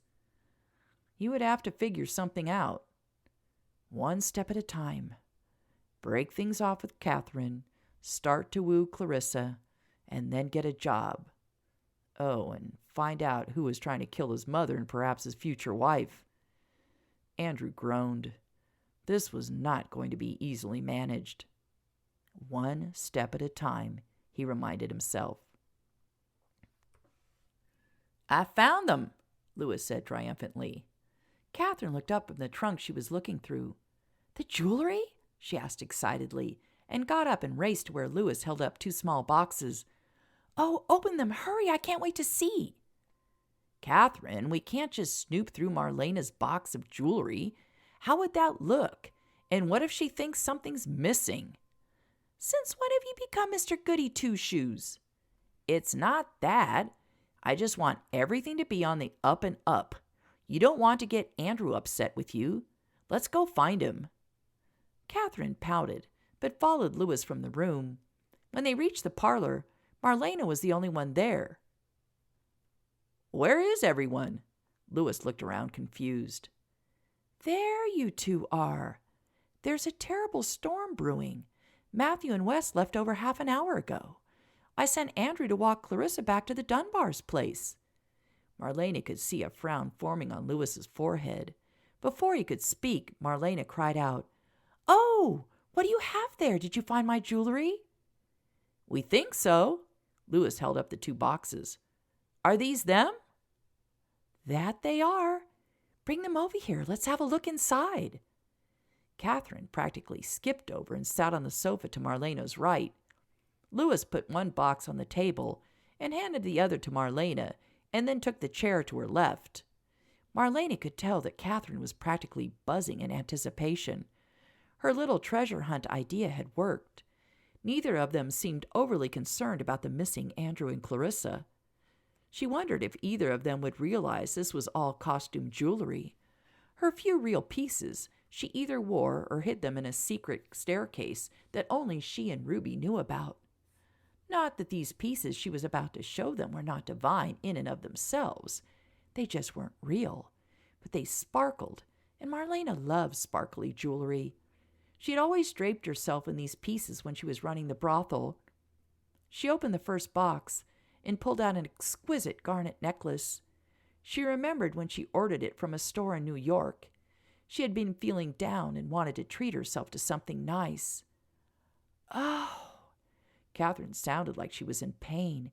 It's lovely. Marlena handed it to the girl and watched as Catherine let it slide through her fingers. The gems gleamed in the light. It's beautiful, said Lewis. Then he pulled in a breath when Marlena took out a bracelet with green gems that caught the flickering of the candles that stood on the side table. Marlena hid her smile. She pulled out 2 brooches and handed one to each of them to inspect. The last piece in the box was a sparkly tiara. This piece had Catherine clapping in excitement. Oh, may I try it on, please, Marlena? I've never seen anything like it." Marlena handed the piece over, and this time she did smile as Catherine stood and ran to the mirror to place the piece on her head and admire how it looked on her. Louis was eyeing the other box. "Louis, hand me the other box, please. Let's see what's in it." The three of them sat for the next hour, admiring the gems and watching Catherine try on each piece. Marlena sure hoped that Andrew was taking advantage of this time she gave him. As he wasn't back yet, it must be a good sign, she thought. Clarissa opened her eyes and for a moment wondered where she was. She was toasty warm, but her throat hurt and her nose was stuffy. She looked at the end of the sofa and saw Andrew with his head on the sofa back and his eyes closed. His hands were on her feet. Clarissa blushed, remembering how wonderful it had felt to have him massage her cold feet. She felt mildly better. She should sit up and send Andrew on his way. If Marlena wasn't wondering where Andrew was by now, Catherine surely would be. Clarissa sighed. She wished they could stay like this forever, alone, a storm outside, and a warm room. But Andrew was Catherine's, not hers. She cursed her high moral code. She couldn't be in a relationship knowing that she had destroyed someone else's. If things became difficult between Andrew and her, would he regret not having married Catherine instead? Clarissa could feel the tears gathering in her eyes, and she viciously swiped them away. No crying. Show no weakness. She could get through this. She just wished she felt better. Clarissa nodded, relieved that Andrew didn't push to hear more. She did want her bed. She felt achy all over. "Let's go then and get you settled in." Andrew stood, helped Clarissa up, and wrapped her in her coat and then the blanket. "We're ready to fight the elements," he said jauntily, obviously trying to lighten the mood. "Let's go." Chapter 23. "We finally have a lead," Joe said as Wes entered the sheriff's office. Wes took a seat across from Joe. "Fill me in. It's about time. I'm beginning to feel like a failure." Joe laughed. "Not a great feeling, is it? I'm pulling out my hair. Mary Sue informed me she doesn't want a bald-headed husband, so I need to get this thing figured out." "So what do you have?" "Stan came in this morning. He said a guy came into the saloon last night that fit the description we gave out. Said the guy was obnoxious and said he had some unfinished business to take care of." "Unfinished business, huh? That's an interesting way to describe attempted murder," Wes said. "And Stan said he kept mumbling about some woman. He tried to hear him, but the guy was drunk and mumbling incoherently and eventually stumbled out." "Did you already check out the hotels? Anyone seen the guy?" "No one by the name of Reggie Lopez or anyone fitting his description has checked into either hotel." "He could be staying at someone's house or camping out in the woods. Could even be staying in Andover. Did Stan say whether he'd seen him in the saloon before?" "He can't say yes or no to that. So many men come through. If they don't do anything to stand out, he doesn't really remember them. He did say he didn't think he'd been in since we gave everyone a description of Reggie Lopez." "That doesn't mean he hasn't been slinking around town doing damage. We didn't even know we were looking for him until after the second attempt on Marlena." "Exactly. He's been keeping a low profile. This was his first mistake going to the saloon. Now we know he's out there and can start looking for him." "Shall I round up the men so we can assign them an area to canvass?" "That's probably our best bet." Joe started counting off on his fingers. "Jason, of course, and Dave Spencer if he can leave the telegraph office for a while, and Ron Strong. Delilah can hold down the fort at the post office. Ask Hank at the stable. Either he or one of his men will want to be part of things. Stop by the smithy and tell Roy, and Tucker at the diner. And don't forget John. Can't leave out the mayor. He'll want to know about our new lead. That should about do it. Have the men all meet here at 1 this afternoon. I'll put together a map of some sort so we can cover as much area as we can without overlapping and wasting time." "Will do. Man, it feels good having a plan. I really want to catch this son of a bitch." "Amen to that, brother." Anna liked hanging out the wash. The storm from 2 nights ago had caused no damage. The weather was beautiful today. The leaves were still green, the flowers smelled heavenly, and the air was clean and fresh. Anna hummed to herself. She didn't think she had ever felt this happy in her entire life. She had a family in Marlena and Ruby, and now even Andrew. She had a job, a respectful job. And Wes. Wes, he was so nice to her. They'd gone to dinner last night. She had been so nervous. Would she be accepted in town, a former whore? The word made her cringe. She had gone against every moral fiber in her body when she had become a working girl, but she had no idea what else to do. Marlena had saved her life. She owed her everything.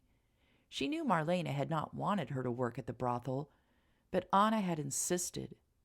And though Anna had begun working, she had had very few customers, and the ones that she did have were always young and clean and friendly men. She knew Marlena was trying to protect her. The other girls had been older and seemed to accept their fate and maybe even enjoy it.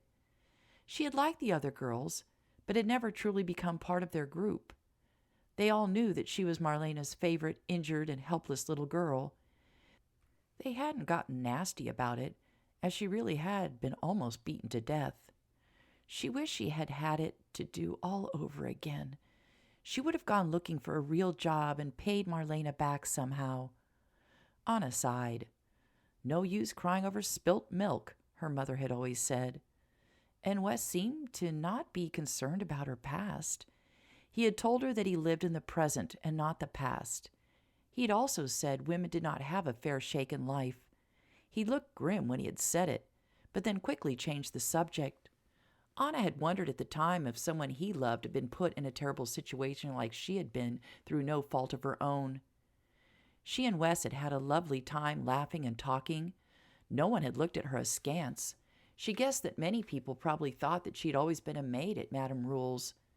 Friends of Wes's had stopped by, and he had introduced her. There had been no embarrassment, no hesitation. That was the first moment she knew she was falling hard for him. It had been a feeling of bliss and of terror.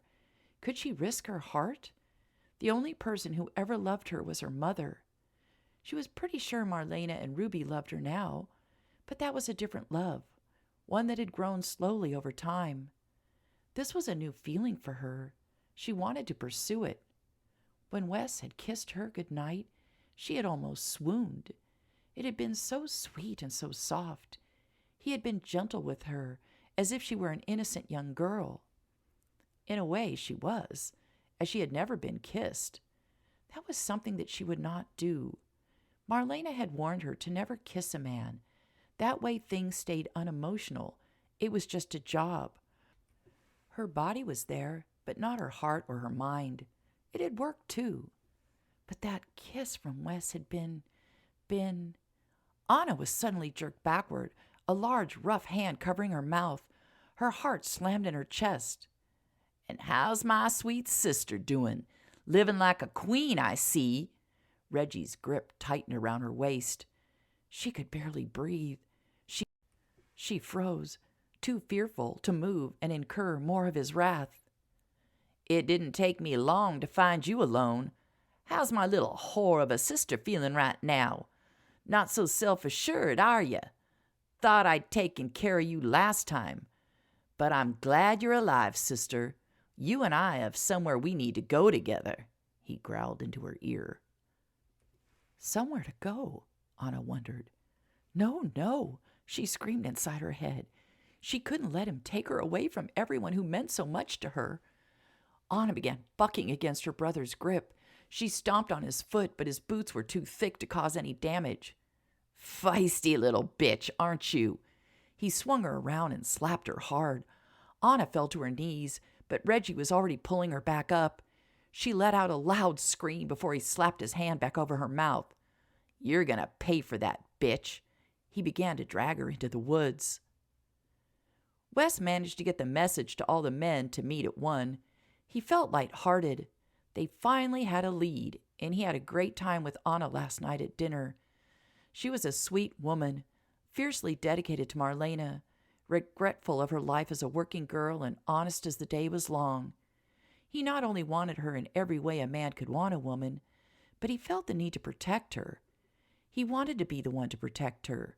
She'd been through so much, losing her parents, almost being killed by her brother, and having to work at something she felt was morally wrong. It was her turn to feel safe and happy and loved. That was why he was on his way to Marlena's, to just see her for a moment and to warn her that her brother had been seen. He would make sure Andrew kept a closer eye out for her. He wanted that woman safe and sound, as he had plans for her in the future. "What the hell was that?" Andrew said, looking at Lewis. "Was that a woman screaming?" Andrew stood and ran from the parlor and out the back door. Lewis was right behind him. As they rounded the building to the backyard, Andrew saw a man pulling Anna into the woods. "Hey, you, stop!" he shouted, and ran at full tilt towards them. The man threw Anna aside and twirled and faced them holding a long knife.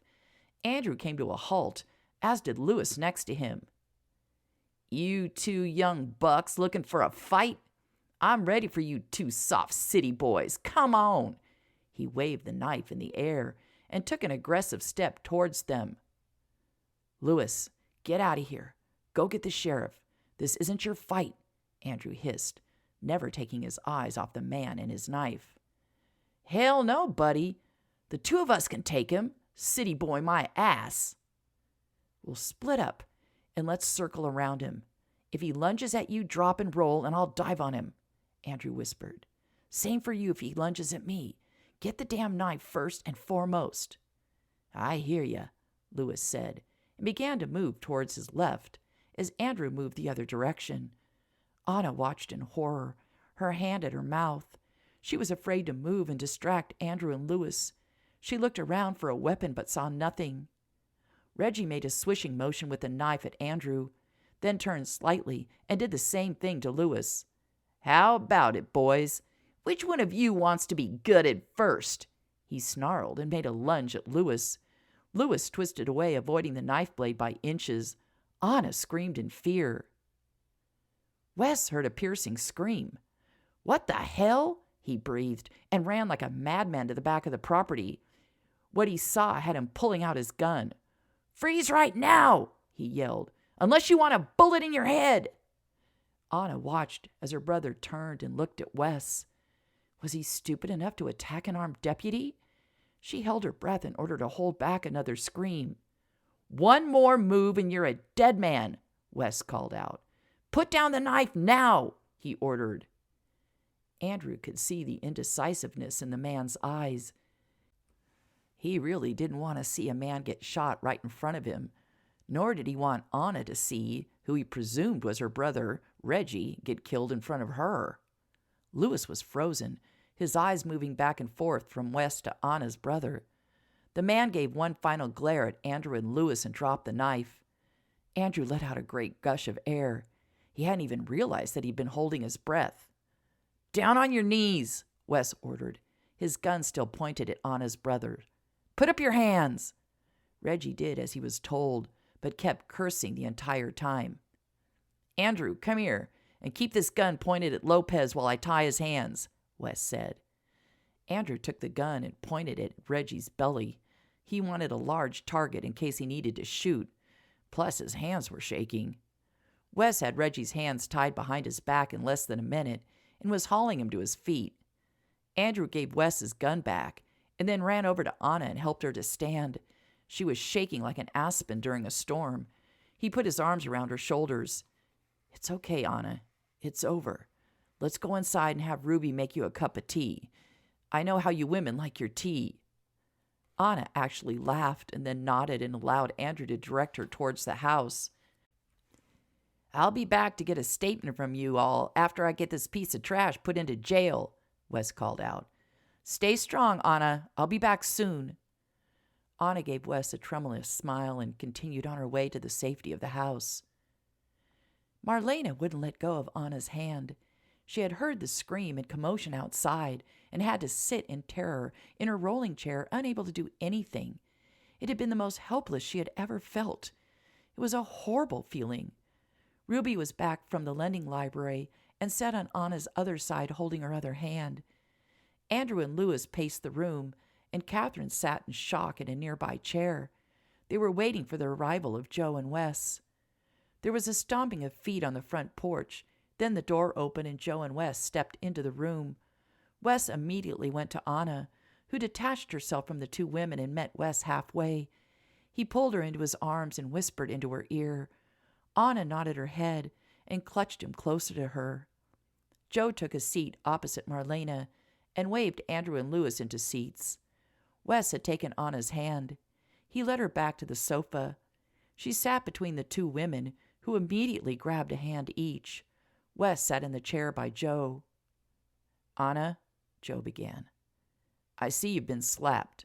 Did your brother injure you anywhere else?" Anna shook her head. "No, he hit me only the one time." "Can you start at the beginning and tell us exactly what happened?" Anna shivered, and Marlena and Ruby each gave her hand a reassuring squeeze. "I was hanging out the wash when all of a sudden Reggie grabbed me from behind and put his hand over my mouth. He threatened me and called me names. He said he was going to take me away. He needed me for something. That's when I panicked and tried to get away." Anna shivered again at the memory. "You're doing fine, Anna," Joe said. "Did he say where he wanted to take you?" "No, because that's when I struggled and stomped on his foot. He got angry and slapped me. I was able to scream before he slapped his hand over my mouth again and began dragging me towards the woods." "That's when we showed up," said Andrew. "Louis and I were sitting in the parlor when we heard Anna scream. We ran out and saw him dragging her away. I yelled at him to stop, and that's when he threw Anna to the ground and came after Louis and me with a knife." "Is that how you remember it, Anna?" Joe asked. Yes. I remember I screamed again when I saw the knife." "And that's when I came in," said Wes.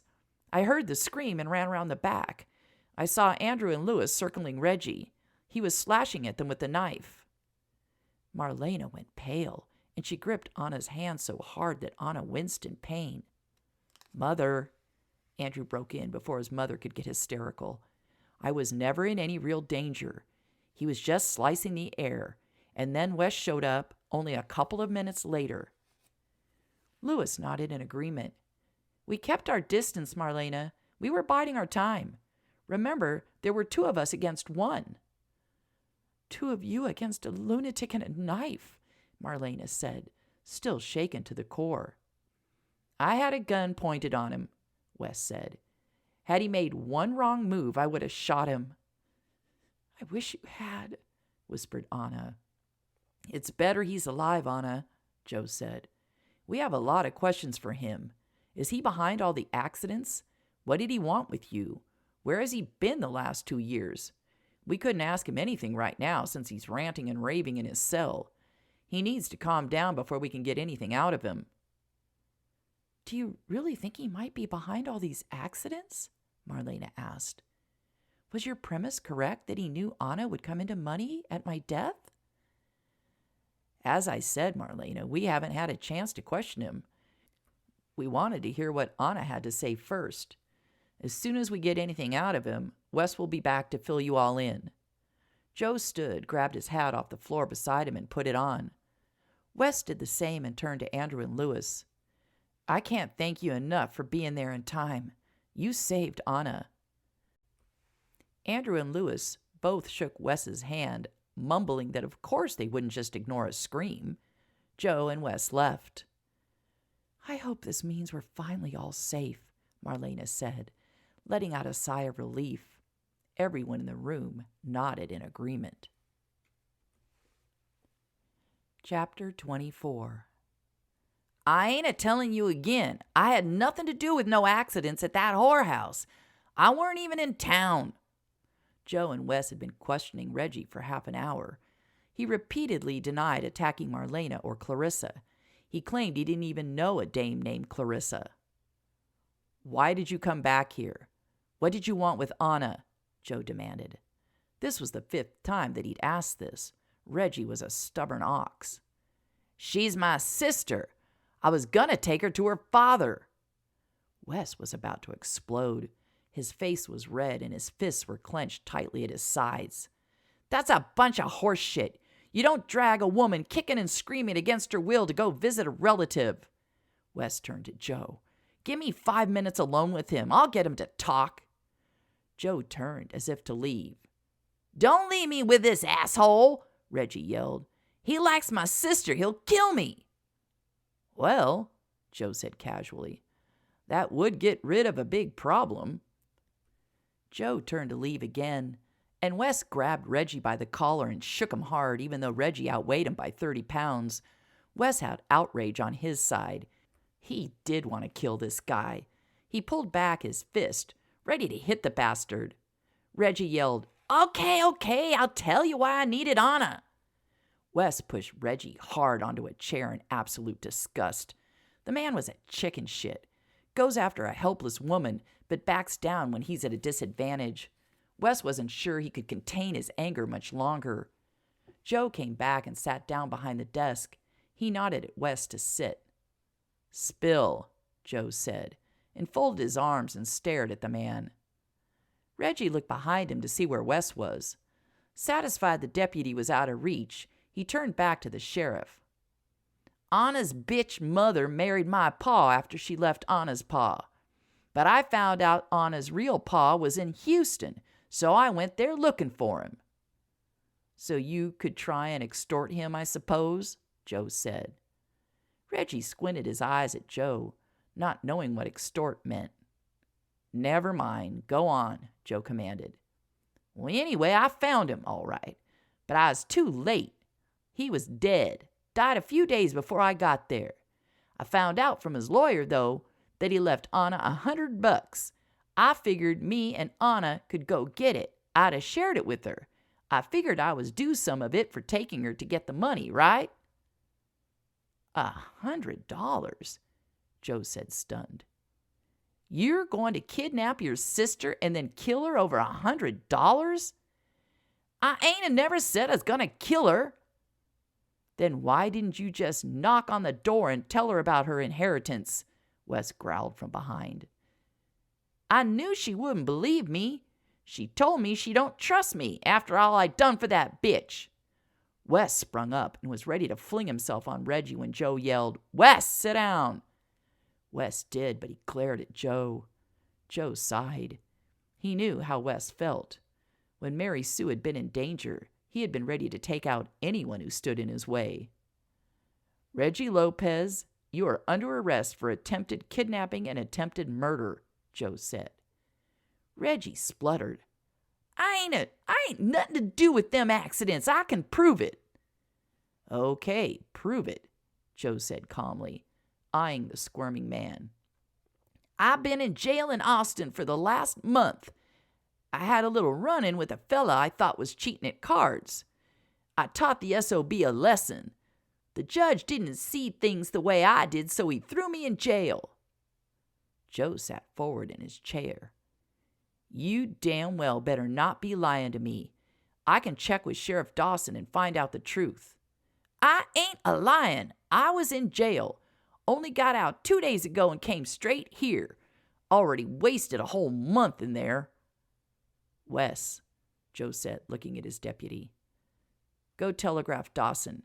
See if he can confirm that our friend here was in jail for the last month." Wes rose, looked like he wanted to take one last swing at Reggie, and then left without a word. "You damn well better hope Dawson backs up your story. That's one angry deputy that just left this room." Half an hour later, Wes re-entered the jail looking grim. Joe looked up from his paperwork. "Well?" "He's been in jail for the last 29 days. Dawson confirmed it." "Damn it." Joe looked at Reggie, who still sat in the chair with his hands tied behind his back. Joe had left him there because he knew how uncomfortable the chair was. The man's head lolled to the side. "Well, let's tell him," Joe said. Wes kicked the chair hard, and Reggie woke up with a start. Looks like you told the truth about being in jail, Joe said. Reggie smirked. I done told ya. Joe knew exactly how to wipe that smirk off of Reggie's face. Reggie, you're under arrest for attempted kidnapping and attempted murder. Reggie gawked at the sheriff. What in the hell are you talking about? I just done give you proof I was in jail. I didn't try to kill no one. I beg to differ, Joe said nonchalantly. You almost killed your sister 2 years ago. If Marlena hadn't found her when she did, she would have died. I just roughed her up a bit. I didn't kill her. She's alive, for God's sakes, Reggie cried. She's alive because someone saved her. You tried to kill her, and now you tried to kidnap her with the intention of killing her. We may not be able to prove that part to a judge, but we sure as hell can prove you tried to kill her and rape her 2 years ago. Wes, lock the son of a bitch up. Clarissa still felt weak after staying in bed for 2 whole days, but she wanted to check on Anna. Her mind was still reeling from the idea that Anna was attacked by her brother. Her heart reeled even more when she heard Andrew had confronted the knife-wielding man. What was he thinking? Clarissa was winded by the time she reached the 3-story house. She stopped and took a breath. She looked up at the big Victorian and smiled. There was another reason she had come. It was time to share her idea with Marlena. She entered after a quick knock of warning. Marlena and Anna were sitting in the sunlit room having tea and cakes. Clarissa, darling, how are you feeling? Marlena smiled up at Clarissa. Sit, dear, and have some tea and sweets with us.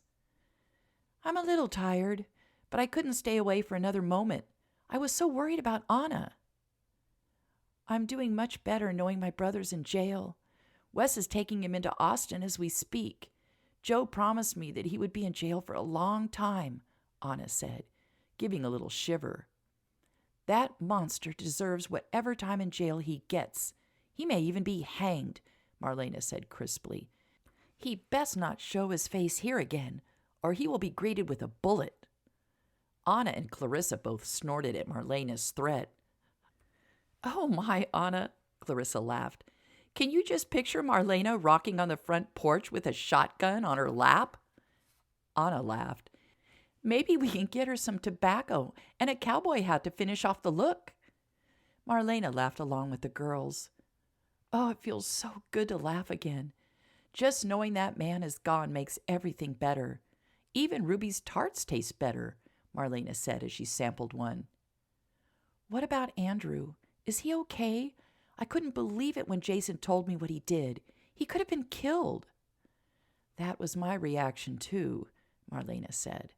But he claims he and Lewis had the situation under control. And, Anna added, Wes showed up just at the right time. There was no bloodshed, thank goodness. I want my brother gone, but I don't want to see him shot right in front of me. Enough of this horrible topic, Marlena said. Clarissa, how was Andrew as a nursemaid? He claimed he didn't know what to do for you when you got sick. He was wonderful. He wrapped me in a blanket and his coat and made tea for me and rubbed my feet. Clarissa slapped her hand over her mouth, and her eyes opened wide in shock. Did I just say that out loud? She whispered behind her hand. Marlena clapped in delight. Aha! Andrew didn't mention that. Interesting. Clarissa's face went a deep shade of pink. My feet were frozen. He was afraid I'd get even sicker. That was very wise of him, Marlena said, trying to keep the smile off her face. Clarissa needed a change of topic. Marlena, I wanted to run an idea past you and see what you think of it. Clarissa took a sip of the hot tea. It's regarding your house. My house? Ask away. You have me intrigued. Well, as you know, I hired Pearl, and I just hired a young woman named Abigail. I need to hire at least 2 more women. The business is growing so fast. Between Meg and the store in Chicago and the store in New York City, I can barely keep up with the orders. A store in Philadelphia also started selling my designs. Well, I'm not surprised, Anna said. Your garments are so well made and so beautiful. Clarissa smiled in pleasure. The problem I'm having is finding housing for Abigail and any other single or widowed woman I might hire. I was wondering if you ever thought of turning your home into a boarding house for women. You have so many unused rooms, and as soon as your guests leave, you'll have even more." Clarissa's heart sank at the thought of Andrew leaving. Marlena looked at Clarissa in surprise. "I hadn't even considered something like that. The hotel is too expensive to stay in for long term. It's hard to find a house, and it can be awkward living in a room someone lets. Besides, you have Ruby and Anna here to help." "What do you think, Marlena?" Anna asked excitedly. "I would have a reason to stay." "What do you mean you would have a reason to stay? Just where are you planning on going and why?" Marlena said in concern. I didn't mean to blurt it out. I just don't feel I'm pulling my weight around here. There's so little for me to do. A few beds to make, a little laundry to do. The place stays clean without all the girls and men around. You're paying and feeding me for doing nothing. It's not right." "Ana Marie Lopez, you do more than just clean. You help Ruby in the kitchen. And most importantly, you're my companion. Do you really want to leave?" Marlena asked anxiously. Anna was like a daughter to her, just as Clarissa was. She didn't want to lose her. No, I don't want to leave, Marlena," Anna cried. "I love it here. I love you and Ruby. I just feel like I don't deserve to live in this beautiful house and receive a salary for the little I do." "Nonsense," said Marlena. "Haven't I been teaching you how to do the books? I want you to learn everything there is to running a business. I can't do this forever, and Ruby's too old, and I'm afraid Andrew will eventually leave." Clarissa felt her heart fall again. How would she go on when Andrew married Catherine and left? She could feel tears forming. She stood up quickly and walked to the window and looked outside. She blinked rapidly, forcing the tears to go away. She realized the two women were no longer conversing. She turned and saw that both of them were looking at her with concern. "Clarissa, darling, are you all right?" Marlena asked. "I'm fine. I just thought I was going to sneeze. I don't want to make either of you ill. I shouldn't have come still feeling under the weather as I do, but I wanted to tell you about my idea." "Well, I love your idea." Marlena smiled as Clarissa seated herself back at the table. It would be wonderful to have women here again.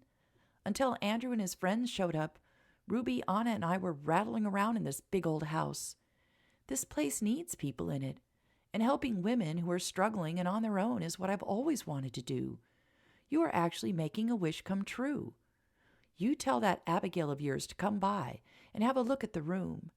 Based on what you're paying her, we'll find a fair price to charge her so she doesn't feel like she's a charity case." Marlena looked at Anna. "And don't you dare think of leaving. I'm going to need you now more than ever." Anna didn't try to hide her tears. They rolled down her cheeks. "Thank you. I'm so happy and so grateful. I don't ever want to leave here or Elizabethtown." "Then it's settled. I'll run the idea past Ruby and Andrew.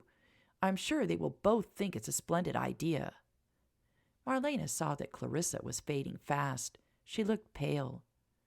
"Clarissa, it is time for you to go home and go back to bed. You're looking rather peaked." "I am tired. I'll be on my way. I'm so glad you're willing to take in Abigail. She'll be thrilled. I'll send her over tomorrow. Actually, I'll come with her. She'd probably be more comfortable." Clarissa stood, patted Marlena's arm, and waved to Anna. "I'll see you both tomorrow." Chapter 25. Joe, Wes, Andrew, and Lewis sat around Joe's desk at the sheriff's office when Jason entered looking grumpy. "What's the matter with you?" Joe said. Jason greeted the others and then glared at Joe. "Your wife and Samantha told me to go away. They just shooed me out of the barn, as if it wasn't part mine." "Did you try to get near Titan again?" Joe asked. "You know he's not ready. Let Samantha do her magic. You're just going to set things back and end up with the wrath of those two women on your head." Jason grumbled something under his breath, but then noticed the other men had grim looks on their faces.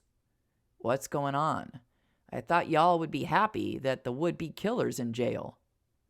Andrew spoke up.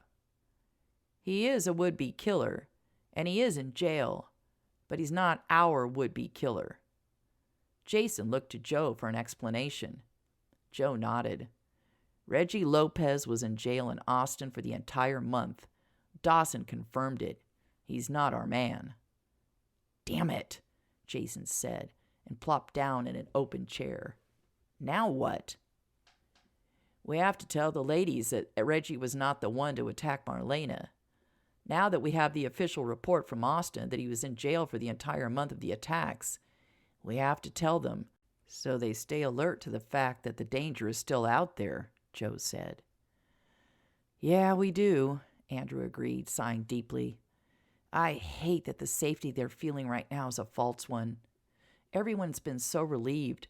My mother's going to be crushed and angry. She's sick of everyone watching her every move." "It can't be helped, buddy," Lewis said. "We have to tell them and continue to watch over them." "Well, there's no time like the present," Wes said. "I'll go with you. I want Anna to know we're still looking for this guy." Andrew stood and shook Joe's hand. "Thanks, Joe. Let me know as soon as possible if you receive any new leads." This was going to be one awful afternoon, Andrew thought, as he, Lewis, and Wes rode towards his mother's house.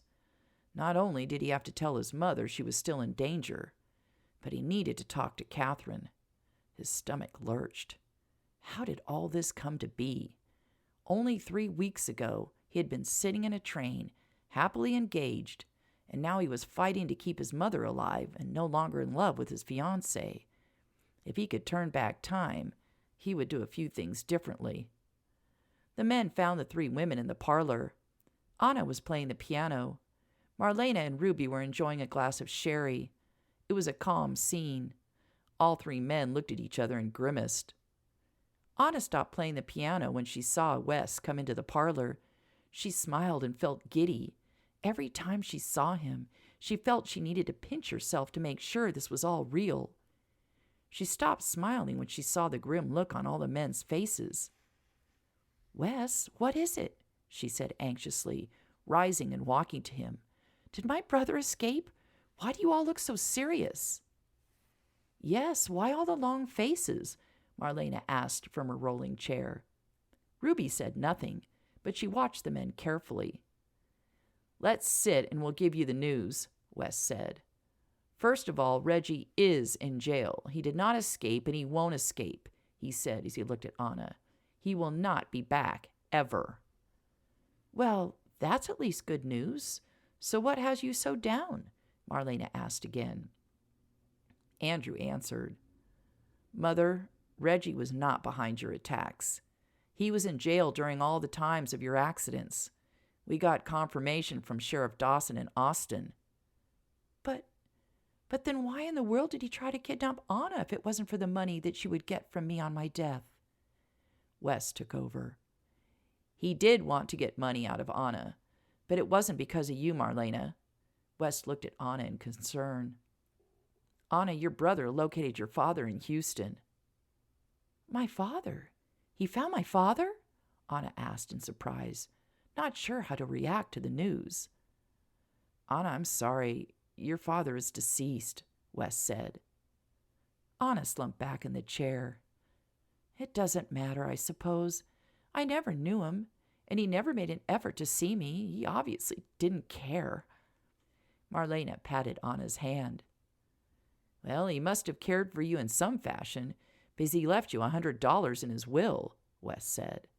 "That's what Reggie found out. That's why he tried to kidnap you." "What?" Anna sat up again. "My father left me $100? Anna said, shocked. "Wait, you mean my brother was going to kidnap me and possibly murder me for $100? Anna asked, even more shocked. "That's what we believe, though he does not admit to the latter," Wes confirmed.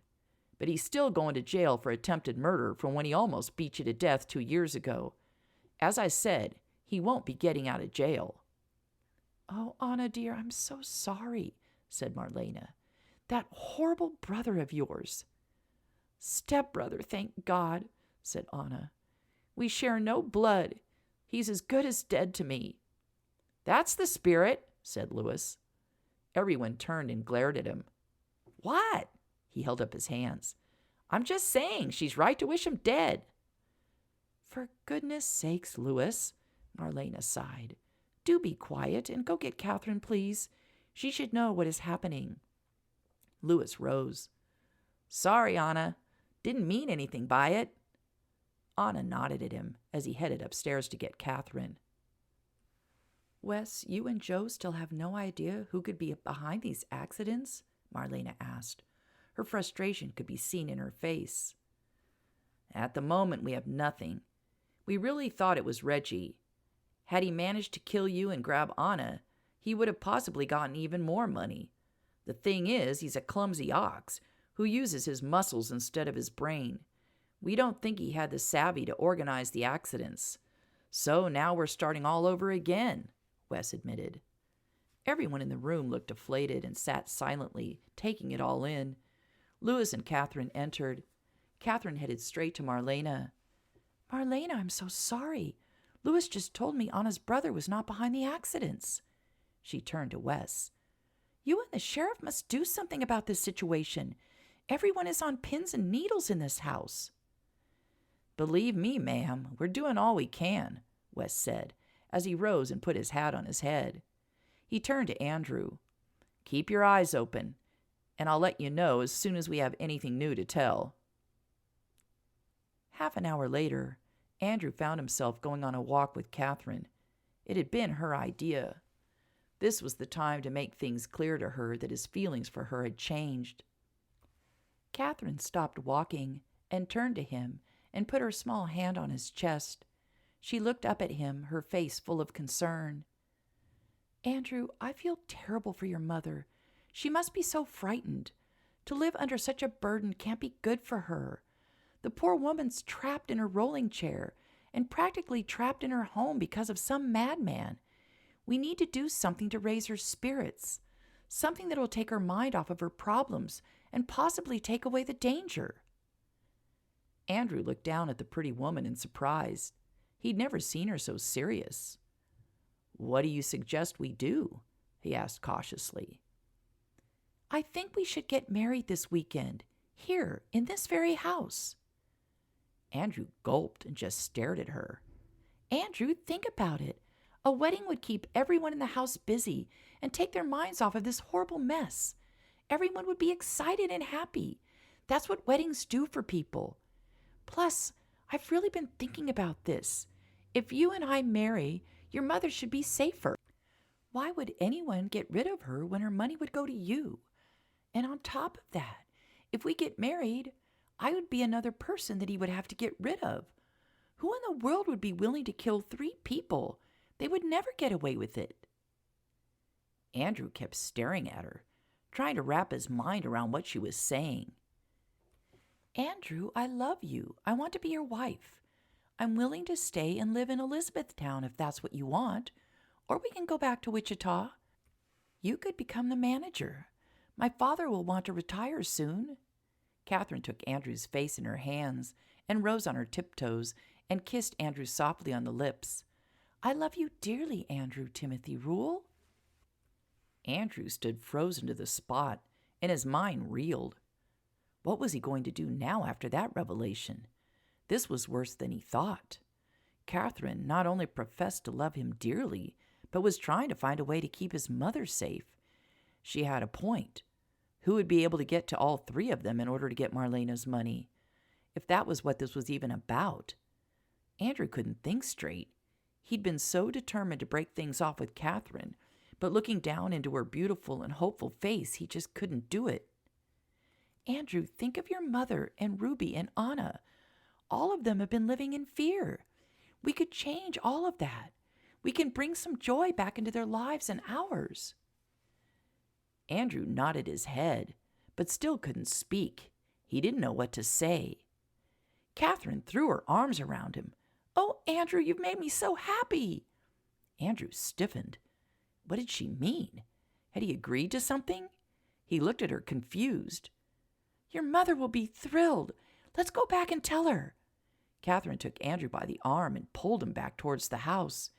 He followed in a daze, trying to figure out where, in their conversation, he had agreed to marry her this weekend.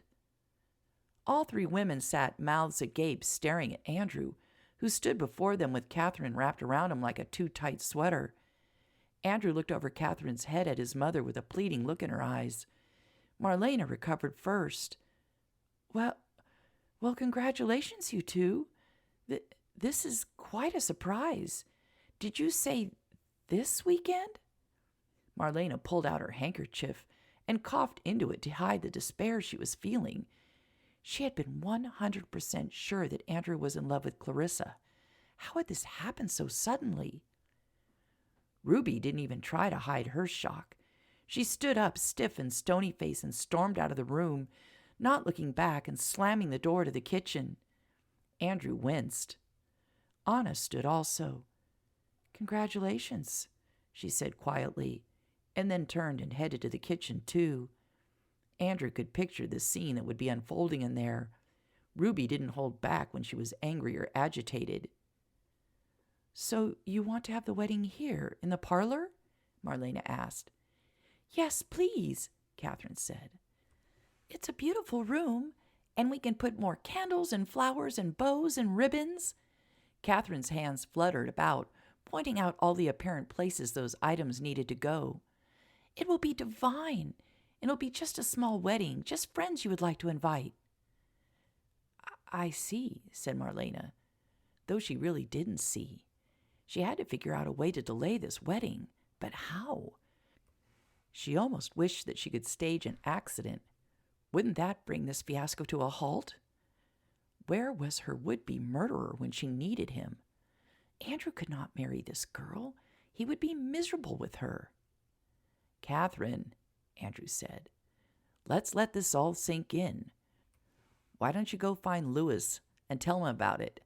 That will give me some time to talk with my mother. Catherine uncurled herself from around Andrew, kissed him on the cheek, went to Marlena and kissed her on the cheek, and then headed upstairs.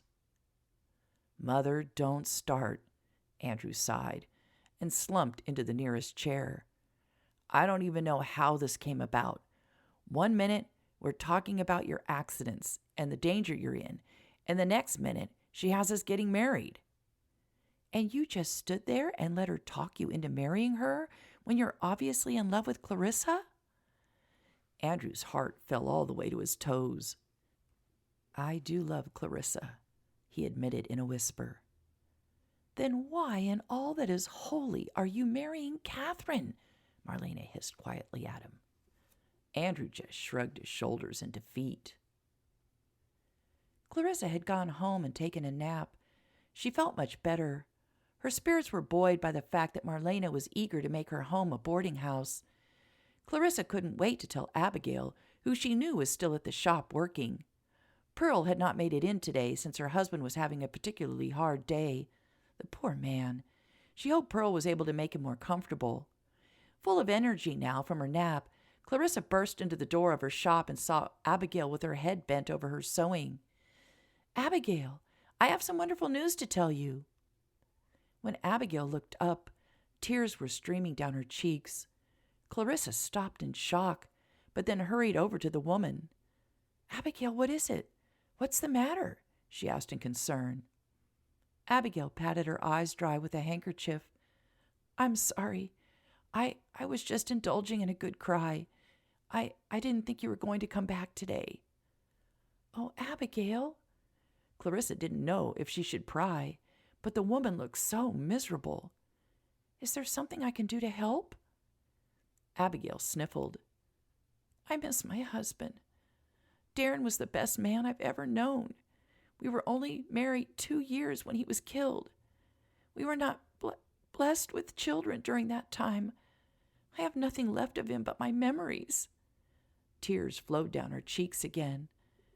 Clarissa's heart broke for this woman. She wasn't even Andrew's wife, but if anything happened to him, she would be devastated. Do you want to talk about what happened?" "That's what's so awful," Abigail choked out. "I could have saved him, but the owner told me to get out and get out of his way." "The owner of what?" Clarissa was not following what Abigail was trying to get across to her. "The owner of the mill. I went to the mill the day of the accident to warn Darren." Clarissa was getting more confused. "You went to his work to warn your husband? Warn him of what?" Abigail looked down at her hands that were twisting the handkerchief into a tight knot. I can see things sometimes," she whispered. I knew my husband was in danger." Clarissa stared slack-jawed at Abigail. You mean like a seer? A spiritualist?" "I've never put a name on it. I just feel and see things once in a while. I've never told anyone but Darren. I don't want people looking at me funny or thinking I'm some kind of a witch." "Well, what did you see that day?" Clarissa whispered, not sure how she was feeling about this revelation of Abigail's. "I saw the tree roll on him. I saw the men lose control of the huge log, and I saw it roll onto Darren." Abigail's eyes were still wet, but she was looking at Clarissa, wondering how she would react to what she had just heard. She had told no one of her sight, but she was feeling so lonely and so sad, and Clarissa was so kind. "He was still alive when I got to the mill, Clarissa. I was shouting at the owner to get my husband, that he was in danger, and the owner just looked at me like I was insane. He told me to leave. Before he could push me out of the office, a man came running in yelling that there had been an accident. I knew it was Darren, and I knew it was too late." "Oh my God, Abigail, I don't know what to say. How awful, how devastating to know you could have saved him. Your grief must be twice as bad. I'm so sorry." "Yes, it's an extra burden. What if I had pushed past the owner? What if I had just opened the door and yelled? What if I had told Darren not to go to work? What if I—" And Abigail couldn't finish. She was crying hard, taking in great gulps of air in an effort to stop. Clarissa put her arms around the woman. Tears were flowing down her cheeks, too. She just held Abigail, letting her weep. She would hold her until the tears stopped, and she would shed a few tears of her own for Abigail and for Andrew, the man she loved and could never have. Andrew didn't know how he got through the rest of the day and evening. Catherine hadn't left his side the entire time, and Louis kept slapping him on the back in congratulations. His mother looked tense and sad. Ruby looked downright hostile, and Anna moped and played dirges on the piano. He was lying in bed, unable to sleep. How was he going to get out of this now? Chapter 26. Mary Sue came hustling into the office, a huge smile beaming across her face. "You two have to come see this," she said to Joe and Jason, who were looking over paperwork in the barn office. "See what?" Joe asked his wife. "I can't explain it. You have to see it. Come on and stay out of sight as much as possible." Both men rolled their eyes. Every time they were told to stay out of sight, it had something to do with Titan. Mary Sue and Samantha had been working with the horse diligently. Mary Sue had gotten the horse to follow her out into the corral and circle it with her and Betsy. But every time one of the men came within shouting distance, the horse became agitated and ran back into the barn and his stall. Both Jason and Joe were beginning to believe the horse was unsalvageable. When they reached the edge of the barn wall, they looked around the corner and saw a man standing next to Titan. The horse was sniffing him. "Who the hell is that?" Joe asked in wonder. "And why is he wearing my jacket and Jason's hat?" Mary Sue giggled. "That's Sam. Titan loves her and even lets her touch him and feed him apples and sugar cubes. She's amazing," Mary Sue said happily. "But why is she dressed like a boy again, and why is she wearing our stuff?" Joe repeated. "She's getting Titan used to your smells," Mary Sue exclaimed. "Horses have a strong sense of smell. Samantha figures if she can get the horses used to your individual scents, there's a better chance of Titan accepting you both.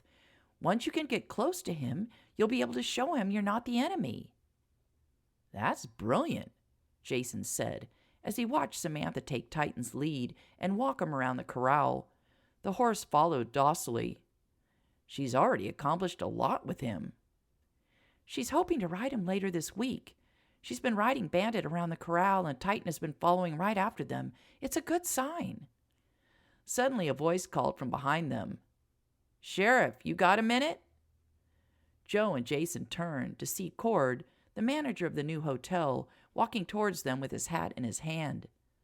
"Go on," Mary Sue shooed them away. "You saw what I wanted you to see." Joe gave his wife a pat on her behind and quickly hustled over to Cord before she could swat him. He could hear Jason greeting the man. "What can we do for you, Cord?" "I thought I should tell you about a guy who's been at the hotel a few times now in the last couple of weeks. I'm wondering if he may be the man you're looking for." "Couple of weeks?" Joe asked. "Why didn't you report this the first time he came into town?" Cord hunched his shoulders. "I had no idea at the time that you were looking for anyone. Besides, he's a well-dressed gentleman, and he was staying in one of our best rooms. It never dawned on me that he could be connected to all the accidents." "So what changed your mind about him?" Jason asked. "Well, he was here a couple of weeks ago, and he stayed for a couple of days at the hotel. Looked like he might be thinking of moving here or something. The only thing that was odd was he was asking questions about the women in town." "What kind of questions?" Jason asked, and looked at Joe, wondering if he was thinking this could be their man. "Well, at first it was just like typical man asking if there were any pretty girls in town, any young single women. He's a right nice-looking guy. I thought nothing of it. Figured if he was looking to settle here, he would want to know if there were any single women." "So if that seems so natural, why are you here now?" Joe asked. "Well, after he left town, I figured I wouldn't see him again. And then he showed up the day before yesterday. This time he starts asking more specific questions. That's when I started wondering about him." "What do you mean by specific questions?" Jason asked. He really wanted this mystery solved before becoming the new mayor. He knew John would be frustrated if he couldn't get this taken care of under his watch. There was no feeling worse than when a man could not protect the women and children of the town. Cord wrinkled his forehead. "I'm trying to remember how he put it. First, he asked if there were any new businesses in town, and then he asked if there were any run by women. I didn't even think about Miss Osborne. It was Mrs. Rule who popped into my head, so I told him about Marlena and how her business had been shuttered by the church ladies. But he shook his head and said he meant any young women. Well, that's when I thought of Miss Osborne, and I started to get suspicious." Joe and Jason looked at each other, and then Joe asked, "Did he say Clarissa's name or describe her at all?" "Nah, he was kind of cagey, claiming he wanted to be part of a progressive town, one that recognized women were of more value than just being wives and mothers. Said if he ever had a daughter, he would want her to be able to choose what she wanted to do in life. I just thought that was a hell of a strange conversation to be having with the manager of a hotel. It felt kind of like he was interrogating me."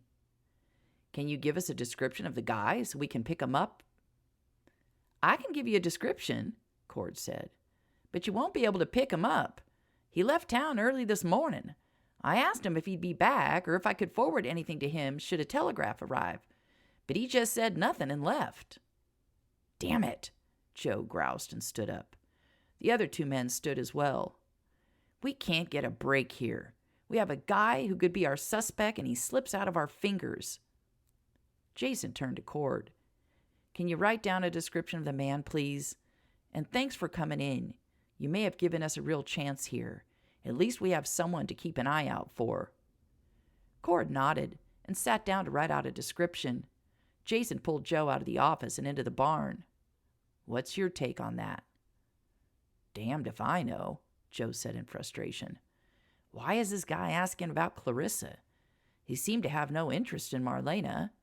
Is he trying to lead us off the scent, sidetrack us with Clarissa, and then go try for Marlena again?" "Well, whoever we're after is smart. He seems to always be one step ahead of us. We get a lead and it fizzles out before we can wrap our minds around it. Well, when Cord is done with the description, Wes and I will go around town and see who the guy has talked to. I need to speak with Clarissa. Maybe she knows this guy. Either way, I need to warn her that someone was asking about her.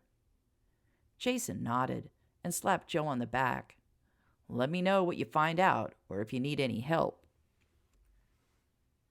Clarissa had had a rough time sleeping. The ache in her heart over what Abigail told her and her own sadness over Andrew kept worming its way into her head most of the night. The only consolation yesterday was when she was finally able to tell Abigail about the boarding house. Abigail had been pleased, and the two of them had agreed to go over to Marlena's at 10 this morning. It was already 9 now. Clarissa wanted to get a couple of orders packed up and ready to ship before the other ladies showed up. She unlocked the door and locked it behind her. She didn't want any disruptions. She pulled off her jacket and hung it on the stand that stood next to the door. The room was gloomy. She needed to get the lanterns lit. Clarissa shuffled around the shop, lighting the sconces. She loved being in her shop by herself in the morning. She still pinched herself daily, making sure she was truly awake and that this was her shop. She looked around with a smile on her face, but it soon turned to a frown. What in the world? She looked at the shelving. All of her bolts of material were on the top shelf, practically packed to the ceiling. Who in the world would have done that? She felt a cool breeze and looked to the back of the shop. The window was broken. Did someone break in last night? Clarissa looked around in concern. Was someone here? Clarissa grabbed a pair of sharp scissors and held them before her like a sword. "Who's here?" she called out. With the scissors clamped tightly in her hands, she went around the room, looking under tables and checking the back room. No one was hiding. Clarissa went back into the main room and put the scissors back down and looked to see if anything was missing. As she searched the room, she could see nothing was stolen. All her precious sewing machines were still on the tables. From what she could see of the bolts of fabric, nothing looked like it was missing. What was this all about if nothing was stolen? Did some bored young people think it would be funny? She could laugh off bolts of fabric being moved, but the broken window was not funny. That would cost her to fix. That didn't feel like a prank. She wondered if she should get a hold of Joe or Wes, but it seemed silly.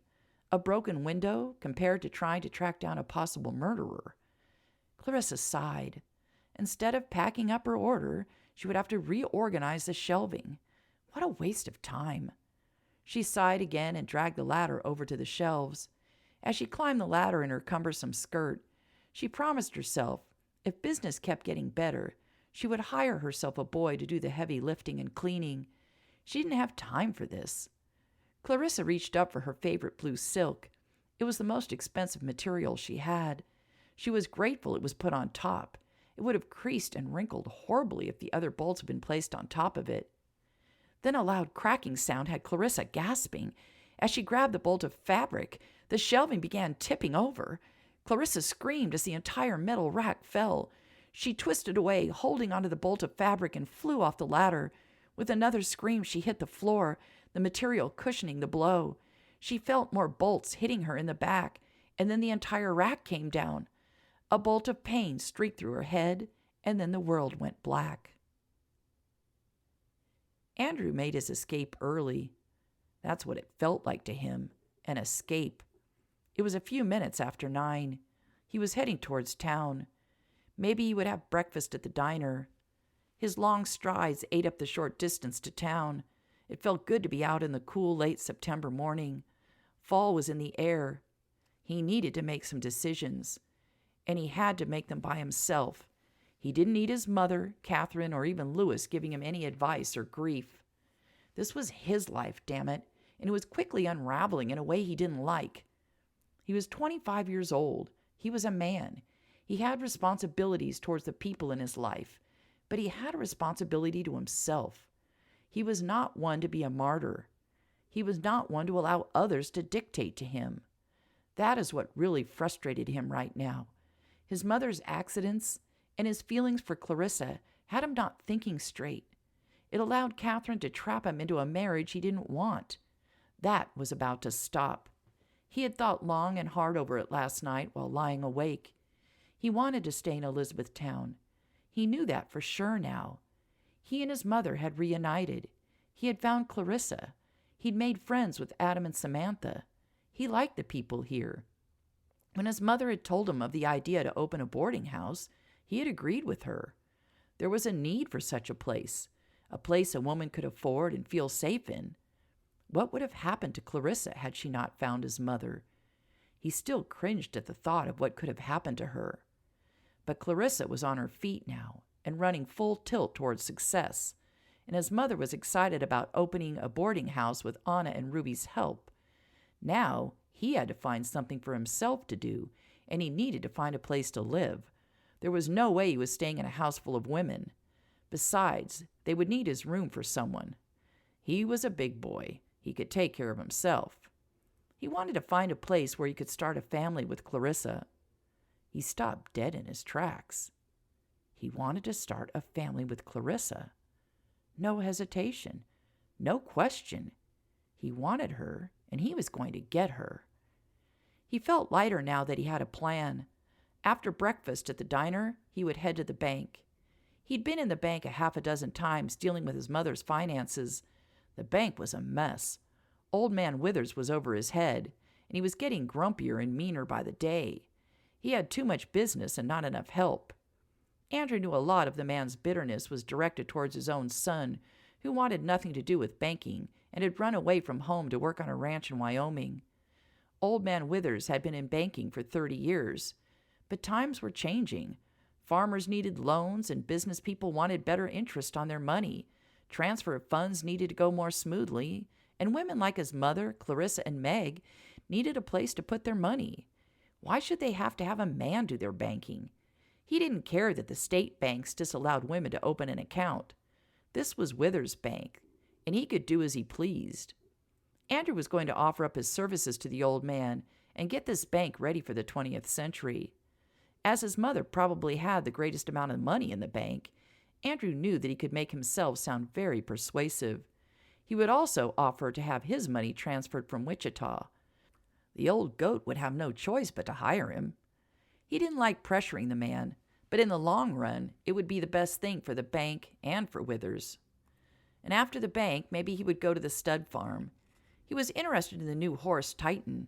He wanted to see if Mary Sue was making any headway with him. If he was going to live here, he wanted a horse of his own. He hated that the horse had been abused. He wanted to take it in and show it that all men were not evil bastards. Andrew snorted.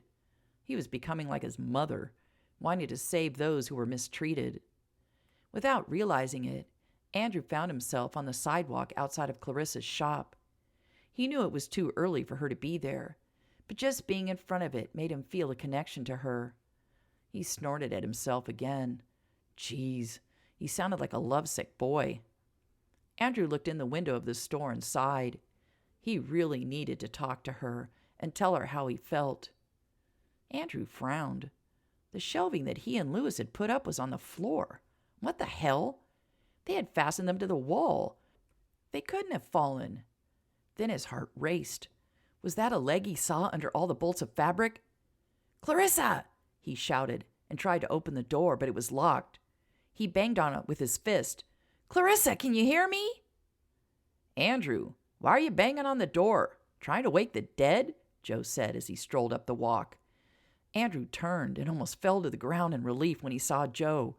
"Joe, something's wrong. The shelving fell, and I think I see a leg underneath all of it. It might be Clarissa." Joe pushed Andrew aside and looked in.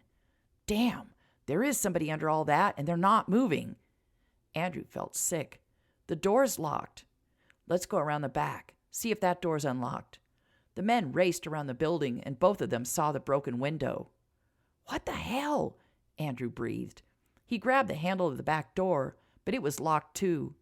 "I'm going through the window," he said, as he picked up a large rock and knocked the few pieces of glass that still remained in the frame out of the way.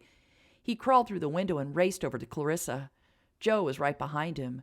Together they lifted off the racks and began tossing bolts of material out of the way. Andrew dropped to his knees. Clarissa lay on her stomach, and blood oozed from a cut on her head. She was out cold.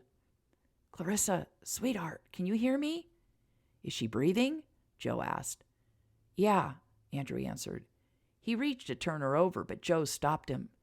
"Don't touch her. We don't know how badly she's hurt. I'll run over to Doc's. Either he or Adam will be in. It won't take more than a few minutes. Stay put. Don't move her." Joe was out the front door before Andrew could respond. Andrew took off his jacket, folded it, gently lifted Clarissa's head only a couple of inches, and put the jacket under her cheek. He couldn't look at her with her face on the cold, hard floor. He touched her hand.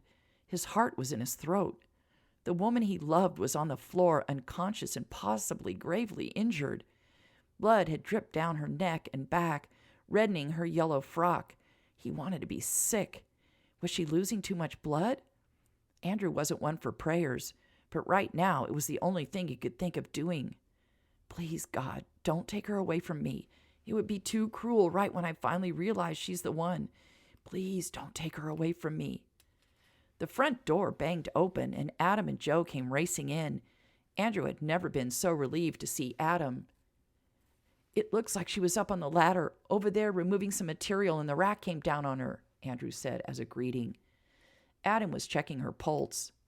"Her breathing is okay. I need to check for broken bones before we turn her over." Adam started at her feet and worked his way up. "Looks like she did something to her wrist. It's swollen. The rest of her looks okay. It looks like the fabric broke her fall. The shelving must have hit her on the back of the head."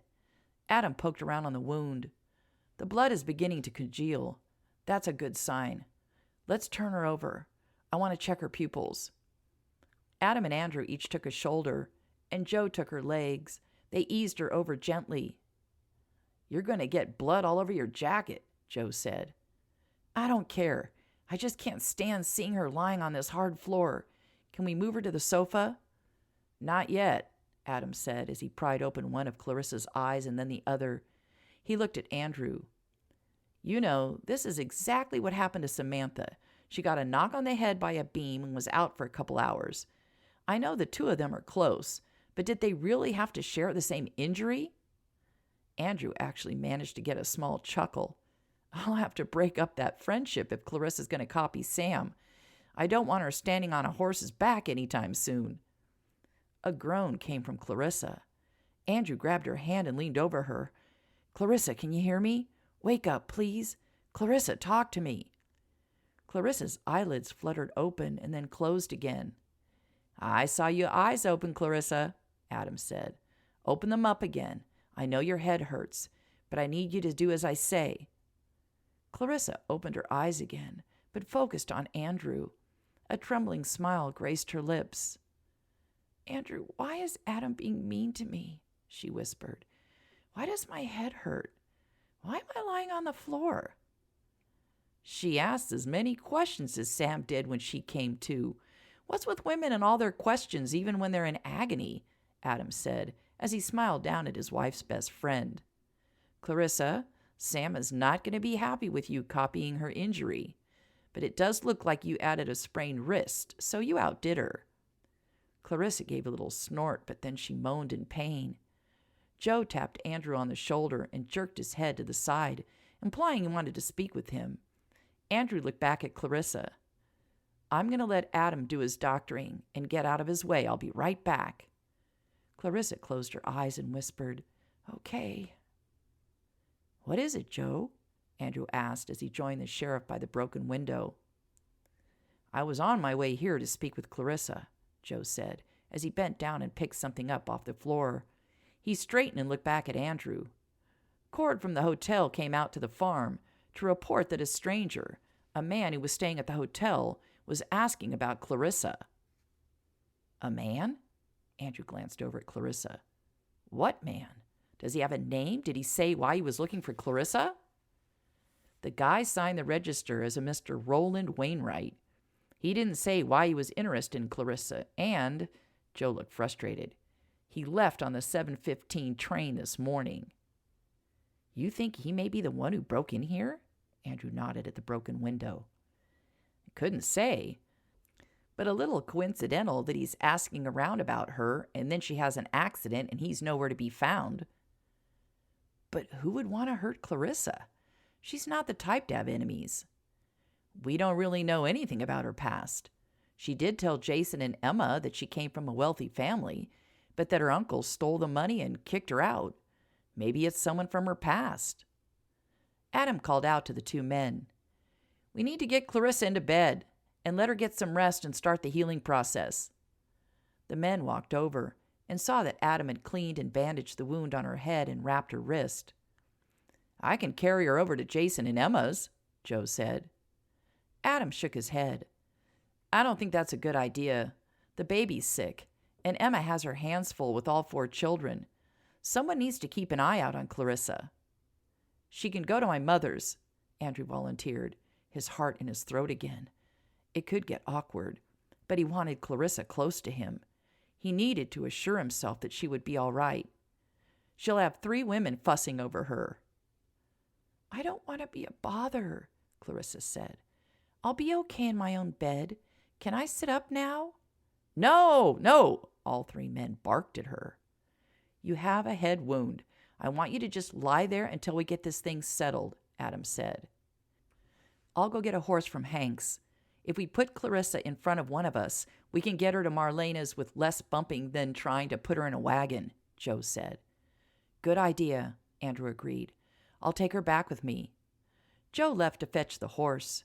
Adam took the now bloody towel and water he had used back to the back room. You're coming home with me, Clarissa. And no arguments, Andrew said as he saw her open her mouth to protest. Clarissa rolled her eyes. Ouch! She closed her eyes. It hurts to roll my eyes. Well, then stop rolling them, Andrew said reasonably. Clarissa opened her eyes and glared at him. Andrew chuckled. Apparently, glaring does not pain you. Adam walked back into the room.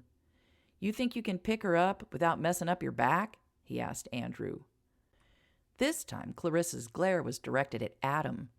Are you saying I'm fat? No, not at all. I'm saying Andrew might be too weak. That's enough out of you, buddy, Andrew growled. Just because you're a doctor doesn't mean I can't punch you in the nose. Adam laughed. Well, at least I'd know how to fix it. Clarissa spoke up from the floor. Excuse me, but I'm in pain here. Can we make this about me? Both men smiled at her testiness.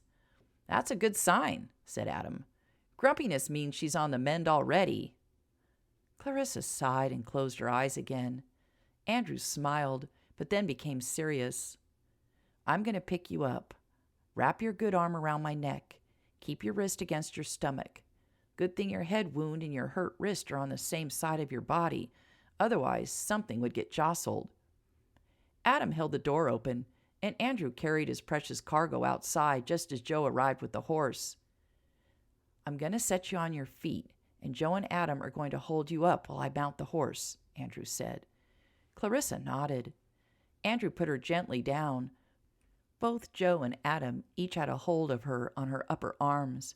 Clarissa swayed a bit, but was then able to find her balance. Andrew quickly mounted the horse. Joe put his hands on Clarissa's waist and easily lifted her off the ground.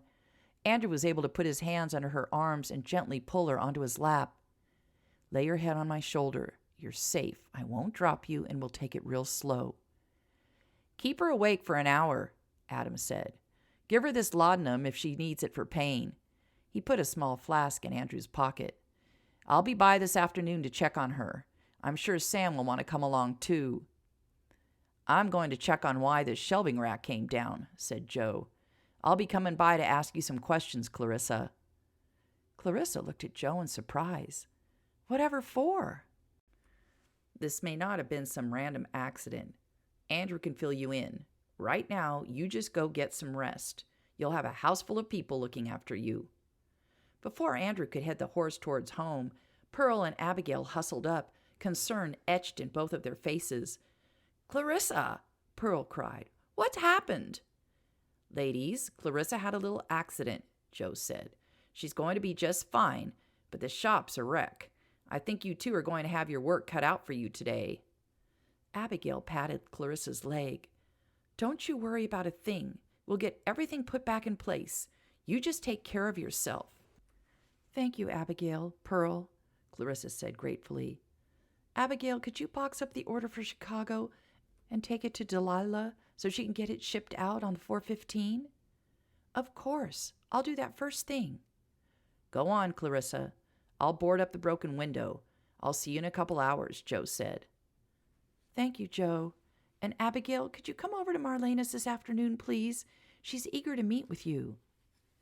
"Are you sure? It can wait until you feel better." "I'm sure I'll be feeling as good as new by then." Clarissa smiled at the woman. Adam snorted. "If you don't get out of here right now, you're going to feel awful. You need to go lie down. Now get."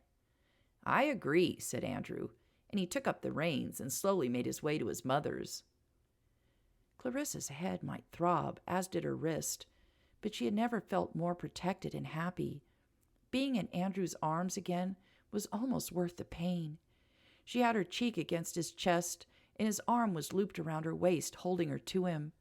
They had been riding for 10 silent and very slow minutes, as Andrew didn't want to jostle Clarissa. He stopped the horse just before reaching his mother's house. "Clarissa, I have something to say to you." He sounded so serious that her heart dropped to her feet. "What is it?" she said, closing her eyes and praying he wouldn't bring up Catherine. She didn't want reality to hit her in the face right now. She just wanted to keep feeling, not thinking. "I want you to know that whatever you hear or see at my mother's, I want you to know that I will never, ever marry Catherine." Clarissa pushed herself away from Andrew and turned her face to look at him. He was looking at her, and before she could ask what he meant, he continued, "I can't talk about it right now. There's no time to tell you what happened.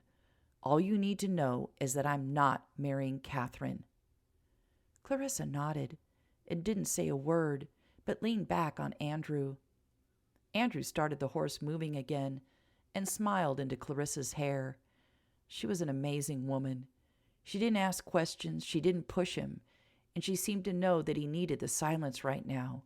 He loved her even more. She was definitely the one. Clarissa managed to walk into Marlena's house with Andrew's help, but she was fading fast. She had to get out of the clothes she was in. Blood stained the entire top of her dress and was sticking to her skin. She was also ready to lie down and take some pain medication. When they entered the parlor, Marlena and Anna were both knitting. They looked up, and had Clarissa not felt so awful, she would have laughed. The look on their faces was one of complete confusion, as if they didn't recognize her, which didn't surprise her since her hair was hanging down, her dress was a bloody and wrinkled mess, and she had to be held upright by Andrew. "Clarissa!" Marlena pushed herself up out of her rolling chair, her knitting falling to the floor. Standing on her good leg, she looked as if she was going to run over to them. "Mother, sit down. I can't hold both of you up," Andrew ordered. Marlena plopped back down, but a look of horror swept across her face. There's blood all over you. What happened?" She looked at Clarissa and then at her son. "Andrew, what's happened? Why is Clarissa bleeding?" Anna's mouth was open, and she was frozen to her chair. "I know I look a sight," Clarissa said, "but I look worse than I am. I had an accident at the shop. One of the shelving racks fell on me." Both Marlena and Anna gasped. "She's got a cut on her head, Mother," Andrew said. "That's where all the blood comes from. She sprained her wrist, but everything else seems to be in order. She needs to get cleaned up, go to bed, and take some laudanum." Anna was up in an instant. "I'll get one of my night dresses and a robe for you, Clarissa." She ran to the steps and raced up them to her room. "Put her in Ruby's room," Marlena said, taking charge. "Ruby and Anna can get her cleaned up and dressed. She can rest there and be watched by Ruby." "Thank you, Marlena," Clarissa said. "I'm sorry to be a bother. Adam didn't want me to go to the Dunbars because the baby's sick, and Emma's busy with all of the children." "You are no bother at all. Of course you should be here. You have a house full of people who will keep an eye on you. Andrew, take her into the kitchen so Ruby and Anna can get her cleaned up. Then come back in here and tell me what happened. Anna came racing down the stairs and followed Andrew and Clarissa into the kitchen. Marlena could hear Ruby exclaim, "Dios mío, what happened to you?" The door closed, and Marlena was left alone in the parlor. She had a terrible feeling about this. She was not going to like what Andrew had to tell her. She just knew. What in the world was going on? She thought her life was crazy when she ran the brothel, but that was a mild existence compared to how things were going now. She never felt unsafe in Elizabethtown. And now, since a little before her son's arrival, there had been nothing but danger and chaos. Could there be a connection? She couldn't see how. The first attack was before Andrew and Louis showed up. She had never been more happy or more wary during the short time her son had been home. She'd actually been kind of glad her accident had happened, as it brought Andrew back to her. But now others were getting hurt. This couldn't go on. Andrew came back into the parlor and took a seat near his mother. "You're not going to like this," he said. "I already figured that out. This was not an accident, but an attack, wasn't it?"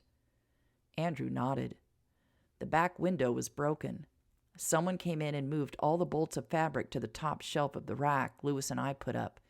Clarissa thought it was a prank that some young boys were playing, but no one thinks that now. Joe's looking for clues and will be over later to tell us what he found. "So you and Louis are sure you put that rack up correctly?" "Absolutely. That thing wasn't going to go anywhere. That's why this wasn't an accident," Andrew said firmly. "Also, Joe told me there was a strange man in town asking about Clarissa. Right after he asked about her, the accident happened, and he conveniently got on the 7:15 this morning and disappeared." "I am so done with this, Andrew. If something doesn't give soon, one of us is going to go crazy. We are all on edge. We have to figure out why this is happening." "It has to be about your money, Mother. It's the only thing any of us can think of.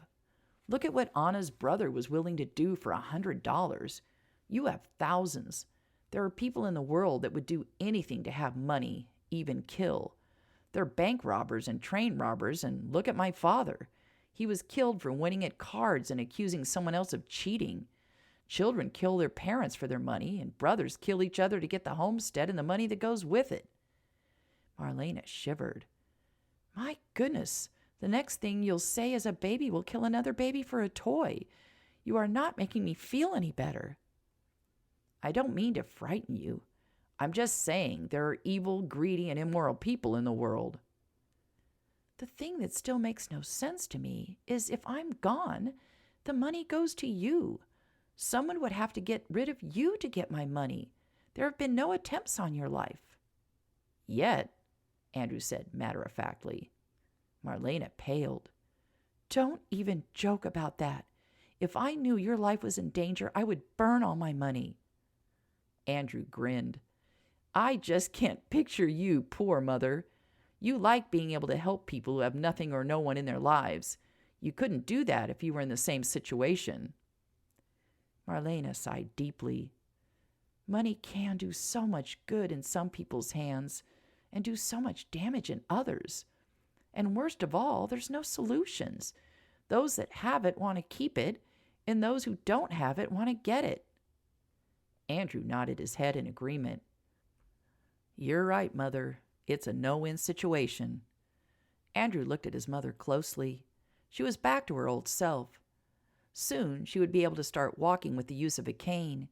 He'd feel a lot better when she wasn't stuck in a chair and at the mercy of anyone who wanted to hurt her. "Mother, I've been turning over all of this in my mind again and again.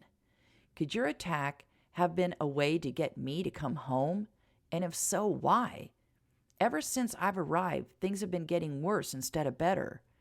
I know no one has attacked me, but somehow I feel like I'm part of this in some way." Marlena was nodding her head. "I was thinking the same thing. Why is this all happening now? Why are the attacks being ramped up since you arrived? But I can't find a connection, Andrew." "I can't either. But I have a strong feeling that this has something to do with me. And now Clarissa has had 2 accidents. How is she involved in this? Why attack you and Clarissa? Again, the connection is me, but why would some stranger want Clarissa dead? Who is this guy? I guess we wait for the sheriff to show up and hear what he has to say. You need to tell him about your concerns. I'm completely baffled, but I agree with you that you are part of why this is happening. Andrew nodded and stood. Where's Catherine? I need to talk to her. Warn her that Clarissa's here. She forced Lewis to take her to town to look for a hat for your upcoming nuptials. Lewis was not happy. She dragged him away from his breakfast. Andrew sighed deeply and stared at the floor. When are you going to tell her that you're in love with Clarissa? Soon, Mother. Andrew sighed again and headed to the stairs to change out of his blood-stained shirt. Chapter 27. Abigail sat in one of the chairs in the parlor. Clarissa was stretched out on the large sofa, looking none the worse for wear. One would never guess that you had been hurt by just looking at you. Except for the bandage on your wrist, you look like you always do. Abigail sounded surprised, but pleased. Clarissa smiled. It's amazing what a little rest can do. Except for a slight headache, I feel fine. I would like to go back to the shop, but Andrew threatened to lock me in a room if I ever tried to go out. Well, he's right, you know. There's no reason to push yourself. Abigail looked around the room once more. This really is a beautiful house. I love the sunlight that comes in through all the windows. Abigail looked at the ornate staircase and frowned. What are you frowning at? Clarissa asked, looking in the same direction as Abigail, but not seeing anything out of the norm. Abigail jerked out of her pensive mood and looked at Clarissa. Those stairs. Something happened there, something bad. Clarissa's mouth fell open. Something did happen on those stairs. Clarissa could feel a tingle go up her spine. She had not told Abigail about Marlena's accident. Is this what you meant about seeing or feeling things? Abigail nodded. She was looking at the stairs again. She gave a little shiver, but the bad feeling dissipated. Yes, as I told you, sometimes I feel or see things. I just felt something negative when I looked at the stairs, but now it's gone. This room has such a warm and friendly feeling to it. I don't feel any sort of threat anymore. Are you able to tell me what happened? Clarissa sucked in a breath.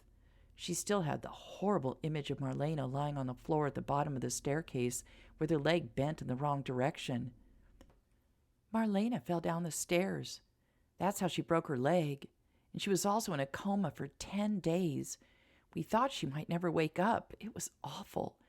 Later, when she was able to leave her room in the rolling chair she now uses, she remembered something. Abigail held her breath, wondering what was coming next. Marlena remembered being pushed. Someone hit her hard in her back and she went flying down the stairs. It was a miracle that she didn't break her neck. Are you saying someone tried to kill her? Abigail said in shock. Yeah, and a mirror almost fell on her a few days later, and then a runaway horse and wagon almost ran her down in town. None of it makes sense, and neither the sheriff nor anyone else can figure out who would attack Marlena and why. I know this may make you uncomfortable or afraid to live here, but no one else seems to be a target. I've always felt safe and happy here, but I would understand if you might feel differently. I don't feel I would be in danger, Abigail said hesitantly. And I would know, but how could Marlena want a stranger in her house if she's in danger? Wouldn't I be one more person to worry about? No, she refuses to stop living and give in to the fear. She loves the idea of turning this place into a boarding house for women. She wants to hear gossip and laughter and make this place alive with people again. The door to Marlena's office/bedroom opened and closed, and the 2 women could hear her rolling chair coming down the hallway. Anna pushed Marlena into the parlor and smiled when she saw Clarissa resting on the sofa and speaking with a young woman she didn't recognize. Abigail stood as the 2 women entered the room. Marlena waved the young woman back into her seat. Sit. You must be Abigail. I'm Marlena. I'm so glad to meet you. Clarissa's thrilled with your work." Abigail blushed with pleasure. "I'm so happy to be working for her. I love sewing, and I'm learning so much. The sewing machines are a dream come true." Marlena laughed. "I can do a little knitting, but sewing is not my forte. I'm very glad that there are people like you and Clarissa out there with such talent, or I'd be running around unclothed." "So that's why you were so generous in investing in my venture," Clarissa giggled. "You didn't want to run around naked." "I much prefer wearing a beautiful gown than my birthday suit," Marlena laughingly agreed. Anna smiled at Abigail. "I'm Anna. I work here. I hope you will consider taking a room. I'm so looking forward to having this place filled with women. It was so quiet here until Andrew and his friends arrived." "Will they be leaving?" Abigail asked, looking at Marlena. "Yes, soon I would think. They all have jobs they need to get back to." Marlena's smile dimmed, and when Abigail looked at Clarissa, she could see her face had paled. "Well, I would enjoy living here, I believe. I am paid through the week at the hotel. May I move in on Sunday?" Marlena clapped her hands together and managed to look cheery again. "I'm so glad. Why don't you let Anna show you the room we thought you might like? It has a lovely view of the forest out back and gets the morning sun. It's very cheerful. Show her the rest of the house and introduce her to Ruby." Anna and Abigail both rose. "Thank you, Mrs. Abigail began. I'm Marlena, and you are more than welcome." Abigail turned to Clarissa. "Will I see you tomorrow, or will you take another day to recuperate?" "Oh, I'll be there. I'm already bored just lying here. Adam is coming by later, and I'm sure he'll give me permission to carry on. If he doesn't, I'll sick Samantha on him." Marlena snorted. "Poor Adam doesn't stand a chance against the two of you." "Exactly," Clarissa smirked. Andrew knew Catherine would not be happy with Clarissa staying at the house, but she seemed more agitated and upset than he would have thought. He watched her pace up and down the back veranda. He sat in a chair watching and wondering if she knew that he had feelings for Clarissa. Why else would she be so disturbed by the news? It wasn't like he and Clarissa would even have a moment to themselves in a house with 8 people in it. Catherine had been so busy planning the wedding, he was surprised she was this upset. Wait until he told her the wedding was off. He gulped and felt a bit sick. This woman in front of him did not deserve what was about to happen to her. She had been nothing but supportive, had spent over a week here, and was now planning a wedding. He could feel himself weakening. How could he do this to her? But then a picture of Clarissa, lying on the floor and bleeding, popped into his head, and the fear and despair that he had felt at that moment made him stiffen his spine. He had to tell her, and he had to tell her now. "Catherine, please come and sit down. I want to talk to you." Catherine turned sharply. Andrew was taken aback by the look on her face. But then she smiled, and he wasn't sure if he had actually seen what looked like hatred in her eyes. His guilt must be making him see things, he mused. He patted the bench next to him. Catherine walked over and sank down gracefully, and then turned slightly to look at him. Andrew took her hands in his. They were cold. "Catherine, I don't know how to say this. There's no easy way to broach this." He could feel her stiffen, and again her eyes had a strange look in them. I can't marry you." Catherine yanked her hands from his, rose swiftly, and hissed, "No, I will not listen to this. Get that woman out of this house now." She left him without a backward glance, went into the house, and slammed the door behind him. Andrew stared after her, his mouth agape. "That went stunningly well," Andrew said to himself sarcastically. "Perhaps I should take up speech writing. I could make a fortune."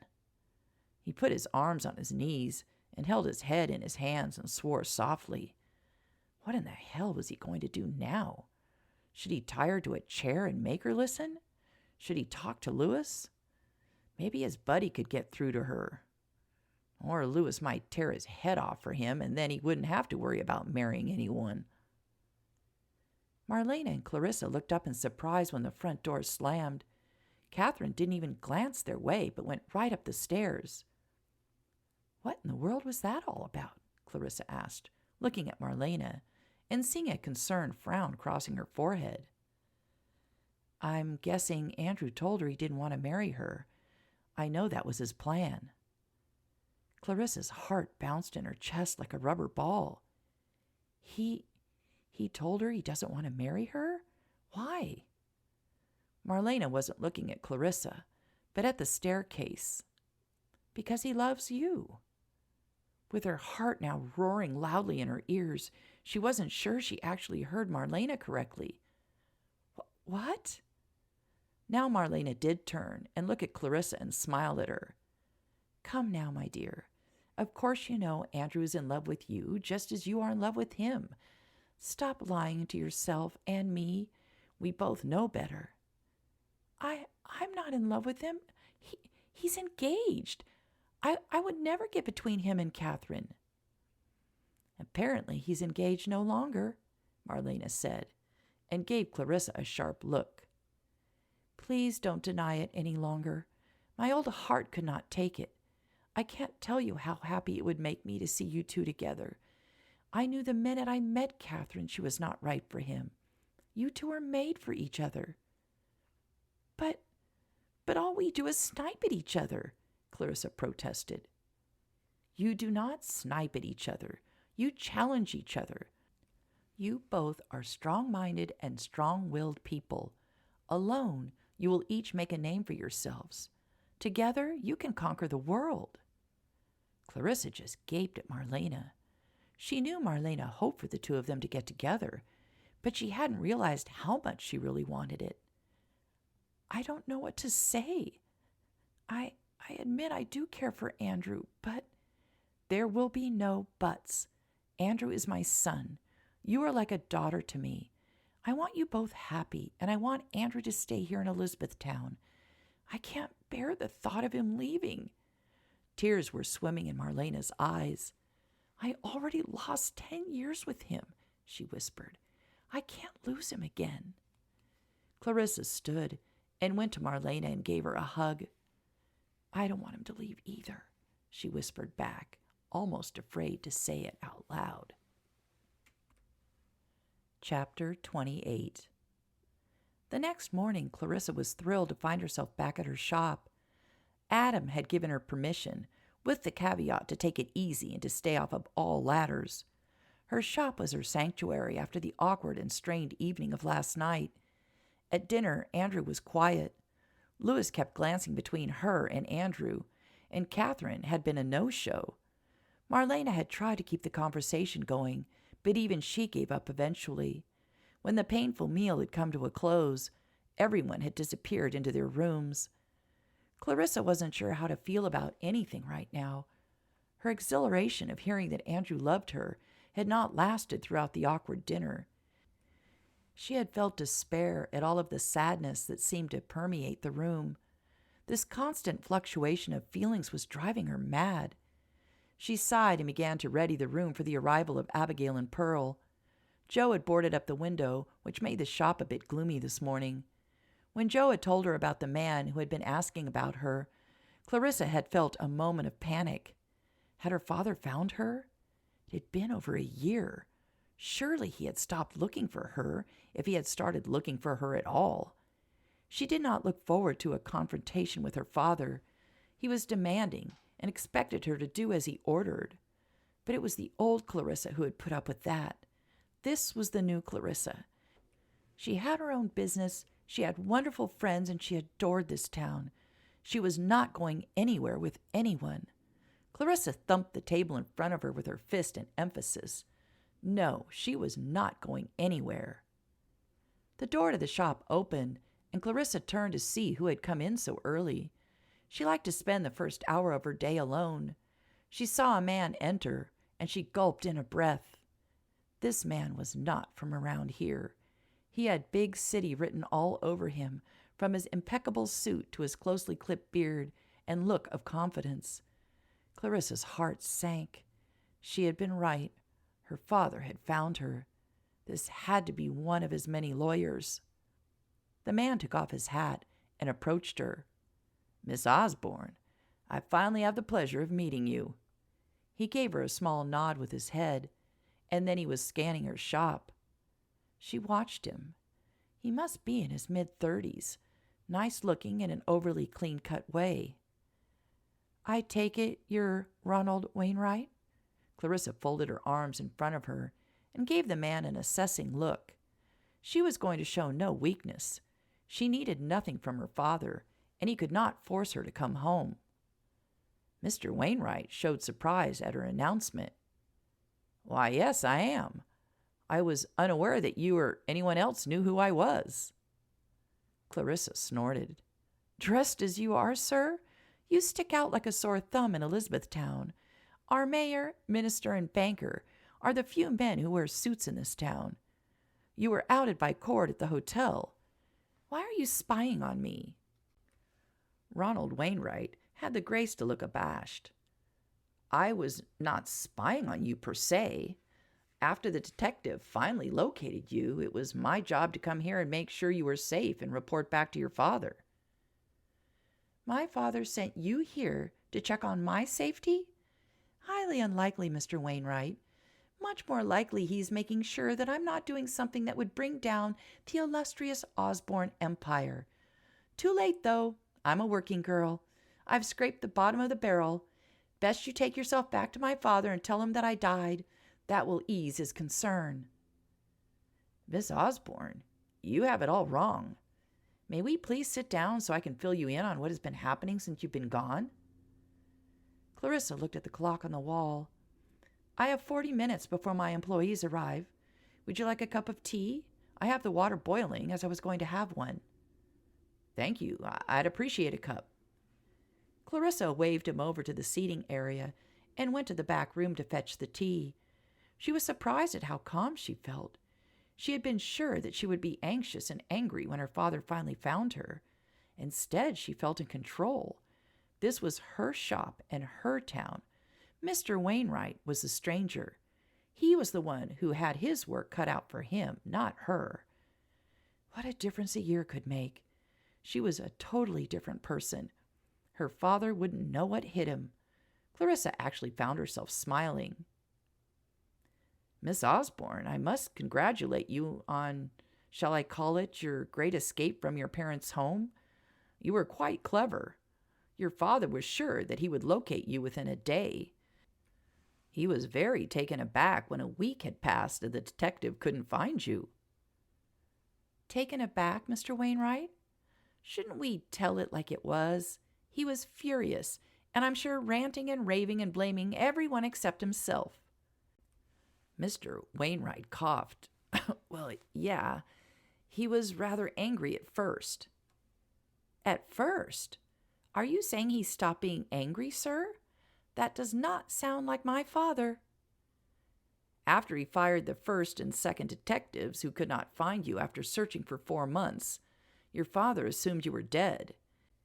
He hired a third man to try to locate you or your grave. When the detective finally found a lead, you'd been gone over 6 months. Much had happened in those 6 months." Clarissa raised her eyebrows but said nothing. "Your mother blamed your father for your disappearance," Wainwright continued. "She was angry with him for trying to force you to marry a man who was 3 times your age. They became estranged. Your mother began attending parties by herself. Your father threw himself into his work even more. Apparently, they rarely spoke, and this eventually led to your mother, running away with an English lord to London." Clarissa's mouth dropped open. My mother? My mother ran away with a lord? Oh, dear." Clarissa gave a nervous giggle. How did my father explain that to his snooty peers? "Well," Mr. Wainwright coughed again, "the same way he explained why you are not at home." "Oh? And where was I, presumably?" "You were in England going to a well-known finishing school and then taking a tour through Europe.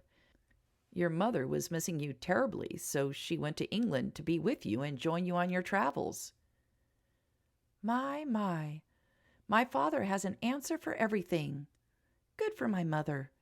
I hope she's finally having a little fun in her life. She was never a happy person, trapped in a loveless marriage and having borne an unwelcome daughter. Miss Osborne, you've been gone over a year. I only found you 2 weeks ago. I went into Austin to telegraph your father and let him know that I had found you. Why did you go to Austin? We have a telegraph office here. Well, as you so beautifully stated, I stick out like a sore thumb here. I did not want you to see me and become suspicious. It appears that even with the care I took, a hotel clerk felt the need to tell you about me. He did not inform me. He informed the sheriff. Why would he go to the sheriff? Does your town not allow strangers in it? Mr. Wainwright sounded truly surprised. Strangers are allowed, Mr. Wainwright, but not a stranger who made an attempt on my life. Wainwright sat bolt upright, and the look of shock on his face was genuine. I have not made an attempt on your life. This is preposterous. The sheriff is looking for me? I've done nothing illegal. Calm yourself.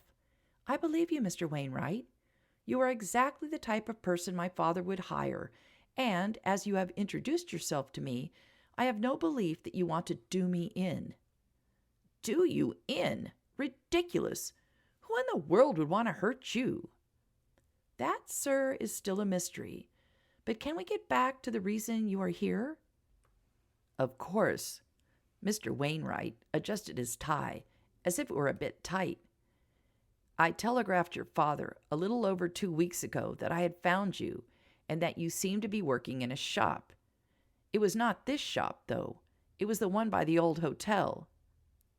Oh, yes, my friend Meg let me use her back room while I was waiting for this place to become available. I saw some of your creations hanging in her windows with your name on them.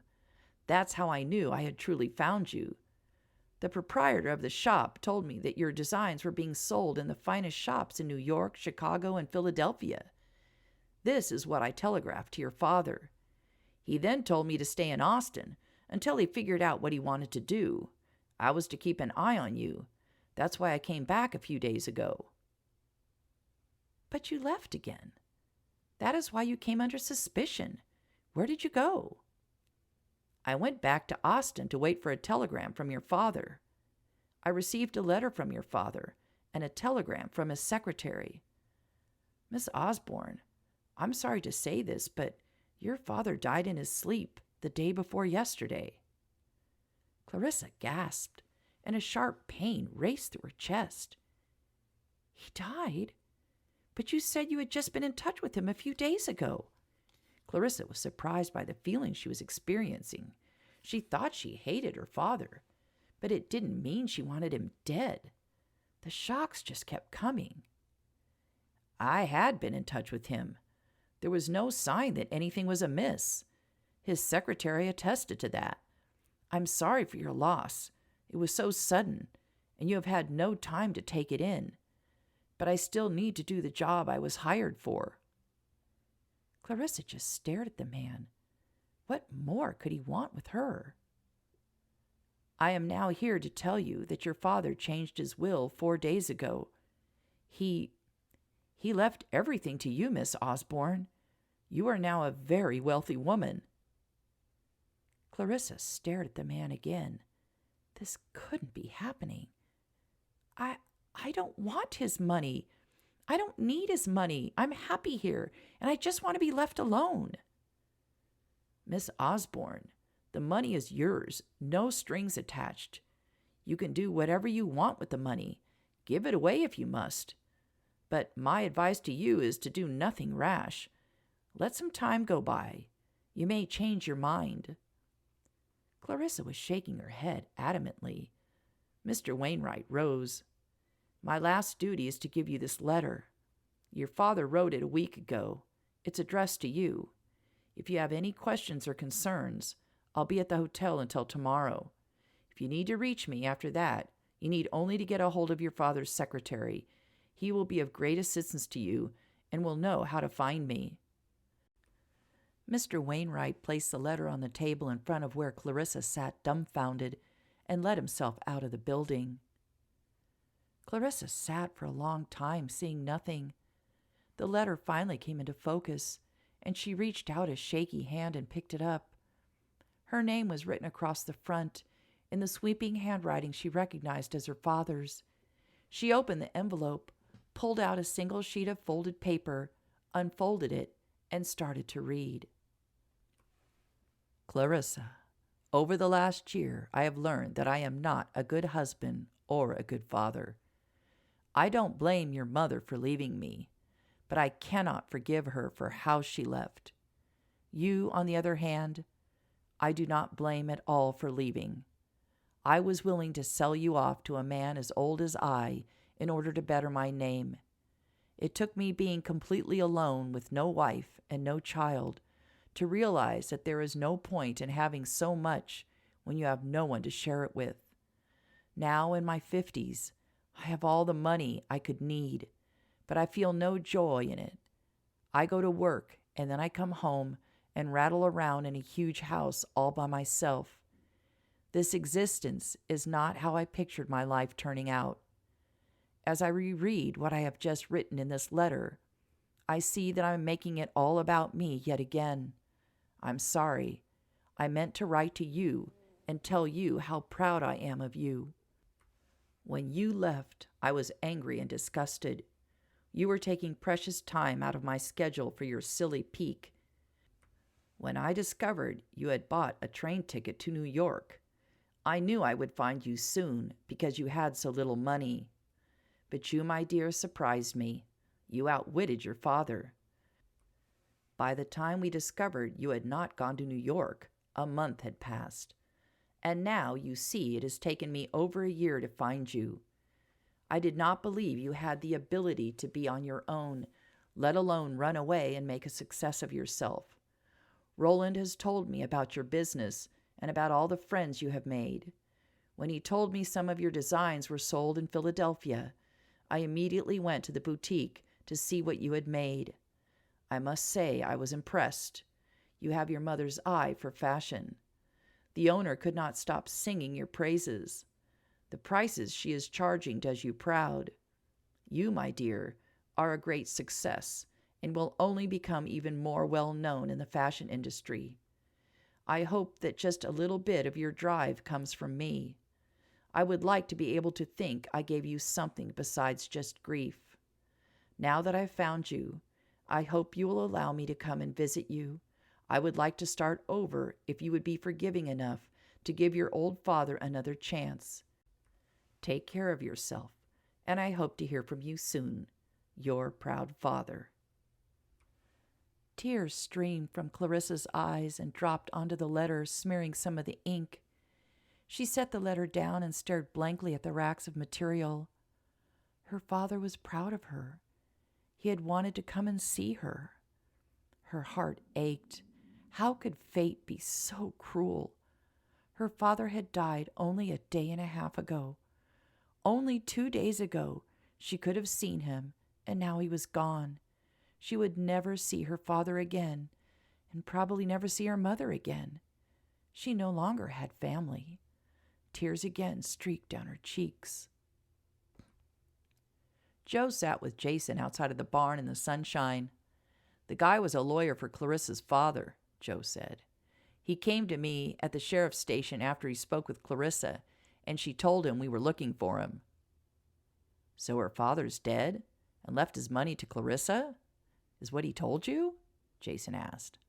"Yeah. He said she's now a very wealthy woman. A very sad wealthy woman.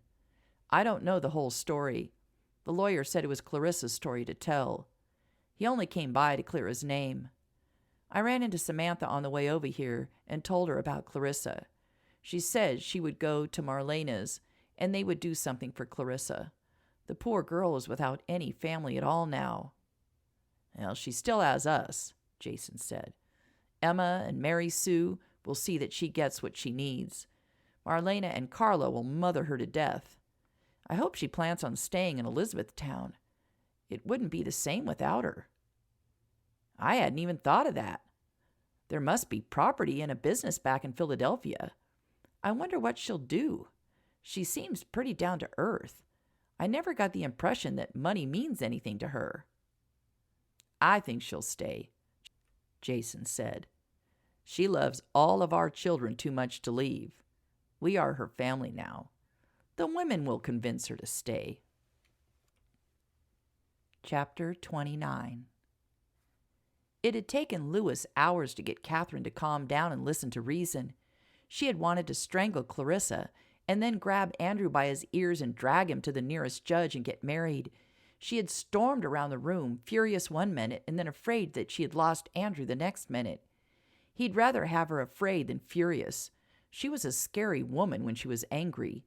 He had finally convinced her that all was not lost. Andrew was just confused. He didn't have it in him to be so cruel to her. He would come around. Lewis promised Catherine that he himself would pursue Clarissa. He would take care of that problem. Catherine had just snorted and called him a failure. She had then started to attack him, calling him weak and incompetent, blaming him for everything that had gone wrong. He'd not appreciated it, and they had had a huge row. Catherine refused to come down for dinner, which was probably a good thing. But today, she needed to make her presence known if they were going to get back on track. He had heard Marlena and Anna talking about going over to Clarissa's to support her. He had no idea what they were talking about, but he told Catherine to get herself together and make sure that she went with them. She needed to know what was going on, and she needed to make a game plan. Storming around and threatening him was not going to get them anywhere. Clarissa had said nothing to Abigail or Pearl about her father dying or about the money he had left her. She needed time to think about it all. She'd managed to keep herself so busy that she didn't have time to talk with the two other ladies. She noticed Abigail giving her curious looks once in a while, as if she could feel something was not right. By the afternoon, Clarissa was feeling the strain. She needed to talk to someone. In all the hours that she had been mulling over the lawyer's words and her father's letters, she had become more unsure of what she wanted to do. The door to the shop opened, and Clarissa saw Anna rolling Marlena in her chair into the building. Clarissa smiled for the first time today. Then her smile fled as she saw Catherine entering behind them. She was the last person Clarissa wanted to see. "Clarissa, darling," Marlena said, "how are you holding up, my dear?" Clarissa could feel her chin tremble, and a few tears leaked from her eyes. Marlena grasped both her hands. "Oh, dear, I'm so sorry for your loss. I know your family mistreated you, but family is still family. The grief's real." Clarissa nodded. "It does hurt. I'm surprised. I really thought I was done with him." "Anna, roll me to the table, please. Clarissa, come sit. We're going to have an impromptu wake for your father. I don't want you by yourself. You've had all morning to fret and grieve." Abigail and Pearl came over to Clarissa. "I'm sorry, Clarissa. I knew something was wrong," Abigail said. "As am I, dear. It was so hard to lose a parent," Pearl agreed. "Thank you both. I'm just still a bit shocked." The door opened again, and Emma and Carla entered, with Carla carrying a basket. Emma walked up to Clarissa and took her into a warm hug. "I'm so sorry for your loss." Carla did the same, and Clarissa's heart expanded in her chest. These women were so wonderful. "I brought my famous lemon tarts, and Emma baked some cookies." "Well, Calvin and the twins helped with the cookies. They're a bit lopsided, but they were made with love," Emma chuckled. "They wanted to come with me, but this is an adult get-together. By the way, the new nanny's doing beautifully, so no more guilt from you, you understand?" Clarissa smiled. "I understand, but that doesn't mean I don't want them to visit me as often as possible. I happen to have many buttons that need organizing." Emma laughed. "Hannah and Melinda will be thrilled." The door opened again, and Mary Sue came hustling in, looking somewhat out of sorts. "Am I late? I'm sorry. I was dealing with Titan. We had a little setback today." That got everyone's attention. "Is this the horse you saved?" Carla asked. "You never told us the story." "Well, you'll have to wait for the story until Sam gets here. She will have something to say."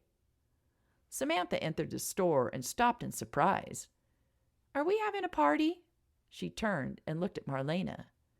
"I thought you wanted me to get Clarissa and bring her to you." "I changed my mind. I needed to get out, and I thought it would be nice for all of us to show our support. Shall we sit and have some coffee and goodies?" Anna spread a tablecloth that she had brought with her over the table to make it look more festive. Carla and Emma placed the plates of lemon tarts and cookies in the middle of the table.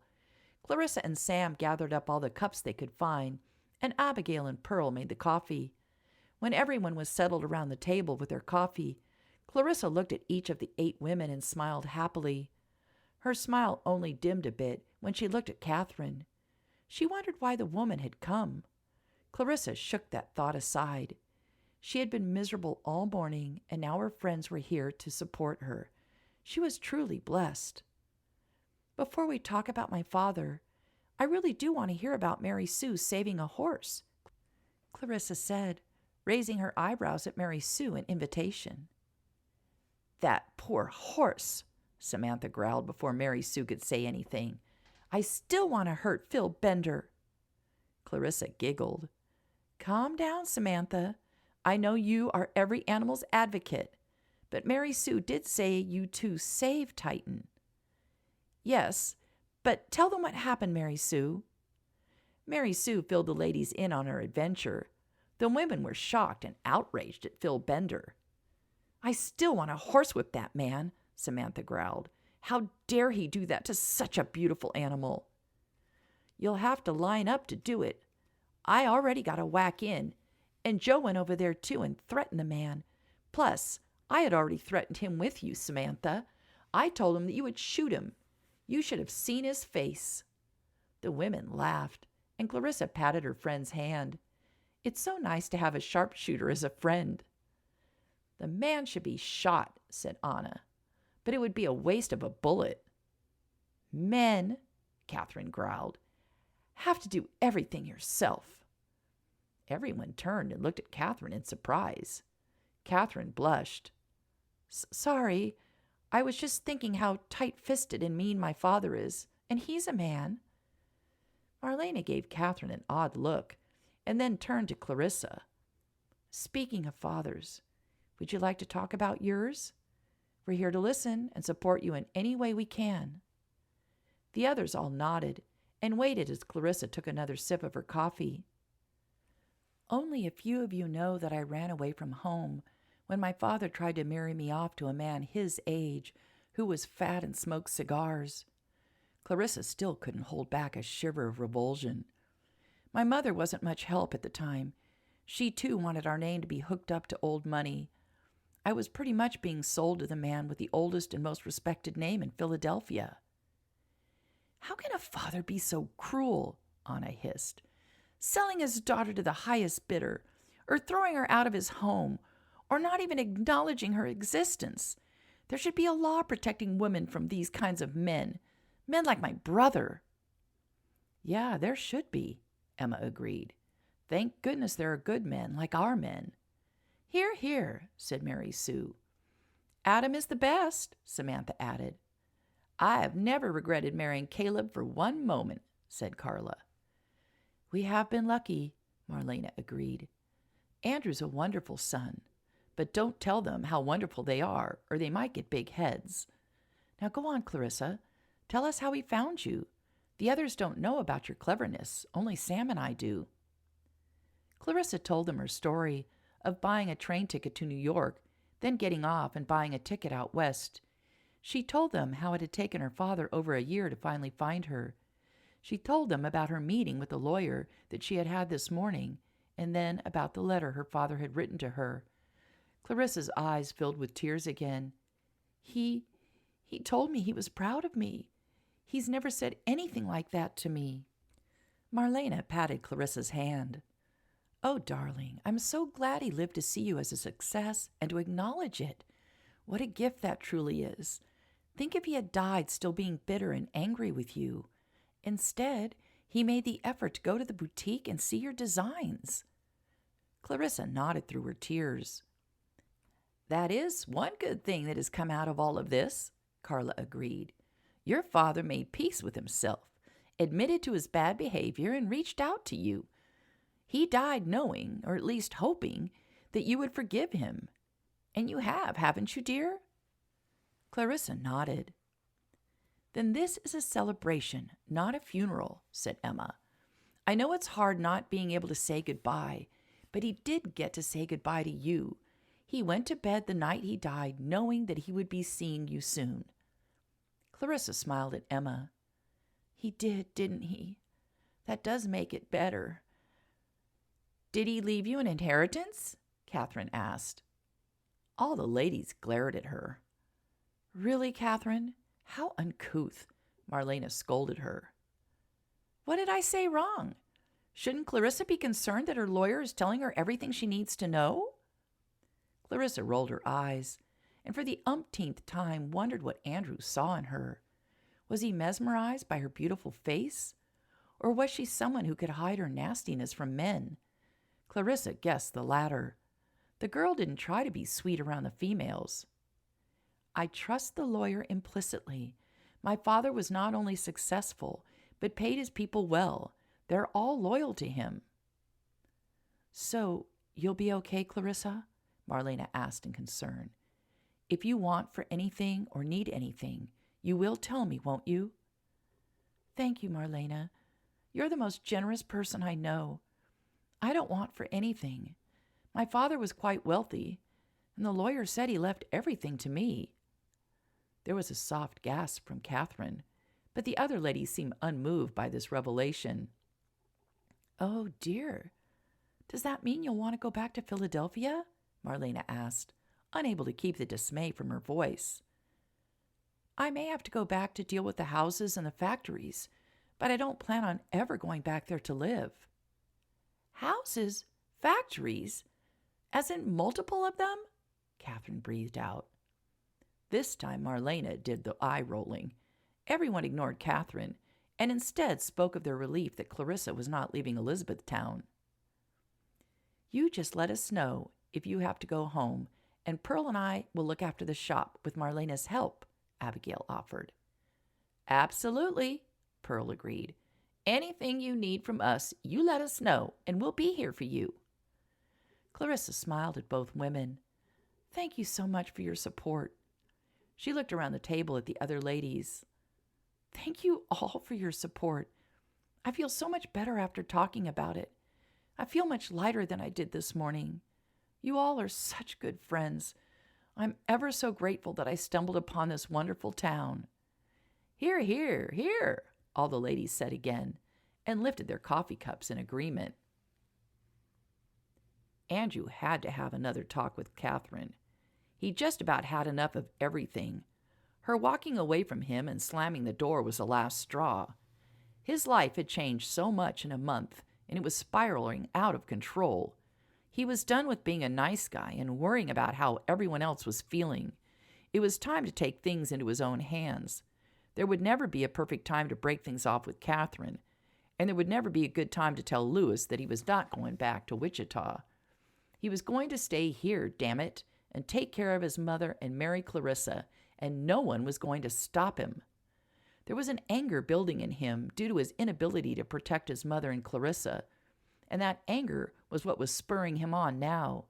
He had a plan, and the plan was going to be put into action today. Andrew headed into the parlor to find Catherine and have it out with her once and for all. When Andrew entered the parlor, he only found Louis. Well, he mumbled to himself, this may be an easier battle. Louis, we need to talk. Andrew thumped down into the chair across from his friend. You look rather serious. What's up? Louis folded the paper he'd been reading and placed it on the end table next to him. I don't know if Catherine has informed you, but I've broken off the engagement. We're not going to be married. Louis's face paled. She told me, but buddy, you don't really mean it, do you? You love Catherine. She's been by your side and supported you in every way possible since you two met. How can you even think to do this to her?" Andrew sighed. "I'm aware of what Catherine's done, but it's not going to change my mind, Louis. I know she's a good friend to you, but I can't marry her. I would never be happy with her. When I look back on when I asked her to marry me, I feel like I was pressured into it. The more I think about it, the more I see that she asked me. And now she's tricked me into agreeing to get married here when I didn't really want to. When I tried to break things off with her, she just ignored me and walked away. I feel used and manipulated, and I'm not going to stand for it anymore." Andrew's voice had dropped into a growl. Louis sat in shocked silence. But, what has brought all this on? I thought everything was going so well." "I got a wake-up call, Louis. I almost lost my mother. I look back and I think about how I have already lost 10 years with her. When she almost died, my outlook on what is important changed. Family and friends matter to me.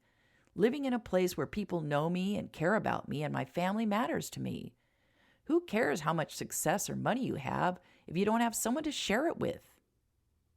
"You have Catherine to share it with. You have a good job waiting for you in Wichita.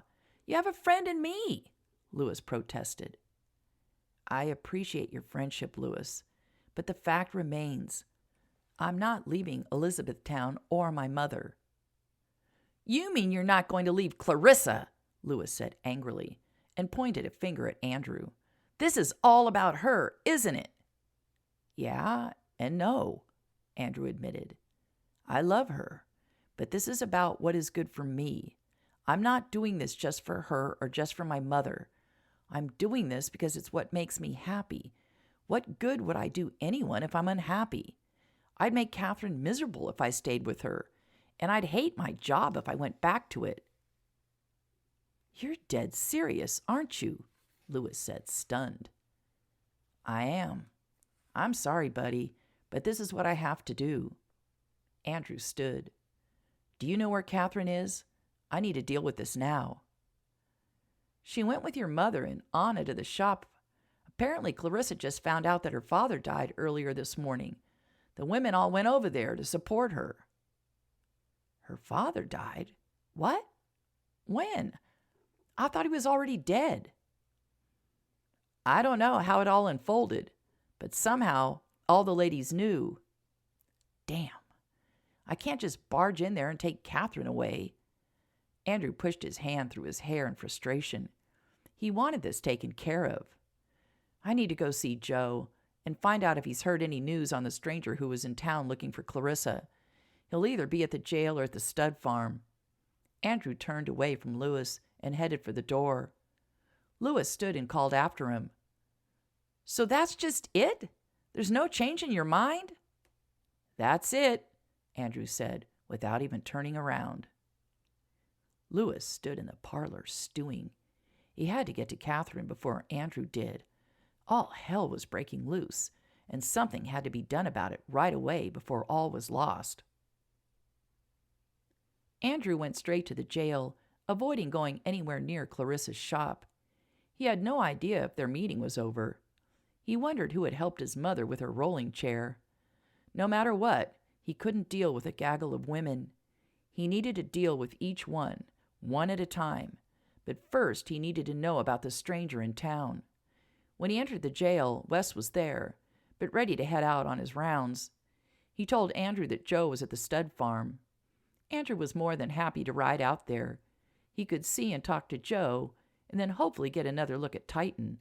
The horse intrigued him. Catherine entered the house ahead of Marlena and Anna, leaving Anna to struggle with getting Marlena's chair up the ramp she'd built at the back of the house. As soon as she shut the door, Louis grabbed her by the arm and hauled her up the stairs. "Let go of me!"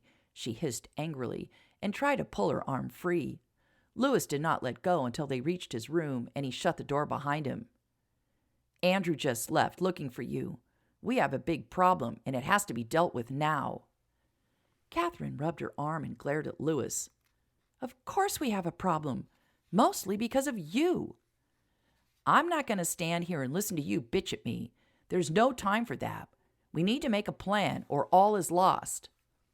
I am sick of your plans. They don't work, Catherine snarled at Lewis. You have failed at every one of them. Lewis glared at her.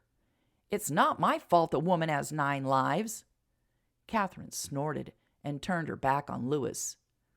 If you think you can do better, then why don't you come up with a plan? He snarled. Catherine whipped around and snapped her fingers in his face. I have come up with a plan that will work, no thanks to your incompetence. Look, sis, I've just about had enough of your griping.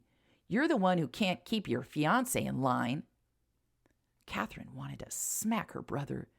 They had been working on his plan for months, and he had failed time and time again, and now he was blaming her? It's not my fault. It's that bitch Clarissa's fault. And I know just the way to make her pay. And wait until I tell you the little tidbit of news I found out today. Lewis stopped glaring at his sister and instead looked intrigued. The look on her face was so smug, he knew she must have discovered something important. What? What did you find out? Just that our sweet little Clarissa is an heiress. She may have even more money than Marlena. Clarissa's rich? How do you know this? Why doesn't anyone else know? Lewis asked, unconvinced. At the gathering I just went to, Clarissa informed us her father had died and left her everything. Catherine's eyes flashed with excitement. She mentioned she had multiple houses and businesses. Lewis smiled at his sister. Rich, you say? I don't think Andrew has any idea about this. Saying Andrew's name brought a frown to Lewis's face. Speaking of Andrew, I spoke with him. He's calling off the wedding, Catherine. He says he's in love with Clarissa. Instead of looking upset or outraged, Catherine just smiled. All the better to work into my plan. This will be like taking candy from a baby. This will be easier and more profitable than the money we got from Old Lady Weston in Illinois. Lewis looked at her in surprise. He was usually the planner, and she was usually the doer. They made a good team, but this time things had not gone as planned. Maybe it was time to let her do the planning and the doing. She was cold-blooded and calculating enough to get it done. She would succeed where he had failed. So, what do you have in mind? The guy was a lawyer? Andrew asked. Joe nodded. He's not our guy. He's a lawyer that was here, and he was sent by Clarissa's father. Clarissa's father? Andrew was confused. I thought she didn't have a family anymore. She did tell me that they were not a loving family, but I thought she had lost both her parents a while ago. Well, you'll have to ask her about that. She needs to be the one to tell you about her past.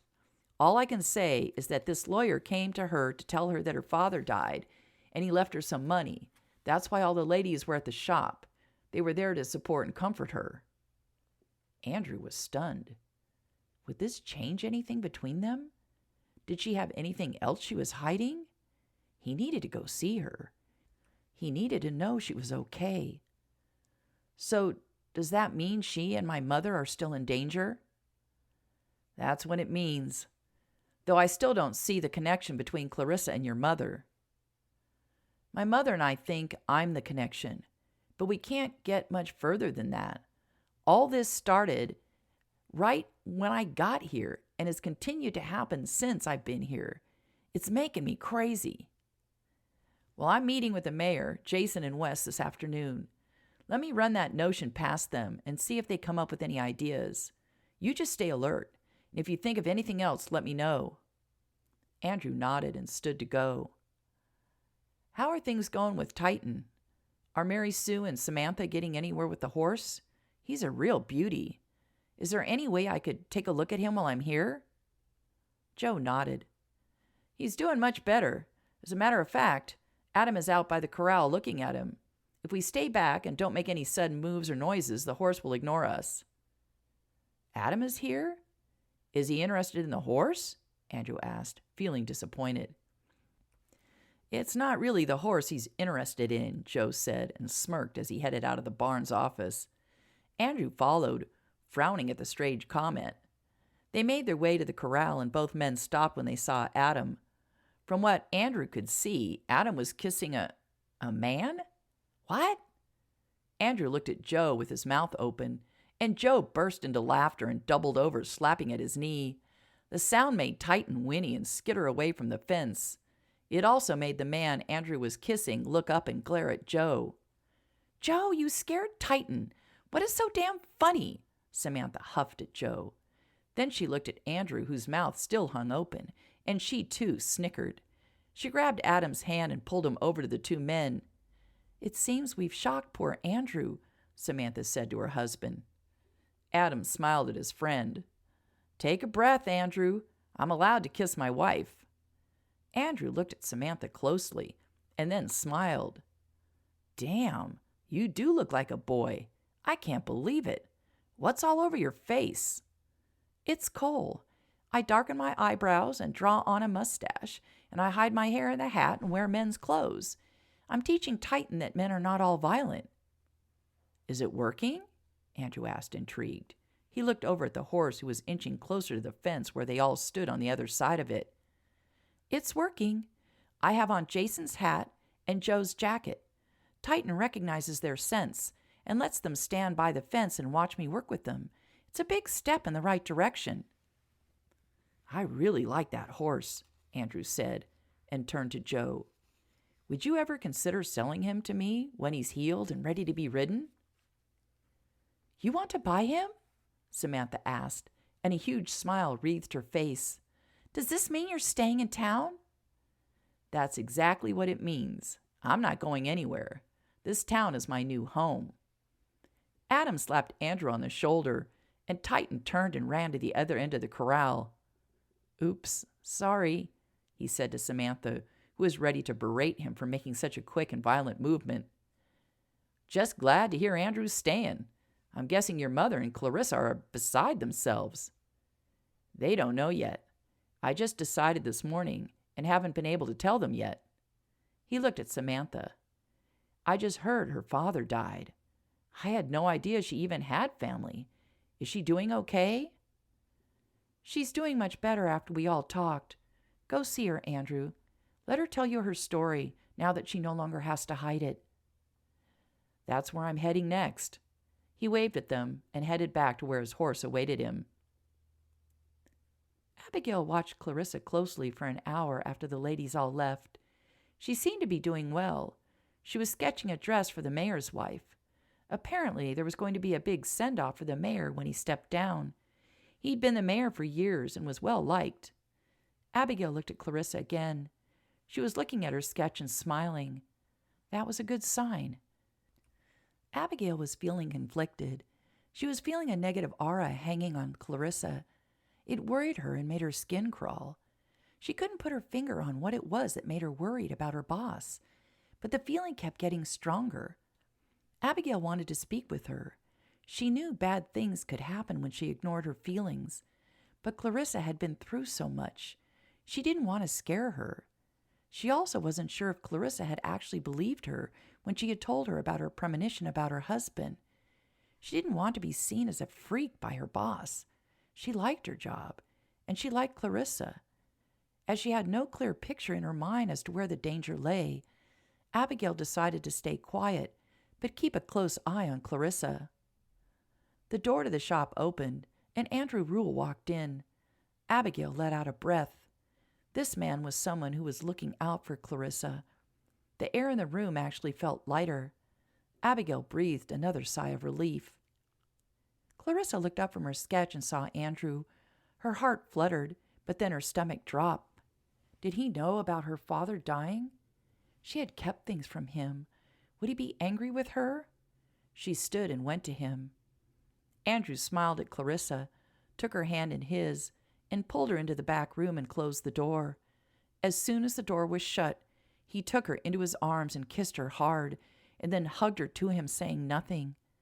Clarissa, too, said nothing. She just wanted to feel this moment with this man. His arms around her made her feel whole and happy, as if nothing could come between them. She nestled into him deeper. Again, Andrew was moved by Clarissa seeming to know what he wanted. She didn't ask him a bunch of questions or start to explain herself. It's as if she too just needed a moment to feel. He had never imagined it would be like this with someone. It was amazing. It was what he wanted. After a few minutes, Andrew drew back and looked down into Clarissa's lovely face. "Can we talk?" She nodded, and again without saying anything, she pointed at the small table with 2 chairs that sat in the corner. When they were sitting and facing each other, Andrew said, "I'm sorry about your father. I know you must be grieving. Can you tell me about him?" Clarissa wanted to throw herself into Andrew's arms. He didn't accuse her of lying or throw her deception into his face. He wanted to know who her father was, and that would lead to him knowing how she felt about him. "My father was a hard man. He put money and business and our family name ahead of everything else, including me. I never had much of a relationship with either of my parents. They were making a name for themselves in Philadelphia's high society. They didn't have time for a little girl. I grew up with my maids and a rather cold nanny. When I turned 18, my father told me I was to marry a friend of his. He was my father's age and fat and pompous." Andrew stiffened, but said nothing. "That's when I ran away. I took what money I had and bought a train ticket to New York City." You obviously lack a sense of direction," Andrew couldn't help but comment. Clarissa giggled, and she felt herself relax. "I got on the train and heading for New York, but then got off an hour later and bought a ticket out west with the money I had left. That's how I got here. I knew my father would search for me. I gave him and his lackeys a false trail to follow." Andrew grinned at her. "That was downright brilliant and sly. My mother must have been quite impressed with you when you told her." "She was. She was impressed with Samantha, too. We got away without too much damage to us. Anna was not so lucky." Clarissa shivered every time she thought of Anna's story. "Andrew, I never meant to keep my past from you. We just have never really had a chance to talk, just the 2 of us. I was also hiding from my father. I knew if he found me, he would drag me back with him to Philadelphia. It's only been the last month, since I opened this shop, that I realized that I could defy him. I have the strength now to say no. I'm making a living, and I have friends who will stand by me. Jason and Emma would do everything to keep me safe, as would your mother and Samantha and Adam. I don't have to hide anymore." "Well, I'm proud of you. So many girls would have allowed themselves to be used and been miserable for the rest of their lives." "I never wanted what my parents wanted. That was part of the problem. Money means nothing to me. I only need enough to house myself and eat. I love working. I love designing. I feel fulfilled. My father would never have stood for that back then." "Back then? Do you think he would have stood for it now?" Andrew asked in surprise. The man sounded like a controlling jerk. "I know he would. He sent me a letter. The lawyer gave it to me this morning after he informed me of my father's passing." Clarissa looked down at her hands lying on the table, her fingers interlaced. A wave of sadness swept through her. "He was hoping to come out and see me, but he died 2 days ago unexpectedly." Andrew put his hand on top of hers and gave them a light squeeze. "I'm sorry. It had to be a shock, even if you weren't very close. You don't mention your mother. Is she gone too?" Clarissa blushed with embarrassment. She left my father. She was angry with him for ignoring her. She ran away with an earl. She lives in England." Andrew's eyes widened.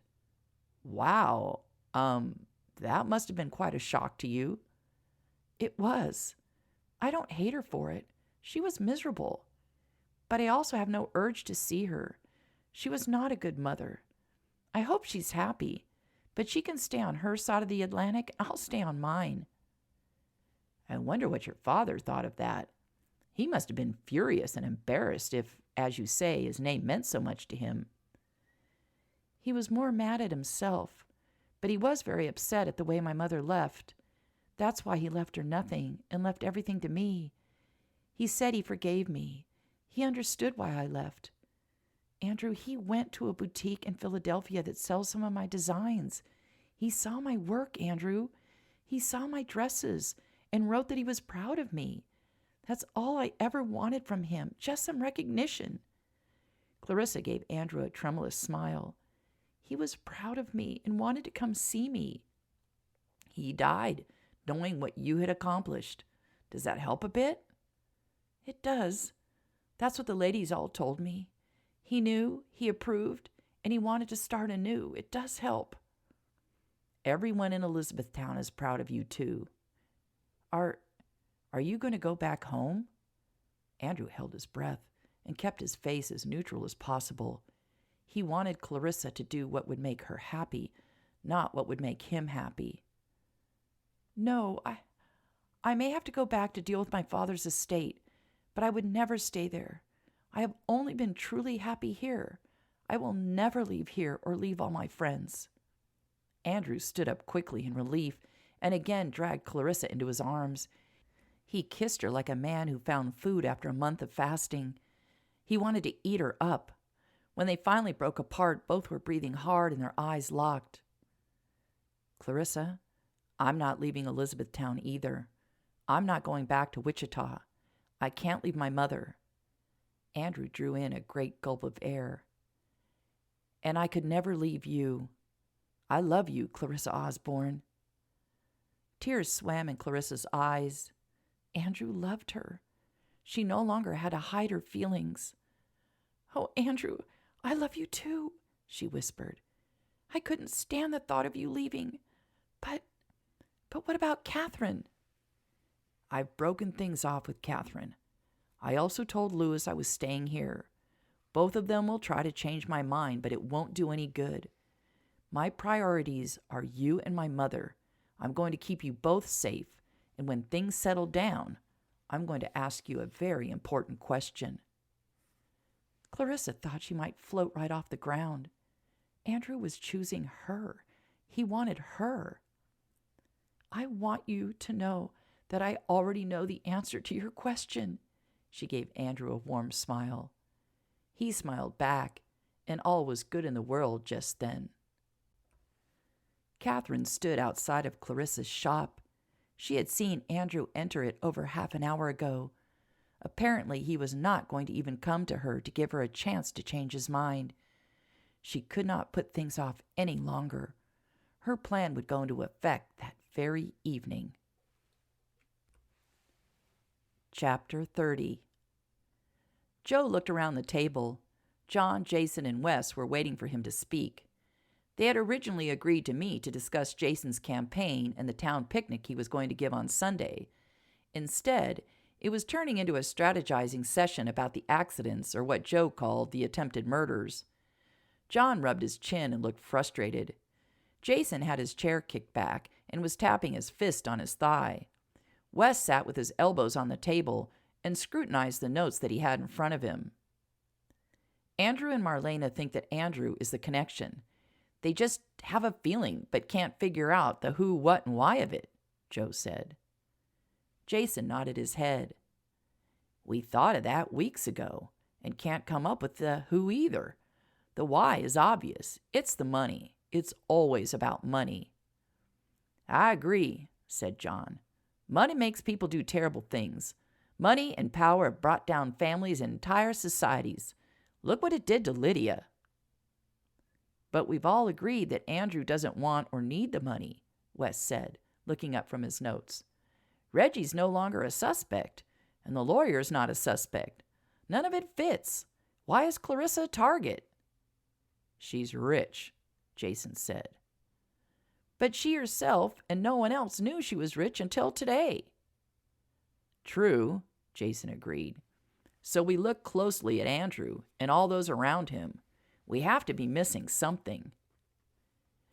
Let's start with Louis, Joe said. So far, everything checks out when it comes to Wichita. He does work at the bank, and he's been sharing rooms with Andrew for 4 months. But when I telegraphed his boss, and asked if he knew where Lewis worked or lived before he came to Wichita. All he could tell me was that he had received a reference from a woman in Chicago. So, he was in Illinois before he moved to Kansas? Jason said. Is there a way to get a hold of this woman? Do you have a name for her? Her name was Lois Weston, Joe said. Was? Asked John.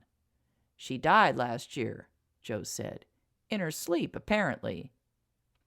How convenient, Wes snorted. What do you mean by that? John asked curiously. I mean, how nice that the woman who could give us some background on Lewis happens to be dead. I don't like it. We can't just blame Lewis because we're stymied, Joe said. We have to have proof. Convenience will not hold up in front of a judge. What about Catherine? Jason asked. What do we know about her? Nothing, said Joe. I hadn't thought to ask the man about his daughter. This doesn't feel like a crime a woman would do. I think we need to telegraph the man again and ask him how long his daughter has known Lewis, John said. Even if it's highly unlikely that she has anything to do with all this, we should leave no stone unturned, as the saying goes. I agree, said Joe. Wes, ask David Spencer to send out the telegram as soon as possible. Wes rose. Will do, boss. He put on his hat and left the office. So, can we get back to what we should be doing? John asked. Jason smiled. Don't worry, John. I won't leave you high and dry. The picnic is a go. Emma and the Women's Social Committee have everything in place. There'll be a band playing and a dance floor is being erected as we speak. The ladies will have tables of baked goods, and my boys from the ranch will work the tables with the lemonade and the beer. Maisie and some of the older students are putting together games and competitions for the youngsters. You don't have to do any of this, Jason, John said. Everyone's going to vote for you whether you have a picnic or not. I just want the town to know I appreciate them. And who doesn't like a picnic on a fine September afternoon? Calvin can't stop talking about it. Picnics bring back some of my fondest memories, said Joe. I used to win the sack race every year. Until Mary Sue beat your backside last year, Jason laughed. She cheated, Joe protested. Are you calling my beautiful and precious daughter and the mother of your children a cheater? John asked in mock horror. Damn right I am. That girl hates to lose at anything. That she does. She got that from me, John smiled proudly. The cheating or the hating to lose? Jason smirked. John threw his pencil at Jason's head. Gentlemen, really? Joe said. Grow up. John and Jason both threw pencils at Joe. Andrew knew it was going to be bad to confront Catherine, but he hadn't expected her to cry and beg him to give them one more chance. It was so unlike her to be so dramatic. Now that he was replaying the entire thing in his head, something felt off. Catherine had hidden her face in her hands and had cried bitterly. But when she had finally stopped, stood up and glared at him, there was something about her eyes that had bothered him. That was it, he realized. Her eyes had not been red-rimmed. Shouldn't they be if she was crying? Women crying was just not his forte. He hadn't really been around women who cried. His mother rarely cried. Catherine hadn't cried until recently. He just didn't know how to read Catherine. Now she was up in her room, probably cursing him and refusing to come back downstairs. Lewis had tried to comfort her, but then he had come back downstairs and stormed out, presumably heading to the saloon. Andrew wanted to go to Clarissa. He wanted to hold her and talk to her, but he really would be a cad to dump his fiancée and then run right over to the woman he loved. Andrew heard a weird clumping noise and looked up to see his mother entering the room and not in her rolling chair. He jumped up in concern and hustled over to her. Mother, what in the world are you doing? Marlena laughed joyfully. I'm walking, as you can see. Adam said I was ready to try these walking sticks. They're called crutches. I can put my weight on my arms and on my good foot, see? Marlena clumped over to the sofa and sat down, placing the crutches on the floor next to her. Isn't it marvelous? Adam came over this morning and showed me how to use them. I've been practicing. I wanted to surprise you. You surprised me all right. You almost surprised me into a heart attack. What if you slip and fall? Don't you think it's a little soon to be walking? Adam wants me on my feet. I have to get back my strength. The only way I can do that is to start moving. Andrew, even my arms are weak. I can only use the crutches for a short time. I'll still be using the chair, but Adam said that if I'm diligent and use the crutches multiple times in the day, I'll be back to my old self sooner. Well, I trust Adam. If he says it's okay, I'm not going to argue. Does it feel good to be walking again? I'm practically giddy, Marlena said. I've always been healthy as a horse. This injury has made me realize not to take my health for granted. It's been a hard time for me feeling helpless and having attempts made on my life. And speaking of that, I'm getting nervous, Andrew. Things have been too quiet. Why have there been no more attempts lately? Did someone just want to scare me? You've been a rock, Mother. I know how hard it's been. I was wondering the same thing, but remember, Clarissa had an accident. It seems whoever it is trading off between the two of you. This is making me crazy. But soon I'll be able to spend all my time on figuring this out without all the distraction of having Catherine and Louis here. Marlena gave her son a look of sympathy. Did you finally manage to get Catherine to understand you will not marry her? I did. She's terribly upset, and neither she nor Louis will speak to me. I'm hoping both of them will pack up and leave tomorrow or the next day. I'm sorry to lose Louis's friendship, but he and I just see things differently. I told him I'm not going back to Kansas. I'm staying here, Mother. I'm staying here, and I'm going to marry Clarissa come hell or high water. Marlena's heart swelled with love for her son. I am so happy. I don't ever want to lose you again. You never will. I am not going anywhere. Marlena took Andrew's hand in hers.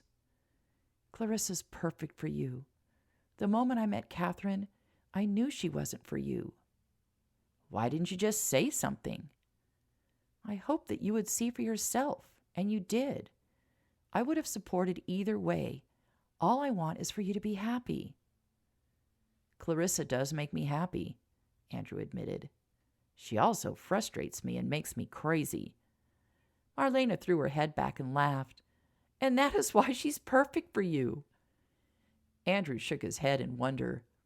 His mother was one amazing woman. She didn't lecture. She loved him unconditionally, and she was incredibly brave. Mother, do you think that we could play cards together like we did when I was a kid? I need something to keep me occupied tonight, or I'm going to go crazy. How about we play a penny a point like we used to, and this time I won't let you win. You let me win? Andrew said in surprise. Well, of course, dear. I'm quite good at cards. We'll see about that, Andrew said as he rose and fetched the cards. Chapter 31. This was only the second night she was spending in her new rooms. Clarissa had finally turned one of the back rooms into a bedroom. The other room already had a small kitchen and bath nook. Her seating area by the front door worked beautifully as a sitting room. Marlena had wanted her to move into the boarding house, but Clarissa liked the idea of being in her shop directly in town. She had worked late last night, and it hadn't mattered. She was able to crawl right into bed. This morning she had gotten up early and done some sewing on a dress Mary Sue had commissioned her to make. It had been hard leaving the Dunbars' house, but the new nanny needed her room. Jason and Emma had gifted Clarissa the bed that she had been using at their house. She was so grateful to them. It was comfortable and familiar. The morning sun poured into her bedroom, allowing her to wake up in a warmly lit and cozy room. She loved her shop. She was happy here. It was funny to think that she could live anywhere she chose if she so desired. Her father's secretary had telegrammed her that he had sent the paperwork she would need to fill out. She was a very wealthy woman. The lawyer, Mr. Wainwright, was right. She needed to think about what she wanted to do with all that money. As Marlena always said, There is so much good one can do when one is generous with one's money and one's soul. Giving makes one richer where it counts most, in the heart.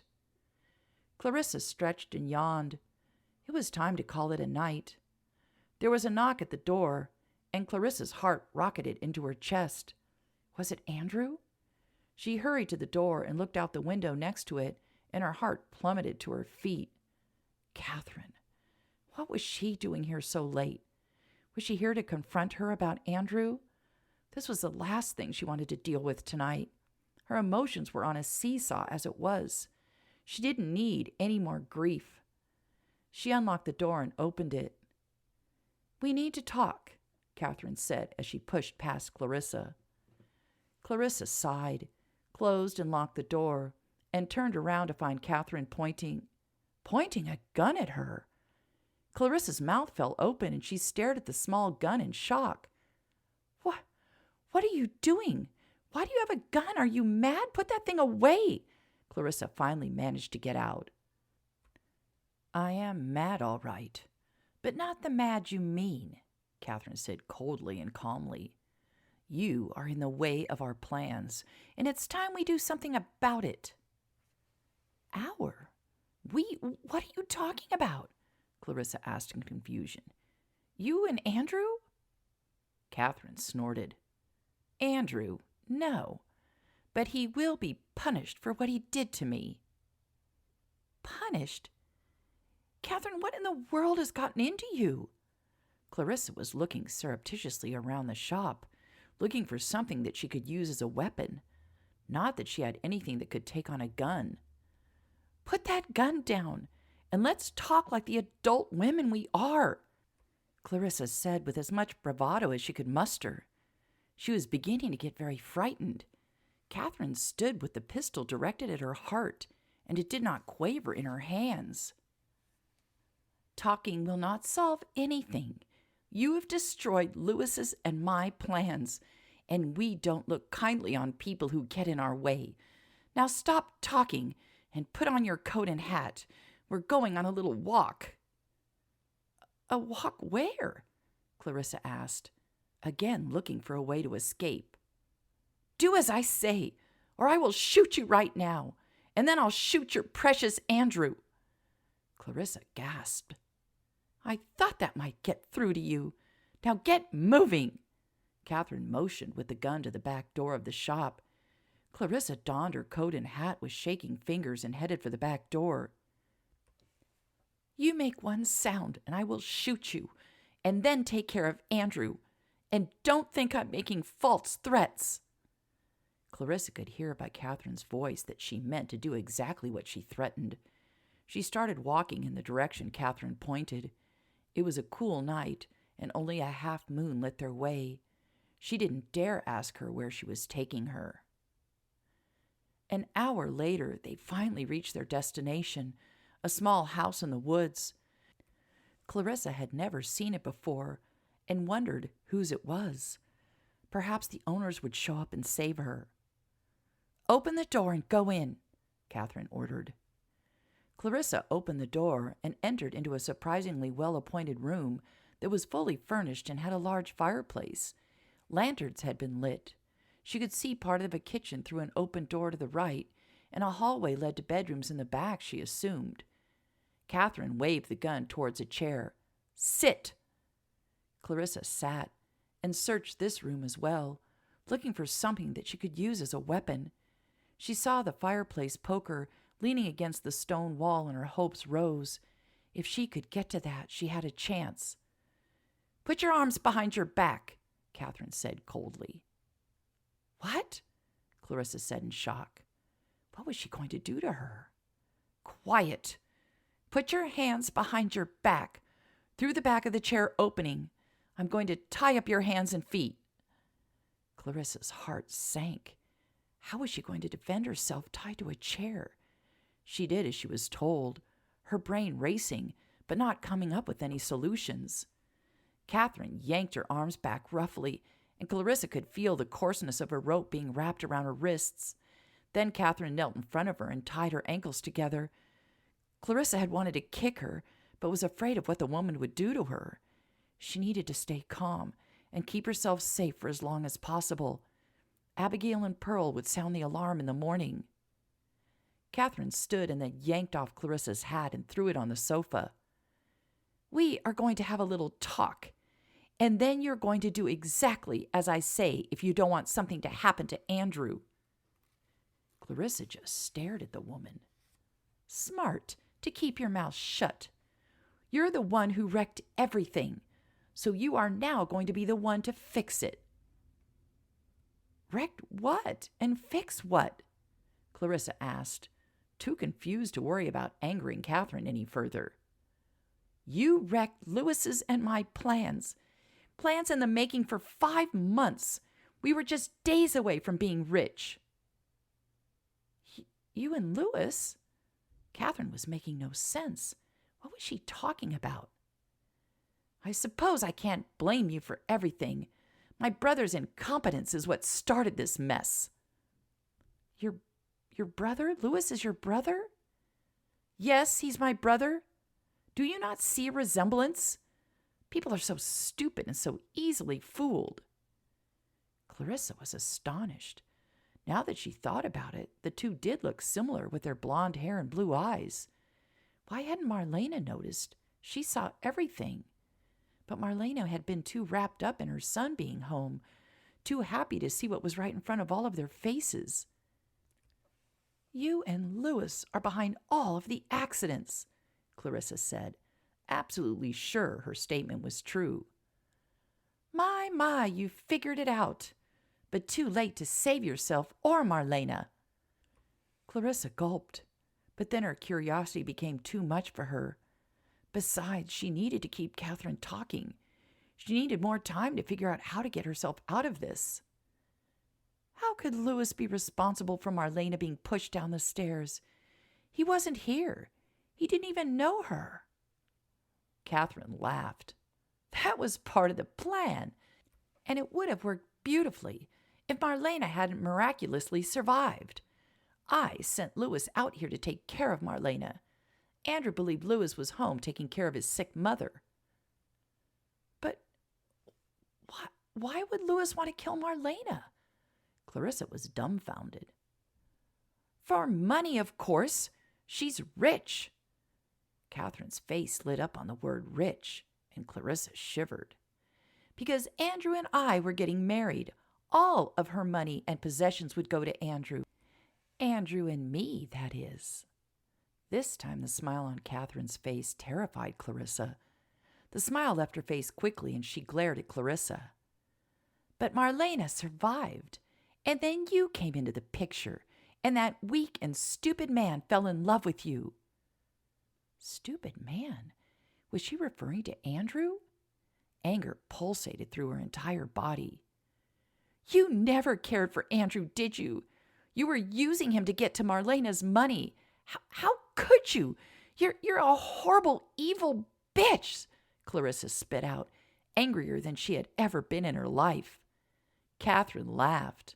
My, the kitten has claws. She wants to protect her precious Andrew." Catherine laughed again. "Well, that won't happen. So sorry to have to tell you, but Andrew's part in our little play will end the moment I marry him." Clarissa went cold all over. "You are going to get rid of Andrew. You'll never get away with it.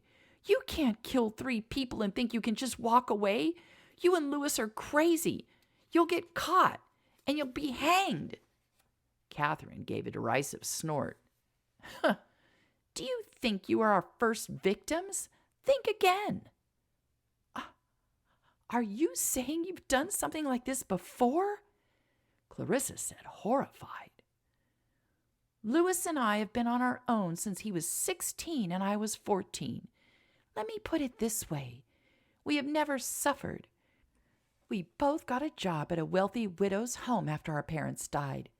Within the week, Lewis was in her bed. The silly, smitten woman lavished Lewis with gifts and money. One night, we smothered her with her pillow and took all her jewelry. We lived beautifully for over 2 years. Catherine smiled at the memory. Clarissa felt sick. They had murdered a woman.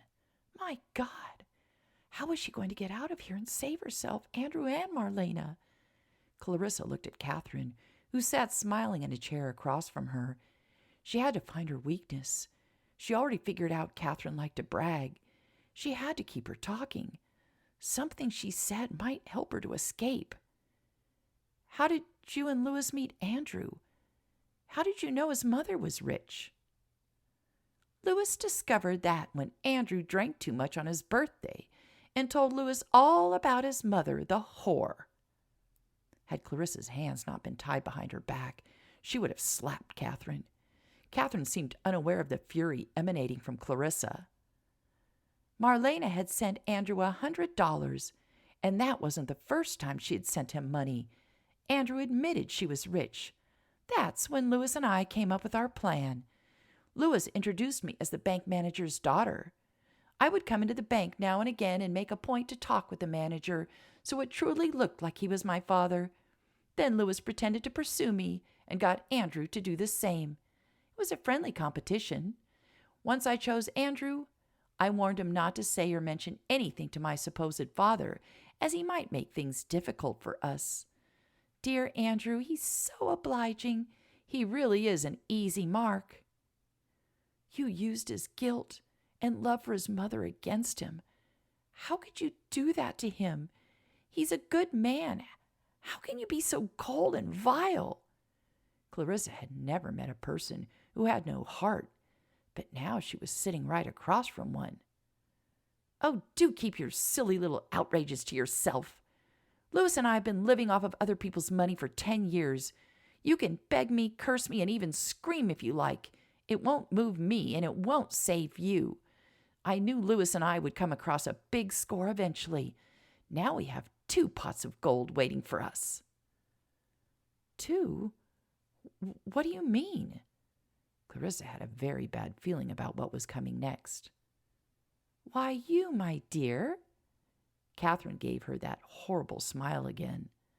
When I found out you were an heiress, I hightailed it to Louis to tell him all about it. He was thrilled.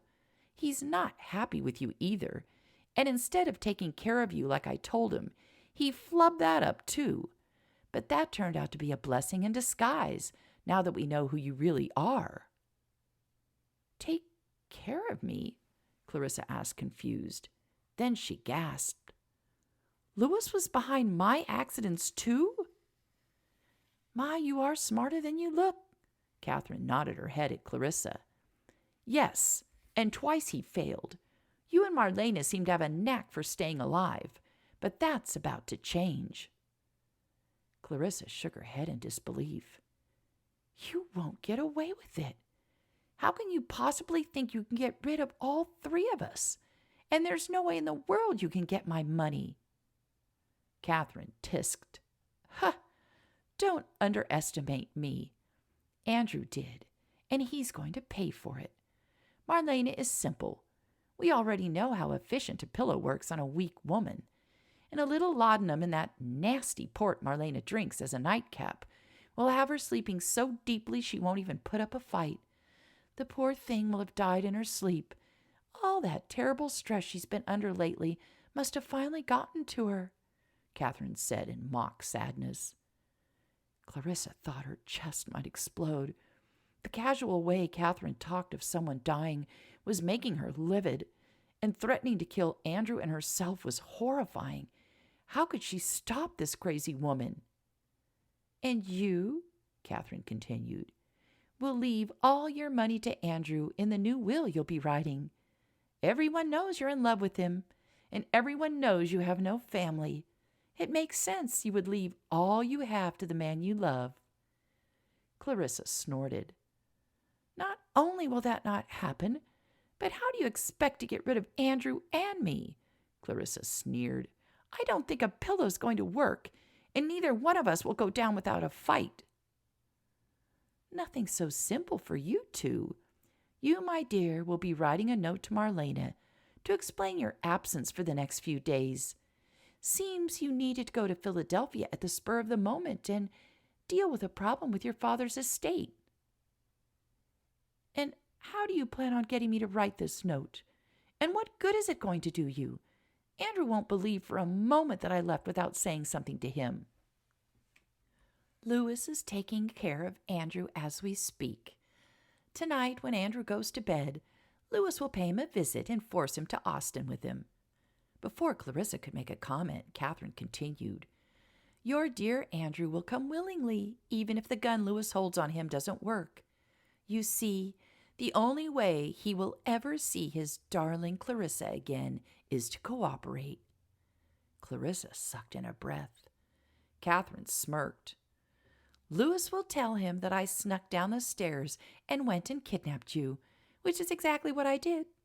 He'll show him my empty room and inform him I'm armed. Andrew will do anything we ask of him to save you. You're now a very valuable asset instead of an annoying problem you were earlier. But how does all this get you Marlena and my money? You're talking in riddles. This can't and won't work. Of course it will work. I will drop your note off at your shop for Abigail and Andrew to find. Andrew? Abigail? You're talking in circles again, Catherine. Well, you see, Clarissa, this is where your little brain can't wrap itself around a brilliant plan. Andrew will have come to your shop first thing in the morning to tell you that he broke things off with me. He'll find the letter to his mother and write one of his own and leave it next to yours, asking Abigail to deliver both to Marlena. See? Andrew will go after you. He's a gallant and loving man. He would never allow you to travel across the entire country by yourself.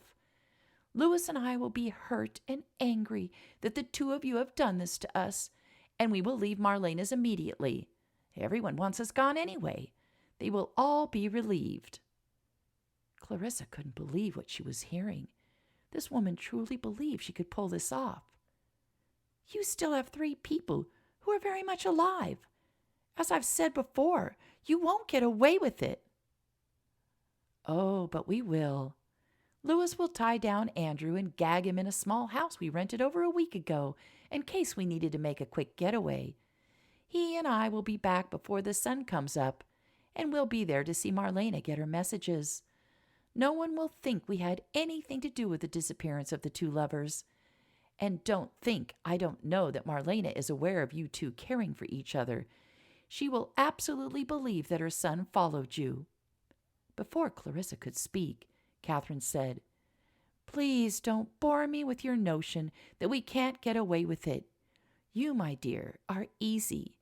You will remain here and just slowly wither away until you starve to death. You deserve it for getting in my way. In the meantime, Louis and I will force Andrew to marry me. It will be easy, as we will remind him that your life is in danger if he doesn't do as I say. Clarissa's heart was racing. She and Marlena were going to die. Marlena's death would be seen as natural. No one would know for weeks that she herself was missing if they thought she was in Philadelphia. She would die a slow and agonizing death. But there was still Andrew. Could he make an escape? Could he save them? Clarissa was beginning to think Catherine was right. She and Louis might pull this off. And then the poor man will have a riding accident. Catherine broke into Clarissa's frenzied thoughts. He had been drinking so much since he found out about his mother's death. I, the poor widow, will come forward. Everyone in Elizabethtown knows we're engaged. Only Marlena knew her son was in love with you, and she will be gone, unable to say a word against me. It really is such a tragedy. And by the time you are expected back from Philadelphia, Louis and I will be on a steamer to England with all of Andrew and Marlena's money. But you said you wanted my money too, Clarissa reminded her. Catherine laughed. That will happen when Louis and I come back from England. There's no rush.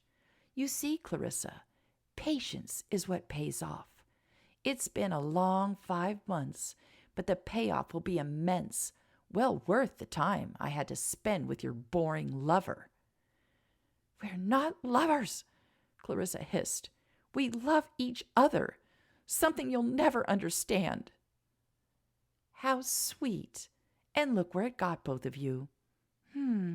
Let's see. I will send the will to your lawyers. They, of course, will try to get a hold of you to verify that you truly wanted to leave your money to Andrew. But sadly, they will never find you. You will just rot away to nothing in this house, and I, the widow, will inherit your money. Louis and I will be set for life. We plan to start a new life in Europe. Perhaps I'll even marry. Someone will find me. The owners will eventually come back, Clarissa said frantically. The irony, Catherine smiled indulgently at Clarissa. This house is owned by Marlena. Sadly, she will be gone, as will Andrew. I doubt anyone will remember this house. It was so kind of Andrew to show it to Louis on one of their rides. Marlena's house? This is the house Andrew grew up in? Clarissa looked around with a new sense of sadness. How she would have liked to visit this place with Andrew. She sighed heavily. Enough of the questions and sadness. You have a letter to write and a will. You expect me to write my own will? Clarissa stared at her in shock. I said enough with the questions. Yes, you will, or Andrew dies. Is that clear enough?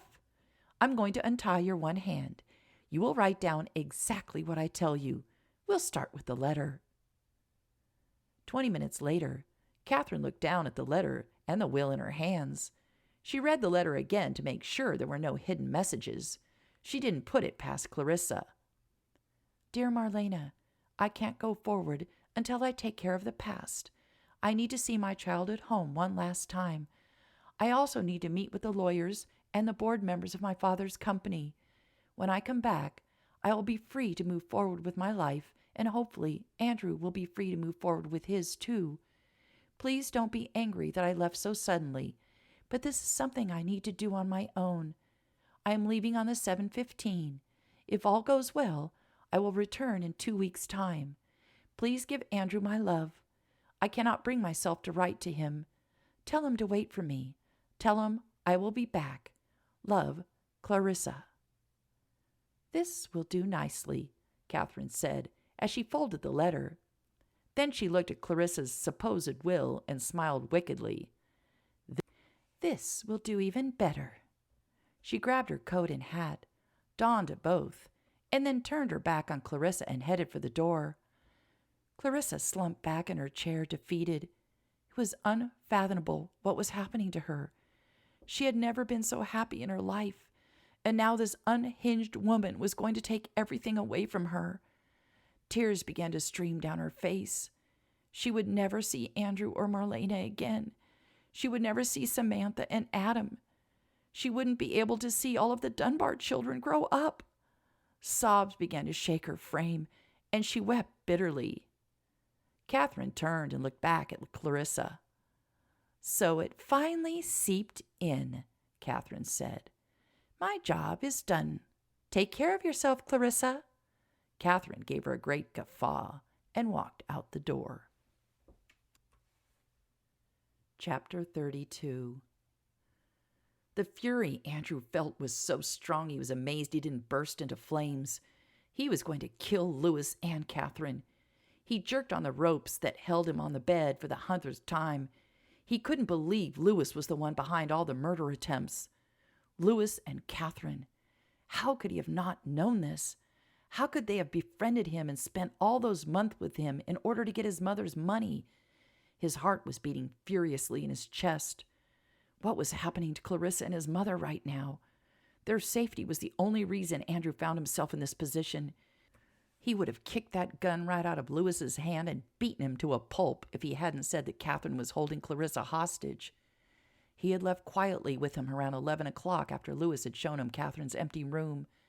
They had ridden to Austin in the dark, Andrew's hands tied in front of him and a gag in his mouth. It had to be at least 1:30 in the morning by now. Louis was in the other room waiting for Catherine. Andrew looked around the room again, searching for something to get him out of this mess. Louis had checked his bonds just moments before and was satisfied Andrew was going nowhere. He looked at the metal bed frame he was tied to. His eyes searched for anything that could be used to loosen or cut away the ropes. It was dim in the room. Only a little light from the moon filtered into the small window high above the bed. He raised his left hand and slid it up as far as he could, feeling for anything like a weakness in the metal that might allow him to bend it. He felt only the smooth frame. He did the same with his right hand, stretching as far as he could. Just smooth, cold metal. He dropped his hand in disgust and defeat. His shirt cuff caught on something, and he heard a little ripping sound. He tried to twist his body to the side and see what it had caught on, but he was unable to move more than a few inches. Cursing silently, he felt with his fingers. He felt something sharp and ragged on the frame, and he wanted to shout in triumph. Maneuvering his hand, he twisted it inward. He began to scrape the rope on the underside of the hand, so Lewis would not be able to see it should he come back into the room. After 10 minutes, Andrew's hand was cramping and his arm was aching. He pulled on the rope, but it still did not give. He had no idea if he was accomplishing anything or just wasting his time and energy, but he had no other choice. Andrew heard the outside door open and he froze. He could hear Catherine's voice. He strained to hear what she was saying, but couldn't make out the words. But he could make out the tone, and Catherine sounded smug. Andrew's heart sank. The door to the room opened, and Lewis stuck his head in. "All's going as planned, buddy. Clarissa's safely stashed away where no one will ever find her. We're going to head back to your mother's now. Gotta be there when she receives your and Clarissa's messages. Ta-ta," Lewis crowed, and then slammed the door shut. "Damn you, Lewis!" Andrew yelled. He heard the front door open and close. Damn it, damn it, damn it. He was going to kill Lewis twice when he got his hands on him. He sawed at his bindings with even more determination. He was going to get loose, and he was going to save his mother and Clarissa and kill those two monsters. It was the last thing he ever did. Wes rushed into the sheriff's office early the next morning, waving a telegram with a look of triumph on his face. "It finally arrived," he said to Joe, throwing the telegram on Joe's desk. Joe picked it up and read it. He looked up and smiled at Wes. "We finally have a lead." Wes nodded. "The bank manager in Wichita claims he has no daughter, but the person we're describing sounds a lot like the sister of one of his employees, a Louis Lindemann." Joe shook his head in disbelief. "Louis and Catherine are brother and sister, and they both befriended Andrew. Then all of a sudden Marlena's life's in danger. They must be behind all of this." "But they weren't here for the first attack. How do you explain that?" asked Wes. "I don't know, but we're heading to Marlena's to confront those two." Marlena looked at Abigail in confusion. "You found these at the shop this morning?" "Yes, I brought them as soon as I saw them." Marlena opened Clarissa's note first and scanned its contents. She looked up at Abigail. "She says she's left this morning for Philadelphia to deal with her father's estate. Oh dear, I don't like her going so far on her own. I understand her needing to do this, but I don't like it." "She's a determined young lady," Abigail said. "I don't think you would have been able to change her mind." Marlena sighed. "You're probably right." She opened Andrew's missive, and this time she smiled. "Apparently she won't be alone. Andrew is following after her. What a wonderful son I have. I knew he loved her, and now he's going to prove it to her himself." There was a knock on the front door. "Who could that be so early?" Marlena asked. "Could you let them in, dear? Anna and Ruby are busy in the kitchen." Abigail rose and went to the door and was surprised to find the sheriff and deputy standing on the stoop. A bad feeling swept through her. Something was wrong. "Sheriff, deputy, come in. Marlena's in the parlor." Joe and Wes entered and headed straight to where Marlena was sitting. "We have some interesting news to tell you," Joe said. "Sit, gentlemen." Marlena waved at the chairs. "Abigail, can you stay for a little longer? I still have a few things I'd like to discuss with you." "Certainly. Pearl is at the shop and has everything running smoothly." Abigail sat a little off to the side, not wanting to intrude. "I have some information for you, too," Marlena said, waving the 2 pieces of paper at the 2 men. "It appears Clarissa left on the 7:15 this morning to go to Philadelphia and meet with her father's board of directors. Andrew is also on his way to Philadelphia." "Well, that might be a blessing," Joe said. "It will keep them out of harm's way." "Harm's way?" Marlena frowned. "What do you mean?" Wes took up the story. "We telegraphed Andrew and Lewis's boss yesterday. His return telegram arrived back today. Apparently, Catherine is Lewis's sister." Marlena frowned. "Catherine? Andrew's Catherine is Lewis's sister? But why would they keep that a secret if it's true?" "I have no idea," said Joe. "But it does tell us that they lied, and there must be a reason for that lie. Why would a brother and sister befriend Andrew and not tell them they are brother and sister? Why are they hiding it?" "Are you thinking they might be behind my accidents?" Marlena queried. "I don't see how they could be, as they were not here when the first one happened." "The only way we're going to get answers is by asking questions," Joe said. "We would like to speak with them. Are they still up in their rooms?" Bumping sounds could be heard on the stairs, and Lewis and Catherine appeared, both carrying a suitcase. They stopped in surprise when they reached the parlor and saw 4 sets of eyes on them. Lewis recovered first and set his suitcase down, and then took Catherine's out of her hand and set it next to his. He took her arm and led her into the parlor. "Gentlemen?" He nodded at Joe and Wes. "Marlena, we will be on our way. We thank you for your hospitality. Catherine has decided that she and Andrew need to give each other a little space for a while before setting a date to be married. Things have been too crazy here. When things settle back down, we'll be back. I will accompany Catherine back to Kansas. It's time I get back to work. Is Andrew up yet so we can say our goodbyes?" Marlena stared at them in surprise. Had Andrew not told her just last night that he had made a clean break with Catherine? Joe had stood and now waved to 2 of the empty chairs. "We have a few questions for you if you don't mind before you leave." Lewis cocked an eyebrow, and Catherine sighed and shrugged her shoulders and sat. "What can we do for you, Joe?"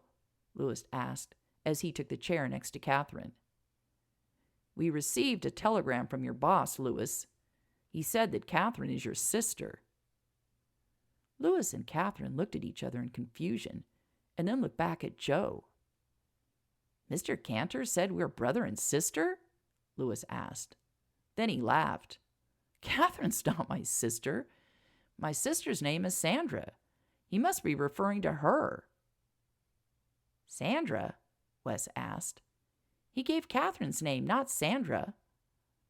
"Well, he's mistaken. Sandra's come into the bank only a couple of times. She's blonde and blue-eyed like me." Lewis looked at Catherine.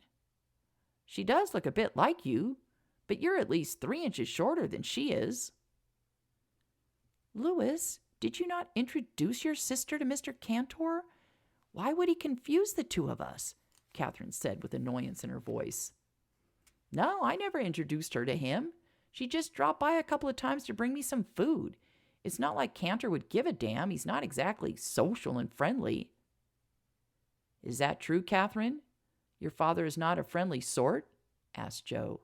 He watched her carefully. "Mr. Cantor? My father? Oh, no," Catherine laughed. "My father's not the bank manager. My father is one of the bank's owners. He's in London on business right now." Abigail had been watching the interchange carefully. Lewis and Catherine seemed to have an answer for everything. It all sounded reasonable, but Abigail was getting one of her feelings. Something was off with these 2, but what? Joe and Wes looked at each other and frowned.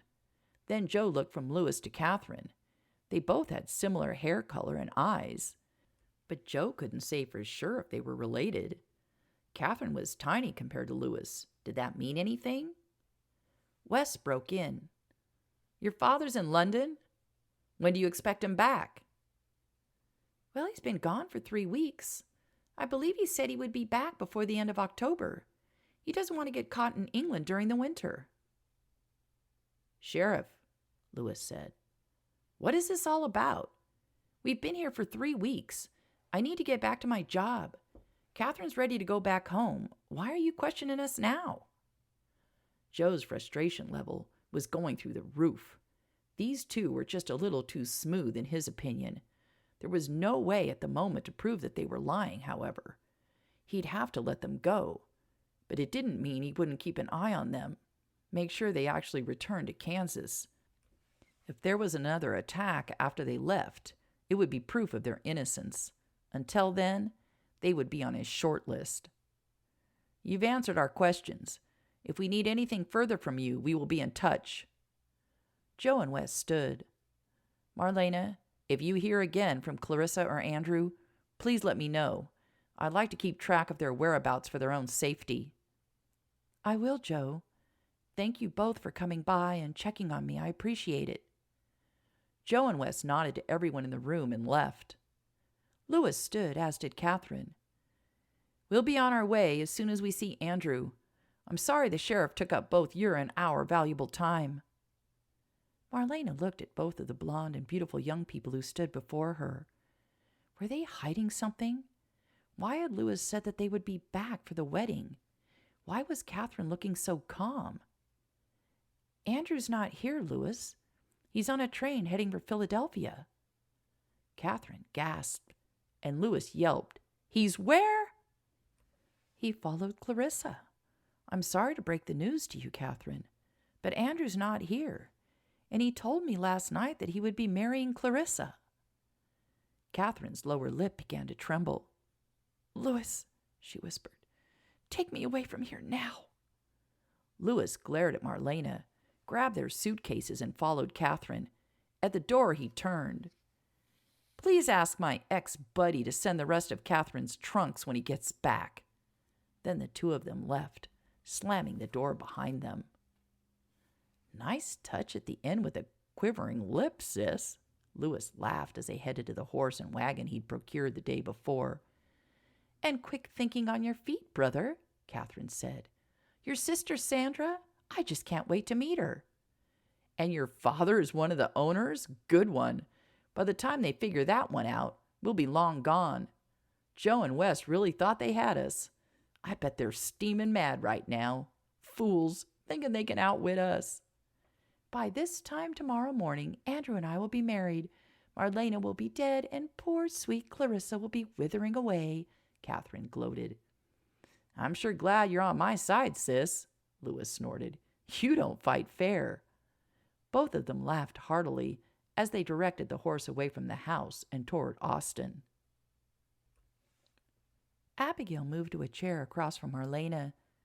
She didn't know if she should say anything, but ever since her husband's death that she knew she should have prevented, she felt compelled to get involved. "Marlena?" Marlena had been deep in thought. She looked up and into Abigail's concerned eyes. "I'm sorry. I was thinking, I just feel something is not right, but I can't put my finger on it." "There is something wrong. Something dreadfully wrong." Now Marlena looked at Abigail in surprise. "What do you mean, dear?" "Marlena, I don't know how to tell you this, and you may not believe me, but... Well, go on, dear. What is it?" "I can sense things that others can't. Sometimes I can even see something that hasn't happened yet. I foresaw my husband's death. I couldn't reach him in time, but I knew he was going to be killed in an accident at the mill he worked at." Marlena stared at Abigail. Are you like a fortune teller?" Abigail laughed. "No, they're usually charlatans. I truly feel and see things. I can't explain it, Marlena. It just happens. And something about those two who just left, it's not right. I just know it." Marlena picked up Clarissa's letter again. "There is something about this letter that's not right to me." She reread it and then gasped. "What is it, Marlena?" Abigail rose and sat next to Marlena so she could see the note. "Her name. Look how she signed her name," Marlena pointed. "She spelled it wrong. She wrote Clarissa with 2 R's instead of Clarissa with 2 S's. That means something. Marlena looked at Abigail. But what? Abigail was frowning and rereading the letter for the second time. I don't see anything else odd here. What about Andrew's letter? Marlena looked at Andrew's again. I don't notice anything. It's his writing. It looks a little messier than usual, as if he were in a rush, which he probably was going after Clarissa. Marlena, do you mind if I walk around your home? Sometimes things become clearer to me if I'm in a certain room. Absolutely, look away. All the doors to the rooms are unlocked. Marlena rose. I'm going into the kitchen to talk with Ruby and Anna. Come in there when you're done. Marlena began clumping toward the kitchen while Abigail headed for the stairs. Abigail decided to start on the 3rd floor and work her way down. She went into Anna's room and felt nothing. She then went into the room that was to be hers on Sunday and again felt nothing. She went to the 2nd floor and felt a shimmer of unease when she entered what had been Catherine's room. She stood in the middle of it and closed her eyes. Something malignant had been housed here at some point. Was it Catherine, she wondered? She went to what was Lewis's room. There, too, she felt something negative. It wasn't as strong as in the other room. She went to Andrew's room, and a swish of anxiety ran through her. She picked up the book that sat on the nightstand, and another even stronger sense of fear hit her. Andrew was in danger. But wasn't he on his way to Philadelphia? Abigail headed towards Marlena's set of rooms that were at the far end of the hall. When she entered the room, she felt nothing. Odd, she thought to herself, as she knew Marlena was in danger. Then she remembered that Marlena was living in the downstairs office area, as she could not manage the stairs with her injured leg. Abigail descended the 1st floor, went into the room Marlena was using. When she stepped inside, she almost fell to her knees. Something terrible was going to happen here tonight. But what? She looked around the room and was drawn towards a closet. She opened it and found a few of Marlena's gowns hanging there. She closed the closet, but again felt pulled to it. Opening it again, she pushed aside the dresses, but saw nothing odd or threatening. As she neared Marlena's bed, her senses tingled, and again a wave of anxiety swept over her. She was positive something was going to happen here tonight. She had to convince Marlena. She prayed Marlena would believe her. It would be too awful not to be believed, and then to have something terrible happen. Abigail didn't think she could survive something like that again. She headed to the kitchen to tell Marlena what she had felt. Chapter 33. Clarissa woke with a start, and then a moan escaped from her. She was sore and achy. Her hands and feet were both asleep. Her neck had a crick in it, and her bottom was numb. On top of that, she was hungry and thirsty. The sun was just rising. She'd spent most of the night trying to get out of her bindings, but to no avail. All she had accomplished was digging the ropes deeper into her wrists. She could feel the stickiness of blood. Her wrists burned, as did her ankles. Who would have figured Catherine was so adept at tying knots? The girl didn't even sew, for crying out loud. Had she been a sailor in a previous life? Clarissa was wondering if she was losing her mind thinking such silly things. She needed to think about escaping. She felt loopy and lightheaded. She needed water desperately. She had tried to hop the chair towards the kitchen, but it wouldn't budge. She didn't know what to do next. Her energy was waning. She felt sick and defeated. "Oh, Andrew, where are you?" she cried out in despair. "I need you." Andrew had been awake for over an hour already. He had made headway on his bound hand. It felt a little looser. He'd had to be careful not to cut his hand and bleed. Blood would be impossible to hide. He needed Lewis and Catherine to get back. He needed to know what they planned to do next. He was pretty sure he could get Lewis to talk. Lewis liked to talk. It was his only hope. Andrew heard the front door open. He lay perfectly still, hoping to hear something that would let him know his mother and Clarissa were still alive. He heard 2 loud thumps, as if something had been set down. The door to the room he was in opened, and both Louis and Catherine entered. The smug looks on their faces made Andrew's heart plummet. "And how are we this beautiful morning?" Louis said. Andrew growled, and Louis laughed. Andrew attempted to lunge at Louis, but the bonds held him back, and Louis laughed again. "Sorry, buddy. I know how to make an inescapable knot." "Don't call me buddy, you son of a bitch. You're not going to get away with this, I promise. Look at me closely, because the next time you see me, these fists will be in your face." This time Catherine laughed. "Dear me, Andrew. Had you shown this side of you to me earlier, I might have fallen for you." "I'm not done with you either," he spat at Catherine. "If you have done anything to my mother or Clarissa, you'll pay with your life." "Oh, I'm quaking in my shoes. Louis, do save me from this man's empty threats." Andrew wanted to snarl with frustration, but he was forgetting his plan in all of his pent-up anger. He had already pretended to lunge at Louis to prove that he was still firmly tied down. Now he needed to get Louis to talk. He had to calm himself. He couldn't let them egg him on. "Catherine, you best go into the other room before Andrew has apoplexy. You can't marry a corpse. We need him to live long enough for you two to get hitched." "I wouldn't marry that bitch for anything," Andrew spat. Catherine smiled. "Oh, you will if you want to ever see your precious Clarissa again." And on that note, Catherine turned and left the room and closed the door behind her. "You best not anger her, Andrew," Louis warned. "You don't want her to go back to where Clarissa's being held and do her in. I wouldn't push my sister." "Your sister? What?" Andrew just stared at Louis in surprise. Louis smirked. "Yeah, my sister. We make a good team, don't we?" "But you pursued her. We competed for her attention." "You pursued her.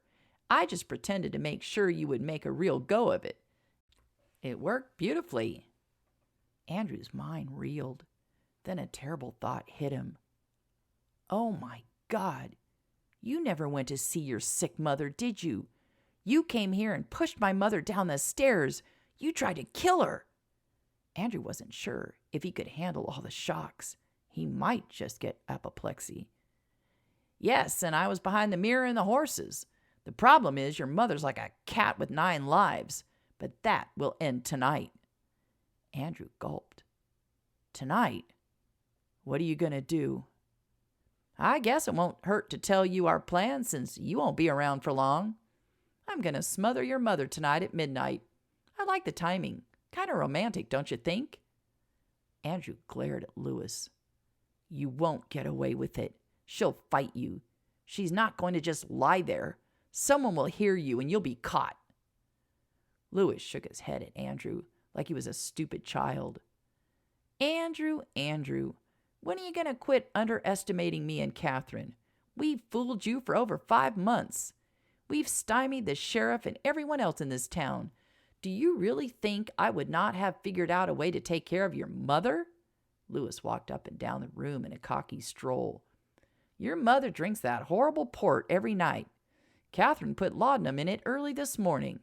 Your mother will be in a deep sleep when I put that pillow over her face. The poor woman will have died peacefully in her sleep." Andrew was appalled. "How can you kill an innocent woman? And for what? Money? I'll give you all my money. Just leave. Take Catherine and go. Go to Europe. Start a new life." Louis snorted. "You have nothing compared to what we're going to get. Not only will we get your mother's money and yours, but also Clarissa's. We will be set for life." "How can you get Clarissa's? That's insane." Andrew could tell that Louis was enjoying himself and patting himself on his back. Andrew had to keep him talking. "You can't get her money, even if you do kill her." Andrew cringed saying that, but he had to know what Louis's plans for Clarissa were. "As usual, you underestimate Catherine. She has a new will Clarissa just wrote yesterday, leaving everything to the man she loves. That would be you, lover boy. We will have it witnessed by the judge who's marrying you and Catherine tomorrow. The man is willing to do anything for money. Seems he likes his whiskey bottle and the card table. You'll never get away with it. The minute Catherine tries to collect the money, she'll be arrested as a fraud. She'll be your widow, Andrew. And as you are dead from a terrible riding accident, everything that is yours will become Catherine's. But we won't attempt to get the money right away.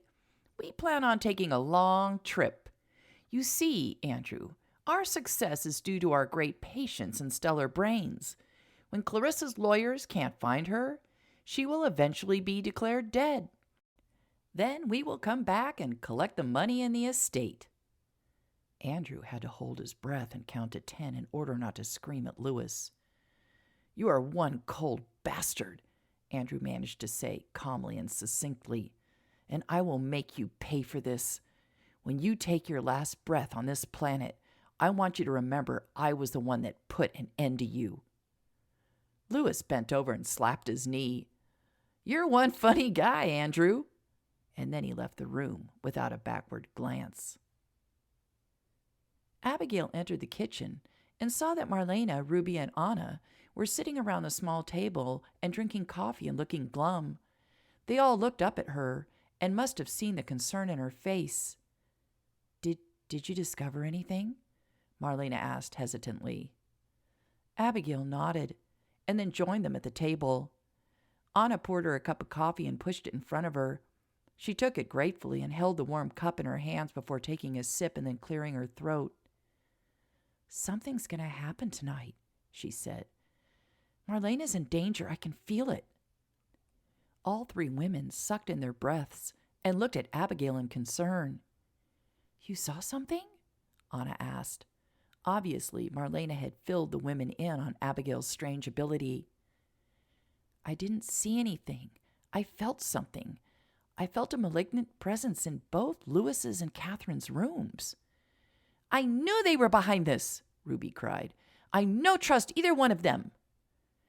We don't know for sure they have done anything, Marlena protested. We have no proof, just a feeling. How can we hold that against them? You can't, Abigail agreed. The sheriff and deputy won't believe me. Anna broke in. Wes will listen. He's a good man. Besides, he and the sheriff are so frustrated, they may be willing to listen to anything. There's more, Abigail said, and looked at Marlena. The harm will come to you while you're sleeping, while you're in your bed. When I touched your bed, it was as if my hand was burning. Marlena shivered and looked at Ruby and Anna. What do you think we should do? Anna spoke up again. I think we should ask Joe and Wes to come back. We need to tell them about what Abigail said. I don't care if they think we are crazy. We have to convince them. We don't know where Lewis and Catherine are. It makes me nervous. Catherine, Marlena breathed out. She is planning on marrying Andrew even now, when I know he broke things off with her. If she somehow gets him to marry her, and I die, my money will go to the two of them. Andrew loves Clarissa, Anna said. He won't marry Catherine. True, Marlena agreed. But I still feel this has to do with them. I agree, said Abigail. Somehow they are involved, and they're still a threat. I think Anna's right. We need the sheriff and deputy to come back here and try to convince them you're in danger. Anna stood. I will go and get them. She turned to Abigail. Are you able to stay until I get back with them?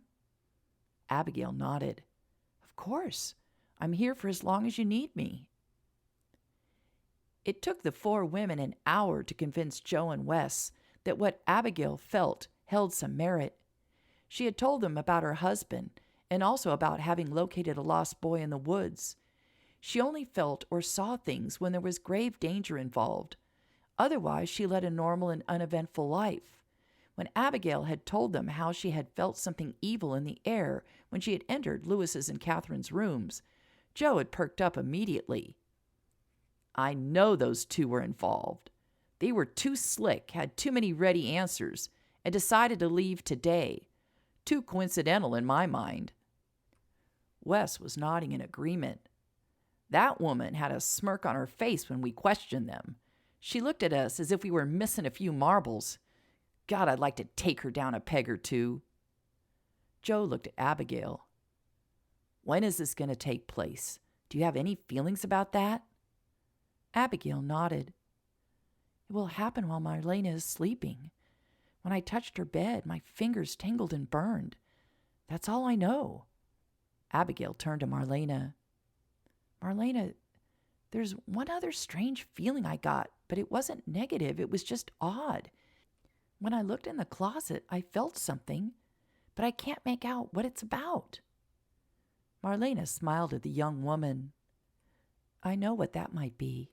There's a hidden staircase in the house. The entrance is in the office closet. I'm guessing the passage and stairs were a way to hide things or people Mr. Crispin wanted to keep from the law or someone's wife. Who's Mr. Crispin? Wes asked. He used to run the bordello before Marlena, said Anna. Do the steps go all the way to the attic? Joe asked. They only go to the 3rd floor. I only use them to check on the safety of my girls. Does everyone know of their existence? Joe was frowning. No, only Ruby and Anna and I, said Marlena. Even Andrew doesn't know. I never thought to tell him. Good, Joe said, and looked at Wes. I believe tonight you and I will avail ourselves of those stairs. We can listen for any trouble. Joe turned to Marlena. I hate to ask this of you, but we will need you to be the target. Can you trust us to make sure you're safe? Wes and I will be right there ready to grab anyone who dares to enter your room. I trust you both. I need to do this. I want this to be over. Living like this is taking years off of everyone's lives, not just mine. This evil has to stop. What time do you usually go to bed? Joe asked. What's your nightly routine? We want you to follow it as closely as possible, just in case someone is watching. I usually retire around 10:30. After I've had a glass of port wine, it helps me sleep. Then that is what I want you to do tonight. Wes and I will be here before 9. We'll stable our horses and then come in through the back door and hide in the passage. I want the rest of you to carry on as usual. You want us to go to bed and leave Marlena by herself? Ruby looked appalled. Yes, and stay in your rooms, even if you hear something. We will call you when it's safe. Ruby looked as if she were about to protest. Ruby, Marlena said, you must do as they say. You and Anna could put me in more danger and put yourselves in danger. I could never live with myself if either of you were hurt. Ruby didn't look convinced, but she nodded. Anna looked at Wes, who gave her a small smile. She looked back at Joe and nodded too. We'll stay out of sight, she promised. Then we have a plan, said Joe. Anna, can you show us the entrance to the staircase? Anna rose, and Joe and Wes followed her into Marlena's room. Sweat was dripping down Andrew's face and into his shirt collar, making his skin itch. He'd been sawing at the rope on and off for what he believed must be a couple of hours. He could feel how loose it was getting. Even though he wanted to continue working on the rope until it gave completely, he knew he needed to wait, to make his move until after Lewis left. It was a risk, but he couldn't fight both of them when they were both armed. He wouldn't put it past Catherine to shoot him. The sun had finally set. He needed to close his eyes and build up his strength. The only thing Lewis had given him was water, in order to keep him alive long enough to be married tomorrow, Lewis had informed him. He hoped he had the strength to tear Lewis from limb to limb when he got the chance. Andrew forced himself to breathe deeply and relax. He had a plan, and he was going to put it into action the moment he heard Lewis leave. Clarissa lay on the floor, still tied to the chair. She had finally managed to topple it over. She'd hurt her shoulder, but managed to keep from hitting her head on the hardwood floor. She had hoped the seat back would break and she would be able to get free, but it hadn't. And now she lay on the floor, her shoulder aching and her hands burning. But the worst was her thirst. She needed water.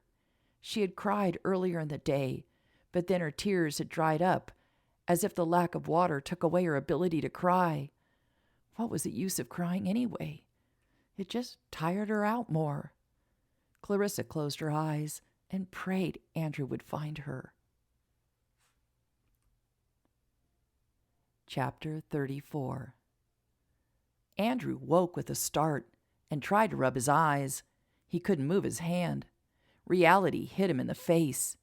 He had been dreaming, he realized. He had dreamed he was with Clarissa. Andrew cursed under his breath. What time was it? Had Lewis left while he slept?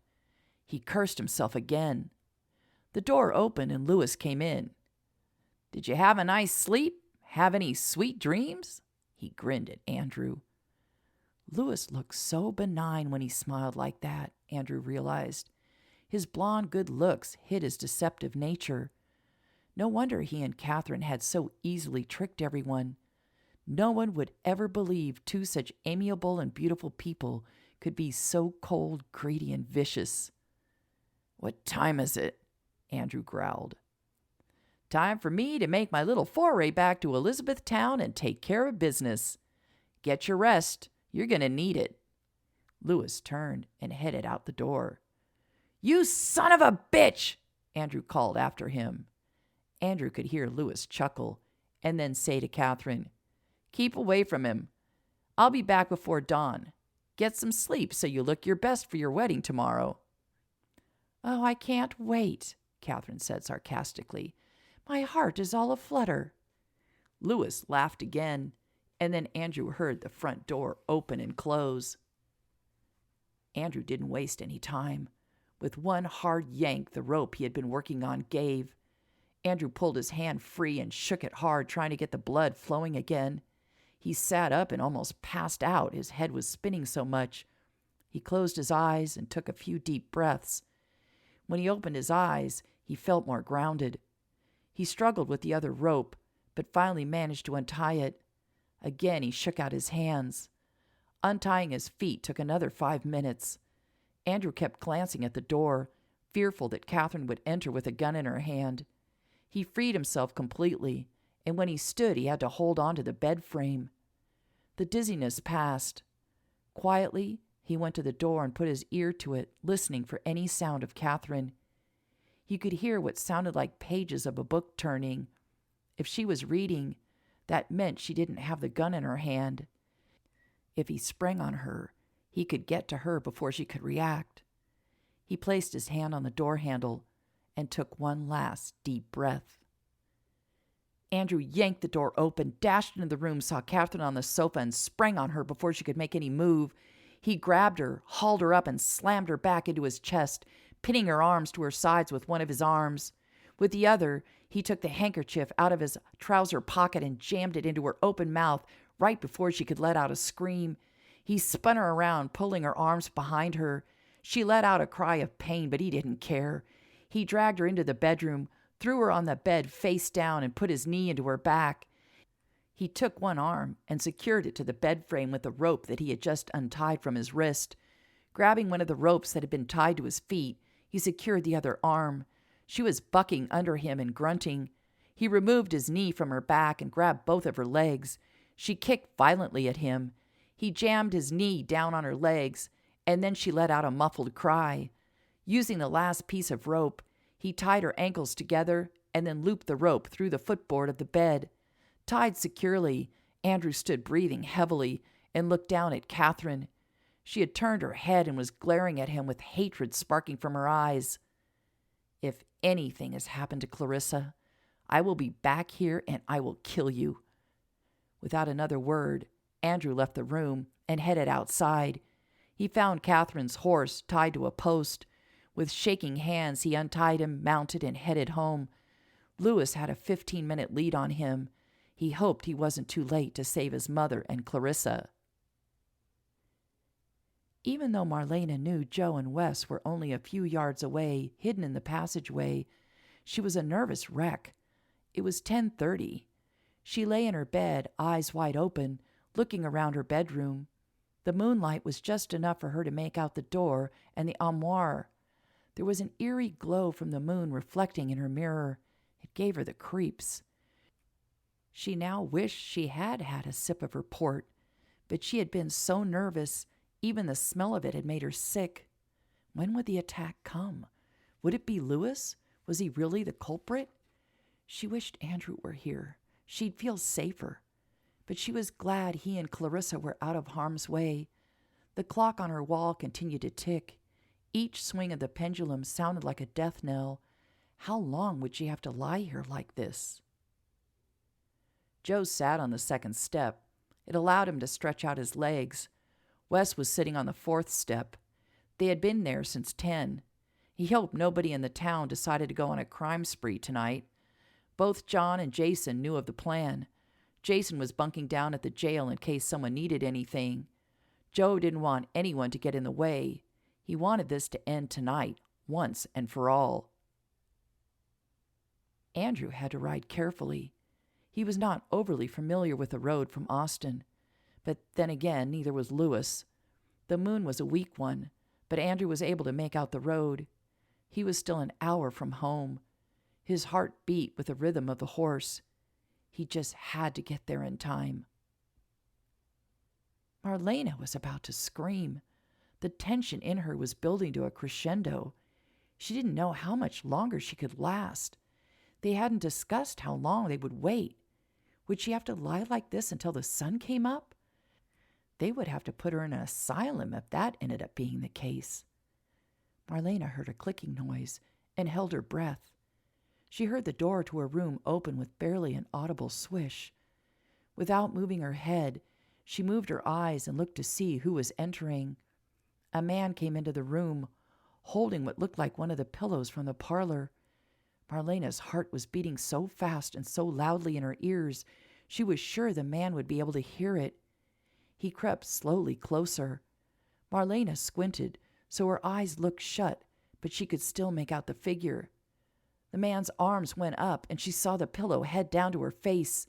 She twisted her face to the side and let out a scream. Joe and Wes heard Marlena scream and burst out of the closet. They could see Marlena fighting off a man who was holding a pillow over her face. Joe dove on the man and yanked him off Marlena. The man yelped and then took a swing at Joe. Wes grabbed at his arm and then twisted it behind his back. A yell of pain came from the man this time. Joe found the lantern, and the room lit up, showing Lewis struggling with Wes, kicking at him and cursing like a madman. Joe yanked on one of Lewis's arms, and Wes pulled the other arm. They held Lewis between them. "Lewis!" Marlena's strangled voice could be heard over the heavy breathing of the three men. You're supposed to be Andrew's friend." Lewis cried out. "I am his friend. He asked me to come and check on you." Joe snorted. "At midnight and holding a pillow? Nice try. Louis Lindeman, you're under arrest for the attempted murder of Marlena." "Attempted murders," Wes corrected him. Lewis snarled. "You have nothing on me. I was here to look out for Marlena.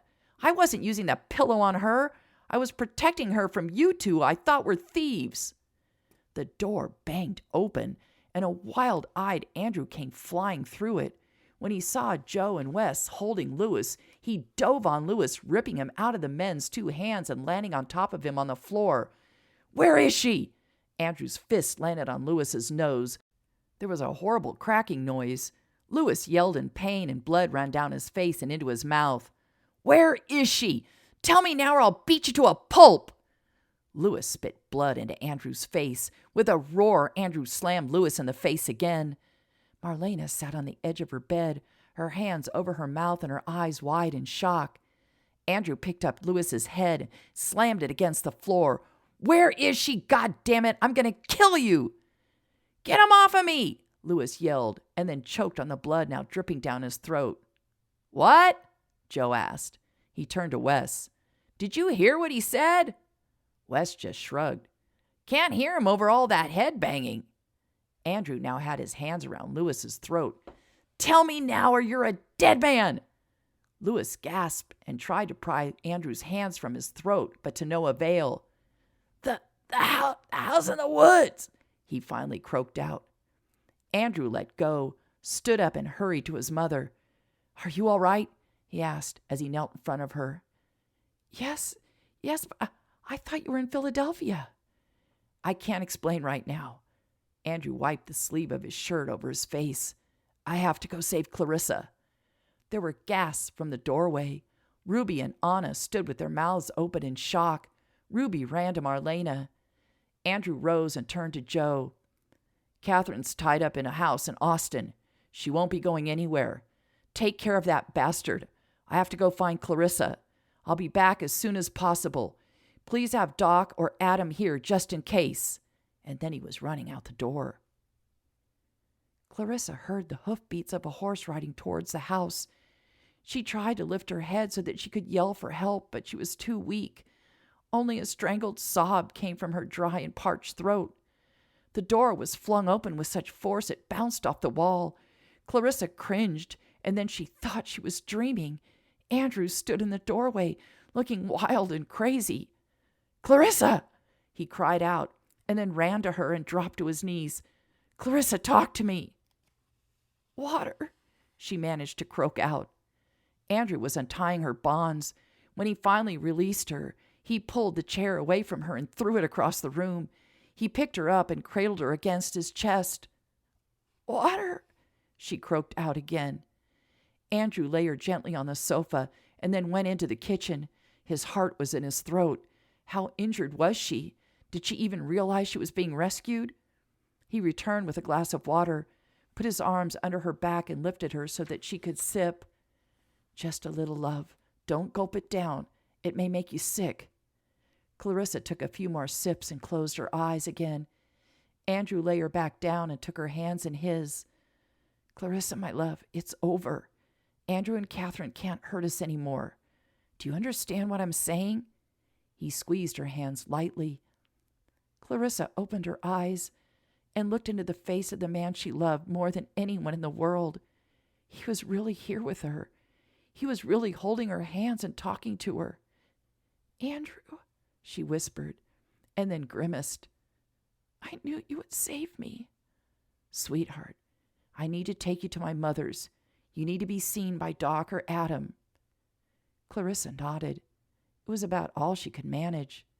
Andrew's fear for her spiked again. She looked so weak and fragile. Had they not fed her or given her any water? How long had she been tied to that chair? He couldn't question her now. He needed to get her home. He picked her up again and headed outside to the horse. Doc Carver was bending over Lewis, checking his injuries. Doc was still in his nightshirt, which he'd thrown a jacket over. He had tucked his shirt into a pair of trousers. Carla, who wore a coat over her nightgown, sat in a chair next to Marlena's bed. Ruby sat on the end of the bed. She, too, wore a jacket, as she had just gotten back from getting the Carvers. Anna was still not back with Adam yet. I don't understand, Carla said. You are saying Lewis and Catherine were behind all of your accidents? It's inconceivable. That handsome young man and that silly blonde creature tried to kill you?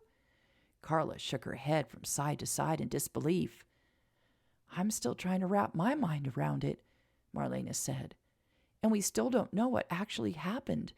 Andrew rushed in here, threatened Lewis about Clarissa, and then ran out from here to go rescue her. They kidnapped Clarissa? What could Clarissa have to do with all of this? Adam came into the room and saw that Marlena was sitting up in bed looking no worse for wear. He turned and headed to the three men hovering over someone on the ground. Samantha stepped in behind him, as did Anna. She rushed to Marlena. Are you all right? She asked as she frantically looked her friend over. Are you hurt? Marlena patted Samantha's hand. I'm fine. Samantha looked around the room. Where's Clarissa? Where is she? Anna said she was missing. What's going on? The anxiety in Samantha's voice had Marlena feeling a renewed sense of anxiety. How long had Andrew been gone? Had he found her? Andrew went to get her, she told Samantha. I'm sure she'll be fine. Andrew will make sure of that. He wanted Adam here just to make sure. He should be back any time now. But what happened here? I don't understand. Who is that lying on the floor? That is that dog Lewis, Ruby spit out. He'd get what he deserved. I no trust him from the first time I saw him. Marlena smiled at Ruby. You were right all along, Ruby. My fall was not an accident, and Lewis and Catherine were not to be trusted. Samantha looked over at the man on the floor. Lewis? Samantha stomped over to where the men stood and squeezed between Joe and Wes. Where's Clarissa? She hissed at him, pointing a finger at him. If anything has happened to her, I'm going to horsewhip you. Lewis had only one eye that he could open. He looked at Samantha, who was trembling in rage, ready to attack him. Keep her away from me, he said hoarsely. Check her for a gun. Adam sat back on his haunches and laughed. Samantha, dear, go back to the women. You're scaring Lewis. Lewis made a snarling noise but said nothing more. Something seemed to occur to Samantha, and her face went red with anger. You're the one who put the spike under Lady's saddle. You. Samantha could get nothing more out. Instead, she launched herself at Lewis. Adam was up in a flash and grabbed his wife and pulling her to the other side of the room. Lewis had pushed himself even farther into the corner. Joe laughed. I think we should have let her have her revenge. This is one ticked-off woman. Doc stood. You can take him to jail. He has a broken nose, some contusions, and a bruised throat. No need to take him to the surgery. Before Wes could yank Lewis up off the floor, Andrew entered carrying Clarissa. Samantha cried out, Clarissa! Adam hurried over, took one glance at the woman, and started to order everyone around. Andrew, put her on the bed. Marlena, are you able to move to the chair? Anna, bring me my bag. It's in the parlor. Andrew, what can you tell me about her condition? Andrew placed Clarissa gently on the bed. Her eyes were open, but she didn't seem to register where she was. Her body was shaking. I don't think she's had any food or water for a couple of days. I gave her a little water right after I found her tied to a chair. She's in shock, Adam said. Doc looked down at Clarissa and then up at Adam. I think you're right. We need to get her warmed up and cleaned up. Adam turned to the ladies. Ruby, I need you to make a broth for her. Nothing spicy. Make her some ginger tea, too. Ruby nodded her head and ran from the room. Sam, you and Anna heat up water. Fill the copper tub behind the kitchen. Both women left without a word. Carla, you and Marlena get her out of these dirty clothes. Wrap her in a blanket. Talk to her in soothing voices. She needs to realize she's safe. Marlena was never so grateful that she could finally stand without pain and be of some help instead of sitting and being an observer. She and Carla began working on the many buttons on Clarissa's frock. Joe and Wes dragged Lewis up by the arms and pulled him into the parlor to give the women some privacy to work on Clarissa. Doc and Adam followed after them, as did Andrew, but he remained by the closed door. Joe pushed Lewis into a chair. Lewis sat with his head lolling and blood still oozing from his nose and a cut under his eye. The front door opened, and Jason came in, followed by Emma and Mary Sue. Joe headed to his wife and took her into a swift hug. What are you doing here? Emma and I couldn't take it anymore. There was no way we were going to get any sleep. We went to Jason in the office, but he was pacing like a caged tiger, so we all agreed to come and see what was unfolding. When we saw the lights on, we knew it was safe to come in. Mary Sue looked past Joe. Is that Lewis? She asked in surprise. Yes, he and Catherine were behind everything. I don't have much I can tell you yet, but if you two want to be of some help, go assist the ladies with Clarissa. She's in pretty bad shape. Emma gasped. Clarissa's hurt? Not waiting for an answer, the two women ran to Marlena's bedroom. So Abigail was right, Jason said, looking at Lewis. She said something was going to happen tonight. He tried to smother Marlena with a pillow, Joe confirmed. What happened to Clarissa? How was she involved in all of this? Jason asked. We don't know yet.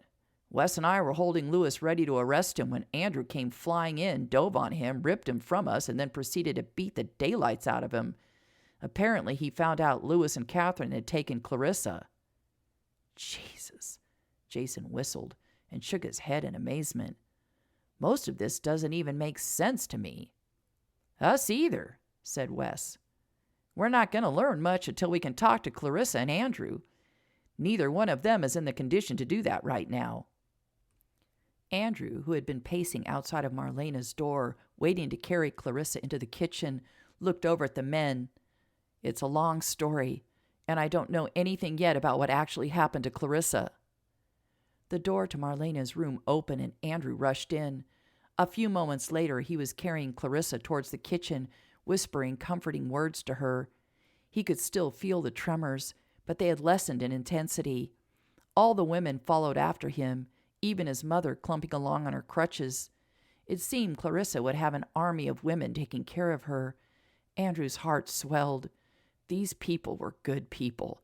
They loved his mother and they loved Clarissa. She would be in good hands. The warmth crept into Clarissa's body. Her arms and legs tingled pleasantly. She opened her eyes to see a swarm of women surrounding her. Then she realized that she was in a hot bath. She looked at the woman rubbing her right arm. Samantha? Samantha looked up from her task and a smile broke over her face. Clarissa, you're back. Anna and Ruby, who were at the foot of the tub rubbing Clarissa's legs and feet, looked up. Oh, thank goodness, Anna breathed. Marlena, who was sitting in a chair next to the tub, leaned forward and placed her hand on Clarissa's head. Darling, do you know who we all are? Do you know where you are? Clarissa looked around in confusion at the faces of her concerned friends. Of course I know who you all are, but why am I in your bath, Marlena? Mary Sue and Emma looked at Clarissa in concern. Did she not remember? You don't remember? Asked Carla, who stood behind Marlena, her hands on the back of the chair. Andrew brought you here, dear, Marlena said softly. Clarissa went white. He saved me. He found me. Anxiety laced Clarissa's voice. Samantha squeezed Clarissa's hand. Don't say anything more. Let's get you cleaned up and in some night clothes. Andrew's waiting to see you. Clarissa gave Samantha a wobbly smile. Could you please wash my hair? I need to wash it all off of me. I need to be clean. Samantha nodded in understanding. Of course I will. Lay your head back, close your eyes, and just feel all the ugliness drain away. Clarissa did as she said, and then gave out a moan of pleasure when Samantha worked the soap into her hair and massaged her head. Clarissa, darling, the water must be cooling. You need to get dried off and put into Anna's nightgown. Andrew's pacing outside. I can hear him. Marlena smiled at the girl. Clarissa looked peaceful and content lying in the tub. Come on, Anna. Let's lift her and hold her up. Mary Sue and Emma can get her wrapped in those towels, Samantha said. While the woman worked to get Clarissa dried and dressed, Ruby pulled the plug at the bottom of the tub and the water ran out into a pipe on the floor and into the yard outside.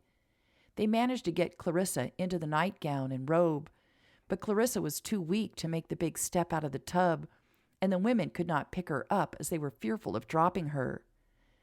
Andrew rushed into the room before Marlena could finish calling out his name. His hair was damp. He wore a clean shirt and trousers, and he was barefoot. He saw Clarissa standing in the tub, wrapped in a robe with a towel that looked like a turban wrapped around her head. She looked like a pale and beautiful goddess, his goddess. He went to her, pulled her into his arms, one arm supporting her back and the other under her knees. Clarissa yelped, Andrew, you shouldn't see me like this. She tugged on the robe. Andrew chuckled and whispered something in her ear. He was pleased to see her cheeks pinken and a smile hover on her lips. God, he loved this woman, and he had almost lost her. He headed back to his mother's room with his precious cargo, the women trailing after them. He was relieved that Joe and Wes had dragged Lewis out, presumably taking him to jail. He never wanted to see that man again, or he would kill him. When they entered Marlena's room, Doc and Adam were still there conversing quietly. "How's our patient doing?" Adam said, as Andrew lay her back on the bed. Samantha pushed Andrew out of the way and pulled the covers over Clarissa. "She's doing much better," Samantha answered for her. "You look much better," Adam said. "You were a little scary looking before." Clarissa snorted. "Your husband's very funny, Samantha. Perhaps you can take him home now." "Just like I told you last time, Andrew. When they get grumpy, it's a good sign," Adam chuckled. Samantha smacked her husband on the arm. "You are supposed to be a doctor, not a jester." Adam pinched his wife's cheek. "I can do both. I'm quite adept." This time, Andrew broke in. "You all need to get out of here and go to bed. I'll be sitting in this chair and making sure Clarissa feels safe and gets some sleep." Marlena made her way over to her son and gave him a big hug. "I'm sure that's exactly what she needs. We all need to get some rest." Marlena looked at the rest of the group. "Come, ladies, let's leave them in peace."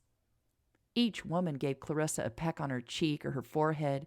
It brought tears to Clarissa's eyes. She looked at Marlena. "I don't need to take your bed. I can go upstairs." "No, you stay right there. I'll bunk down with Ruby." Adam nodded. "No more excitement for you. Get some rest. I'll be back to check on you tomorrow. Later today." Doc patted her hand and then took his wife's arm. They were the first to leave. Everyone began to follow Doc and Carla out of the room. As Ruby was leaving, she turned and said to Andrew and Clarissa, "Dr. Adams said to bring you both broth and tea. He said you must drink it. I'll be back in 5 minutes." She closed the door behind her, leaving Andrew and Clarissa on their own. Andrew sat on the side of the bed and unwound the towel from Clarissa's head. Her damp hair hung in waves down her back. "Let's get some pillows behind you so you can sit up and drink your broth." By the time Andrew had Clarissa situated, Ruby was back with a tray. She placed it on the table and then admonished them to drink it slowly and to finish every last drop or they would be answering to her. They both promised, each raising their right hand in a salute at the same time. Andrew and Clarissa looked at each other and laughed. Ruby rolled her eyes and then smiled widely. They would be fine. Andrew and Clarissa remained quiet as they both had their meal. It was cozy and warm in the room. The hot drink slipped smoothly down his throat. He hadn't realized how hungry he was. He hoped Adam would allow him to eat an entire pig later in the day. Andrew looked at the clock on the wall and was surprised to see it was already 3 a.m. Clarissa needed to get some sleep. She would be questioned by Joe later. She needed to gain back some strength, as did he. He could see that she was fading. She had wiggled down into the blankets, but she lay on her back with her eyes wide open. "Sweetheart, you need to get some sleep. Close your eyes. I'll be right here." Clarissa shook her head back and forth. "I can't. I'm scared of what I'll see. I'm afraid I'll have nightmares." Andrew eased himself onto the bed on top of the covers. "Turn onto your side," he whispered. "Look out the window and look at the moon." Clarissa did as he asked. Andrew spooned himself against her back, put his head on her pillow and his arm around her waist. He felt her stiffen for a moment, and then she relaxed and molded her body to his. He began to talk nonsense in a calming voice. "Adam told me Samantha was making good progress with Titan. I can't wait to see what she's accomplished. I would really like to have that horse. Sunday's the town picnic. Jason arranged it. He will make a great mayor. Emma's so proud of him. Oh, and Jason told me that he and Calvin are building a tree fort in the huge tree in their backyard. Calvin plans on having an opening ceremony when it's done with lemonade and cookies. He said Lizzie was going to help him bake. I think Wes and Anna are going to become an official couple. I see how they look at each other. That will make my mother very happy. Anna and Ruby are getting all the rooms in order so they can get the boarding house up and running. I'm thinking they should expand the garden, add some more vegetables, and maybe have fewer flowers. It's time to get more practical. Andrew could feel the even breathing of Clarissa. She must have fallen asleep. He grinned into her hair and then yawned. He was beat. He just closed his eyes for a few minutes and then continued to keep a vigil over her for the next few hours. Andrew yawned again, closed his eyes, and was instantly asleep. Chapter 35. Joe and Wes sat across from each other in the jail office. It was 7 a.m. Neither had gotten any sleep. "You look like hell," Joe said to his deputy. "Go home and get a few hours of sleep." Wes grunted. "You don't look much better than I do." He stood. "I'm going to check and see if Sheriff Dawson's sent back a telegraph yet. We can't relax until we know Catherine has been taken into custody." Joe nodded. "Tell Dave Spencer thanks again for getting up in the middle of the night to send the telegram to Austin. He's a good man." Joe gave a huge yawn. "I'm going to catch a few winks. I'll see you at Marlena's at noon. We need to wrap this up so we can send Lewis into Austin." "Will do, boss. See you then." Clarissa looked around the crowded parlor. All the people she loved were here. She had asked Andrew to send for everyone so that they would not have to tell their stories over and over. She glanced around once more and could not keep the smile off her face. Emma sat with Jason. Mary Sue and Joe were next to them. Doc and Carla and John and Sarah sat on the other sofa. Wes was in a chair next to Anna. Abigail and Ruby sat on the settee. Marlena was sitting next to Matthew, and Samantha was next to her father, with Adam on her other side. Andrew sat on the other side of his mother, and Clarissa sat next to him, feeling the warmth of his body. It was comforting. They could not have fit one more body into the room. "Thank you all for coming," Andrew began. "We have a lot to tell all of you." He glanced at Clarissa and then took her hand in his. "As you all know by now, Lewis and Catherine were behind all of the attacks. But the story needs to start from the beginning." Andrew looked at Clarissa again, and she gave his hand a squeeze. "Lewis and Catherine are siblings. They have been preying on people for years. We're not the first people to have suffered by their hands. We know of at least one woman they killed. There may be more." There were many breaths drawn in, and everyone was looking at everyone else in shock, but no one said anything. Andrew continued. "Lewis discovered from me that my mother was rich. That's when he and Catherine came up with their plan. Catherine pursued me, and I fell for her. I asked her to marry me, and then only a few days later, Lewis came to Elizabethtown and pushed my mother down the stairs." Andrew looked at Joe. "I'm guessing he's admitted to that?" Joe nodded. "He was upstairs when Ruby found Marlena. He left thinking that she was dead. It was a surprise to him when Andrew received news of Marlena's accident and Ruby asked him to come home. That's why Lewis came with Andrew, to finish the job." Marlena shivered. "I can't believe that he could live in this house, pretend to be Andrew's friend, and offer to help to find the killer." "There are people who have no sympathy and no empathy and no soul," Doc Carver said. "And his evilness was hidden in a handsome face and amiable personality. None of us suspected him." "That's what he had going for him. He used the gifts that he got from God to take advantage of people, as did Catherine," Joe said. "He bragged to me that he had been responsible for the falling mirror and the out-of-control horses," Andrew said. "I had wondered at the time how something so random could have occurred right when we were in the middle of the street. Lewis and Catherine were in town with us. They obviously watched us and then threw the snake. It was in Catherine's bag. Just a harmless garden snake, but it worked on the horses." "But why did they want Marlena dead?" asked Sarah. She looked baffled. Joe answered for Andrew. Because all Marlena's money would go to Andrew. Once Marlena was gone and Catherine and Andrew were married, he would have had a riding accident and it would all go to her. They had it all planned out. Marlena was shaking her head in horror. Andrew took his mother's hand into his other hand and gave both women another reassuring squeeze. I know all this is shocking to hear, but remember, it's over. No one is in danger anymore. We're just clarifying things so Joe can send Lewis to Austin, where he will go before a judge and probably hang for his crimes. How did Clarissa get involved? Asked Carla. Why did she become a target? Catherine and Lewis discovered I had feelings for Clarissa. She was getting in the way of their plans, said Andrew. They needed to get rid of her so that I would refocus on my fiancé. Clarissa spoke up.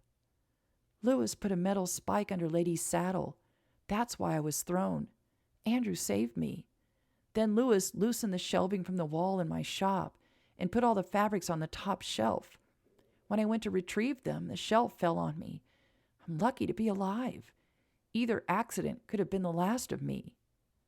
This time it was Marlena squeezing Clarissa's hand in support.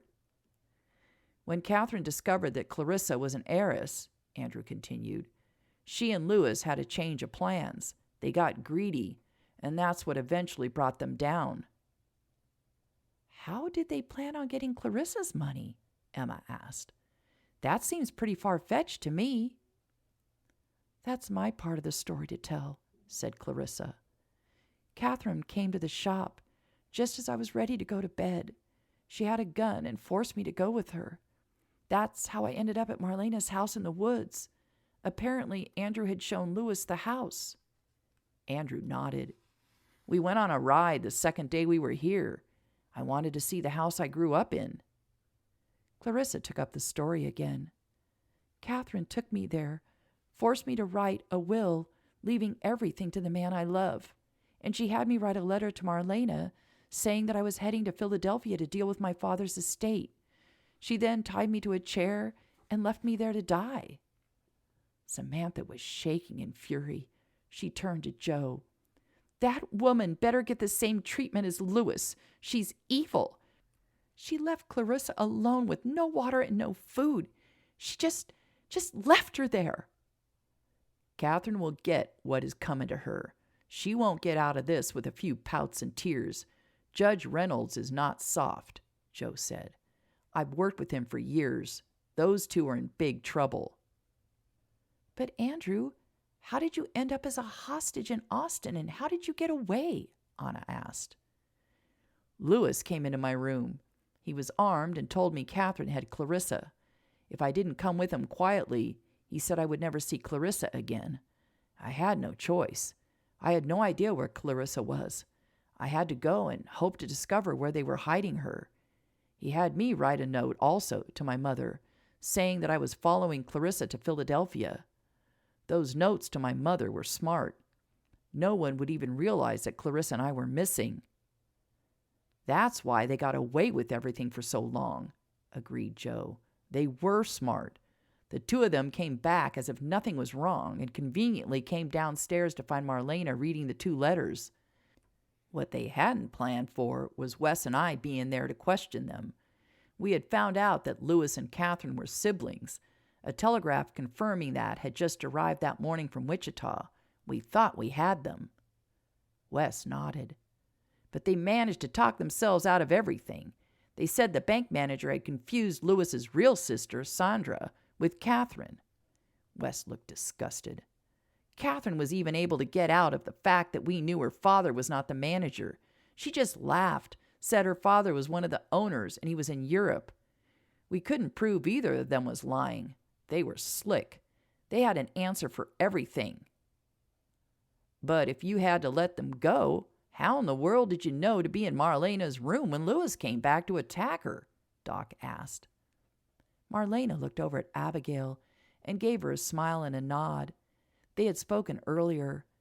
Abigail's role in saving Marlena was bound to come up. Marlena had asked her whether she was willing to tell of her abilities or if she wanted Joe and Wes to come up with a different explanation. She didn't want to lie to all these people, so she had agreed to tell her part. I guess that's my part of the story," Abigail murmured, and then blushed when everyone turned to her in surprise. I have what I'm now calling a blessing, the ability to feel or see things. When I came here yesterday, I could feel something evil was in the air. When I went into Marlena's room, I knew that she was in danger, and I knew that she would be attacked while she slept. That's why Joe and Wes were here and able to capture Lewis." "How fascinating," Sarah said. "My goodness, you saved Marlena's life." "That she did." Marlena smiled at the young woman. "So then Lewis told you where Clarissa was being held?" John asked. "We didn't really get a chance to question him," said Joe. "Andrew came flying into the room and started beating on Lewis. He's the one who got the information out of him." "But I thought you were being held in Austin," Mary Sue said, looking confused. "How in the world did you get here, and how did you know Lewis was here?" Andrew answered her. "I was in Austin, tied to a bed. Lewis is a braggart. He told me about his plans to harm my mother. He wanted me to know and suffer. What he didn't know was that I'd been working to free myself from my bonds. When he left, I managed to get free. I grabbed Catherine, tied her down to the bed, and then headed home on her horse. I got here only 15 minutes after Lewis did." "My son got Clarissa's whereabouts out of Lewis rather quickly," Marlena said. "I didn't like his methods, but it did work." She gave Andrew a look. "I'm normally not a violent man, Mother, but I knew that was the only way to get anything out of Lewis. We already know he can talk himself out of almost everything. I didn't have the time." "Andrew came and saved me." Clarissa looked up at him. She could not hide the love she felt for this man from her face. She could hear a few of the ladies sigh. "He brought me here and watched out for me every moment. He saved my life." Anna and Ruby had left the room a few minutes earlier, as they knew most of the story already. They re-entered the room, both carrying trays filled with glasses of champagne. "I know it's only a little after noon," said Marlena, "but we have so much to celebrate. If you would all take a glass?" Ruby and Anna handed out the glasses. Marlena raised her glass. "You have all been a part of bringing this nightmare to an end. You have been supportive and always ready to give a helping hand. My son, Clarissa, and I will always be grateful to have all of you in our lives. We are now going to look forward and take every moment that we have together as a true blessing. I have my son back in my life. I have all of you wonderful people as my friends, and I can't wait to give more to this incredible town. Thank you from the bottom of my heart." There wasn't a dry eye in the house as they raised their glasses. Epilogue. 3 weeks later. Andrew looked around at all the people. It looked like the whole town had come out to give Mayor John Drake a rousing send-off. He had already given his speech, and Jason was now winding down his acceptance speech. "Look at Calvin," Clarissa leaned into him and whispered. "He's standing just like his papa. How cute is that?" Andrew smiled. Calvin stood with his feet apart, one hand on his hip, and he was looking over the crowd like they were his people. His face was serious, and he was nodding his head just as Jason was. "I hope we have a little scamp like that one of these days." Clarissa blushed, but her eyes glittered with joy. He had asked her to marry him, and she had said yes. They were going to be married on January 1st. They wanted this year behind them. No Christmas wedding for them. Catherine had ruined that. He could wait.